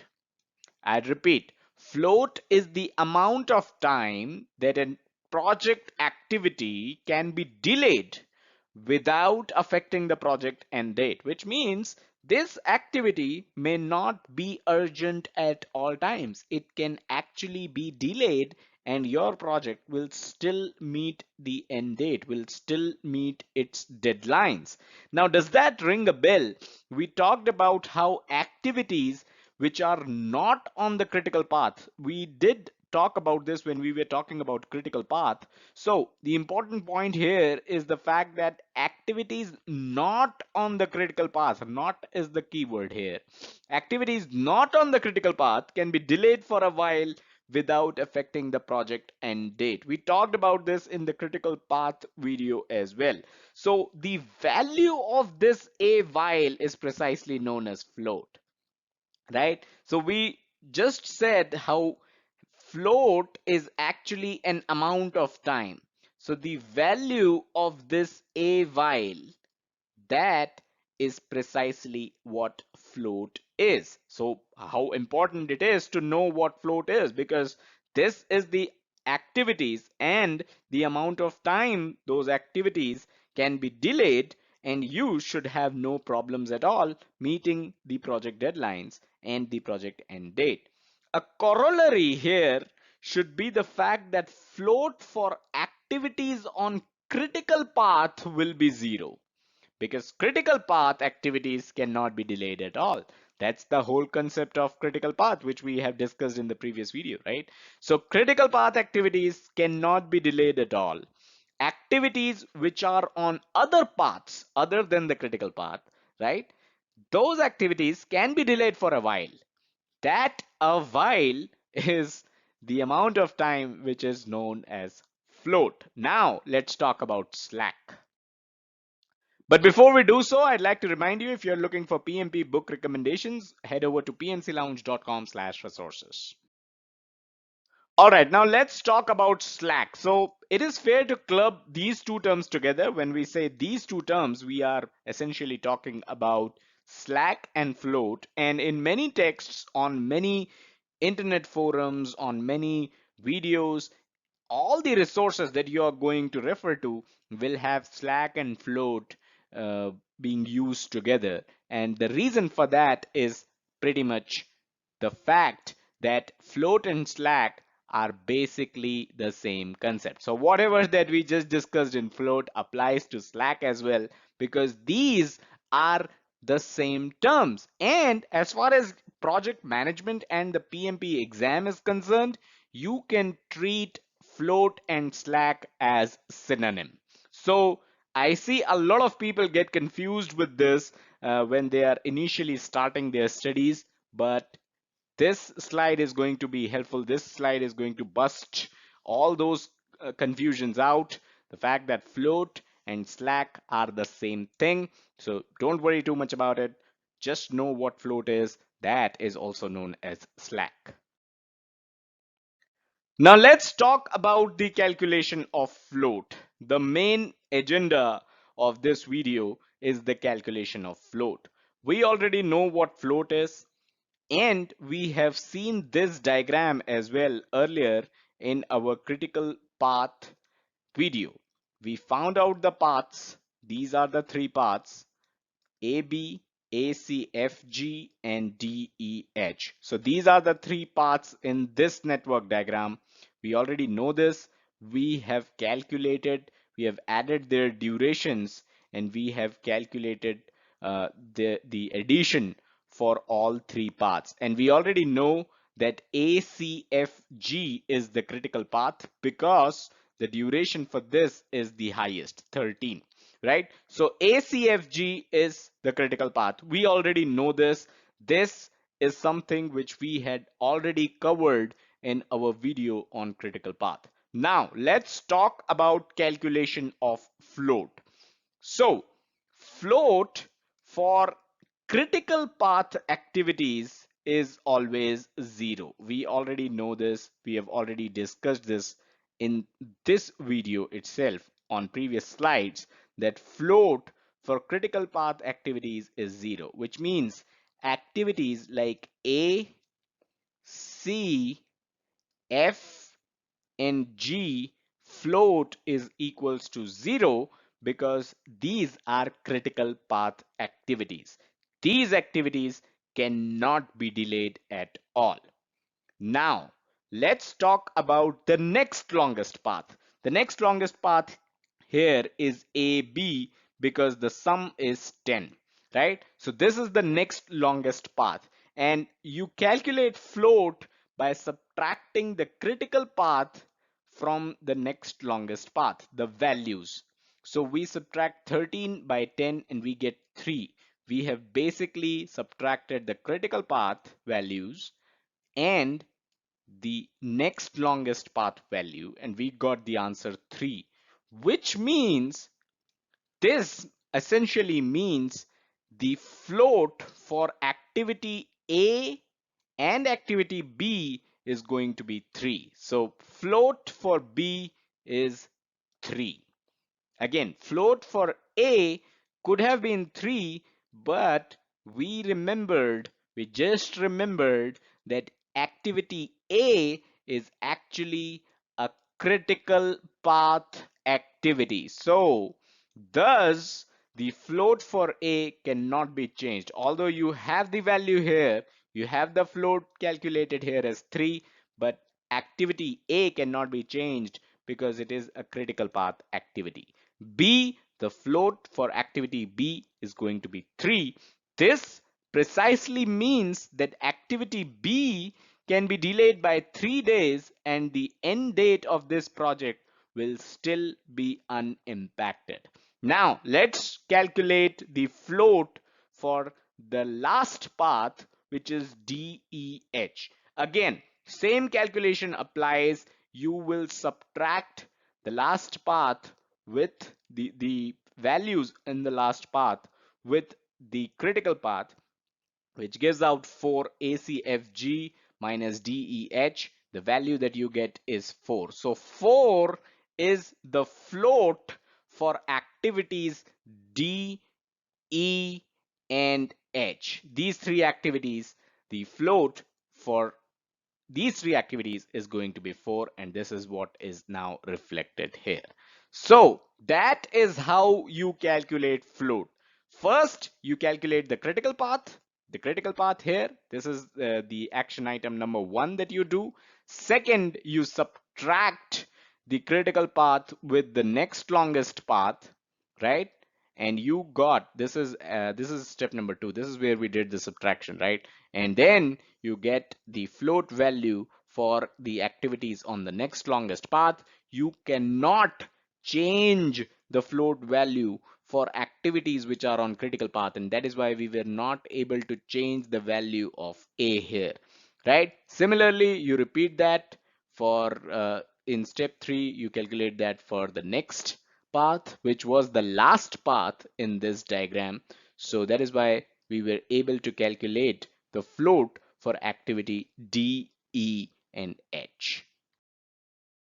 So I hope this video was helpful and you were able to understand how we calculate float, what float really is, and how float and slack are the same concepts. Hit the like button if you enjoyed the video, subscribe to the channel and hit the bell icon. We are all about PMP, we are all about project management, and don't forget to check out the website pmclounge.com, your #1 free PMP resource. Thank you. Hello and welcome to pmclounge.com. Today we discuss yet another topic in the schedule management knowledge area space, which is the calculation of early start, early finish, late start, late finish. This is a very important video, and we will see a calculation example as well in the during the end of the video. So watch this video till the end. But first, let's get the basics right.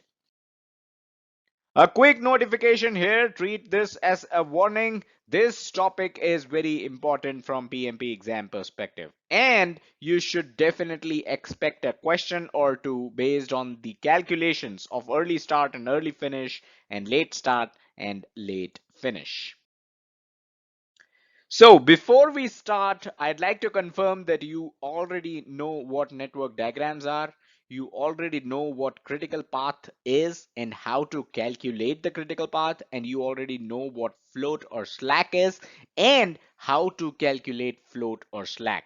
Second link in the description is going to take you to the entire playlist, which will teach you all about these three topics.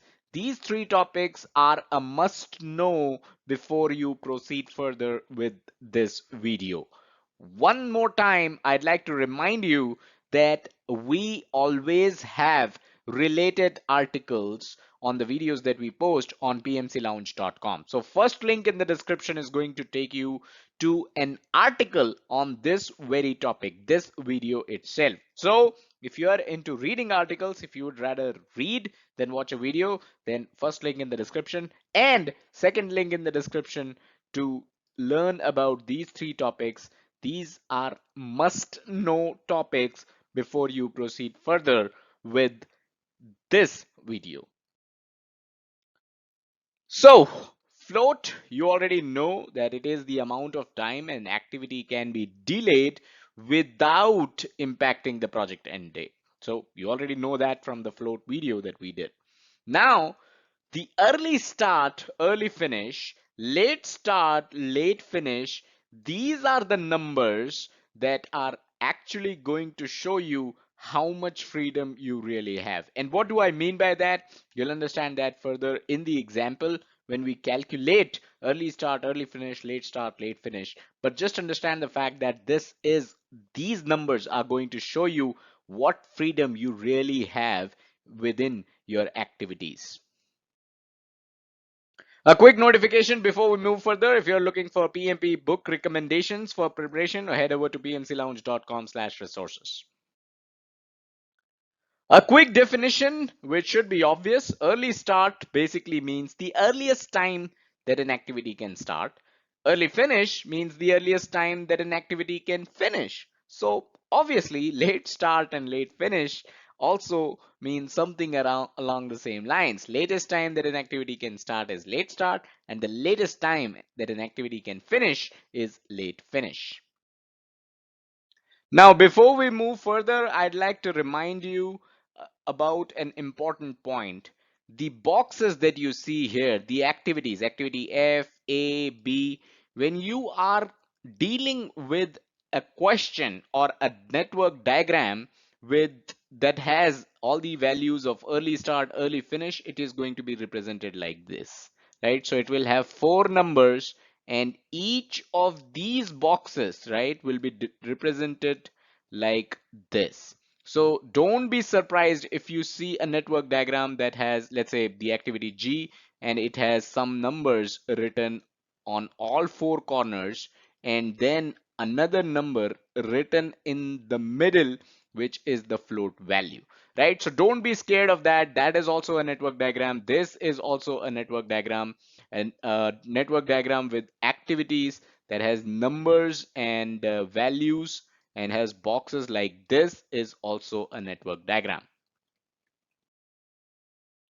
Now this is supposed to be the most important part of this video. This is where we calculate early start, early finish, late start, late finish. What you see on your screen right now, this is a network diagram. S being the starting point and E being the ending point, right? So this is the network diagram, and all these activities, the activities that you see, A, B, C, right? All these activities are being represented in the representation that we saw in the previous video, right? It will have four numbers: early start, late start, early finish, late finish, and one number in the middle, which will be the floats, right? So all the activities that you see on this slide will be represented in this fashion, right?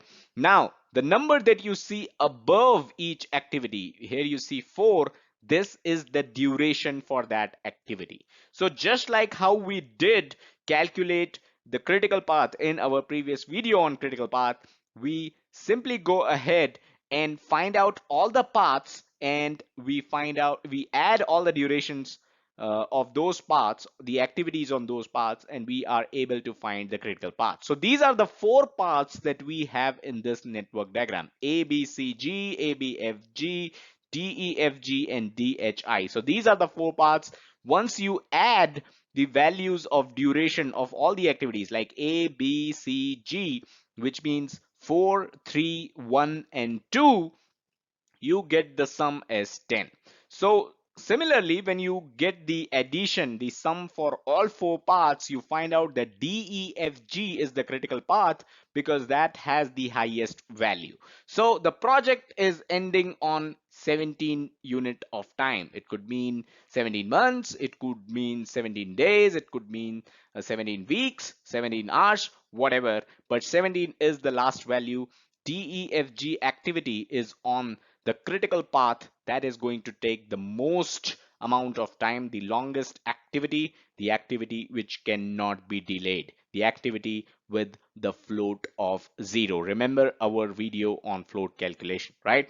So now to calculate early start, early finish, late start, late finish, we do something which is known as forward pass and backward pass. So for forward pass, we start off with the critical path, which is DEFG, and we start off doing a forward pass of the critical path, right? So we start with activity D.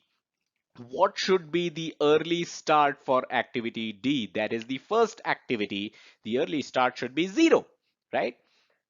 That is when you are going to start with activity D. Now, the duration is 5 for this activity, which means the early start is 0, but the early finish is going to be 5 because the duration itself for this activity is 5. Right? So this is how we are going to move forward, and we will calculate early start and early finish for all the critical path activities first. So we are done with D.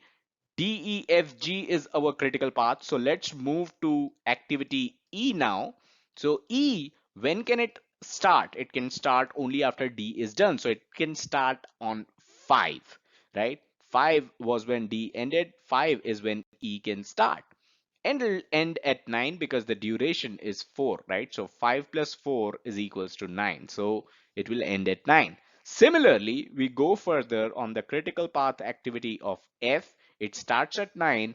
The duration is 6. So it ends at 15. The early finish is 15. Final activity on the critical path is activity G, which starts at 15, has a duration of 2, so ends at 17. So this is how early start and early finish can be calculated with forward pass. So we started off with DEFG. Now let's look at the second longest path in this network diagram, which is ABFG. So let's begin with A. A is the first activity, so of course it can start at 0. Then it has a duration of 4, so the early finish is going to be 4. Similarly, B starts at 4, has a duration of 3, so ends at 7. And ABFG is what we are dealing with here, right? So don't go and calculate C right now. ABFG. F, if you see, is already calculated in the critical path itself. So the activities which are already calculated need not be calculated again. So if you see, the path ABFG is done because F and G both were calculated in the critical path forward pass itself. So we are done with ABFG. Next, longest path is D, H, and I. So D begins with 0 and ends at 5. We already calculated this in the critical path. So let's move ahead and talk about H. H can begin at 5 it has a duration of 4, so H ends at 9. Similarly, I begins at 9 and ends at 11. Right? So we are done with DHI, and finally we have ABCG. So in ABCG, you'll see that activity A and B already have the early start and early finish calculated. C can begin at 7, right? Because B was ending at 7. So C begins at 7, has a duration of 1, so ends at 8. And then G is already calculated, so we will not touch it again. So you have the early start and early finish for all the activities in this network diagram. Now for late start and late finish, we will do a backward pass. So we start off with the critical activity, the critical path activities again. We start off with D, E, F, G, and we do a backward pass, which means we look at activity G the first, right? So G activity, the end of the project is on the 17th unit of time, which could mean 17 hours, 17 days, 17 weeks, 17 months, whatever. The latest finish for activity G should be 17 because that is when the project is ending, right? So late finish will enter as 17, and then the duration is 2, so we'll subtract 2 from 17 and we'll get 15, right? Let's move to activity F now in the critical path of DEFG. When should be the late finish? We carry over the late start and we enter that value here in F. So the late finish for activity F should be 15. The duration is 6, so the late start should be 9. Similarly, E will have a late finish of 9, have a late start of 5, and D will have a late finish of 5 and late start of 0. Now, all these values for critical path activities are the same, right? Early start and late start is the same. Early finish and late finish is the same. Why so? Because these are critical path activities. Remember, critical path activities cannot be delayed. So that is the reason why DEFG have these activities have the same early start and late start. You cannot delay these activities.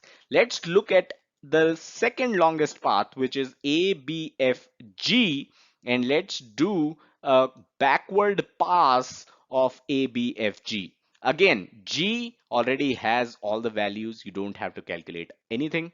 Let's go to F. So if you go to F, it is already calculated. You don't have to do anything. Let's go to B. So B doesn't have a late finish or late start here. So what do? We carry over the late start of F and we enter the value as the late finish for B here. So we get 9 here. The duration is 3. So the late start will be 6. Then similarly for A, the late finish is going to be 6 and late start, since the duration is 4. So subtracting 4, we get 2. So this is the late start for A. Now let's move on to another activity, the third longest activity, which is DHI. So for DH and I, let's start with I. What do we put here? Do we put 11 here or do we put 17 here? Of course, we'll put 17 because that is the latest by when the project should end. So that is the latest by when the last activity should finish. So late finish for activity I is going to be 17. The duration is 2, so you got 15 here. Then for H, you carry over 15. The late finish for the late start for the previous activity is going to be the late finish for this one. So 15 here, and the duration is 4, so you've got 11. Now D, we already have it calculated, so we don't touch it. Now the last path is A, B, C, G. A, if you see A, B, these are already calculated. C, G is already calculated. The only activity pending here to calculate late start and late finish is C. So what do? We are doing backward pass. So we'll start with G is already calculated. Come over to C, the late finish for C will be the late start for G. So the value that for late finish for C is going to be 15. The duration is 1. So subtracting that, the late start is going to be 14. So as you can see right now, we have late start, late finish, early start, early finish calculated for all the activities in this network diagram. We first did forward pass and then we did backward pass, right? Now, to calculate float, the formula of float is late start minus early start or late finish minus early finish. There are two formulae, but remember that both these formulae should give you the same result. So let's start by calculating it for our critical path activity DEFG, starting off with D. You subtract the late start. What is late start? Late start is 0.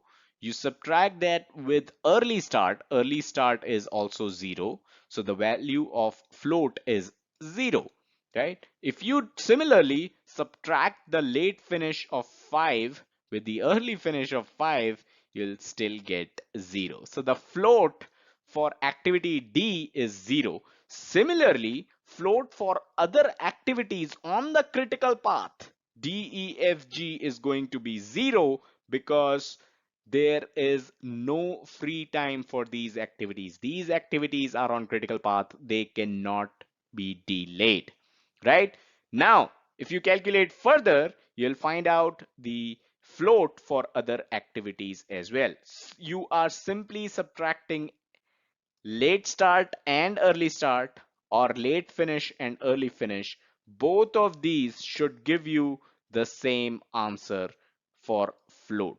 If you are not getting same answers, that means you have done some mistake either in the forward pass or in the backward pass. So that's how you kind of do a check whether you have calculated the late start, late finish, early start, early finish correctly or not, right? So this is how the network diagram looks like once you have calculated the float, late start, you have calculated the float, the late start, the early start, the late finish, the early finish, the classic way of representing each activity with 5 numbers, as you can see here, right? So this is how the network diagram looks like. Now, why is this helpful, right?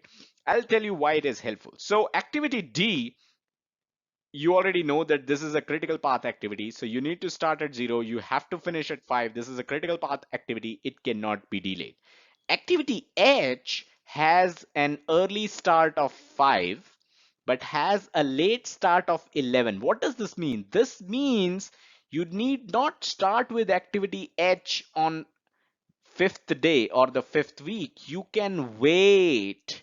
You can wait till 11 to start for activity H because this activity is not on critical path. This activity can wait. The late start is 11.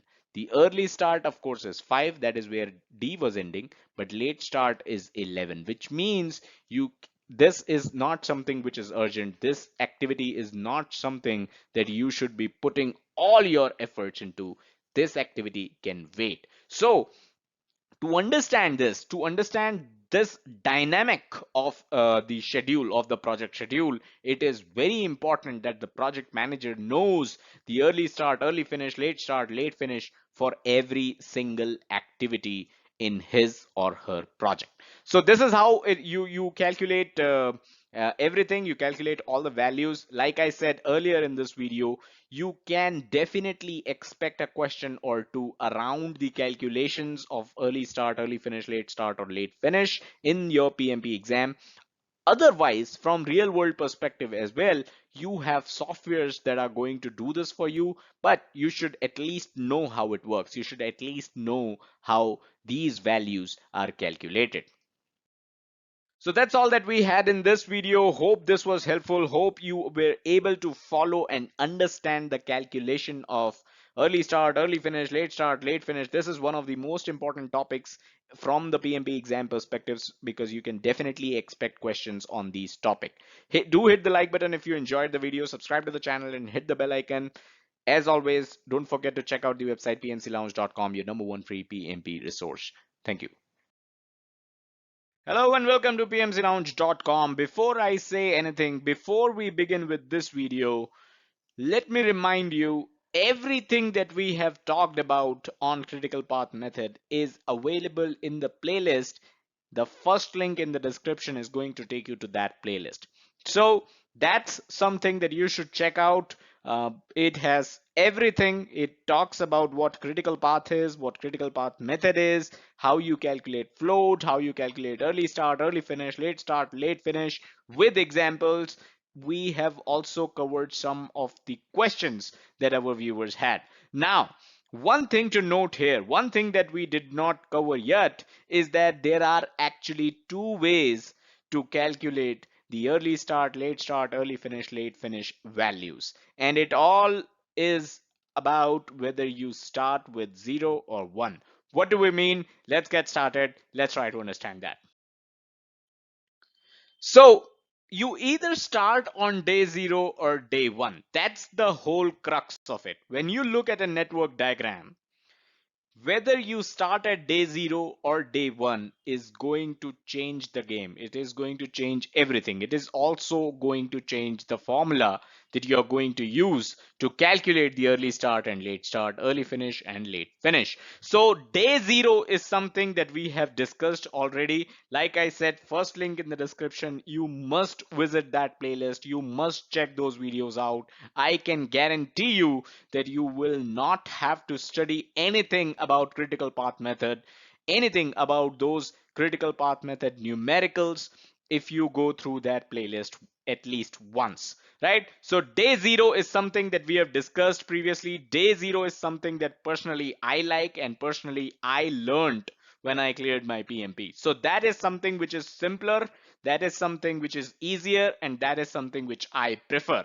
But I understand that some texts will talk about day 1 as the starting point of your network diagram. So let's keep these texts away and let's dive into some examples to understand what we are talking about here. All right, now let's look at some examples. But before I talk about the examples, I'd like to remind you this is how activities are represented in a network diagram. So you have four numbers that represent in the four corners. They represent the early start, early finish, late finish, and there's a number in the middle which represents float. So this is the network diagram. This is where we begin on day 0, right? So the early start for the first activity is 0. This is something we have already discussed. First link in the description is going to take you to the entire playlist. We have discussed this time and again, and I'm not going to repeat it here, but this is the first method of calculating the network diagram values. And the second method is where we will start on day 1 and not on day 0. So let's look at this example, the second one now. You have two activities, activity A and activity B. You have the durations 4 and 5 respectively. And since we are not solving the entire problem and we are not taking the entire network diagram, I am just going to be using this late start value for the successor activity of activity B for just for calculation purposes. Now, these are the formulas that you need to use when you begin on day 1 and not on day 0, right? So these are the formulas that you will keep in mind when we are going to solve the problem and find out the early start, early finish, late finish values for this diagram. Now, again, the major difference, the biggest difference is here. A, the first activity, the early start is 1 and not 0. So here we begin on 0. Here we are beginning on 1. Now let's find the early finish value for activity A, and we will use this formula for it, which is early start. Early start is again 1. plus activity duration. Activity duration is 5, which means 1 plus 5 is 6, minus 1 will give you 5. So this is the early finish value of activity A. Now, continuing on the forward pass, we go to activity B and calculate the early start, and we use this formula to do so. So early start is equals to early finish of predecessor activity. The activity B's predecessor is activity A and the early finish is 5. So 5 plus 1 is going to be 6. So that is the early start value for activity B. Now to calculate early finish, we will again use this formula of early finish. Activity B, the early start is 6. So you use 6 plus the activity duration, which is 4. So 6 plus 4 is 10, minus 1, which means 9. So this is the early finish value for activity B. Now, to do a backward pass, we would need this value, which we are going to use. So to calculate the late finish for activity B, this value, we will use this formula. Late finish is equals to late start of successor activity, which is 10, right? This value minus 1. So basically it means 9. So 9 is the value of late finish for activity B. Now to calculate late start, we will use this formula.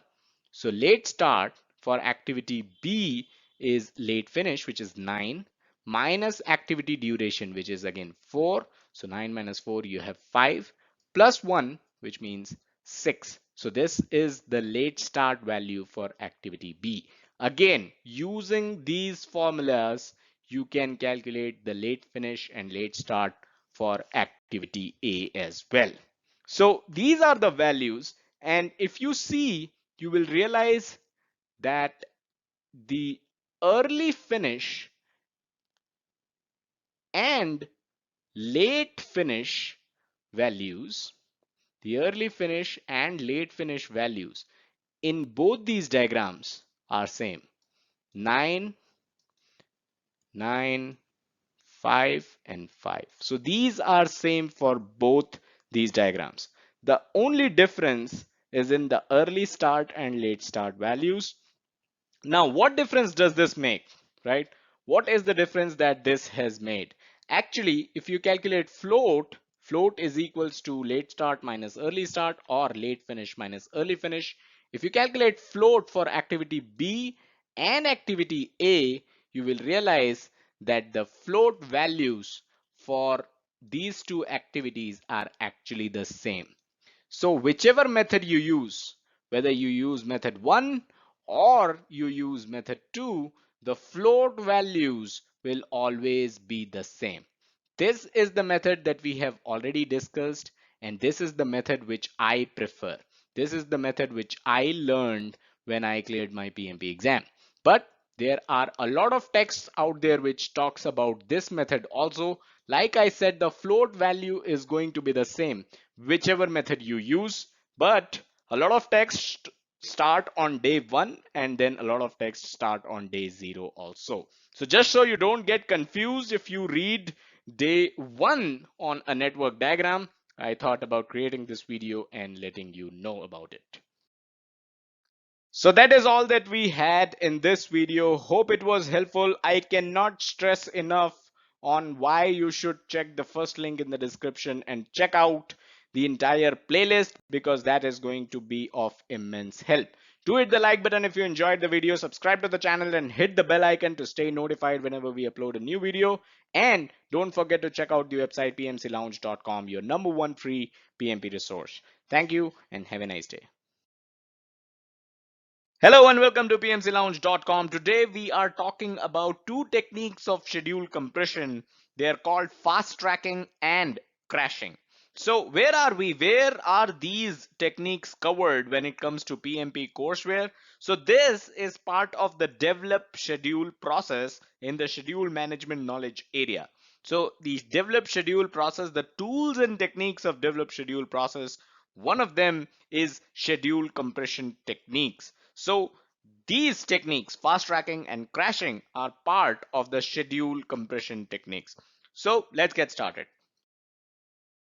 First of all, why compress schedule? We are talking about the develop schedule process here, and we are already discussing compressing the schedule. How come? Aren't you supposed to develop schedule in this develop schedule process rather than trying to understand how to compress the schedule?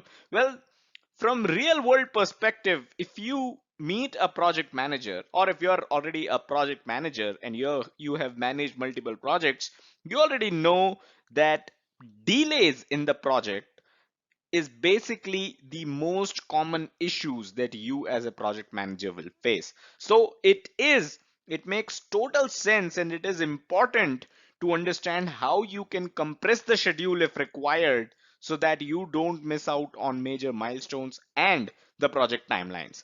So there are two techniques which we talked about in the previous slide that specifically address this issue of project delay. So in the develop schedule process, of course, you will develop the schedule, but you are also learning the tools and techniques of how you can compress the schedule if the need arises.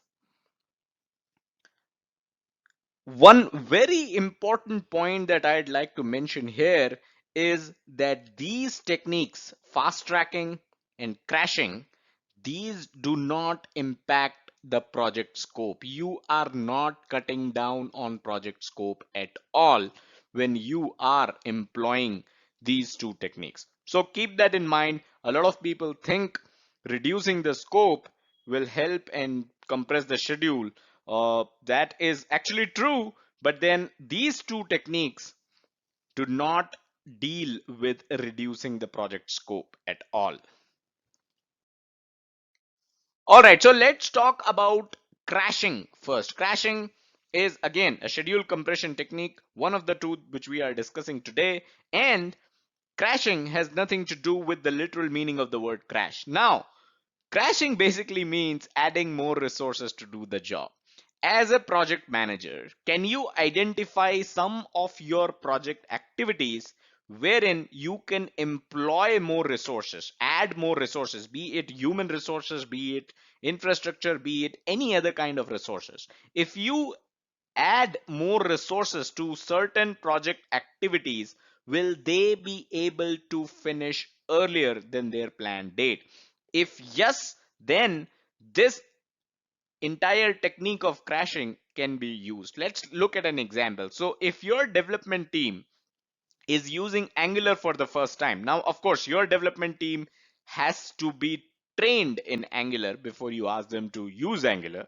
But even if they are trained, they may face certain challenges if they are working on it for the first time. So how about you hire an SME for Angular who can guide the team and give a quicker turnaround on project activities which involve Angular, right? So this is basically adding more resources to help reduce or compress the project schedule. Now, crashing will always cost more. You are hiring an SME here, so of course the cost is going to go up every time you talk about crashing. Also, this is the typical project management joke that runs around about how a project manager thinks that 9 women can deliver a baby in 1 month. Of course, this is one project activity which cannot be crashed. This is one project activity where employing more resources is of no help. So that is why crashing need not mean that you can employ more resources to any activity in the project in your project schedule. You cannot employ more resources to any of the activities and expect that the schedule can be compressed. So before we discuss fast tracking, a quick reminder: if you're looking for PMP exam preparation book recommendations, head over to pmclounge.com/resources. That is where we have listed our favorite books. All right, so let's discuss the second compression technique, schedule compression technique, which is fast tracking. Fast tracking basically means working on project activities simultaneously, which were planned to be worked upon in sequence. So if activity A and activity B are in sequence, which means you have designed your project schedule such that activity B will begin after activity A is done. Can you see if A and B can actually run in parallel? They both start at the same time. Is that possible? If that is possible, it means that both activities A and B have to be independent. They cannot have dependencies. If there is a hard dependency that A must finish before B can start, then you cannot perform fast tracking. But if there is no dependency, and A and B can actually start together as there is no hard dependencies, then of course the work on A and B can overlap. You can work concurrently on both these activities. That's the whole concept of fast tracking. Let's look at an example. So on a web development project, you can work on web designing as well as content writing concurrently. Now let's say initially you thought that web designers will complete their designing first, and then you will go ahead and ask the content writers to write the content for this website, right? And that is how the schedule was planned. But now that you want to compress the schedule, can you see how web designers can work on web designing while the content writers can also concurrently work on the content of the website? That's quite possible, right? If these two are independent activities, they do not have any dependencies, nothing like it. But you should note that fast tracking can increase the project risk, and it has a tendency to invite project rework. Why so? Let's talk about this example itself, right? So if the web designers are designing their website and content writers are writing the content at the same time, and you realize that the design for the website that has been approved of has a character limit such that the about us page, or any page for that matter, should not have content more than 600 words, while the content writing team has already created the content for the about us page and they have written content for 900 words. This means there needs to be a rework. The content writing team needs to reduce the word count of the content and make sure that they meet the 600 word count criteria which the web designing team has placed on, right? So this means having fast tracking, employing this technique of fast tracking may have certain rework as well. And instead of compressing the schedule, you may end up in a situation where you are taking more time than planned. That's the worst case, right? Okay, now that we have discussed both crashing as well as fast tracking, are there any other options that we have? See, crashing will always require more cost. It will require more money. How about fast tracking? It is going to increase the project risk. If you are in a position where you cannot increase the budget of your project, where you cannot afford to have more risk in your project, what are your other options to compress the schedule? Cut down on scope. Remember how we talked about in the beginning that both crashing and fast tracking do not touch the project scope. How about you actually touch the project scope? How about you actually go ahead and reduce the scope? Of course, this may negatively impact the customer. You may have to go to the customer and you may have to tell them that you are cutting down on scope, which means you will have to negotiate on the kind of requirements your project can deliver. If there were 100 requirements and you propose that you're going to cut down on scope and deliver 80 requirements so that you can compress the schedule and meet the deadlines, the original deadlines, this may have a negative impact on the customer. The customer may not be very welcoming of this change. The second point here is to cut down on quality. How do you cut down on your project quality? Well, you basically reduce the quality checks that you have put in place? How about you reduce some of the testing, right? If you have exhaustive testing in place, can you remove some of those testing and use that time to compress the schedule, right? Use that free up time. So not just the schedule, this may also save some cost because you are cutting down on project activities here, right? So this may also save some cost, but then this is very, very high risk because you are cutting down on testing, which is something which is actually never encouraged to be done. And obviously, this is going to increase the project risk because you are cutting down on testing. You are deploying a product which is not fully tested. So that is all that we had in this video. Hope you were able to grasp schedule compression techniques. Again, it is an important topic. You can expect questions in the PMP exam from this topic as well. Subscribe to the channel and hit the bell icon. Do hit the like button if you enjoyed the video, and don't forget to check out the website pmclounge.com, your #1 free PMP resource. Thank you. Hello and welcome to pmclounge.com. Before we begin this video, 4 very important links in the description. The first one is going to take you to an article which is about resource leveling and resource smoothing. So if you would rather read an article about this topic than watch this video, then the first link in the description is for you. Second link in the description is all about everything that we have discussed so far in the schedule management knowledge area.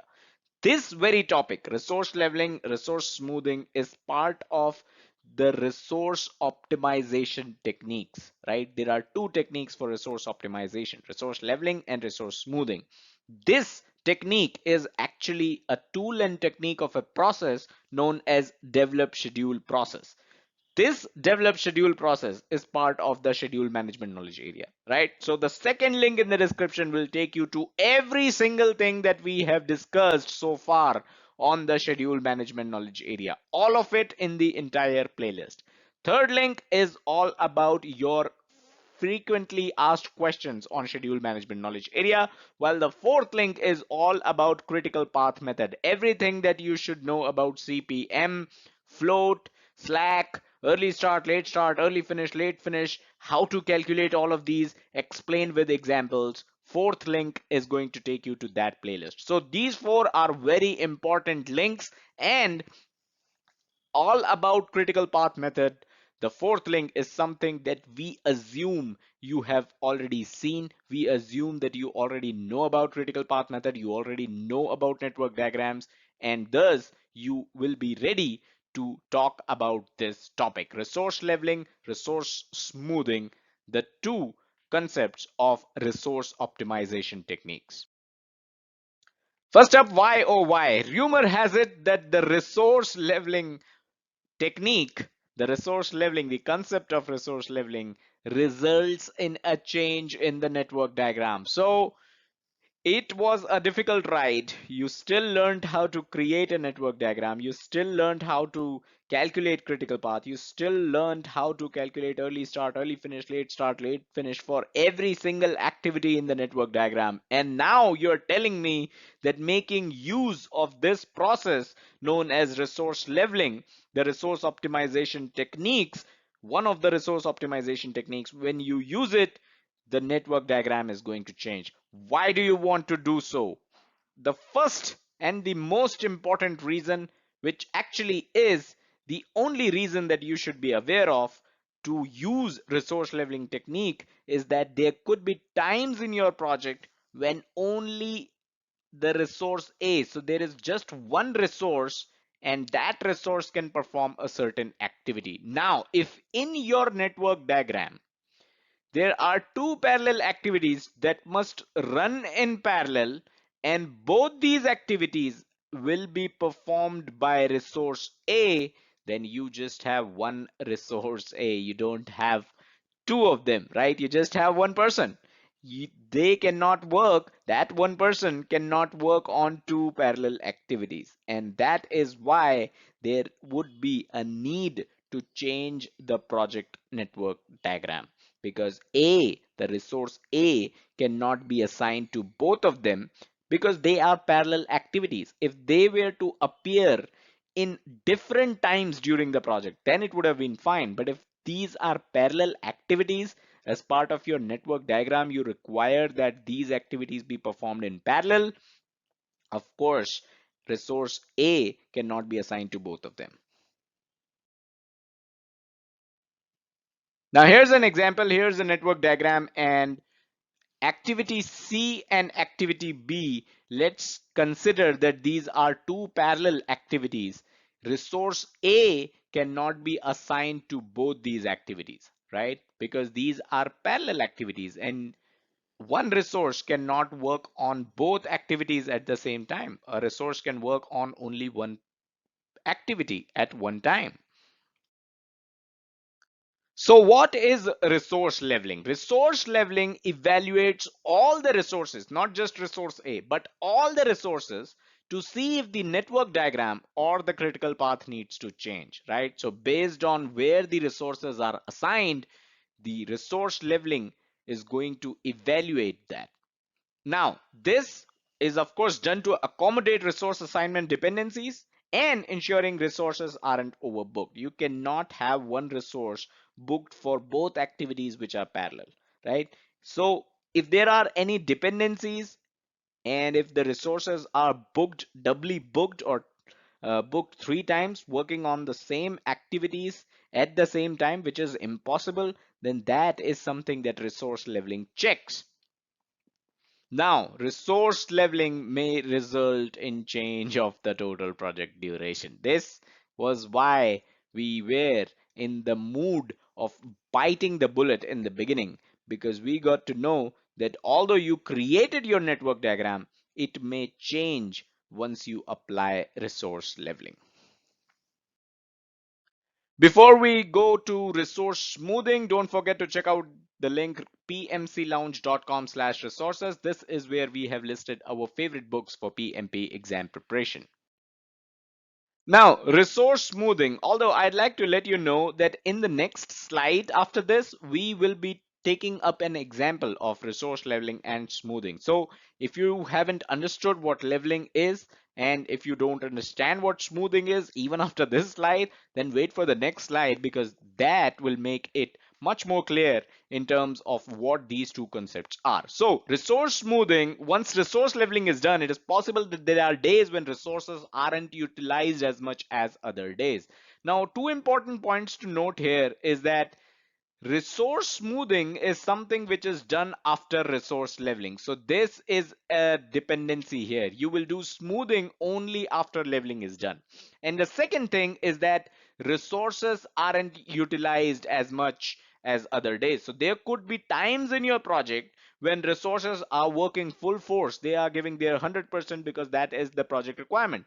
And then there could be times in your project when resources are working only 20% of the time, right? Because that's the amount of time they need to work on your project to make it to the schedule, to reach the important milestones. So can you smooth this up? Can you make sure that resources are working 75% of the time for the entire project duration? Although that might be impossible, that is quite impossible in most of the projects, but that is the entire concept of resource smoothing, right? So it is done to ensure that resource utilization is more or less similar across the entire project duration. So resource smoothing will not change the total project duration, which is something important to note here. While resource leveling is something that has the potential to change the total duration of the project and thus change the entire network diagram of the project, the critical path, everything will be changed when that is done. But resource smoothing is something which does not change the total project duration. So this is the diagram that I was referring to. This is going to explain to you how resource leveling and resource smoothing work, right? So this is the bar chart for your network diagram. You created the network diagram, and then once you're done with it, since you did not check how many hours the resources had to work because the resources weren't assigned and the resource dependencies wasn't taken care of, you realize that in the bar chart, the red line is the 40 hours per week usual normal working hours, right?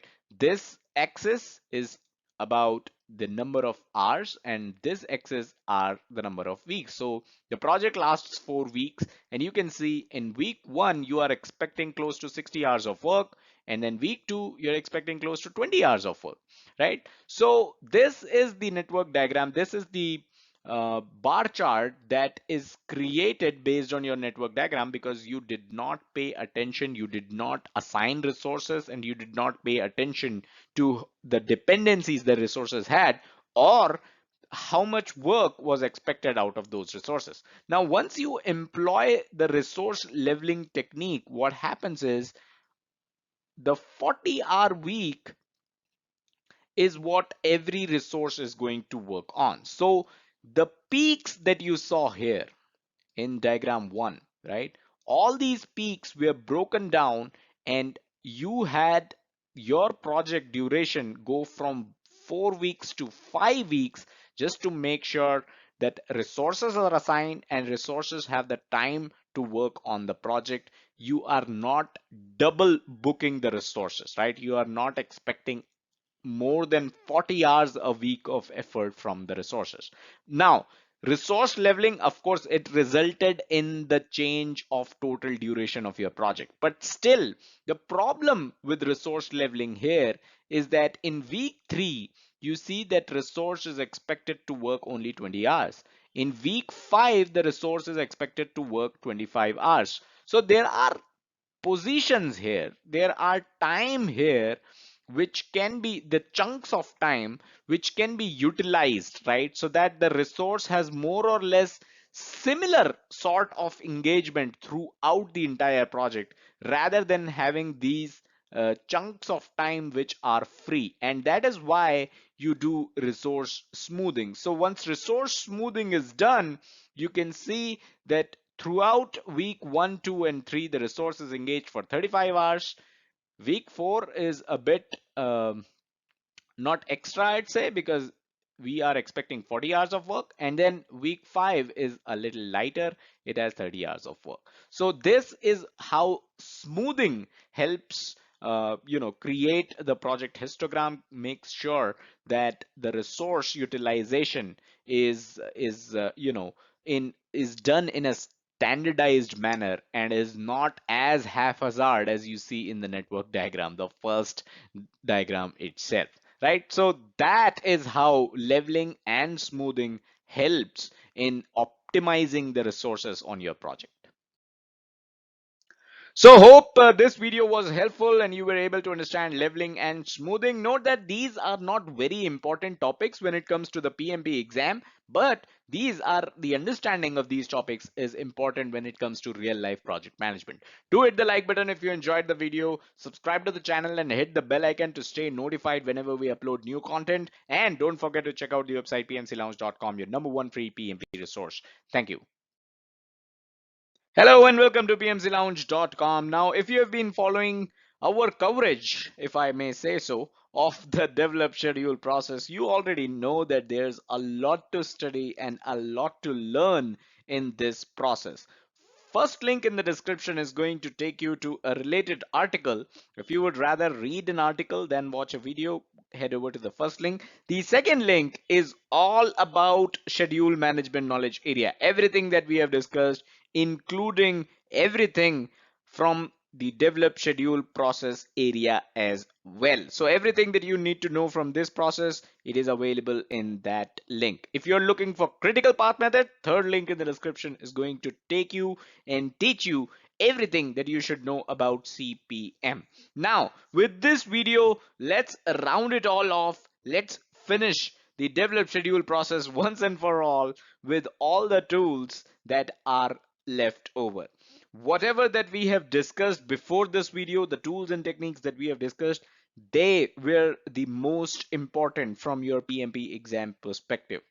The ones that we are discussing now are not as important as the previous ones, but are still good to know. They may randomly show up as options, at least if you don't have direct questions on them in the PMP exam. They may be listed somewhere as options in certain questions in the PMP exam. So it's good to know what these are. Let's get started. So the first tool we are going to discuss is known as what if analysis. And there's a famous quote that says, if something could go wrong, it will. So how do you counter this? How do you tackle this situation? What you basically do is you can think of every single thing that could go wrong, right? So that is precisely how the what if analysis work. Basically, you sit with your project team and you consider everything that could change or could go wrong during the course of your project. So, and what its impact is going to be on the schedule. So, this, as you would have rightly guessed, kind of touches the risk management area here, because you are sitting with the project team and you're considering what could go wrong, what could change during the course of the project. But this is part of schedule management and not risk management, because you are considering situations, scenarios, and stuff that could go wrong and have an impact on schedule. So if there's something that could go wrong, there's something that could change and have an impact on cost, you are not looking at those things during your what if analysis. That is something you would look in your risk management when you're working on your risk management. So this helps reduce the unknowns. Of course, if you sit down with the project team and you consider everything that could change during the course of the project, this is definitely going to help reduce the unknowns.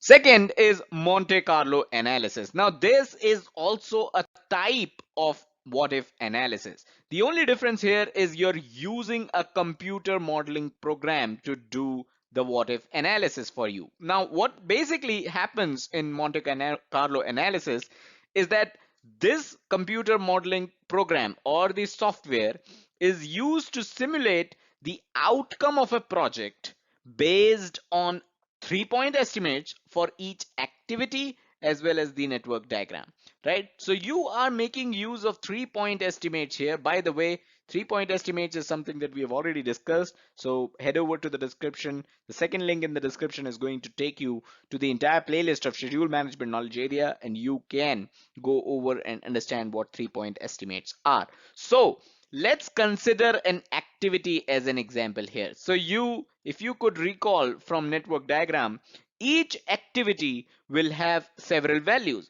like early start, early finish, late start, late finish, float.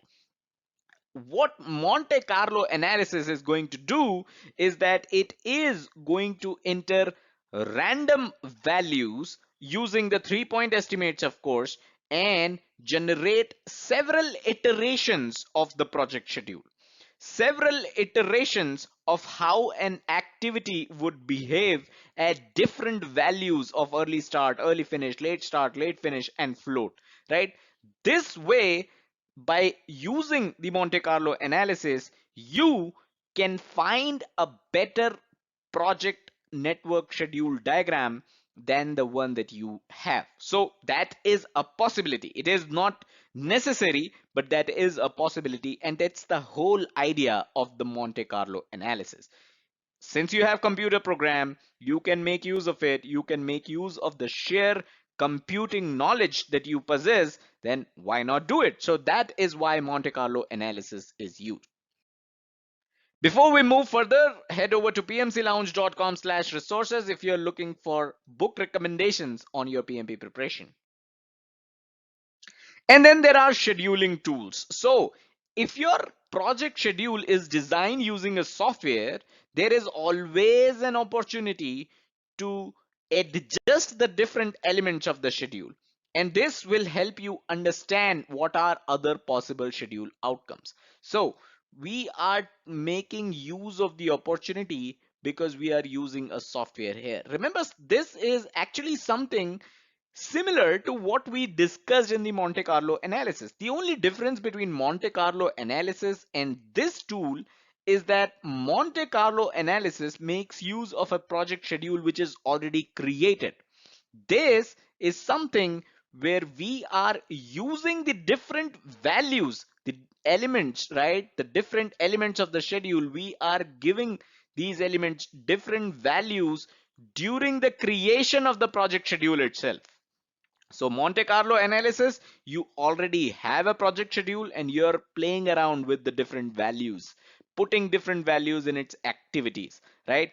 While scheduling tools, how you use it is you use the software. That software could be anything. It could be Microsoft Project, it could be Excel, right? If you have the right macro, you can use Excel for it as well.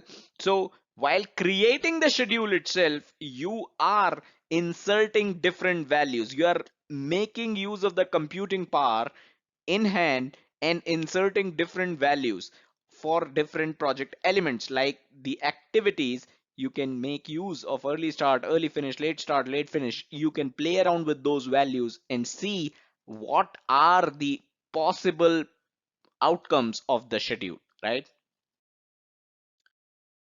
Next is critical chain method. Now this is something which is not as important as critical path method.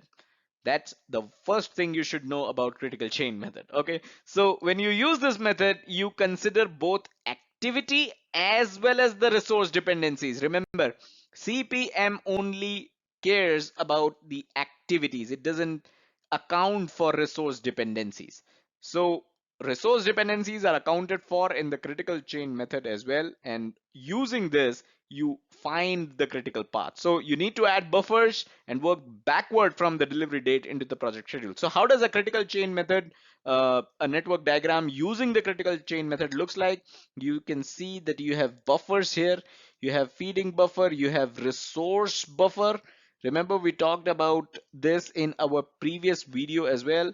Then you have feeding buffer. So if there is requirement of buffers in your schedule, then you will use critical chain method, because you will account for resource dependencies as well during the construction of the network diagram. You don't do so in the critical path method, but you will add buffers and you will do so. You will account for these dependencies in the critical chain method.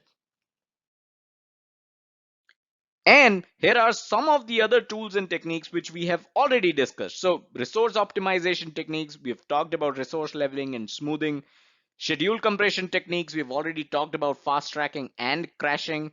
And schedule network analysis, the critical path, float, slack, early start, early finish, late finish, how to calculate these, how to find these out, what are these?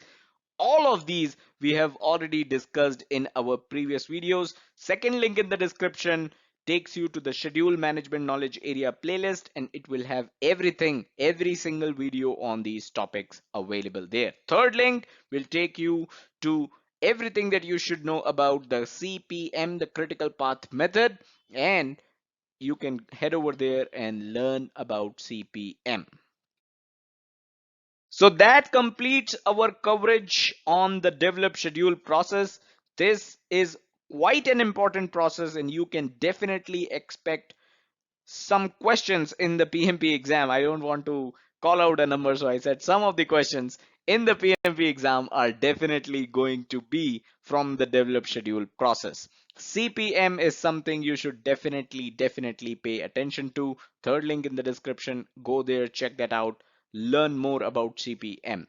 And do hit the like button if you enjoyed this video, subscribe to the channel and hit the bell icon to stay notified whenever we upload new content. And you can always head over to pmclounge.com, your number one free PMP resource. It contains relevant articles to every single video that we post on our YouTube channel, which is youtube.com/pmclounge. Thank you and have a nice day. Hello and welcome to pmclounge.com. Today, let's talk about Agile release planning. Now, this is a small yet very important topic, both from PMP point of view as well as real life project management point of view. And as we go further and discuss this topic in detail, you will understand why I say so. Now, the image that you see on the screen right now, a lady is trying to put together some sticky notes. That's because typically that's how agile releases are planned in IT companies. And that is why I thought it was fitting to put this image in. All right, as always, if you're into reading articles, first link in the description is going to take you to a relevant article on this topic over at our official website, pmclounge.com. So feel free to check that out. And second link is going to be a playlist of every single video that we have done on the schedule management knowledge area. So the playlist of schedule management knowledge area, this topic, of course, revolves around schedule management. It is part of schedule management knowledge area, so do check that out. All right, let's get started.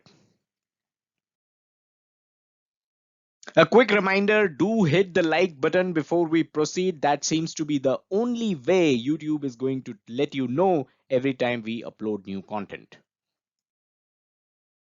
So the first thing that you should ask me is, how come we have Agile in PMBOK Guide? Because PMBOK Guide, a lot of people tend to think is all about SDLC. It is all about the traditional way of managing projects, but that is not true.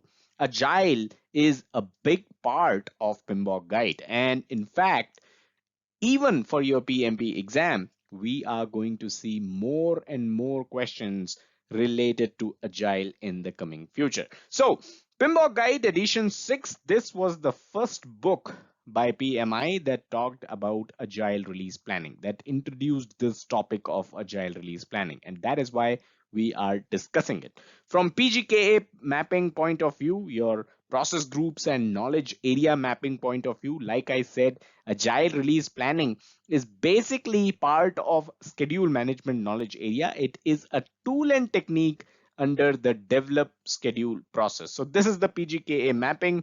We are talking about schedule management knowledge area. Under the planning process group, there is a process known as develop schedule, and a tool and technique for this process is agile release planning as well.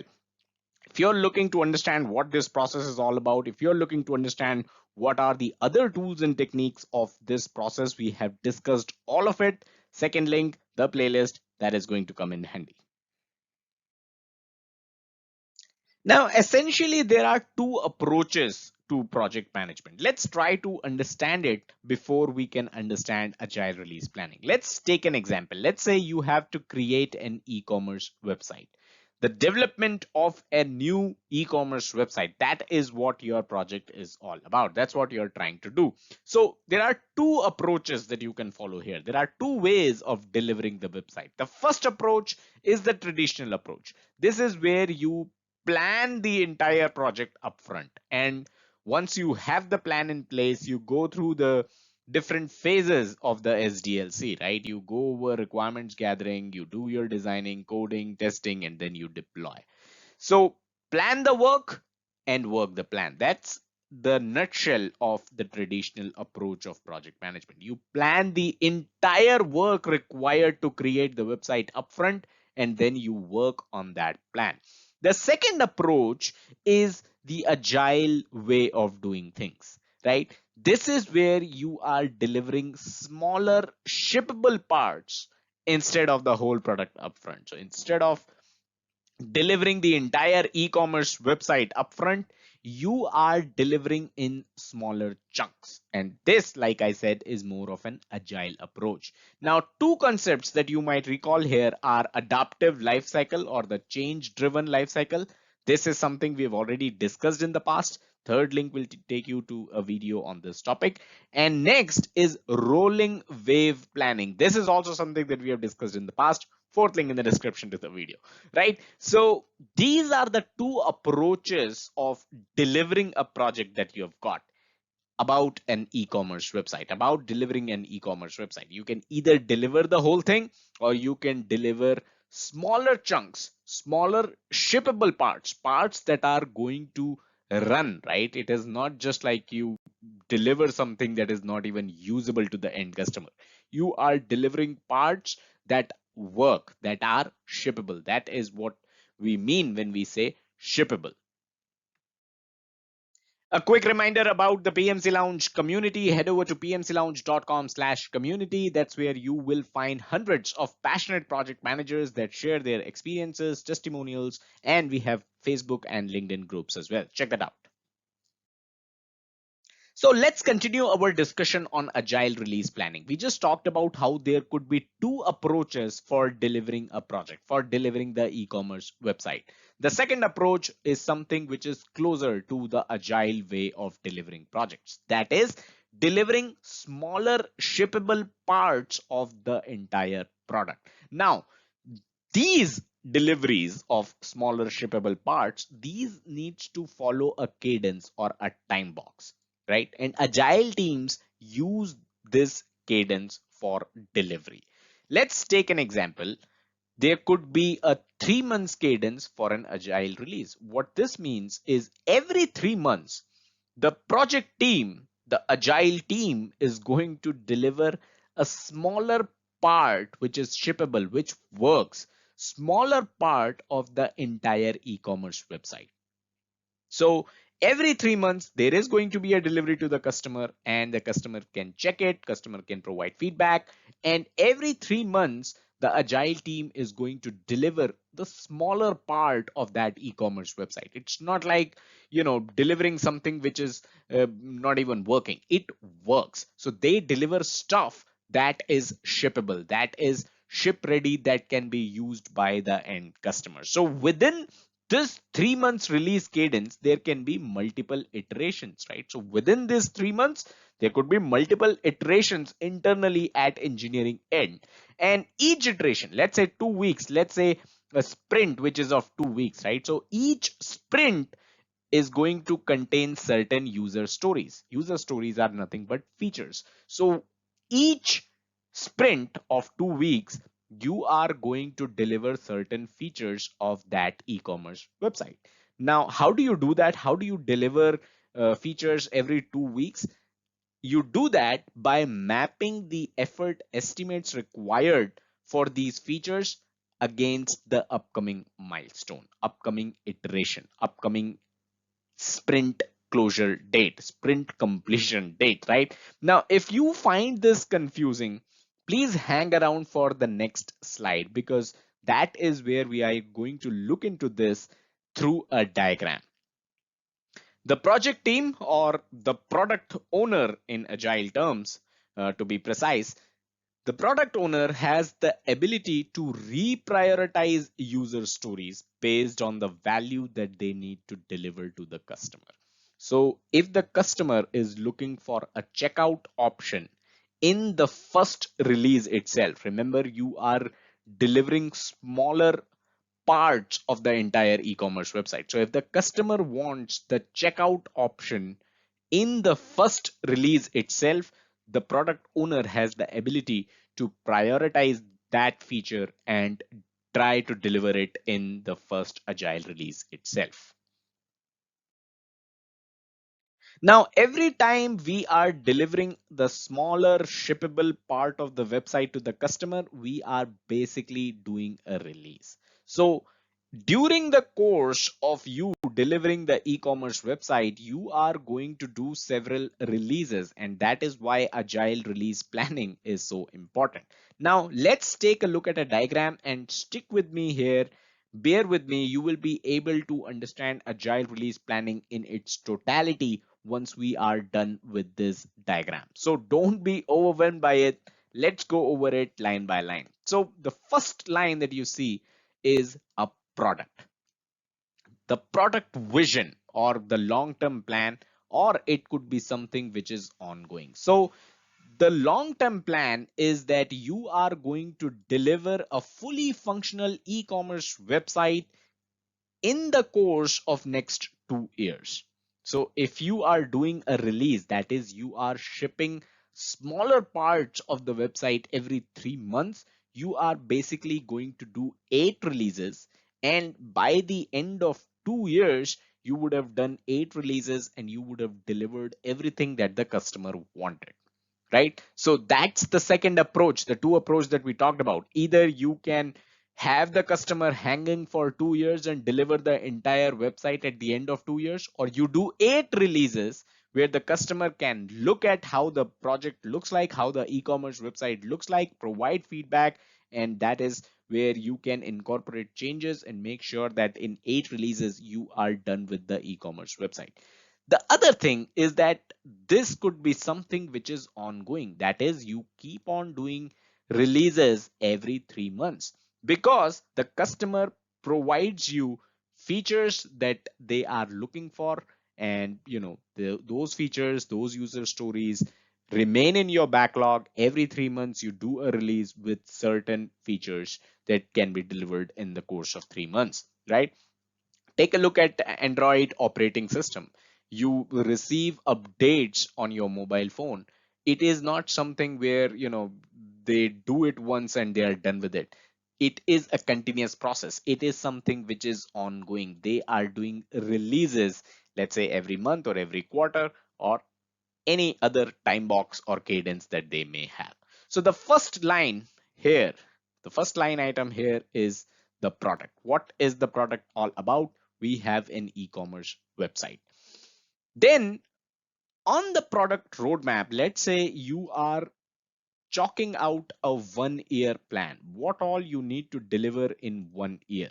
So the cadence that you have is having a release every 3 months. So in 1 year, you are going to have 4 releases: release 1, release 2, release 3, release 4. Let's say these are all quarterly releases where you are going to do a release every quarter: Q1, Q2, Q3, and Q4. Now, the next line item is about the release plan. So every 3 months, you're going to do a release. Remember, a product had 4 releases. Now we are looking at a release 1 since we are doing the release planning. So in release 1, we have 4 iterations. And these iterations are nothing but a development cycle.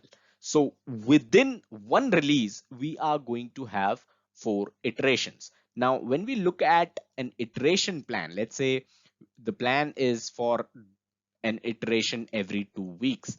Every 2 weeks, if we take a look at iteration 1, what all does the iteration 1 have? It has 4 user stories which belong to 3 different features. Feature A, which has user story 1 and user story 2. Then we have feature B, which has user story 3, and we have feature C, which has user story 4. So these are the items that can be delivered in 2 weeks time, right? So under feature A, if you want to plan further, you are going to plan development, and this is basically hours or days of work.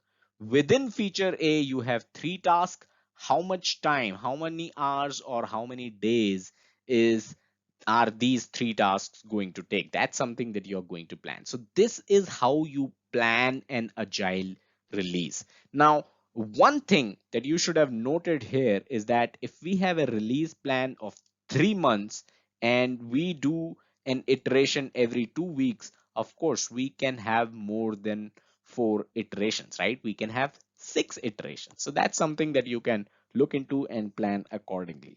The iterations, or also popularly known as sprints, can be 2 weeks long, they can be 3 weeks, they can be as long as 1 month. So if you have a 1 month iteration in a 3 months release, you can have a maximum of 3 iterations, right? So this is how agile release planning works.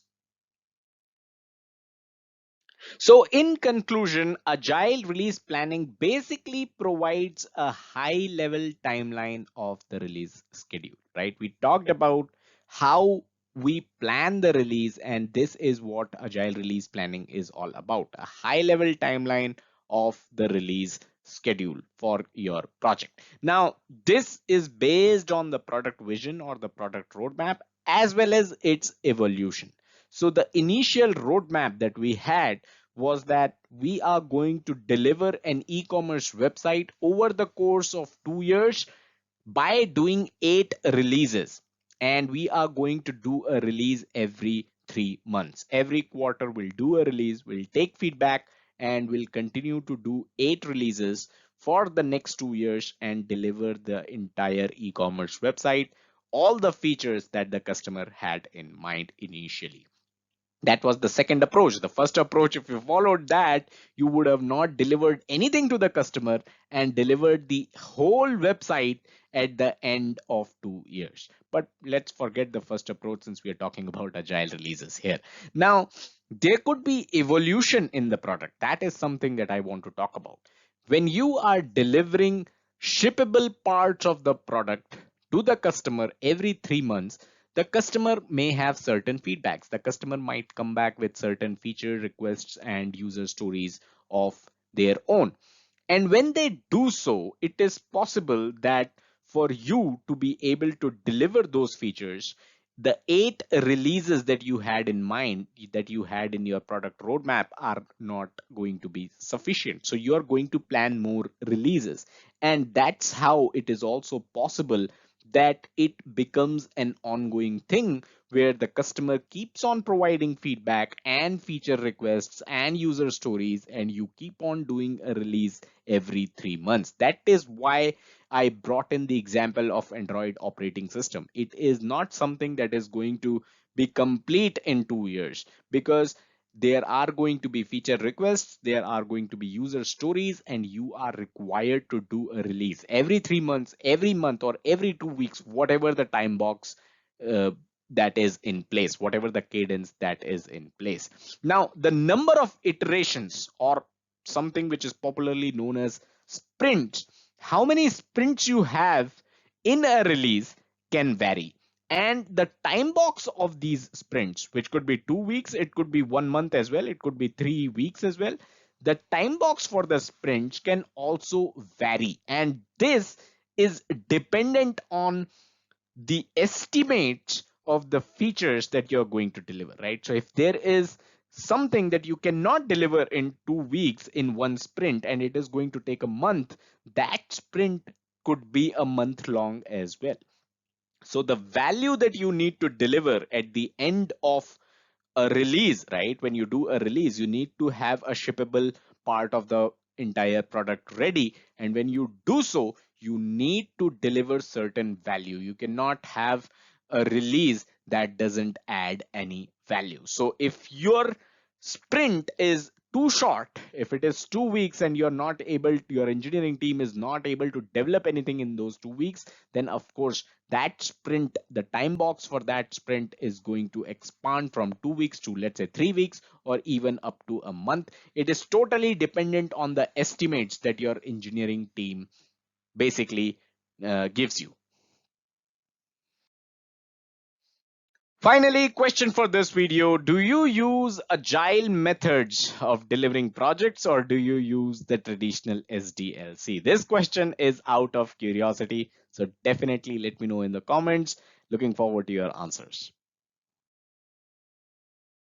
And that's all that we had in this video. I hope you got value out of it. Smash that like button if you did, subscribe to the channel, and hit the bell icon to stay notified every time we upload new content. Also, don't forget to check out the website pmclounge.com, your #1 free PMP resource. Thank you and have a nice day. Hello and welcome to pmclounge.com. In this video, we are going to talk about the control schedule process. So let's get started. So where are we in terms of the PMP courseware? Control schedule process, it is a part of the monitoring and controlling process group, and it is the last process in the schedule management knowledge area. In fact, let me show you from the PGKA mapping perspective where we are.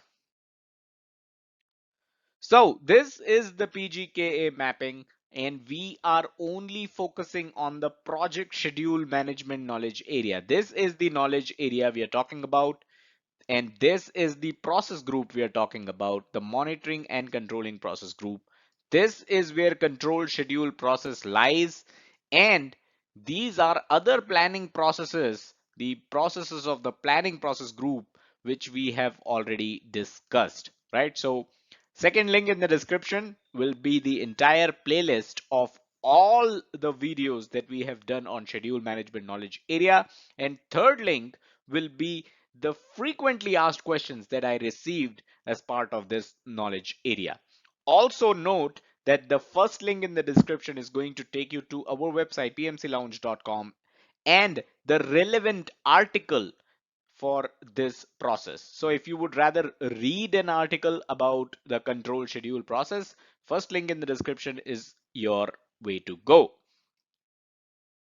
Now, from the entire PGKA mapping perspective, right? So we just saw project schedule management. We just saw this part of the PGKA mapping, right? So this is where we are. This is where control schedule lies, right? We have covered everything that there is to know about project schedule management. And before that, we have covered everything that there is to know about project scope management and project integration management. In fact, the playlist for these two knowledge areas will also be available in the description. So check them out if you want to start over and study from integration management, all these processes in detail, their tools and techniques, everything that is discussed. If you want to brush up your scope management concepts, then of course the entire playlist is going to cover all these activities, all these processes, as well as everything that you need to know about scope management knowledge area. So today we conclude our study on project schedule management as part of this video, and then we move on to the rest of these knowledge areas. Okay, let's move on. Okay, before we move on, a quick reminder, head over to pmclounge.com/resources if you're looking for PMP book recommendations.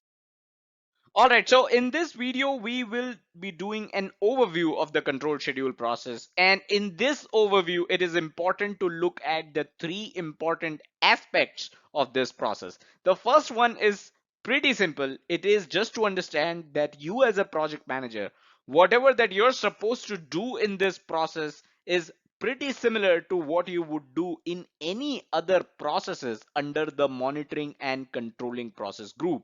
And that is you basically measure where you stand currently versus where you were supposed to stand, right? So your current schedule progress versus the baseline schedule. So that is what you're going to measure. That is the first and the most important part of the control schedule process. All right, the second thing is influencing here. This is also a very important aspect of control schedule, and more precisely influencing the factors that may cause a change in the project schedule. So for this to be able to determine what the factors are that may cause a change in your project schedule, you have to have foresight, and that is something all project managers should possess. So you can see that there is a factor that may happen or that may take place in the future which is going to impact the project schedule. Based on that, you can use the power of influencing. You can see as a project manager how much influence do you possess on that factor just to make sure that it doesn't impact your project schedule. And finally, you have to manage schedule changes, and how do you do so is by keeping all the schedule related documents up to date. Now on large projects, right, on large 3-year 4-year long projects, you cannot as a project manager do this alone, and that is why you have a team of project managers, junior project managers, right, and in some cases even a PMO that takes care of updating all these documents that are related to schedule. So you don't manage changes as such because this is something which is part of a different process altogether. In the integration management knowledge area, the integrated change control process, I'll share a link to this video in the description below if you're interested. But yes, from changes perspective, in the control schedule process, you make sure that all the schedule related documents are up to date. And we also discussed previously about how work performance data gets converted to work performance information. There's a separate video on this. I'll share a link to that in the description below, where we talk about the difference between work performance data, work performance information, and work performance report. This conversion of work performance data into work performance information takes place in the control schedule process. And how does that happen? Basically, your work performance data is just routine performance measurements, right? The routine information which you will measure as part of this process. Now, when you have this information, and this could be very very simple information, like you are lagging in your schedule, right? So when you do an analysis of this information, right, you are measuring as part of this process, and then you analyze this. When you're analyzing and you're through the control schedule process, the work performance data has been evaluated, right? This has been analyzed and evaluated, and once it is analyzed and evaluated, it turns into work performance information. So that's the change. That is how WPD becomes WPI as part of the control schedule process. So that is all that we had in this video. Do hit the like button if you enjoyed the video. Subscribe to the channel and hit the bell icon if you haven't done so already. And don't forget to check out the website pmclounge.com, your number one free PMP resource. Thank you. Hello and welcome to pmclounge.com. In this video, we will be talking about the Burndown Chart. Now, this does sound a bit violent, but this is basically a tool. Burndown Chart is basically a tool in schedule management knowledge area that is used to measure your project's progress against the project's schedule. So it does look like something that you see on your screen right now, specifically the two lines, the blue one and the orange one. In this video, we will also look at an example burn down chart so that you understand how it is used, how it is created, and more about it. As always, if you're into reading article, first link in the description is going to take you to an article on this topic over at our official website pmclounge.com. So check that out. Also, like I said, this topic is part of schedule management knowledge area. So the second link is a playlist of every single video. That playlist contains every single video that we have covered in the schedule management knowledge area. So two important links, do check them out. That being clear, that being said, let's get started. A quick note, please hit the like button. We like you too. Hitting the like button seems to be the only way YouTube is going to let you know every time we upload new content. So let's talk about Burndown Chart. This is basically an agile term. So if you are a project manager or a scrum master that is dealing with projects in an agile environment, it is likely that you would have heard about something like iteration burndown chart or the sprint burndown chart. When we say burn down chart, we are referring to the same burn down chart. We are talking about the same sprint or iteration burn down chart. This concept, like I said earlier, is part of schedule management knowledge area, specifically the control schedule process. And as you can see, this process lies under the monitoring and controlling process group. All these processes, everything around schedule management knowledge area is something that we have already discussed. Second link is going to take you to the playlist that contains videos on all of these. So as I was mentioning, Burndown Chart is basically a visual tool and it helps you measure the progress of your project. How it does so is by giving you a quick snapshot view of the work that you are left to do versus the time you have with yourself. Now, this time is not for the entire project. This time is basically representing the time boxed iteration. Iteration could be a sprint. So time box could be, let's say, a 2 weeks time box. It could be a 3 weeks time box. It could be a 4 week sprint. It could be a 4 week iteration, right? So whatever the time box is for a specific iteration, for this iteration, the burn down chart is going to tell you what is the work that you have left to do versus the amount of time you have. Now, this will be clearer when we look at an example burn down chart in the coming slides. So do stick around. A quick reminder, if you like our work, if you like our services, which are totally free, do consider contributing over at pmclounge.com/contribute. Thank you so much.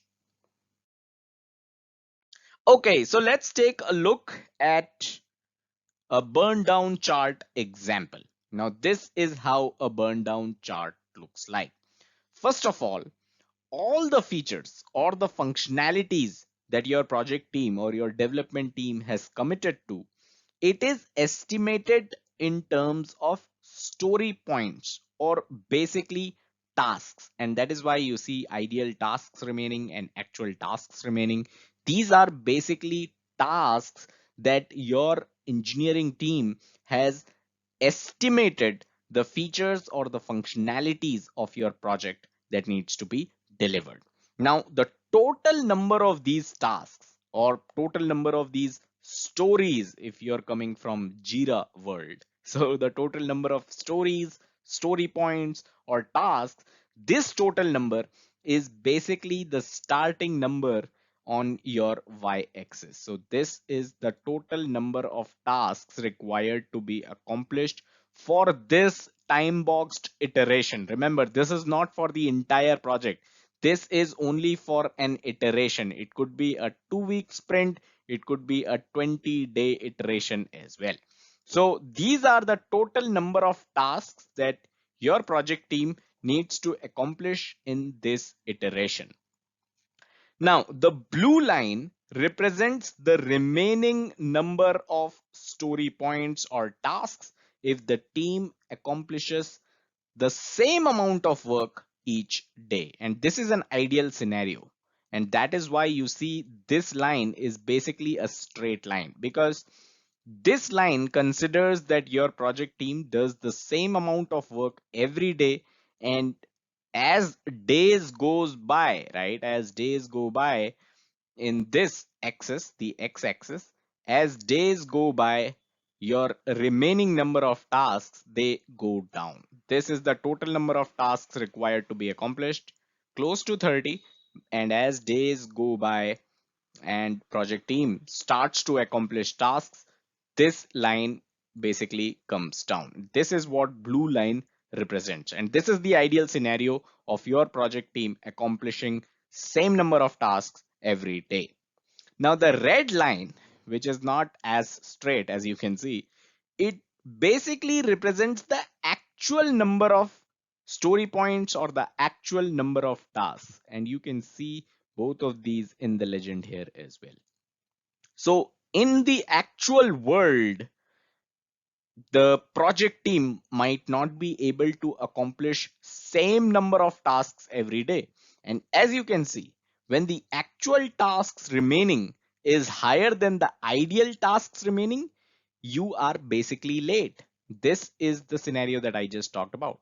The actual number of tasks that are remaining at this point in time is basically higher than the ideal tasks that are remaining, right?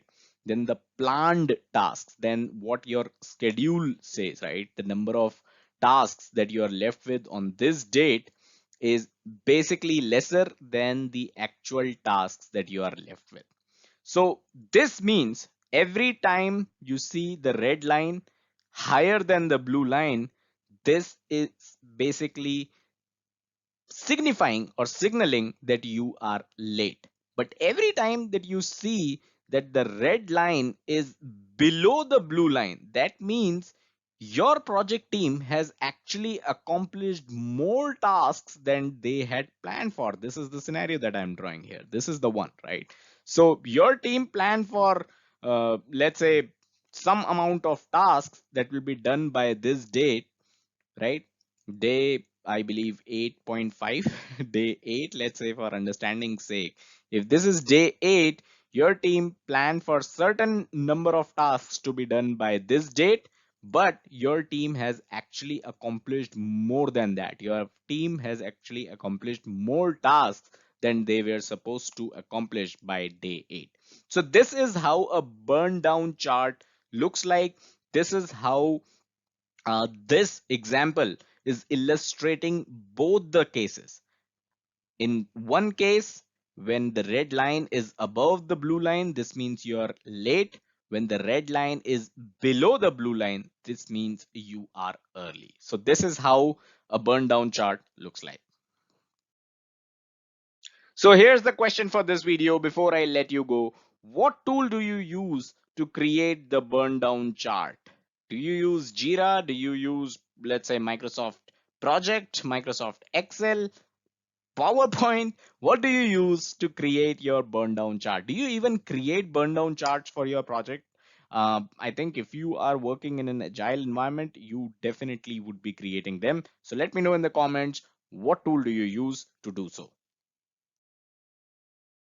So that's all that we had in this video. I hope you got value out of it. I hope you were able to understand what burn down charts basically are. Subscribe to the channel and hit the bell icon to stay notified every time we upload new content. Also, don't forget to check out the website pmclounge.com, your number one free PMP resource. Thank you. And with that, we come to an end of day 2 of the 5-day PMP program by PMC Lounge. Let me ask you two things. Number one, do you have any feedback for us based on how your last 2 days have been with us going over all these concepts?